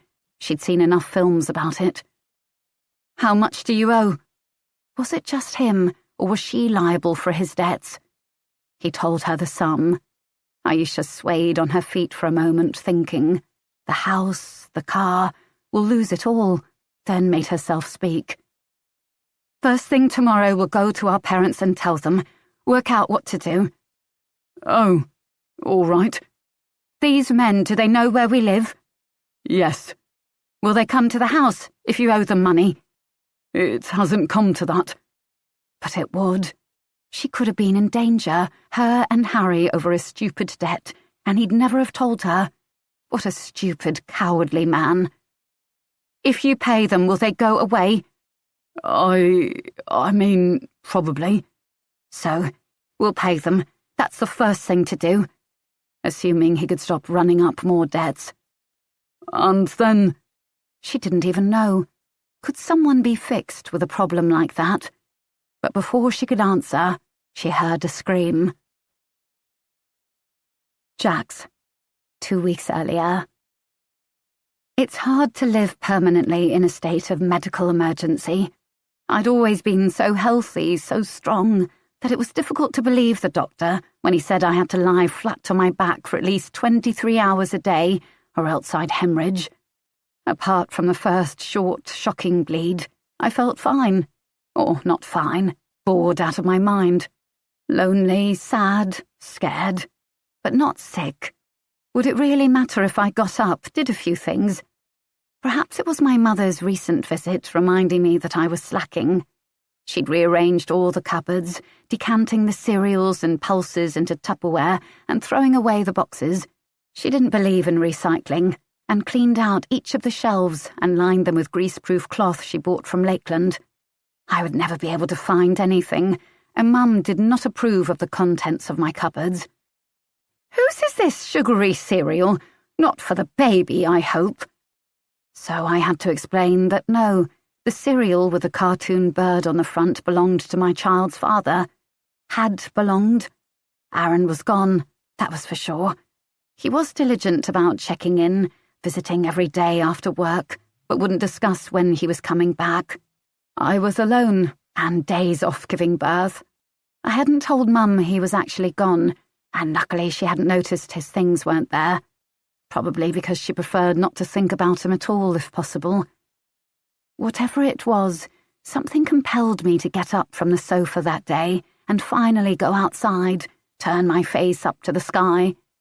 I felt like a cave dweller at the end of winter, cramped and stale and pale.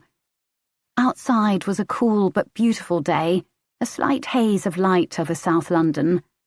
Daringly bipedal, I opened the patio doors and stepped into the small garden I'd once nurtured so proudly, with visions of growing tomatoes and cucumbers, pressing them on friends when they came to visit. I grow them myself, you know, such a glut this year. As it was, I had a few straggly herb bushes and some wild rambling roses, plus a bird feeder. I'd noticed there weren't so many fluttering round my window of late, keeping me awake at 4 a.m, and I wanted to see why. As I shuffled across the patio in my slippers, I did. The wire feeder had been wrenched apart, the nuts I'd put into it 2 weeks ago scattered over the ground, no doubt by predatory squirrels. I'd had the feeder since I was 12.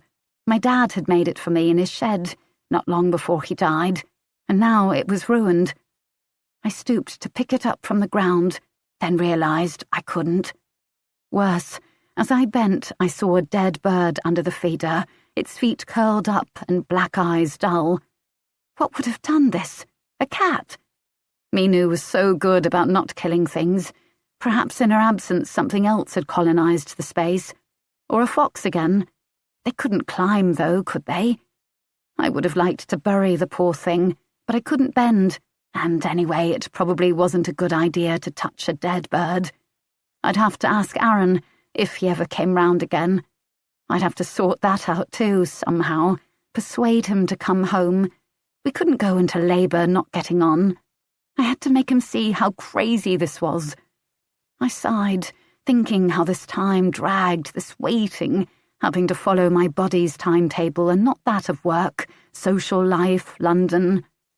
Then I straightened up, and something pinged inside me, and a cramp rolled through me, and I must have cried out in the empty garden, because Mrs. Johnson next door heard me and called the ambulance. Otherwise I don't know what would have happened to me. But I tilted slightly, and was aware that something had loosened and broken, and that there was red on the patio tiles, that I was bleeding. I don't remember anything after that. Alison. They said that, after a while, you stopped noticing the smell of your own house. Alison, who was her mother's daughter, did not like the sound of that. What if it stank and she'd just stopped noticing? What she had noticed over the years, however, was that the homes of dead people had a certain smell. Unloved, empty, stale, no matter how clean. She'd been in plenty that were horrific, hoarders dying under piles of rotting newspaper, or old people who'd stopped being able to clean their home or themselves, and simply sat down to die, sometimes not found for weeks. Suicide victims, nasty murders. Nina D'Souza's flat wasn't like that. It just smelled empty, unloved somehow, after almost a week unoccupied, since the resident had gone out one Saturday afternoon and not come back. Dust and stale air. "This all her stuff," said Diana, standing in the middle of the near-empty living room in her blue gloves. "It's been cleaned out." "Don't think so. She must have just been minimalist." Alison's mother had briefly got into Marie Kondo and given away the accumulated family junk of 2 decades, only to buy it all back again when she came to her senses. Alison still had some boxes crammed into cupboards in her flat. "Even so, this is extreme." Diana was right. The place barely looked lived in. There were no pictures on the neutral cream walls, no ornaments or books or CDs on the shelving unit, a basic one from IKEA, a television on another basic unit, some clothes in the wardrobe, toiletries in the bathroom. That was it. "How long had she been here?" Landlord said not long, a few months. He didn't know where she was before that. He seems the kind who wouldn't bother checking the references too closely.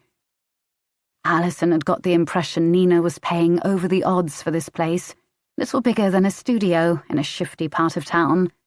All the same, it was spotless. Some dust had settled on the TV in the days since its owner had been dead. She wanted to wipe it away, a gesture from one obsessive cleaner to another. Diana was in the kitchen, opening the fridge, which let out a sour smell. Nina had been expecting to return, of course. No one expected to fall over the balcony of a show home and onto a rockery. It was a ridiculous way to die that happened all too often, a momentary slip, a foolish act of bravado. Lads on Spanish balconies was the common occurrence, or teenagers at cliffs, the shared element in all those cases being drink and or drugs. But Nina hadn't touched a drop of alcohol at the party. The toxicology report proved that. She had eaten only a small quantity of salad leaves that day, which explained how she could be so slim and toned at the age of 38. They only knew her exact age because she'd given the landlord her date of birth, assuming it was real. That reminded Alison of something. "Did you get the impression they all thought she was younger than she was?" "Maybe," Diana's voice echoed vaguely from the cupboard she was looking in. "Why?" "Dunno. Maybe she was lying about her age, or she wanted to seem younger for some particular reason." "Hardly unusual." Alison had never lied about her age, except to seem older when underage drinking, and felt it was a point of pride. But as it approached 40, she wondered would she change her mind about that, as she quietly had about Botox. Not that she'd had any yet, too expensive. In a sexist, ageist world, was it wrong to give yourself a leg up? Oh God, she sounded like Carrie Bradshaw. "Anything in there?" A door shut. "Rabbit food and beans, essentially. The pathologist said he'd never seen anyone with better muscle tone or less fat." Alison wondered what they'd find on her if she died. An empty, scarred womb, visceral fat around her belly and thighs, the ill-advised tattoo she'd been hiding from her mother since she was 18. Bodies said so much, and yet all Nina's had told them was she was older than she'd seemed, and that she'd once given birth. She wondered about that. Where was the child? If they were grown up, wouldn't they have seen their mother's death on the news, come forward? "No one knew anything about a kid." "No, but she might not have told them. Boundaries or whatever." Is there really nothing else here?" Alison turned in a circle, looking round the small flat. "Nothing. Here's another thing. There's no ID anywhere. No passport, no driving licence, No birth cert. That wasn't as unusual as you'd think in a country with no ID card requirement. But surely someone like Nina, who everyone described as urbane and knowledgeable, would have at least had a passport. Nothing at all. Library card, Blockbuster video. What's that? Just kidding. No, she had no wallet on her that day, and her bag only had keys for this place and some bits of makeup. Monica's address on a piece of paper. Just an old burner type phone, unregistered, as you know. It was so strange. Nowadays, you had to actually work quite hard to be so off-grid. Question was, why would she? Alison and Diana looked around the tiny space. The bedroom only had space for the wardrobe, bed and a nightstand. The drawers of that lay open, empty. No laptop, no iPad, not so much as an MP3 player. Internet cafe, Alison tried. What was she, living in the 90s? Maybe she's one of those hippie off-gridders. But still, try doing anything now without a smartphone or computer. And how did she get a job if she had no ID? Thought everyone had to show passports now in this dystopian nightmare we call home. She was freelance. Alison ran her eyes around the room, searching for something, any clue to this woman's life. Still, DBS checks, that sort of thing. This baby group can't have been her only income. Alison had no answer to that. She'd never known so little about a victim. They stood in the empty flat, dust motes hanging in the air, the fridge full of food that was spoiling, the woman who'd bought it never coming back to this small and impersonal space without so much as a cushion. It felt like a furnished apartment, albeit a nasty one, like the places they put care leavers or recent offenders. Diana sighed, batting at an open door. I mean, I don't have a lot of stuff, but this is pathological, isn't it? She'd no family, no friends even that we could find.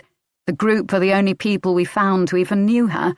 Someone with as few ties as possible, like she could leave in the middle of the night. Or like someone with things to hide. We should try the neighbours. There's nothing here. But Alison couldn't leave it. She knew she'd have to face Colette otherwise, with her total lack of evidence. One more search. Look behind everything under the furniture. And sure enough, she had her gloved hands underneath the fridge when she heard a yelp from the bedroom. I found something! Diana sounded excited, so it must be big. Hidden down the back of a drawer, between it and the frame. Alison's heart did a victory leap as she got to her feet. Oh? Come see. They met in the living room. Diana was holding out a photograph, slightly dog-eared. Alison peered at it. A baby? I reckon it's a picture from the 90s based on the photo stock. Got a sticker from a chemist on the back. She scrutinised it. It showed a young woman, in her teens perhaps, dressed in leggings and DM boots. Classic 90s look, enjoying a revival right about now. She was smiling, pressing a baby close to her face. A little boy from the clothes he wore, just a few months old. Is that her? In her teens? She peered at it, but she'd never seen Nina alive. It could be her. This could be her child. I think so, yeah. So she did have a baby, and had him young. He'd be grown up now, I suppose. Alison flipped the photo over, noticing the sticker from the developing lab. A local one, by the looks of it. Maybe they'd still have records. As Alison knocked on the door downstairs, it opened a crack, and a pair of owlish glasses peered out. You the police, said a woman's voice, harsh and complaining. Yes, are you? Alison checked her notebook. Miss Conway? The downstairs neighbour. Mrs. Conway, please, she sniffed. Alison heard a mewing sound, and a cat emerged, winding round her legs. A pretty one, with grey striped fur and little white socks. Mrs. Conway, Celia, Alison knew from her notes, picked the cat up and let it twine round her neck like a stole. Oh, Bootsy, who's a bad girl? You aren't allowed out. Nice cat, said Alison, who didn't really trust them. "She came to me just last week, mewling around the door upstairs she was, starving, poor thing." Alison's ears pricked up. You mean she might belong to the lady upstairs, Ms. D'Souza? If that's what she calls herself. I don't think she'd even had a cat before. Never saw her bring back cat litter or proper food. No wonder she came to me. That's right, baby." The cat was now licking the woman's face while fixing Alison with an evil green gaze. Alison was trying to think. There'd been no trace of a cat upstairs, no telltale hairs or smell of unchanged litter tray. "She even locked her in the shed outside half the day, poor baby." With no trace of irony, the woman said, "I think they should bring back hanging for people who hurt animals." You know she's dead, your neighbour. If she was expecting an expression of sympathy, none came. "Oh well, got what she deserved, didn't she?" The woman tickled Bootsy under the chin. How long had she been upstairs? 3 months or so. Not that she was there much. Out at all hours she was, very strange. And did she have any visitors during that time? A pained sigh at having to help them. "Just that boy the odd time." Alison's radar went off. Who was that? "How should I know? Some lad 20-something, I think he was mixed, you know. Tall. In a suit, so he wasn't doing DIY or anything like that." Interesting. A young mixed-race man had been at Nina's flat. How many times was he here? "Maybe 3 or 4, I reckon. I did wonder what they were up to up there." She raised her tufty eyebrows significantly. "Thank you, Mrs. Conway. You've been very helpful." As the door closed, trapping off another mule from the cat, Alison did wonder if they ever got her sarcasm at moments like this. Most likely not, but it was the only weapon she had. She went to join Diana, who was by the car on her phone. "Any luck?" "Nobody home in 3B or 3A. You?" She told her about Celia, an archetypal cat lady if ever there was one. Diana frowned. Aaron Cole? Sounds like him, doesn't it? Why did he not mention it when we interviewed him? You would, wouldn't you, if you'd been round to a dead person's flat, in case there's DNA or whatever? A sensible person would. A person with nothing to hide. Finally, some leads. As they drove off, she tried to work out what had bothered her so much about that cat, but couldn't grasp it. Jax. 2 weeks earlier. If I'd thought being on a home bed rest was bad, hospital was 100 times worse. There was rest in the physical sense that I couldn't leave my bed, this time not even to go to the loo by myself, but it was impossible to sleep with the shouting and running feet and bright lights and the other women on their phones all night long. It was a ward of misery, and we swapped tales in the pockets of time when the nurses and doctors weren't moving around us, handling our bodies like machinery they operated. Burst ovarian cysts, miscarriage, and me, placental abruption. I couldn't quite find out what was wrong with me. I wasn't in labour, not yet, but the longer the placenta wasn't functioning, the more danger to the baby. Doctors and nurses came and went, and I told them the same things each time. No, I didn't smoke. Yes, this was my first baby. Yes, I was a first-time mother. Yes, I was 38 years old.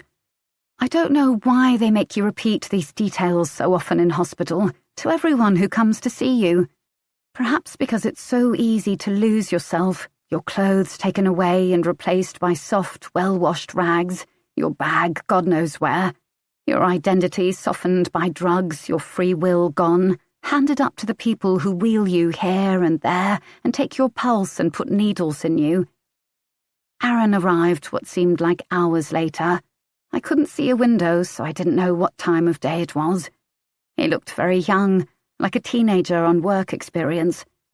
His tie was off and rolled up in his pocket. He smelled of sweat and lynx. I had to buy him some decent aftershave. But was that even my role now? Where did we stand with each other? I'm sorry. I've been waiting for ages to see you. No one would tell me what was going on. I rested my arms on my bump, as if I could keep the baby inside that way. Well, I ruptured. Are you okay? Dunno. I think they're trying to work it out. I looked him over, as if I hadn't seen him in weeks. A young man with a boy's thinness and sharp, edgy movements. Cheap shirt and tie. How could this be the father of my child? I suddenly imagined the worst, if I lost the baby after all this. Would he leave me for good? I didn't know how we could pick up from where we were now. Suddenly, it was too much, the thought of him hovering over me, only to leave if the worst happened. The baby was the only thing tying him to me now. He'd made that clear by walking out. You should go home, I said, making my voice cold. His face fell. What? Do you not? I'm all right. There's nothing you can do for me right now. They'll call you if anything happens, I'm sure. But you'll need stuff, won't you? He hadn't thought to bring anything. Would someone older have known I needed nightclothes, toiletries? Mum's getting me things. I was prepared for frilly nightgowns that did right up to the neck. All right. He looked miserable. You really just want me to go? No sense in both of us being here.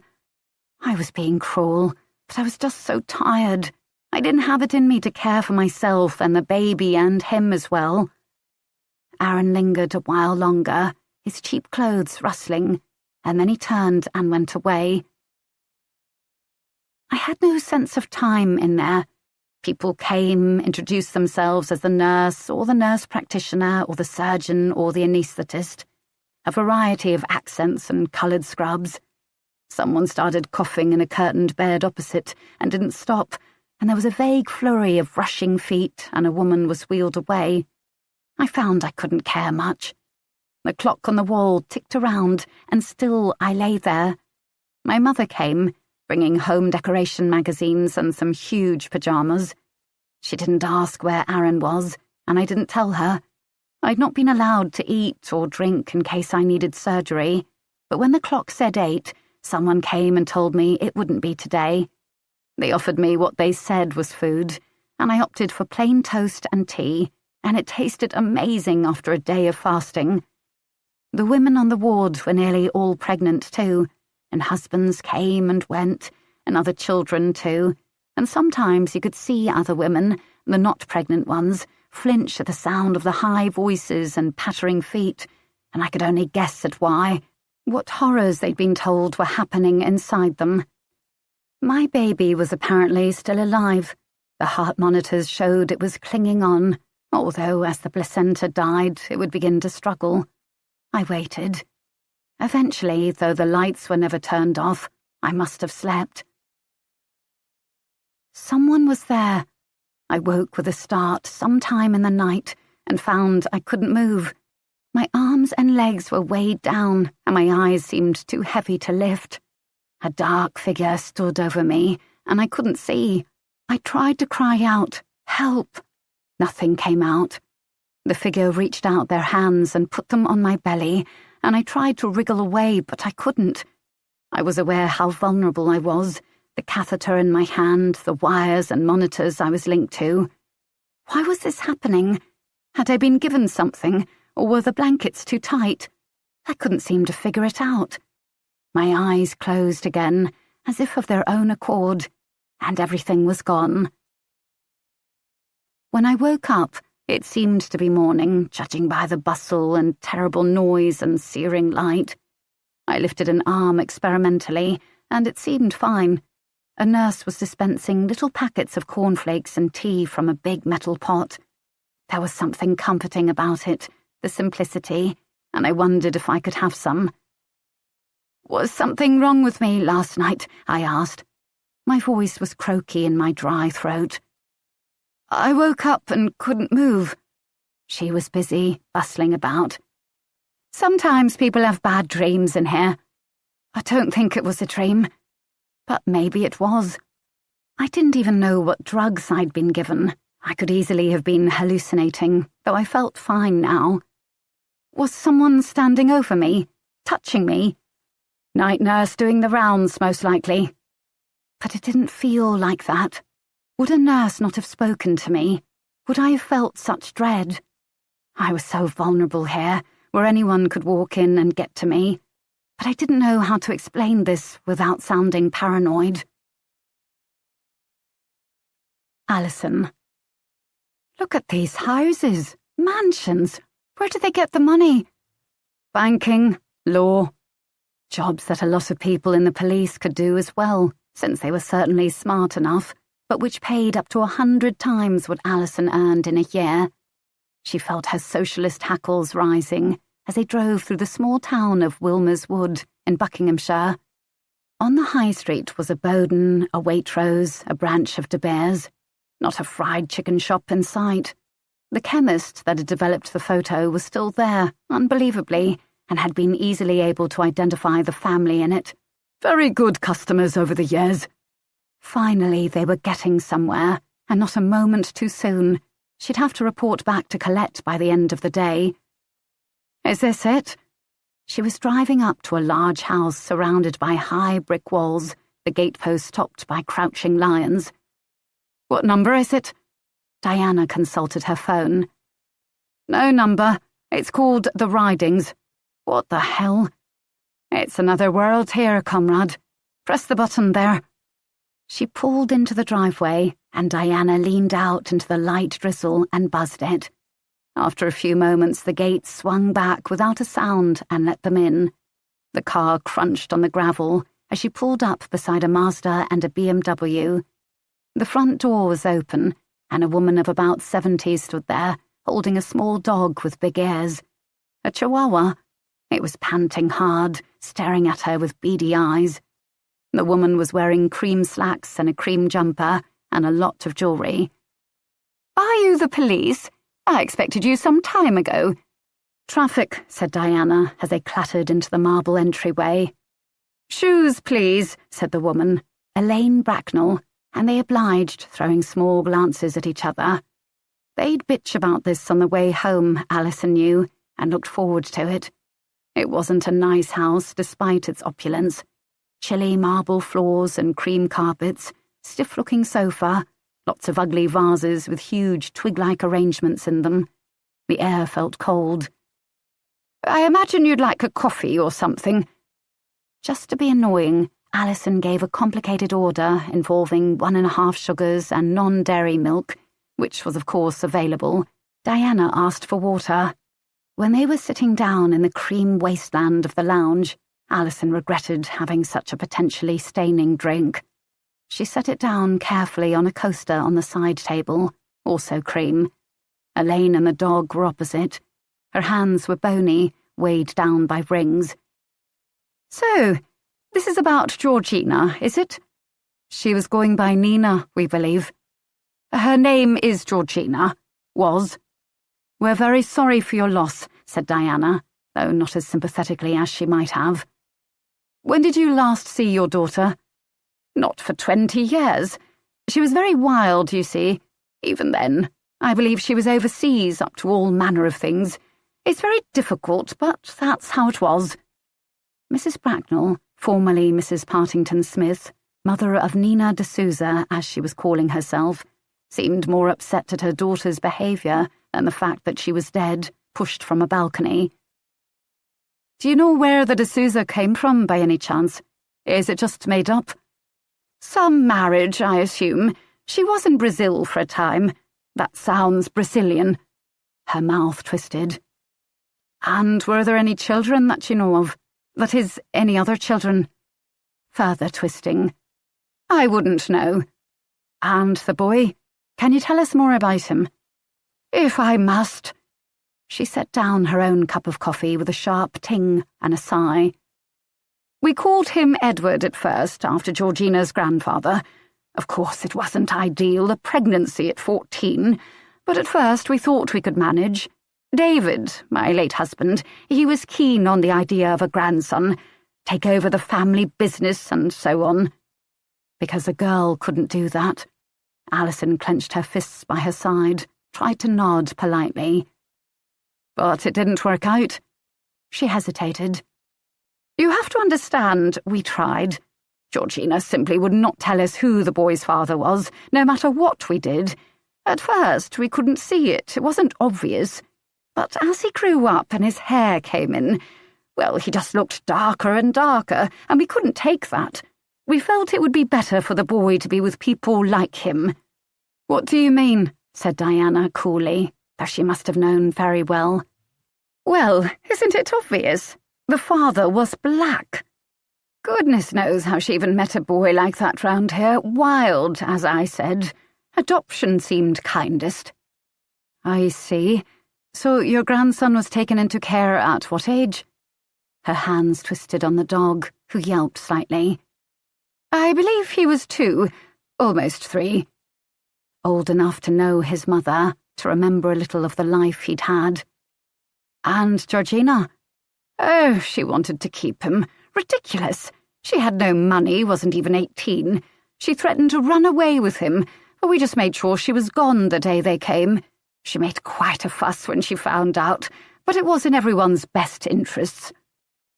A stunned silence from Diana and Alison. Alison forced herself to keep her voice neutral. So, Georgina has a son out there somewhere. He'd be in his 20s now. I suppose so. I try not to think of it. I have real grandchildren now, my son and his wife. She indicated a huge framed picture of a smiling white couple and angelic white children. Right. Is there anything else you can tell us? Anything that might help us find out who killed Nina? Georgina. I honestly have no idea what her life was. She chose it instead of the one we gave her. Private school and a pony and everything she asked for. What kind of person turns their back on all that? And the boy's father, he never surfaced. Never. I have no idea who he was and don't wish to think about it. There seemed nothing more to say. Alison had not drunk her coffee, which she suddenly couldn't stomach. This period they were discussing had been in the 90s, 1995 to be exact, not the 50s or 60s. This family had brought up a grandson, loved him presumably as much as they knew how to for 2 years, then abandoned him to care as soon as he started looking a bit too black. Taken from his mother, who had wanted to keep him. No wonder she'd run wild. Poor Nina, Georgina. She stood, as did Diana. One more thing. Would Nina have been trying to find him, do you think? Her son, Edward? I doubt he's still called that, Elaine said. We asked them to change his name, a clean break. But yes, I imagine she wanted to find him. Diana was frowning. One thing I don't understand, if she wanted him given the preference of the system for the birth mother, why would she not have got him once she was 18, assuming he wasn't adopted already? Another sigh. Oh, because she wasn't well. That's where she was when they came for him. She was sectioned. We just wanted to help her, really. She needed to learn that we had her best interests at heart. The day of. Chloe. 2:59 p.m.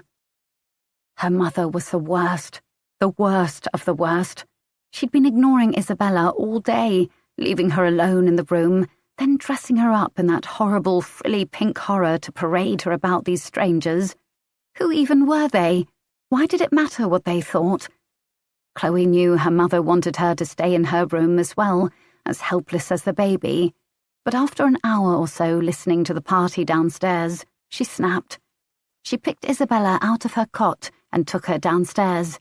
She loved the feel of the solid, hot little body in her arms, the way the baby's eyes, barely open yet, took everything in. The people actually weren't so bad, kind of nice, really. There was a woman in a pretty headscarf and a young, good-looking guy who had a baby with an older woman. There was a woman who didn't have a baby at all, but had been at the group, and her baby was supposed to come from America or something, but hadn't. There were 2 gay women, even. This was the most interesting group of people the house had ever seen. Much better than Ed's gammon-faced golf buddies and their screechy wives, rattling with jewellery. Chloe liked carrying the baby. She liked how people smiled at her, how natural it was, Isabella was a good baby and hardly ever cried, which was lucky because Monica certainly didn't have the time or patience for a difficult one. She wondered how it was all going to work as Isabella got older, when Chloe left school and maybe went to university. Could she abandon the little girl here with Monica and Ed? In the garden, she imagined opening the door and walking down the street, far away. Monica wouldn't even notice for a while. She was too busy wanging on about salad. But what would she live on? Maybe if she could find Sam, they could live there. He'd made his parents sound so nice. But she'd never been to his house and didn't know the address, and Monica had taken her phone away, so she was basically a prisoner in this shiny glass palace.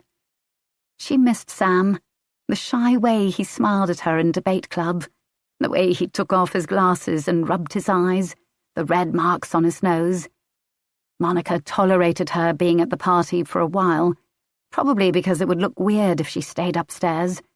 But after that thing happened with the baby and the weird red-eyed woman who'd lost her own baby or something, Monica's patience had run out. She was mad at Ed for something, so of course she took it out on Chloe. "What are you doing down here with the baby?" she hissed as soon as no one was in the kitchen. "You know the rules. I don't want you around her too much. People will talk." "So what if they do? It's hardly the end of the world." Monica's eyes bulged. "This is the only way. You agreed to it, and I've held up my end of the bargain.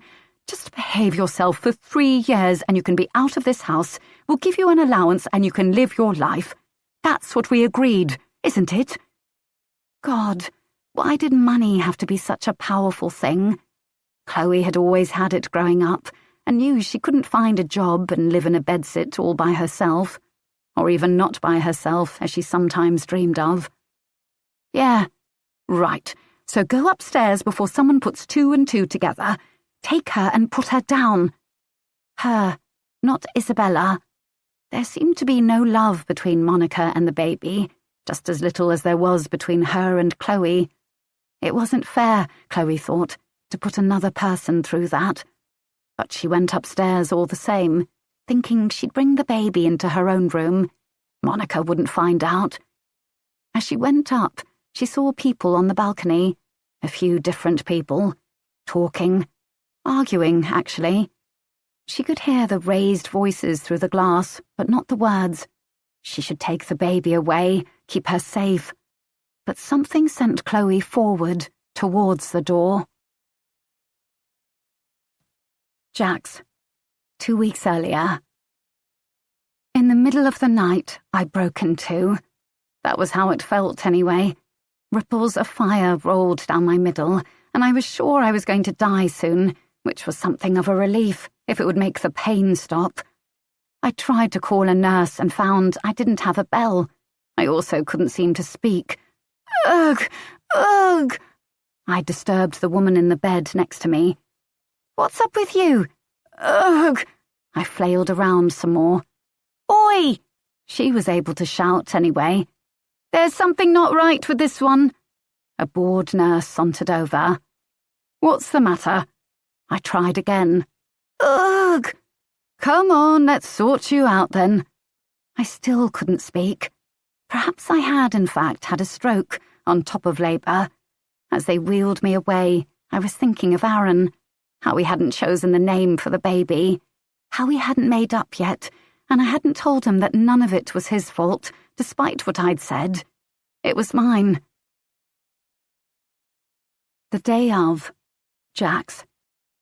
2:35 p.m. I knew that, after this terrible day was over, I would add the events of it to the file of things in my head that I didn't want to think about. Not just Mark, not just the fact that Aaron and I were still living apart, and we'd come to this party to pretend everything was fine. The endless seconds when Hadley was gone, and I knew it was my fault.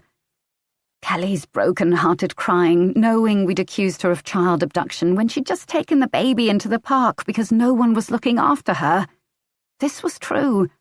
Aaron had assumed I was watching her, and had felt unable to refuse Ed's invitation to his shed. I had been in a kind of daze. Perhaps Kelly had done me a favour. showing me how bad things were with me. Not long after that, Jeremy had driven Kelly home, still weeping and barely able to walk, collapsed in grief. As soon as we were alone, Aaron and I turned to each other, in that moment bleak-eyed strangers. How did this happen? I was trying hard not to blame him. I knew it was more my fault than his, but admitting that meant admitting things I'd long feared about myself but had been unable to face. Where did you go? Aaron's arms were locked tight in shock. Ed made us. He wanted to show us stuff in his shed. What stuff? I had been sure I would never feel Hadley in my arms again, and now I had her, light and squashy and radiating heat. I wanted to cry. Without me, she would die in days, and I wasn't sure I was up to the task of looking after her. I had taken on too much. That's all there was to it. Aaron looked around furtively. It was... He called it erotic art, all this Japanese stuff and that, but Jax, it was porn. He showed us porn. I was standing in the middle of a sunny lawn, inside a fenced garden, and I had my baby back in my arms and my partner at my side. I should have felt safe, relieved. Instead, I felt a cold trickle down my back, the bad feeling from that morning back again, despite having experienced and averted one near disaster already that day. Then Monica came out of the house, clapped her hands like a teacher rounding up pupils. All right, everyone, it's time to do the group photo before anything else goes wrong. I want all the babies in a circle on the rug, please. Heads in. She was brandishing her iPhone. The last thing I wanted was to put Hadley in a photo, to have a reminder of this day, or even to let my daughter out of my arms. Aaron seemed to pick up on this. Monica, I don't know if we really want... We didn't want her in pictures yet. I agree, said Hazel, who still held barbecue tongs. We want Arthur to live a screen-free life until he's at least 2. Monica gave a merry laugh. Well, he doesn't have to look at it, Hazel, just be in it. Come on, who knows when they'll all be together again? It'll be such a lovely memory. Ed, fix the rug. Already she was managing the scene, pointing where to straighten the mat and directing him to pick some flowers and lay them out between the babies, pouncing on a cute stuffed dog that was Arthur's to add to the general adorableness. Where's Isabella? Chloe appeared in the doorway, holding the child, who before this had apparently been asleep for much of the day, missing the drama. She was awake now, her eyes half open but appeared floppy and placid, in a pink dress that must have been terribly impractical to get on and off. I sighed. I didn't have the energy to fight this. Fine, put her down. And I handed Hadley to Aaron to carry forward and lay down. Aisha brought Harry over, and Kathy did the same with Arthur, after a defiant glance at Hazel. Immediately he began to cry, his feet up in the air. Isabella lay there, a little doll. Harry clenched and unclenched his fists, as if he might be filling his nappy. Hadley gave a small moan of distress. Ready? Monica raised her phone. The picture was taken. It was 2:35 p.m. Jax. 2 weeks earlier. I wasn't dead. I was somehow awake, and I had a baby, a daughter. She lay on my chest, pink and squirming, like the naked mole rats they had at London Zoo.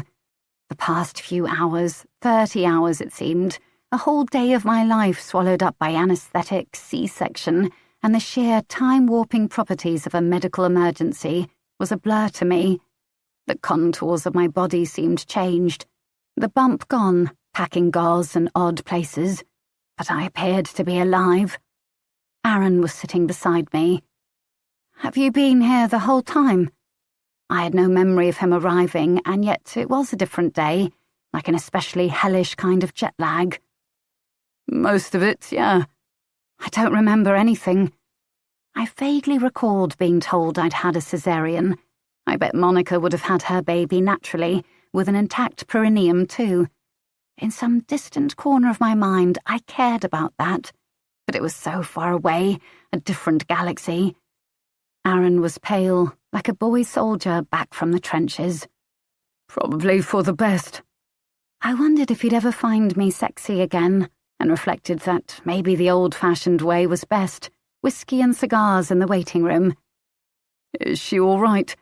He nodded to the baby, his daughter. I think so. She looked fine, if alien. She had been inside me, and yet I didn't recognize her at all. I was so tired that if she slipped from my arms into the ground, I wasn't sure I could bend to pick her up, like I'd once read happened to sloths in the jungle.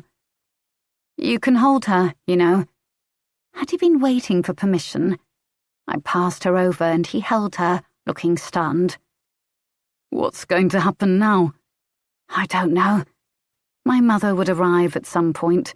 I was surprised she wasn't here already. The last few weeks had been a nightmare, reliving everything with Mark and Claudia, convinced someone was stalking me as I silently gestated flat on my back. Now I had to return to my life and try to live it, raise this baby, fix my relationship, if that was even possible, sort my job out, clear my name. It was too much. Part of me wanted to ask for more anesthetic and just go to sleep for a week. The day of. Anita. 3:01 p.m. Jeremy came back from dropping Kelly off about 20 minutes later. She'd been counting them down, hovering at the edge of the house, feeling uneasy, while everyone else settled back into gales of relieved laughter and nervous smiles. They had taken a picture of the babies, and of course Anita had none to place in the circle. Disaster had been averted. Nothing bad had happened after all, in this suburban garden on a sunny day. Kelly had not stolen the baby. She saw Ed open another bottle of wine, slosh it into glasses, spilling some on the table. But Anita could not smile or laugh or feel relieved, because what they thought Kelly had done, picked up an unattended child and spirited her away, hadn't that very thing crossed Anita's mind?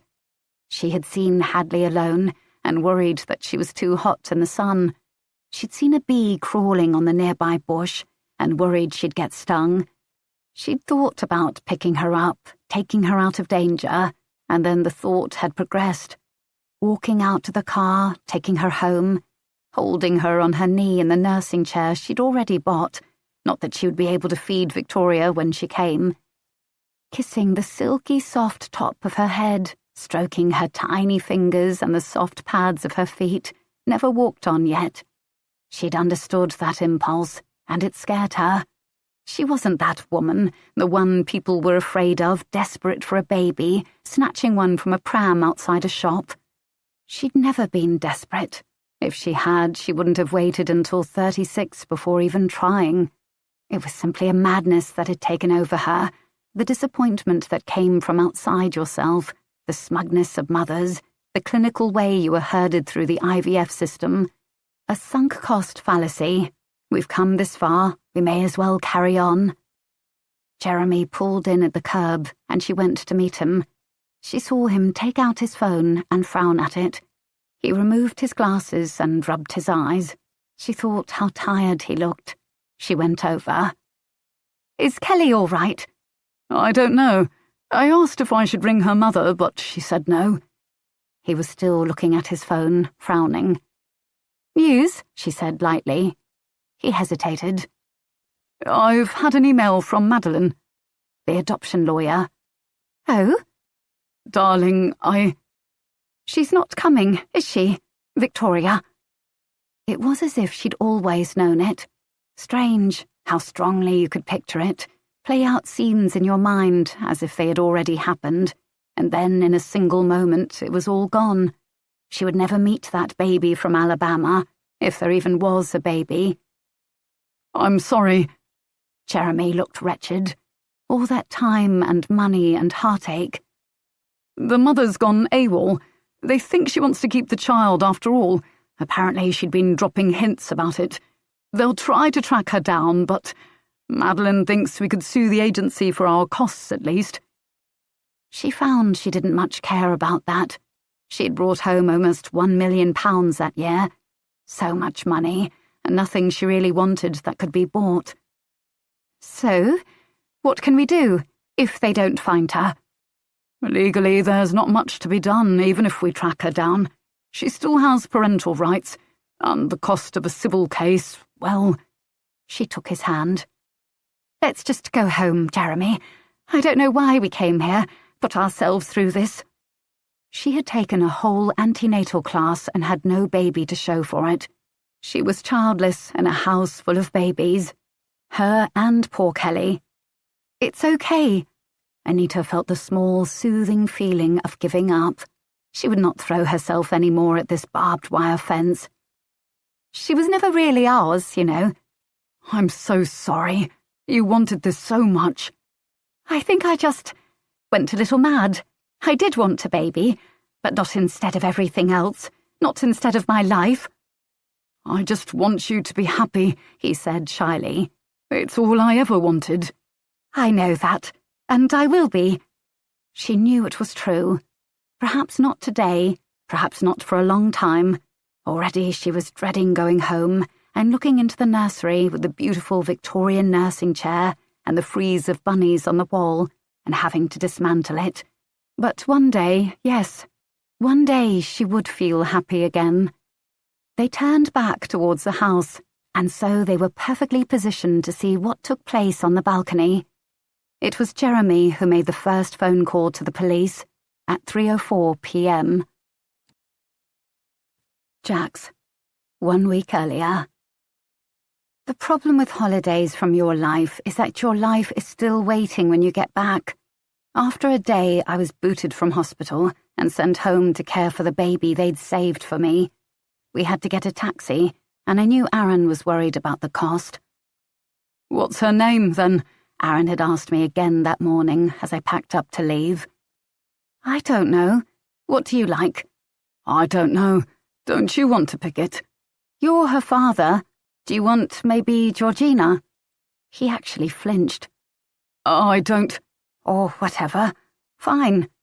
And we'd travelled home in silence, the baby squalling in the car seat Aaron had brought for her, the harsh outside air touching her new-minted skin for the first time, so perfect it was an invitation for the world to put its mark on her. When we turned into the street, I thought, fuck it, I gave birth to her, I'll choose her name. I want to call her Hadley. Aaron jolted out of his gloom. Is that a name? Of course it is. Hemingway's first wife was called Hadley. His eyes flicked nervously. Ernest Hemingway. Jesus, had I had a baby with someone who didn't know who Hemingway was? I know, yeah. Why that name, though? I just always thought it was cool. A Hadley was a smart girl, a posh girl, someone brilliant and confident who the world would not screw over. I decided she needed all the help she could get with parents like us. The driver pulled over at the house, and I might have asked Aaron in, might have suggested we start our lives as parents together, put the past behind us, try to heal the wounds, but my mother was standing on the doorstep, holding an enormous pink stuffed rabbit wearing a frilly pink tutu. Oh, God. Aaron cleared his throat. I'll get out here. I'll take the bus to the flat. But Mum had seen him. How would I explain why Aaron was leaving? What will I tell her? The truth, I guess. I didn't want to ask him what that was. Alison. Getting a rush DNA result was such a pain in the arse. Endless forms to fill in, budget items to shuffle, death stares from Colette. You really think this is worth doing? Yes, if I'm right about who Nina was, and I can tie up 1 or 2 loose ends, I'm ready to make an arrest. 4, murder. Not that she entirely had the proof for that yet. If she was right about the DNA, that would be a start. Colette sighed, weighing it up. Alison looked round at the artwork on her walls, stick figures drawn by her children when they were small. They were now at Oxford and medical school, so they clearly hadn't suffered too much from their mother working all hours. Fine, Colette said eventually. Send it off and tie up whatever loose ends you mentioned. I don't want loose. I want tighter than a nun's chuff. Understand? And if this is an accident after all, well, you and me will be having some words." Later, as they waited for what seemed like hours, Diana sighed and leaned forward on the conference room table, her dark hair slipping over her shoulder. "This case. Are we mad to dig into it so much? Maybe she did just fall, like..." "She didn't." The temptation to close it was strong. An accident, not a murder. File it away and move on. But Alison couldn't stop picking at the mystery all the same. Why was everyone in this group hiding something? There was Monica and her daughter. They'd spoken to Sam Morris, a short, sweet-faced boy of 15, who'd confirmed that he and Chloe were kind of like, yeah, boyfriend and girlfriend. But that she hadn't so much as texted him since she went off sick, and he hadn't been allowed to see her either. He seemed sad about this. There was Rahul, with his dodgy past, who clearly had gambling problems. There was Kathy and Hazel, some odd tension between them, and Kathy had perhaps lied about where she was during the fall and who had the baby. And the biggest liars of all, Jax Colville and her young partner, who were living apart but hadn't said, who hadn't mentioned his visits to Nina D'Souza's flat, who had also lied about where they were when Nina died. More questions. Why had the dead woman been working under an assumed name? Why had she nothing in her flat, apart from a hidden picture? What had happened to her son? Alison looked at the clock. God, they're taking their time. Just then, her phone beeped. She scanned it quickly, heart quickening. She'd been right. Of course she'd been right. But did he know? That was what she needed to know. It's true. And the hair analysis, they've done that too. About bloody time. She looked up, a huge smile spreading over her face despite herself. Bloody yes. It's hers, like we thought. There it was. Forensics, motive, opportunity. Finally, proof that this must have been a murder. Diana already had her phone out, nodding. Are we going to make the arrest? Not yet. First, we're going to visit the others. Tie it all up, nice and neatly. Kathy Hargreaves was at home, of course, and there was no sign of Hazel, which was just as Alison had hoped. Oh, the look of guilt that flashed over her face, it was like crack to Alison. They could never hide it unless they were psychopaths, and you hardly ever came across those. Is something wrong? She had the baby strapped to her again. You tell us, Kathy. I'd like to know why you lied about where you were when the fall took place. You were upstairs, weren't you? You must have been, since no one else mentioned seeing you in the garden or downstairs. And you didn't have Arthur. Hazel had him. She nodded slowly. All right, but it's not what you think. Come in. When they were sitting at the table, with some more gross herbal tea, she began to talk, pacing up and down by the kettle. The baby, said Kathy, with the air of someone letting go of a huge breath. He's not from a donor. I mean, we were going to try it, but around the same time, there was this man we'd met at the clinic, him and his wife, and he and we started meeting for coffee. She saw the officer's eyes widen. I used to date men too. I mean, I'm not like Hazel is. Anyway, I was such a mess with all the fertility stuff. I called him just to talk, and, well, things happened. Arthur is his son? Yes. And he knows? He worked it out, yes. He's been asking to see Arthur. He and his wife, their treatment didn't work. And what, Hazel found out at the barbecue? Yes. Now we're just, well, she's deciding what to do. She's wanted this so long, you see. She tried herself with another partner and it didn't work. And she always knew the baby would be from someone else, of course. That's not the issue. It's the cheating. She glanced up. Will I get into trouble for lying? Depends on how much you cooperate. That's everything, Kathy. That's everything. And you saw who was on the balcony when the fall took place? Yes. I was coming out of the upstairs bathroom just before it happened, and I looked out there. It's just opposite. And who was it? Cathy had not wanted to say this. I'm not totally sure, you know. I didn't see the actual fall. We'd like to know all the same. She sighed. Nina, obviously, and Aaron and Jax and the baby. That's who was out there. Who's next? Diana was smiling, riding on the exhilaration of this moment. It was all coming together, a coherent story finally appearing among all the lies. Alison started the engine. Kelly Anderson. She was already home by the time it happened, and Jeremy drove her there. Anita, I think we can write her off too. She says she was outside waiting for him. And Cathy was lying for another reason. Right. Hazel will check up with her, but she was seen going up the stairs after the fall, and that was confirmed by Monica and also Aisha and Rahul, who were with her at the barbecue just before. We're clearing Aisha and Rahul. I think we can with one more chat, yes. When she drove up to the house, it was the same. A woman with a baby in her arms, Aisha. Rahul slumped on the sofa with his phone, off shift. She saw the look that went between them. Can we have a word? I'm here for the truth, finally. Aisha nodded. Come in.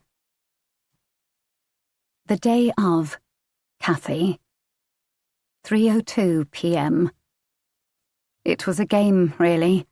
Until she texted Dan back, she wouldn't get another shot of dopamine, sending her high as a kite. But once she did text him back, she lost the power, handed it back to him. She'd almost forgotten that this was how it was with men, a tug of war, not a sensible choice they made together. But as soon as she saw that Nina had arrived, sending cold blasts of fear down her legs, Cathy lost it. She had to text him. Now. I need the loo, she said to Hazel. Will you take him? She passed over Arthur in his sling. As she watched his little face, the thought came, who does he look like?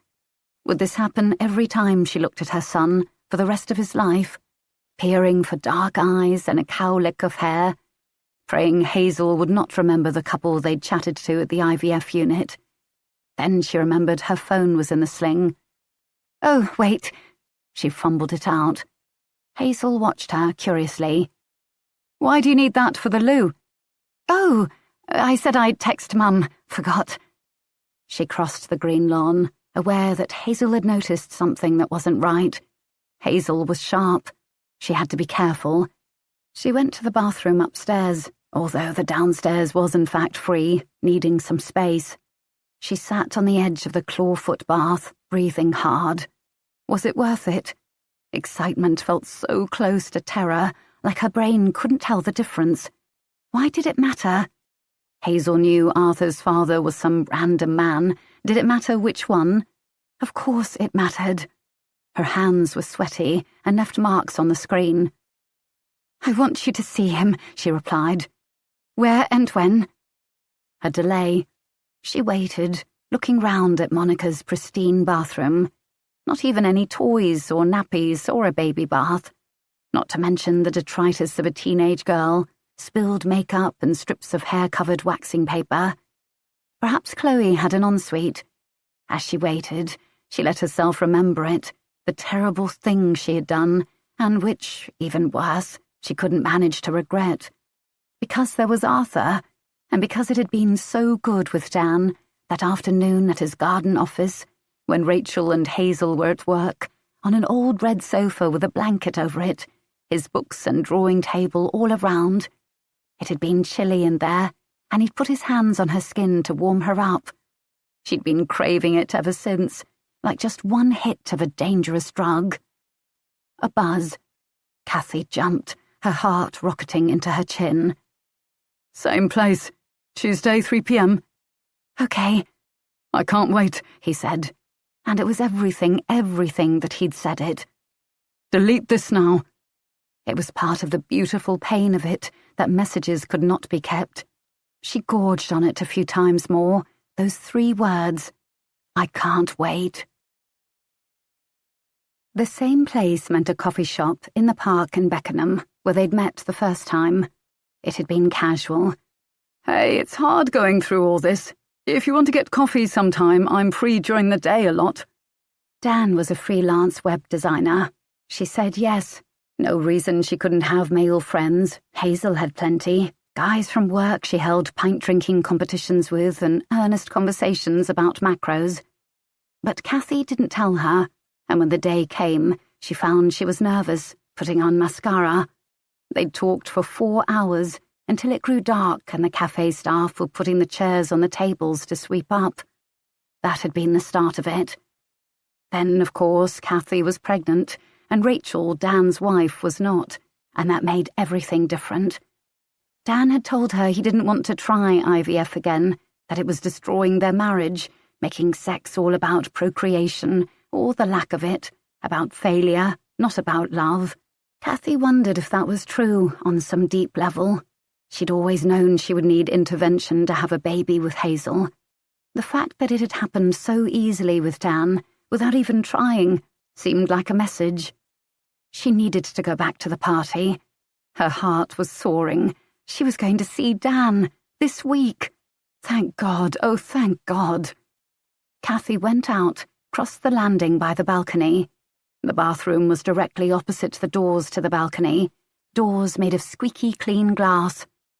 That meant Kathy saw who was out there. She saw what happened. She knew who did it. We need to call an ambulance. Hazel, who'd come up the stairs in response to the screaming, was good at this sort of thing, crises. She'd been in the army as a younger woman, and Kathy often thought she would thrive in an apocalypse-type situation. My phone's out of battery. Give me yours. She held out her hand, and Kathy froze.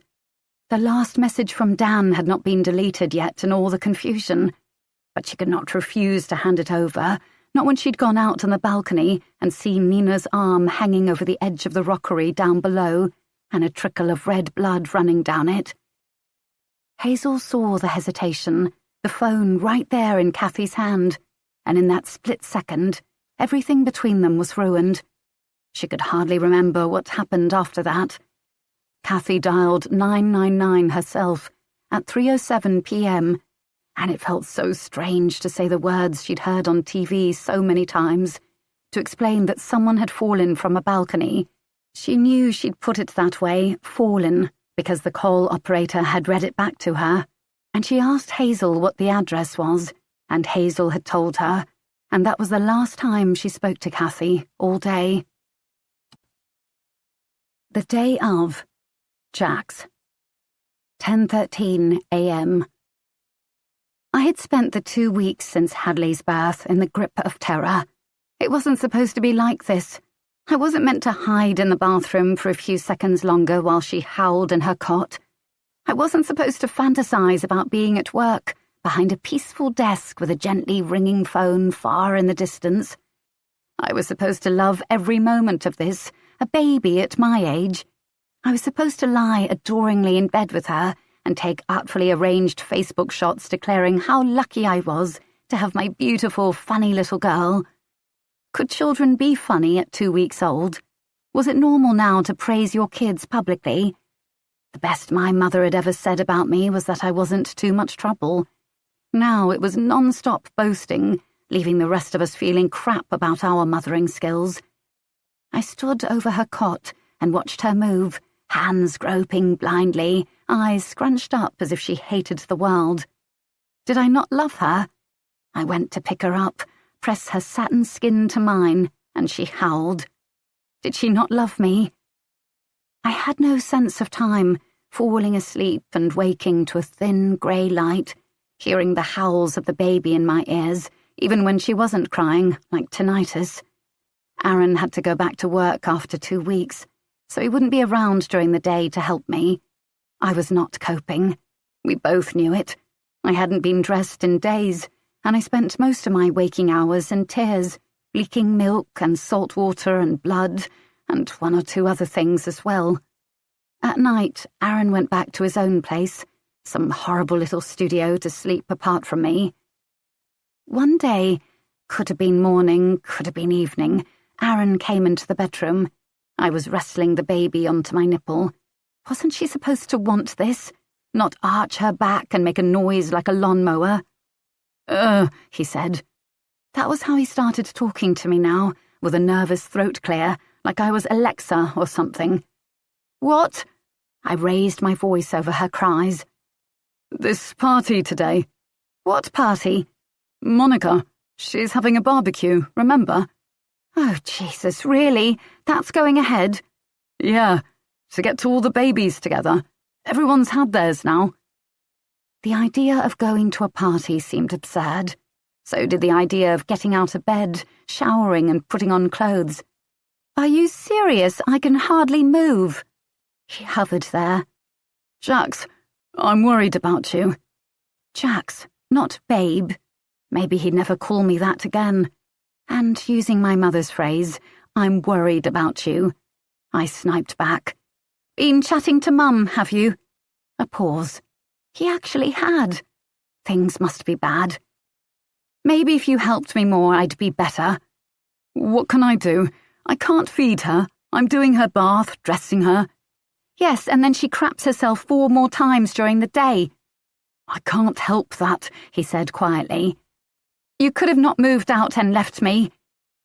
He didn't say anything, just looked at me in a way that took in my milk and snot-encrusted nightie, my wild hair and puffy eyes, the stink of me, of sweat and sour dairy, the way I'd told him to leave the hospital, just when I needed him most. Fine, he had a point. All right, Christ, we'll go to the party if you want, play Happy Families. It'll just be Monica trying to get one up on us with her homemade tzatziki or whatever. I bet Monica was busy right now coordinating Instagram shots, not a drop of bodily fluid in sight. But I agreed to it. Lunchtime came, or so the clocks told me. We went to the barbecue. The day of. Aisha. 3:11 p.m. Someone had called the police, or maybe more than one person. She hated how confused she felt about what was happening, what to do next. 1 minute she'd been talking to Rahul, facing ruin, the worst thing she could imagine. Then she'd heard a scream and a thud, the blur of a falling body, and knew something bad had happened, but she was still standing frozen with Rahul by the smoking barbecue. Rahul was holding his phone, of course, but had not used it to call for an ambulance. Why not? Why had they even come here? She felt a rising anger, or sadness, or panic in her throat. Aren't you going to do something? He was a paramedic. This was his job. Go and help Rahul! In the distance, she could hear sirens. The police were coming, maybe an ambulance, or maybe both. Voices overlapped, panicked. What happened? Who was up there? Oh my God, is she... She's dead! Oh my God, in our house! His eyes snapped open, as if he'd shut down for a minute. People were moving around them. Hazel had gone into the house carrying baby Arthur, and someone was crying, and someone had screamed, "Oh God, God!" Someone ran across the patio, and she and Rahul were just standing there, doing nothing, helping no one. "What should I do?" he asked, helpless. She wasn't sure if he meant this, or the money, or both. Something, not just nothing. This is your job. His hands tightened on the phone. What's going to happen? With us? The sirens grew louder and stopped. Someone was dead. Aisha had not even begun to think about who. She was in shock, maybe. I don't know, she said. Does it matter? He seemed about to answer. Then he turned away. I better go and help. Jax. Now, 1 week after the barbecue. Perhaps I should have done something, knowing as I did that the police were sniffing around. Run, fled the country. But where would I go? I had a newborn and precarious control of my pelvic floor. For the week after the barbecue, I concentrated on getting through 1 hour at a time. Not days, because days had lost their meaning as a morning, afternoon, and evening, a night where you slept through and woke up. Aaron was still living elsewhere, subletting the studio flat of a guy who'd gone travelling for a month. Temporary, we called it, though I knew as well as anyone that temporary separations were just stepping stones to permanent ones. He came by each night to bathe Hadley and avert his eyes as I tried to feed her, while she howled and battered my breast away, scratching me with her little sharp nails. We didn't talk about what had happened on the balcony, or about his search for his mother, or the strange events which had now stopped. The things I'd said to him, the hole in the bedroom wall, the visits from the police, Kelly and the baby, Nina on the balcony, the revelation, the struggle, the push. We didn't talk about anything much, just how to keep Hadley alive when she didn't want to feed and screamed herself hoarse every time I went to bathe or change her, despite covering herself every hour or so with pee and worse. The house stank. I stank. I cried without knowing I was doing it. In the middle of all this, DS Alison Hegarty came around with her questions and her watchful eyes. I didn't have the brain capacity to mount a defence. I just had to wait for her to figure things out and come for me. And she did. It was 3 weeks since the birth, and a week since the balcony, when I heard a car draw up outside.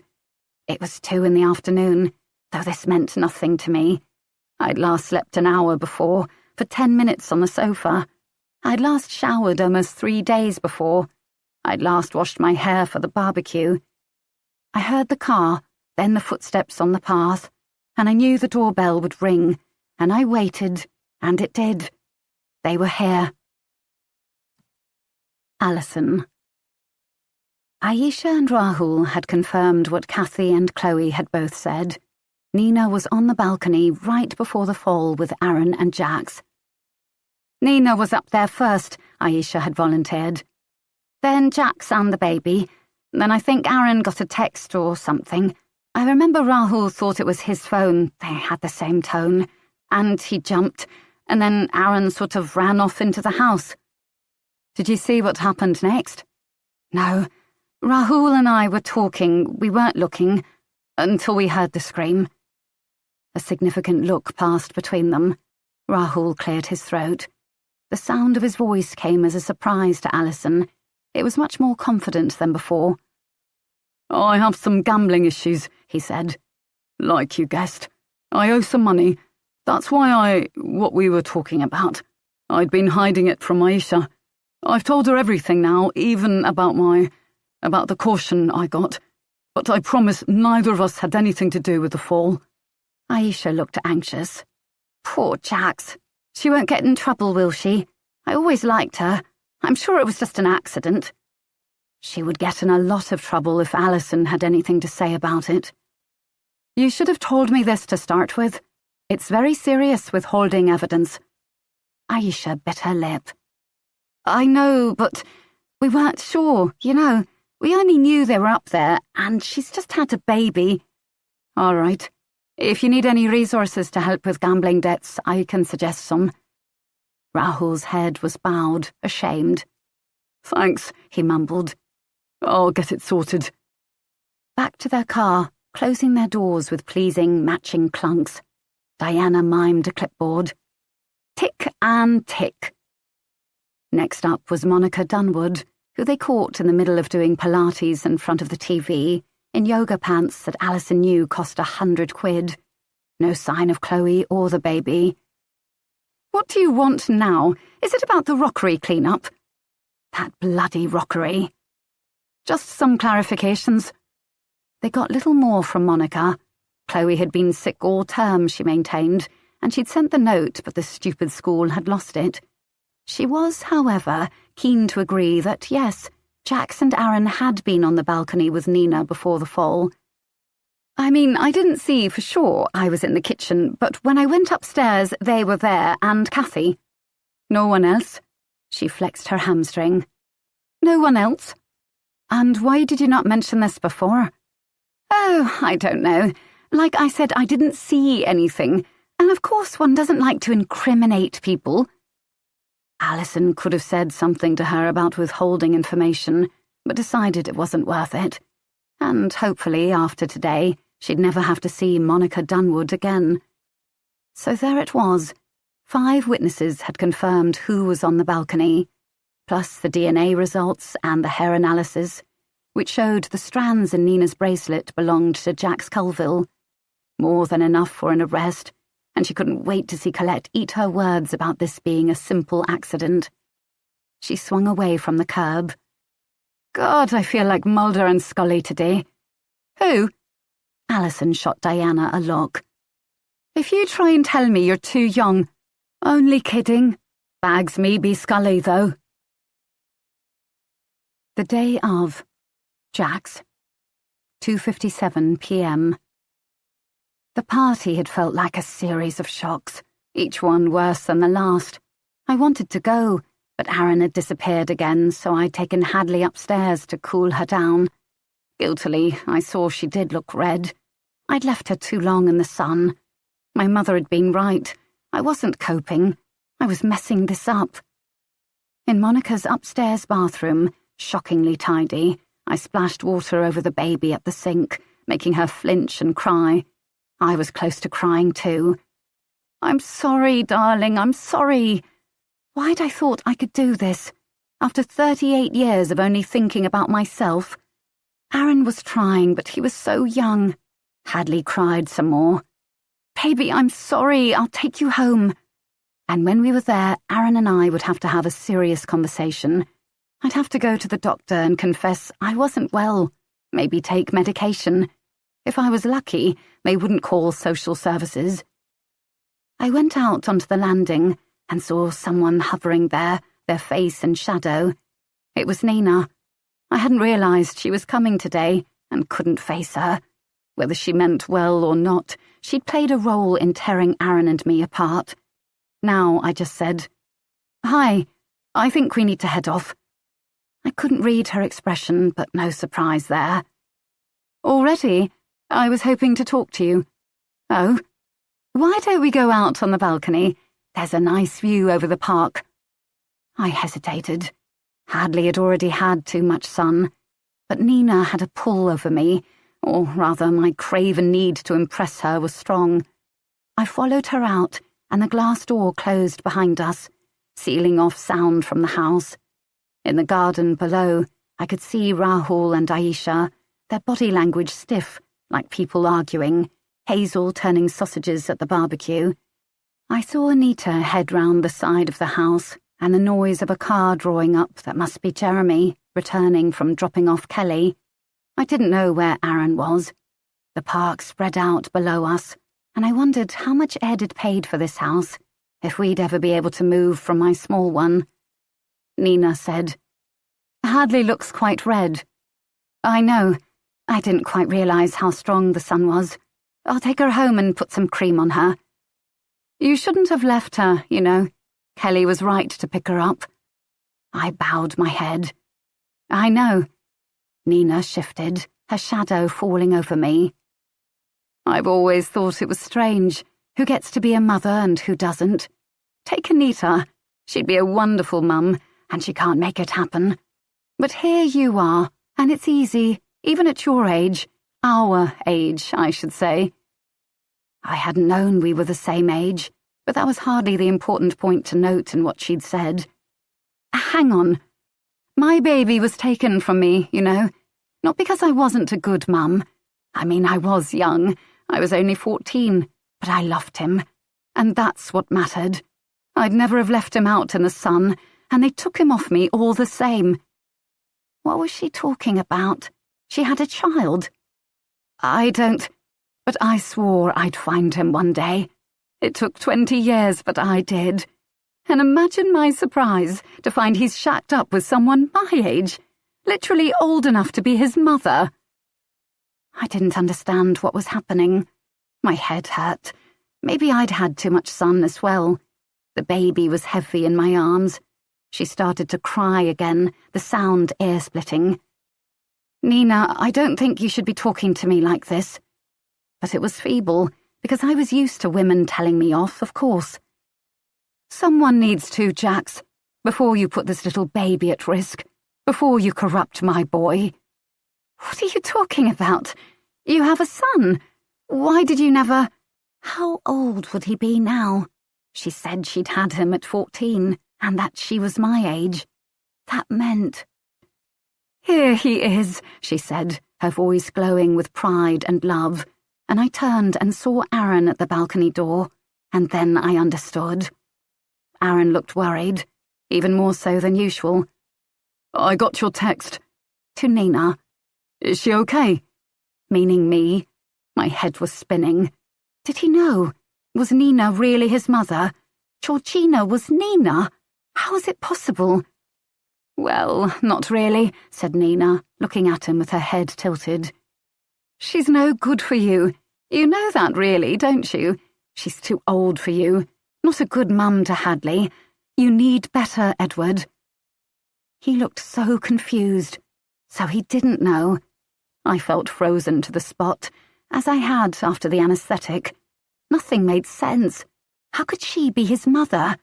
Why did she call him Edward? She must be crazy. What?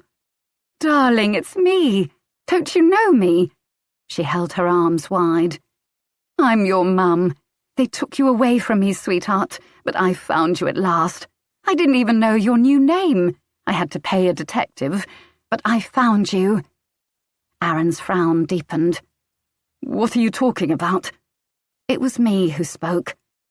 Aaron, I think Nina's saying she's who you were looking for, your birth mother. Nina, Georgina. But how? How could such a coincidence be possible? It was hardly credible. I found you, she'd said. Not a coincidence. And I remembered how I'd heard about this group, the flyer posted through our door, and I went cold all over. Move, my brain was telling me. Take the baby, get out now. But I couldn't. Nina stepped towards him, her hand outstretched to his face. And look at you. You've grown up so handsome, so kind. I'm proud of you. We've found each other at last, Edward. That's not my name, he tried. He was as white as the paintwork. It used to be. She smiled, wide and happy. When you were mine. You're my son, sweetheart.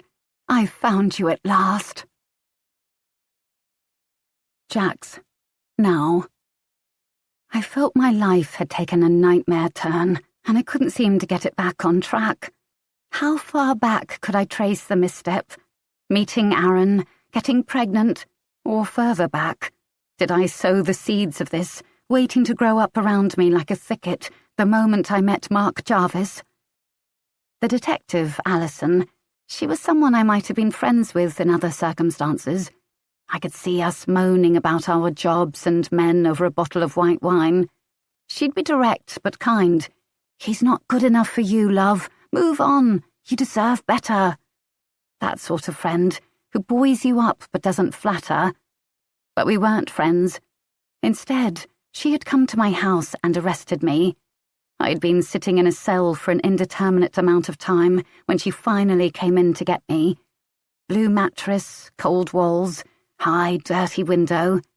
No doubt that was part of their strategy, to disorient you so you'd be more willing to confess.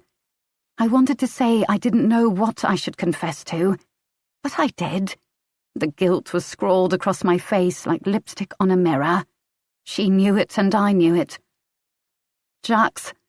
She looked as tired as me, her hair frizzy under the fluorescent lights. Come with me, please. Where's my baby? I said as we went down the corridor. With your mother. Not Aaron. We've arrested him too. I digested this. I almost said he didn't do anything, but had the sense not to, not until I knew what was going on, what evidence I had. I'll need to feed her, you know. How long have I been here?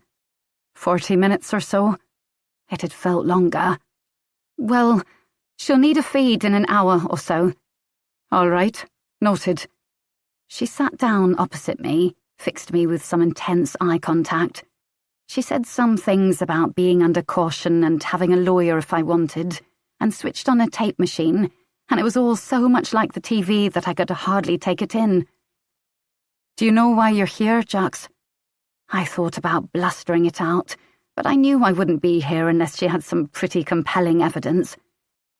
I imagine because I was on the balcony when Nina fell, which she didn't mention when I questioned you.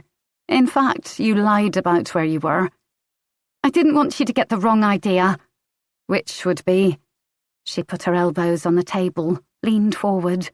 Careful, careful. I didn't push her. So we can agree she was pushed. Careful. No, she fell. She sighed, and again I imagined her as my supportive but honest friend. Jax, we know she couldn't have fallen. We also know she was Aaron's mother. Oh, God. I paused. We only found that out right before. She'd been looking for him, stalking him, really. She'd even set up the baby group just to get to him. I mean, it's crazy. Maybe I was making things worse. Maybe I should have had a lawyer after all, as they'd offered. But I'd only thought about our bank balance, or rather, lack of it. Stupid. So what happened? She told him who he was, and he pushed her off. No! Christ, no, he didn't do anything. He'd been wanting to find her. I imagine he was pretty angry, though. The woman who abandoned him, pretending to be someone else, infiltrating his life. It wasn't her fault. She was made to give him up. I'd believed Nina. I'd heard the cloying love in her voice. So what happened, Jax? She sat back. You have to tell me, you know. I have enough to charge you both with murder. Your hair was tangled in Nina's bracelet, did you know? Imagine that. Little Hadley left with no parents. I imagine she'd go to live with your mother. Damn it, Alison. I thought we were imaginary friends. Neither of us pushed her. She tried to push me. She nodded, as if she finally believed me. Go on. And so I did. The day of. Jax. 3:02 p.m. Aaron was frozen, staring at his mother. Because I could see it, now they were side by side. The blue eyes, the shape of the face. Oh my God, all this time his mother had been right under our noses. How?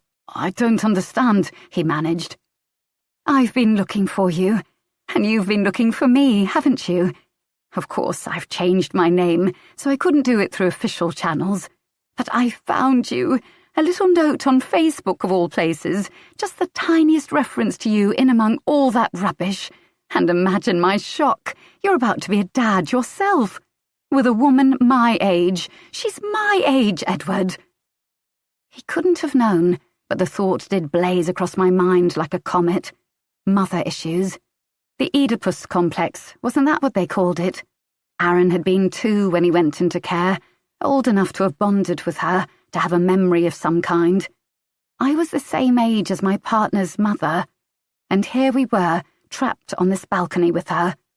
I began to edge back towards the door. Aaron said, Jesus, I didn't know. You must have on some level. She took another step towards him, which meant that, on the small balcony, she was very close indeed. I was pressed against the glass wall, Hadley squirming against me. It's okay, darling. You don't need her anymore. I'm here. I'll look after you and Hadley too. We can start again. A family. Something at the back of my neck was screaming, run, run, this is bad. But my brain was trying to rationalize it.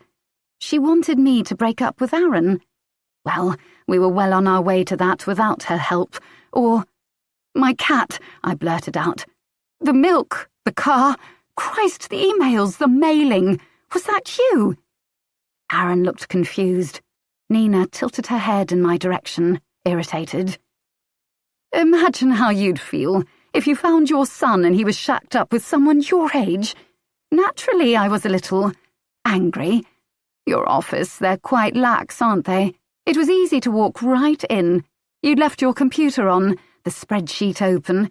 It was too simple, really. You should talk to them about that. I couldn't believe this. You took my cat. God, is she all right? You told people I was a paedophile. You may as well be. And of course she's all right. I wouldn't hurt an animal. She turned around, and I saw the blazing of her eyes, Aaron's eyes, the wiry strength of her yoga-honed body. "Give me the baby, Jax. You don't want her anyway. You're not coping, are you? I know. I saw you in hospital." The figure standing over me in the dark, the feeling that I couldn't move. Nina held her arms out. "I've been watching you for a long time, Jax, seeing what kind of mother you'd be. And today just proves it. You left her alone, in the sun, and someone took her. Give her to me. I'll look after her, and Aaron." For a terrible moment, I was tempted. She would leave me alone. She would shoulder my burdens. I could go back to the Jax of 2 years ago, an independent woman with control of her bladder. "Give me her." Nina's strong hands went around Hadley's soft body, and I held on. Something primal had kicked in. My baby. "No, get off me." "You're hurting her," Aaron shouted, and I didn't know if he meant me or the baby. "Let me take her." His voice was shaking, but I saw he was trying to sound calm. "I won't hurt her, darling." Nina's eyes were fixed on me. "I just want rid of this pervert. I'd never hurt a little baby." "Then let me take her." She hesitated, then let him take the baby, and his eyes met mine, trying to telegraph something, but I didn't know what. I could no longer read him. Aaron took Hadley a few paces away, further from the edge of the balcony. My voice shook. Part of me still couldn't process this, was insisting it was all a misunderstanding. People didn't do things like this. "Nina, this is crazy. I'm not giving up my baby. You must know that." "She'd be better off without you," said Nina easily. "They both would." And then she seized my upper arms and tried to force me over the edge. "Jax, now." "So she pushed you?" asked Alison. "She tried to, yes. She thought, well, I think she was unhinged by losing Aaron all those years ago. I'm the same age as her. I think she thought, I don't know, if she got rid of me, she could have him back and the baby too. A chance to start over." Alison was nodding, as if she was on my side. Was this a trap, though? "So you fought back, pushed her over." The moment went on and on. "No, I didn't. But she had me. Someone must have done it. I weighed up all my bad options. Take the blame myself, go to prison for the rest of Hadley's childhood, or drop someone else in it. What was the right thing to do? I was a mother now. It wasn't just about me. But was I a good one? Did I know how to soothe her, care for her, make things better? Not leave her in harm's way? Was it true what Nina had said in that terrible moment under the blazing sun? Would Hadley and Aaron be better off without me after all? "Well," she said, "what's it going to be, Jax?" Alison. She confessed. Alison couldn't help smiling as she bounded into the office. Diana's groomed eyebrows shot up. "To the push? To everything? What did the boyfriend say? He backed it up?" "Nothing so far. Want to come in with me?"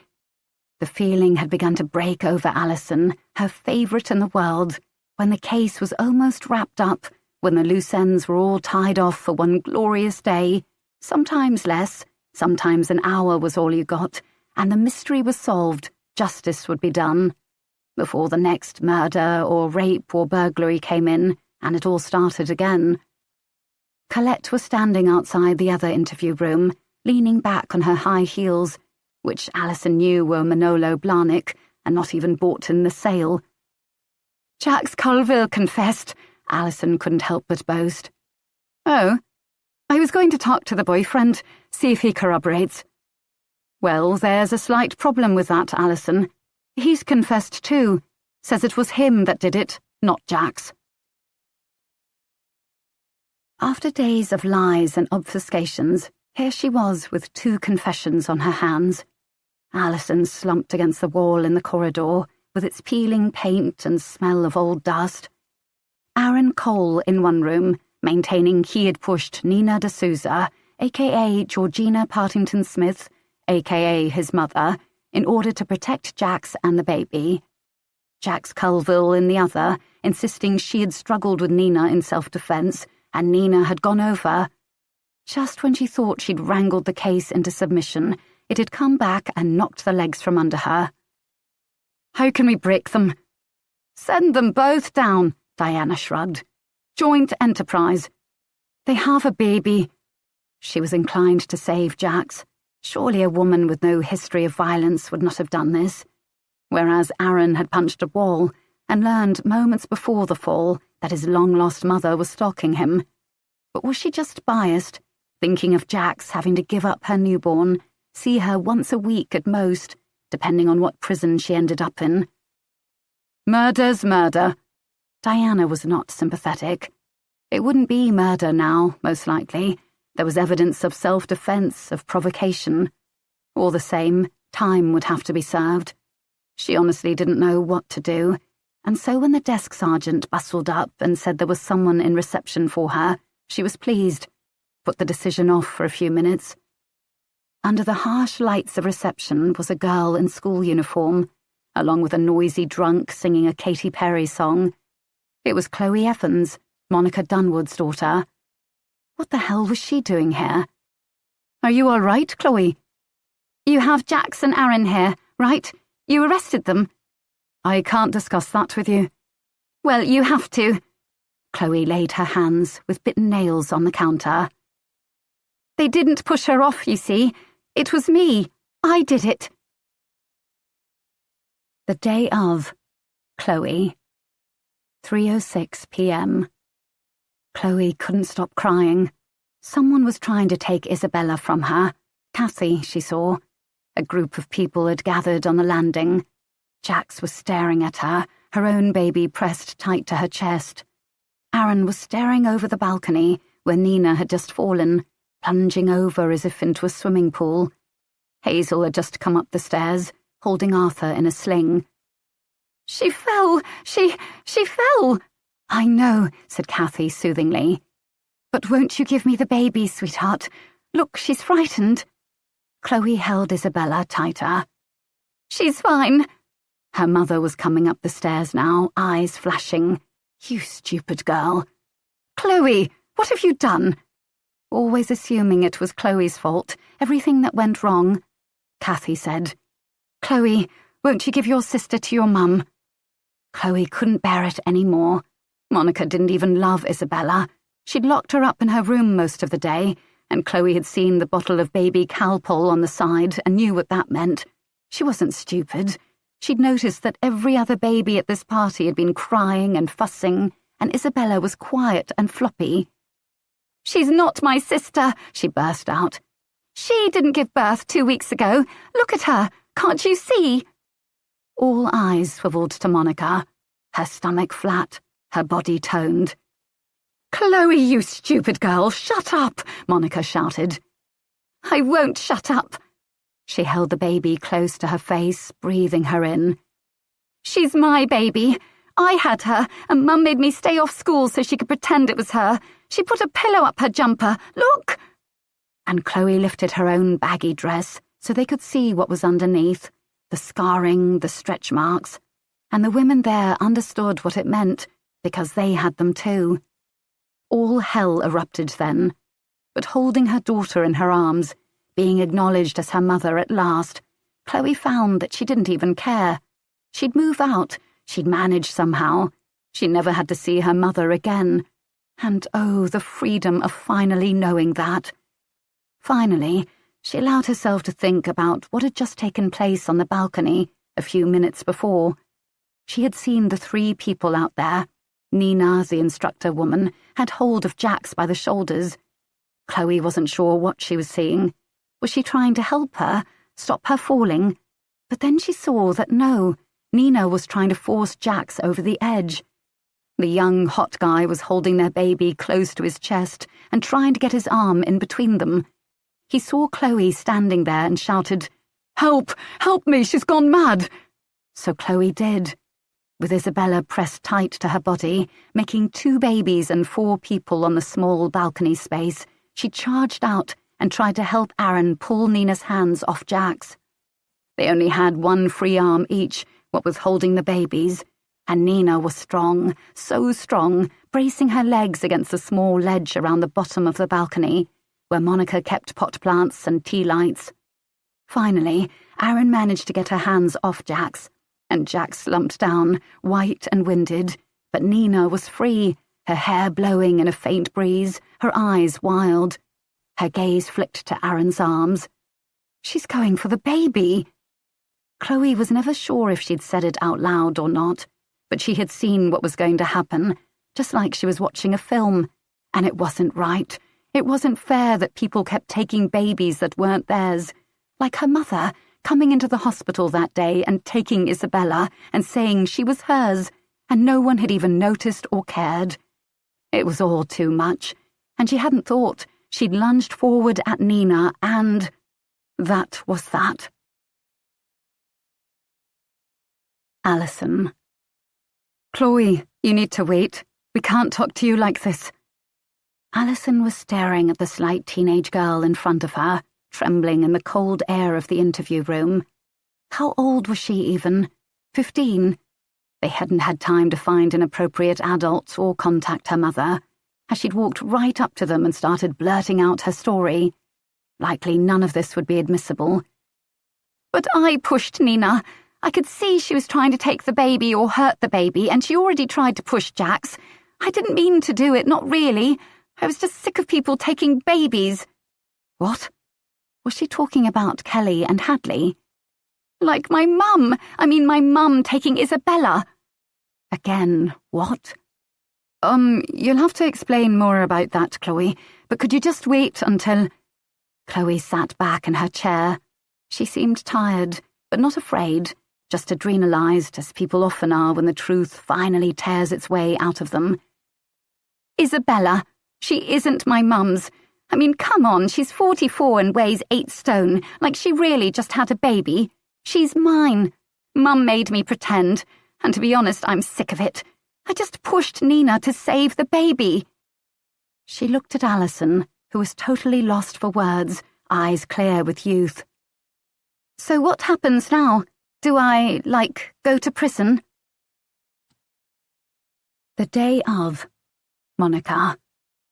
3:08 p.m. Everything was ruined.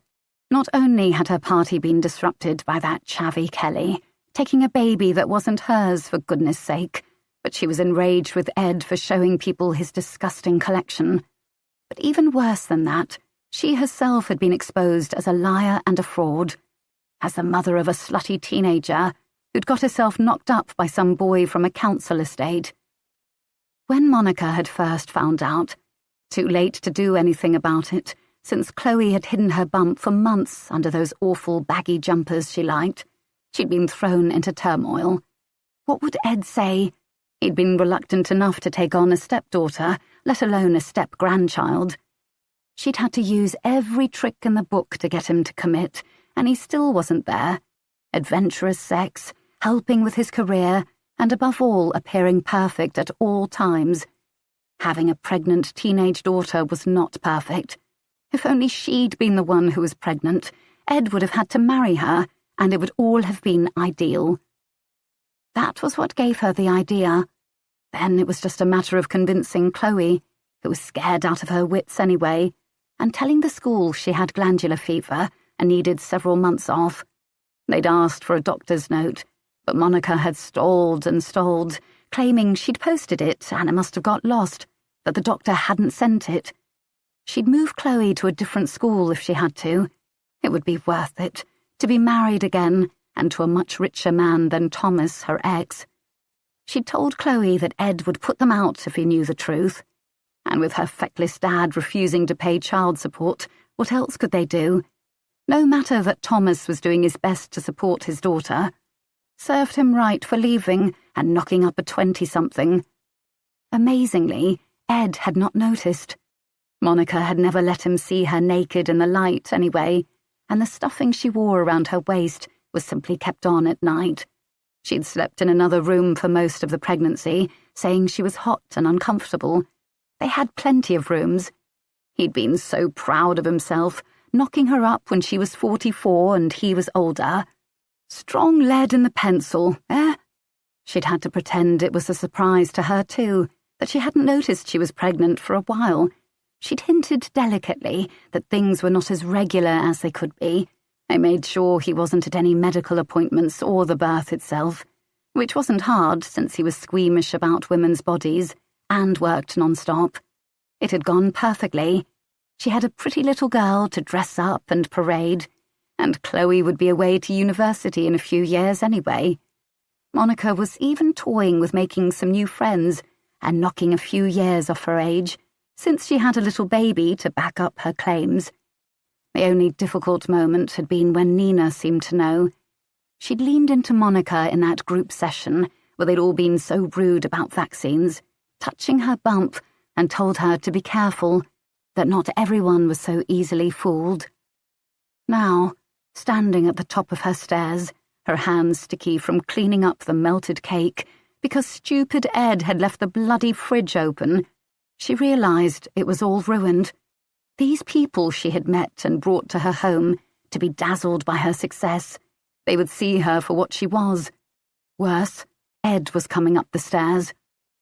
"What the hell happened?" He sounded stunned. It was only when Kathy said she had called an ambulance that Monica remembered she had an even more pressing problem. Someone was dead in her garden, and pretty soon her entire life would be under scrutiny.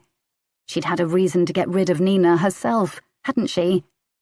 It was Hazel who spoke, quickly taking in the whole situation, that Chloe had pushed Nina over the balcony. "She was going to hurt Jax," Chloe kept saying. "She wanted to take the baby. I couldn't let her do that," Hazel said. "We need to decide what happened here.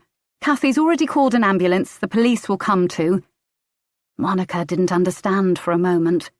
Then she did, and she was surprised, because she hadn't realised Hazel was also someone who understood the importance of how things looked. And, looking about her at the pale and shaken faces of her guests, she had a feeling she wasn't the only one here with something to hide. Alison and Diana sat in an empty interview room, across the table from each other. Neither spoke for a long moment, and then Diana flopped onto the table and let out a howl of frustration. "We were so close." "I don't know what to do. What do we do?" Chloe Evans was claiming Isabella was actually her child.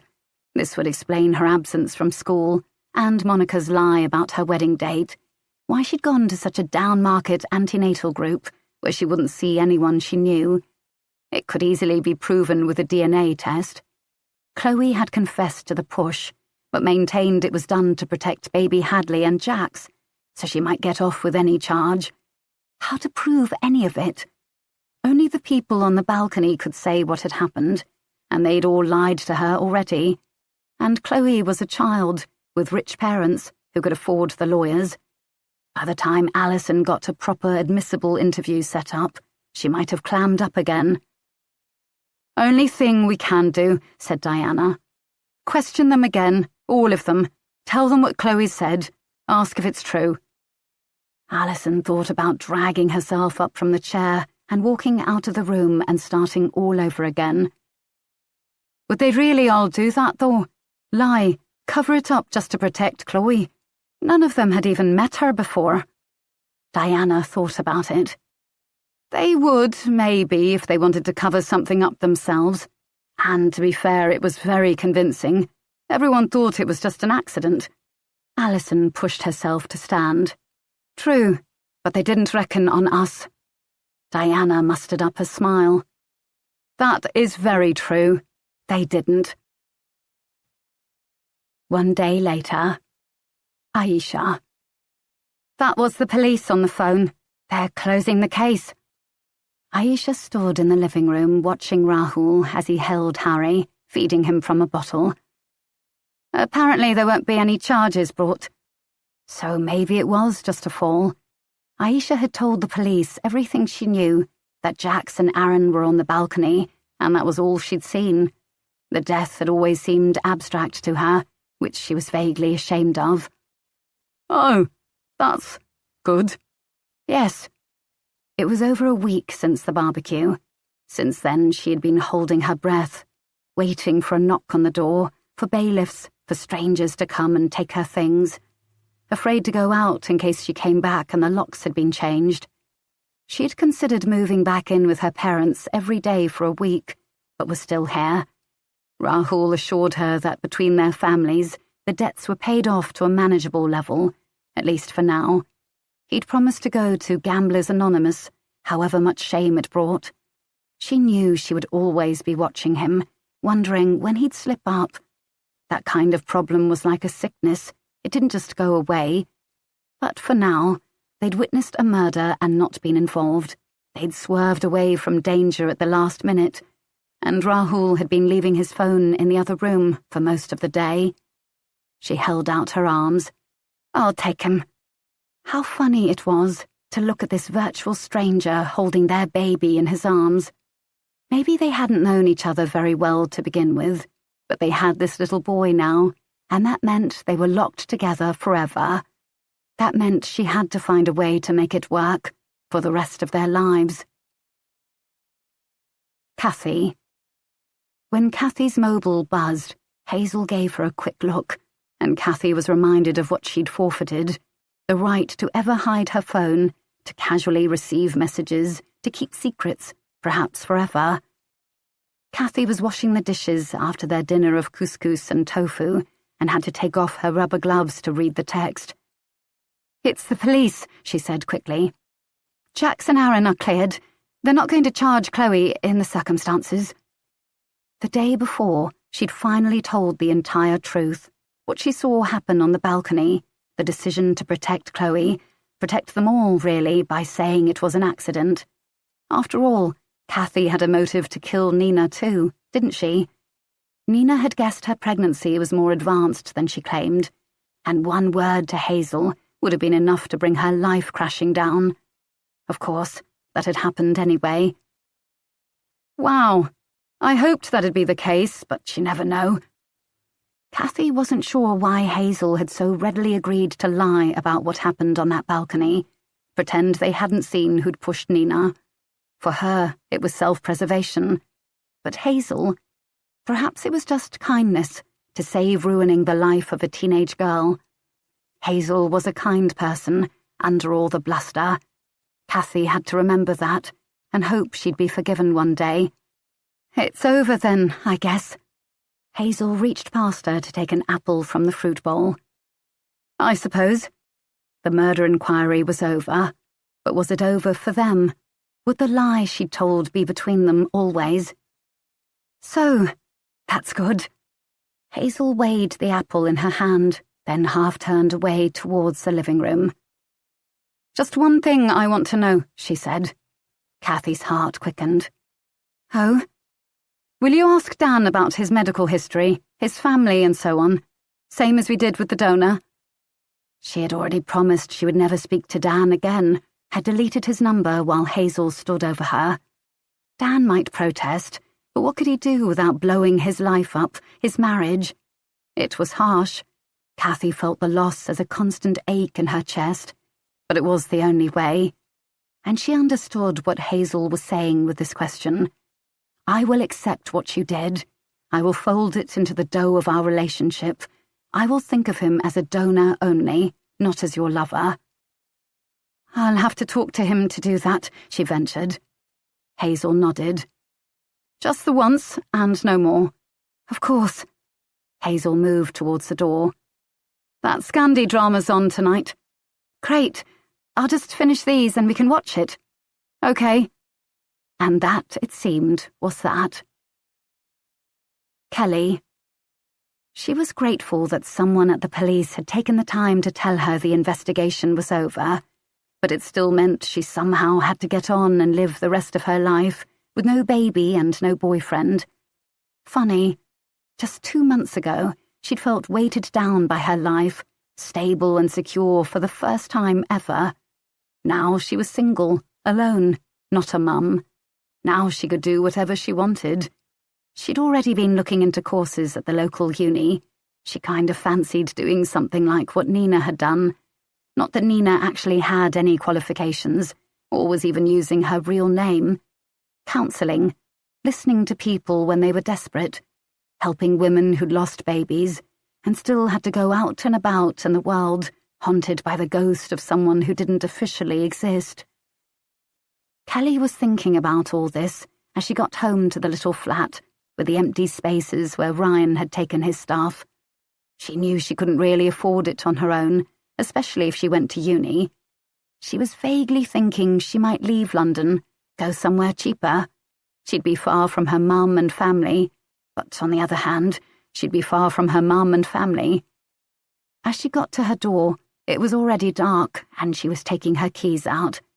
When she saw the shape detach itself from the shadows and move towards her, her heart was in her mouth for a second, and it was a shock to realise she could feel something other than sad.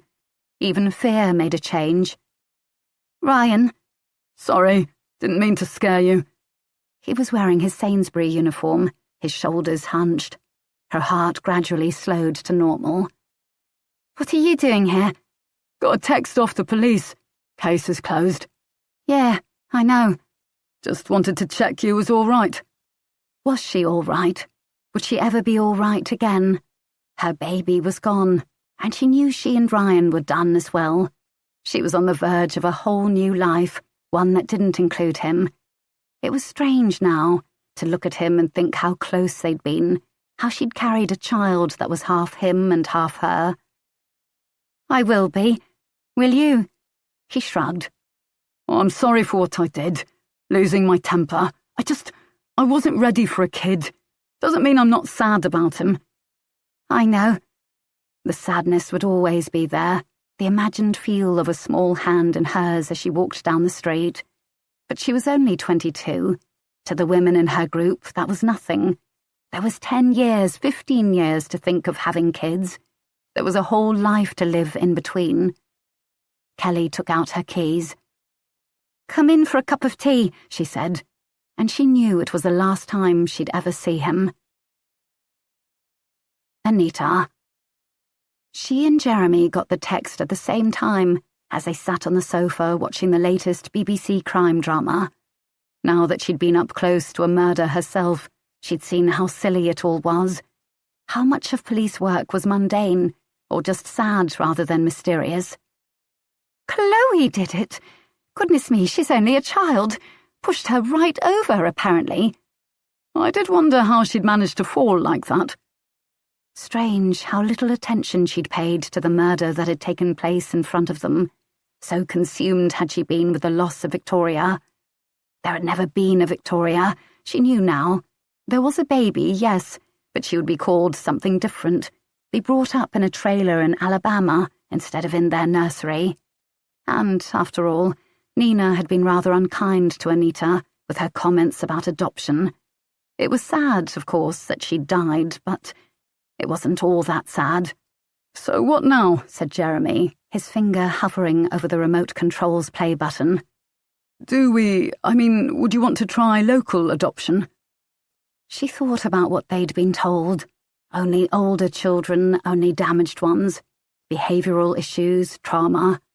She looked around their lovely, cosy house, the well-chosen pictures, the vinyl stack, the hand-woven blankets on the sofa. "Oh, Jeremy, I just don't know. Life's not so bad, is it, without a baby?" She thought of what she'd seen in the group, Monica's manic perfectionism, Jax's postnatal misery, Kelly's terrible loss, the tension between Kathy and Hazel, and Rahul and Aisha, the unequal division of labour, the loss of sleep, loss of bladder control. She looked down at her flat stomach and shiny, clean house. "So what will we do?" said Jeremy. She took his hand. "How about we take some time off? A holiday, maybe, just for us. Somewhere kids aren't allowed." They could drink cocktails and sleep late and do all the things you couldn't with a newborn. And think. And see how they were after that. Jeremy said, "All right, why don't we shelve it for now?" As if it was an academic meeting. "Right, just a bit of time to think. See how we feel?" "Fine by me." His arm went round her, solid and sure, and after a few more moments he pressed the remote and the TV show began to play again. Chloe. "Will you be okay in here, love?" Sam's mum was so sweet. Sure, they only had a small house, so Chloe and the baby would be sharing a box room, but they were kind to her. They cared. And she was allowed to have Isabella, Issy she decided to call her, with her. That was all that mattered, really. The police had been nice to her, considering she'd confessed to pushing a woman off a balcony. There'd been a lawyer paid for by Ed, she assumed. The police had asked a lot of questions. Had her mother pressured her to pretend Isabella wasn't hers? Yes. Had she felt Isabella and Hadley were in danger from what was taking place on the balcony? Yes, probably. She didn't entirely know what she'd felt. It had all happened so fast. Had she thought Nina was a danger? She hadn't even known who Nina was before that day, but she'd seen her pushing Jax, then going for the baby, and she had acted. She hadn't known Jax either, just that she was a woman with a baby, and in that way they were alike. The police had allowed her to go home after that, except not to her actual home. She wasn't sure she'd ever go there again. "I'm fine, thank you." She smiled at Sam's mum, snuggling into the double bed that filled the small room. Sam was in the bathroom, cleaning his teeth, and soon he would come to say goodnight. Since they were only 15, the social services people said they couldn't share a room, but that was okay. She didn't know what would happen to them in the future, but for now at least she had her baby. Issy's warm, scented head was under her chin. Chloe had claimed her now as her daughter, and the social worker had said she never had to see her mum again if she didn't want to. Her dad was flying over from Hong Kong to look after her, and apparently he hadn't abandoned her all this time. It was just her mum running interference as usual. Chloe couldn't wait to see him and hear about the new baby brother or sister her stepmum was expecting. It was okay. It would all be fine. Monica. "Do you really have to?" Ed was looking around the kitchen, vaguely patting the overnight bag on his shoulder. Louis Vuitton, £1,958. "I can't imagine a way back from this, no." She had lied to him about being a dad at his age. That was what seemed to sting the most. Not cheating her daughter out of a baby and tricking him into marriage. The affront to his manhood. "Have you seen my iPad charger?" "In the kitchen." She'd like to see him last 5 minutes without her subtle organisation of his life. "I'll be in touch about the legal side and so on." Meaning he'd made his mind up, and it would be divorce rather than reconciliation. "I'll get the house, you know." Ed shrugged. In his income bracket, you didn't let petty worries like that hold you back from doing whatever you wanted. He was still supporting his wife and children from his first marriage, after all. "Get yourself a lawyer, Monica." "Oh, I will. Don't you worry about that." He bowed his head slightly, and with one journey back, because he'd picked up the wrong set of car keys, he was gone.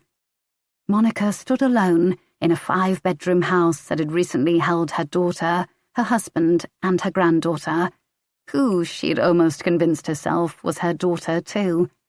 Now she had no one. A brief pang went through her. She'd staked everything to get Ed, and lost. How humiliating that everyone, and especially Thomas, would know she'd had to lie her way to a proposal. At least the police had stopped their irritating investigation, and Chloe wasn't going to be charged. And Nina, well, when it came down to it, she hadn't been a very nice person, had she? She spotted a fragment of grass on the marble floor and stooped to pick it up. Her eagle eye scanned over every surface, but could find nothing amiss. Her new cleaner was good, and of course Chloe wasn't here with her endless mess, not to mention the baby dribbling and throwing food. Perhaps some time apart would do them good. Make Chloe realize Monica had only ever tried to help her, give her a better life. Monica sighed and put her shoulders back. At least now her house would actually be perfect, and if the rest of her life wasn't, well, there were always ways to cover that up. Jax. Turns out there is very little ceremony to being cleared of a crime. They come in and unlock your cell, give you back your clothes, then you sign a form and you can walk free. Free. Somehow, I had been so close to a murder, I wasn't actually sure if I was guilty of it or not, and still walked free. Aaron was standing in the car park, Hadley in his arms. They'd let him go before me, since his DNA had not been on Nina's body. I shuffled towards him. A night in a cell coming after birth, and 2 weeks of hellish motherhood had just about done me in. For a moment, I thought about running away from both of them, these dependents I'd strangely acquired. Get back poor Minu, who'd apparently been living with Nina's neighbour under the humiliating name Bootsy, and pretend none of this had ever happened. "Are you okay?" he said. "I'll live. Here." I took the baby, because I felt better with her in my arms. She might have been a tiny millstone, but she anchored me down, at least. "She'll need feeding," Aaron burst out. "Jax, can I come home with you? I hate being in the studio, not just because it's small, because I miss you. Both of you." He looked so miserable. I felt an answering sadness in my chest. "Also, I lost my job. I'm so sorry, I was just a mess." So I'd be responsible for supporting us all, assuming I wouldn't get fired myself. Aaron, I don't know. After all this, his mother had been stalking us, had infiltrated our lives so thoroughly we hadn't even noticed. We had watched as she died and not saved her. I might have killed her myself if I'd had the strength. "Please, she was my mum, you know, no matter what she did. All these years I hoped I'd find her, and then I did, and she's gone." I couldn't bring myself to think of Nina, not her real name, with much sympathy, remembering the moment she'd pressed me back against the balcony edge, my feet lifting off the ground with her strength. "I know she was your mum. I'm sorry for what happened." "They've said I can bury her now, if I want. My grandma's still alive, but, well, she doesn't want to know, apparently." Poor Aaron. He'd found the long-lost family he craved, only to end up with nothing after all. Except for Hadley, the little girl squirming in my arms. His daughter. Could I really take that away from him, the chance to see her every day? He didn't believe me that something was going on all that time. "I know, I'm sorry, it was just, you seemed so kind of crazy. I'm sorry, I thought you weren't well, and Nina said, well, and you didn't tell me all of it, did you? The emails, Jarvis." It was true, I hadn't been well. What now? The threat was gone, we weren't going to prison, but where did we go from here? I eyed Hadley, this tiny little being who had hijacked my life. She was 3 weeks old. None of this was her fault. Something pattered onto her head, making her blink. I was crying. "Aaron, I don't know what's wrong with me. I'm so scared and so... I can't seem to bond with her. What's the matter with me?" My shoulders heaved as I stood hunched over the baby, but then I felt someone's arm around me. A smell of anay released complicated feelings. Love, resentment. "Mum?" Of course, she had driven Aaron over. "Come on, Jax, we can't have you crying in the car park, can we? Let's go." She began to lead me towards the car. She'd called me Jax for once. I was still crying. "Mum, I can't do this. You were right. I was too old to have her. I just didn't know how it would be." "Nonsense." She opened the door. "I never said you couldn't cope, did I? Go on, get in." She took Hadley from me and put her in the car seat with efficient movements. I got into the front as I was told, blubbering pathetically. "Honestly, I can't. I feel... Oh, I'm just not managing. I'm not, Mum." Mum met my eyes in the mirror. "Are you scared all the time? You sometimes feel like Hadley's judging you. She doesn't like you very much, that maybe she's even plotting against you. The world seemed suddenly full of darkness and horrors and nothing else. How did you know? She fastened the baby's seatbelt. That's how it was for me. Oh, my God. After me, my mother never had another child. Mum, briskly she said, it's all right, darling. They have good drugs now. We'll take you to the doctor tomorrow, make them help you. It does pass, you know, the hormones. But I felt like this before she was born. It can't be postnatal. Nonsense, it can start before birth. Did you not know that? Didn't you read the baby books at all, darling? I could hardly believe it, this new light opening up through the fog. That maybe the crushing fear I'd felt since she was born, before even, wasn't just something I had to deal with. That maybe something was actually chemically wrong and could be fixed. That maybe there was a way out of this. Aaron was hovering outside, as if he didn't know if he was welcome in the car. I wound down my window. Come on, get in the back with her. I heard Mum sniff, but didn't care. Really? The haunted look on his face lifted slightly, and I wondered if I looked the same, like someone given a last-minute reprieve, like someone getting a second chance, and didn't I know how that felt? Yes, come on, we're going home. Alison. Okay.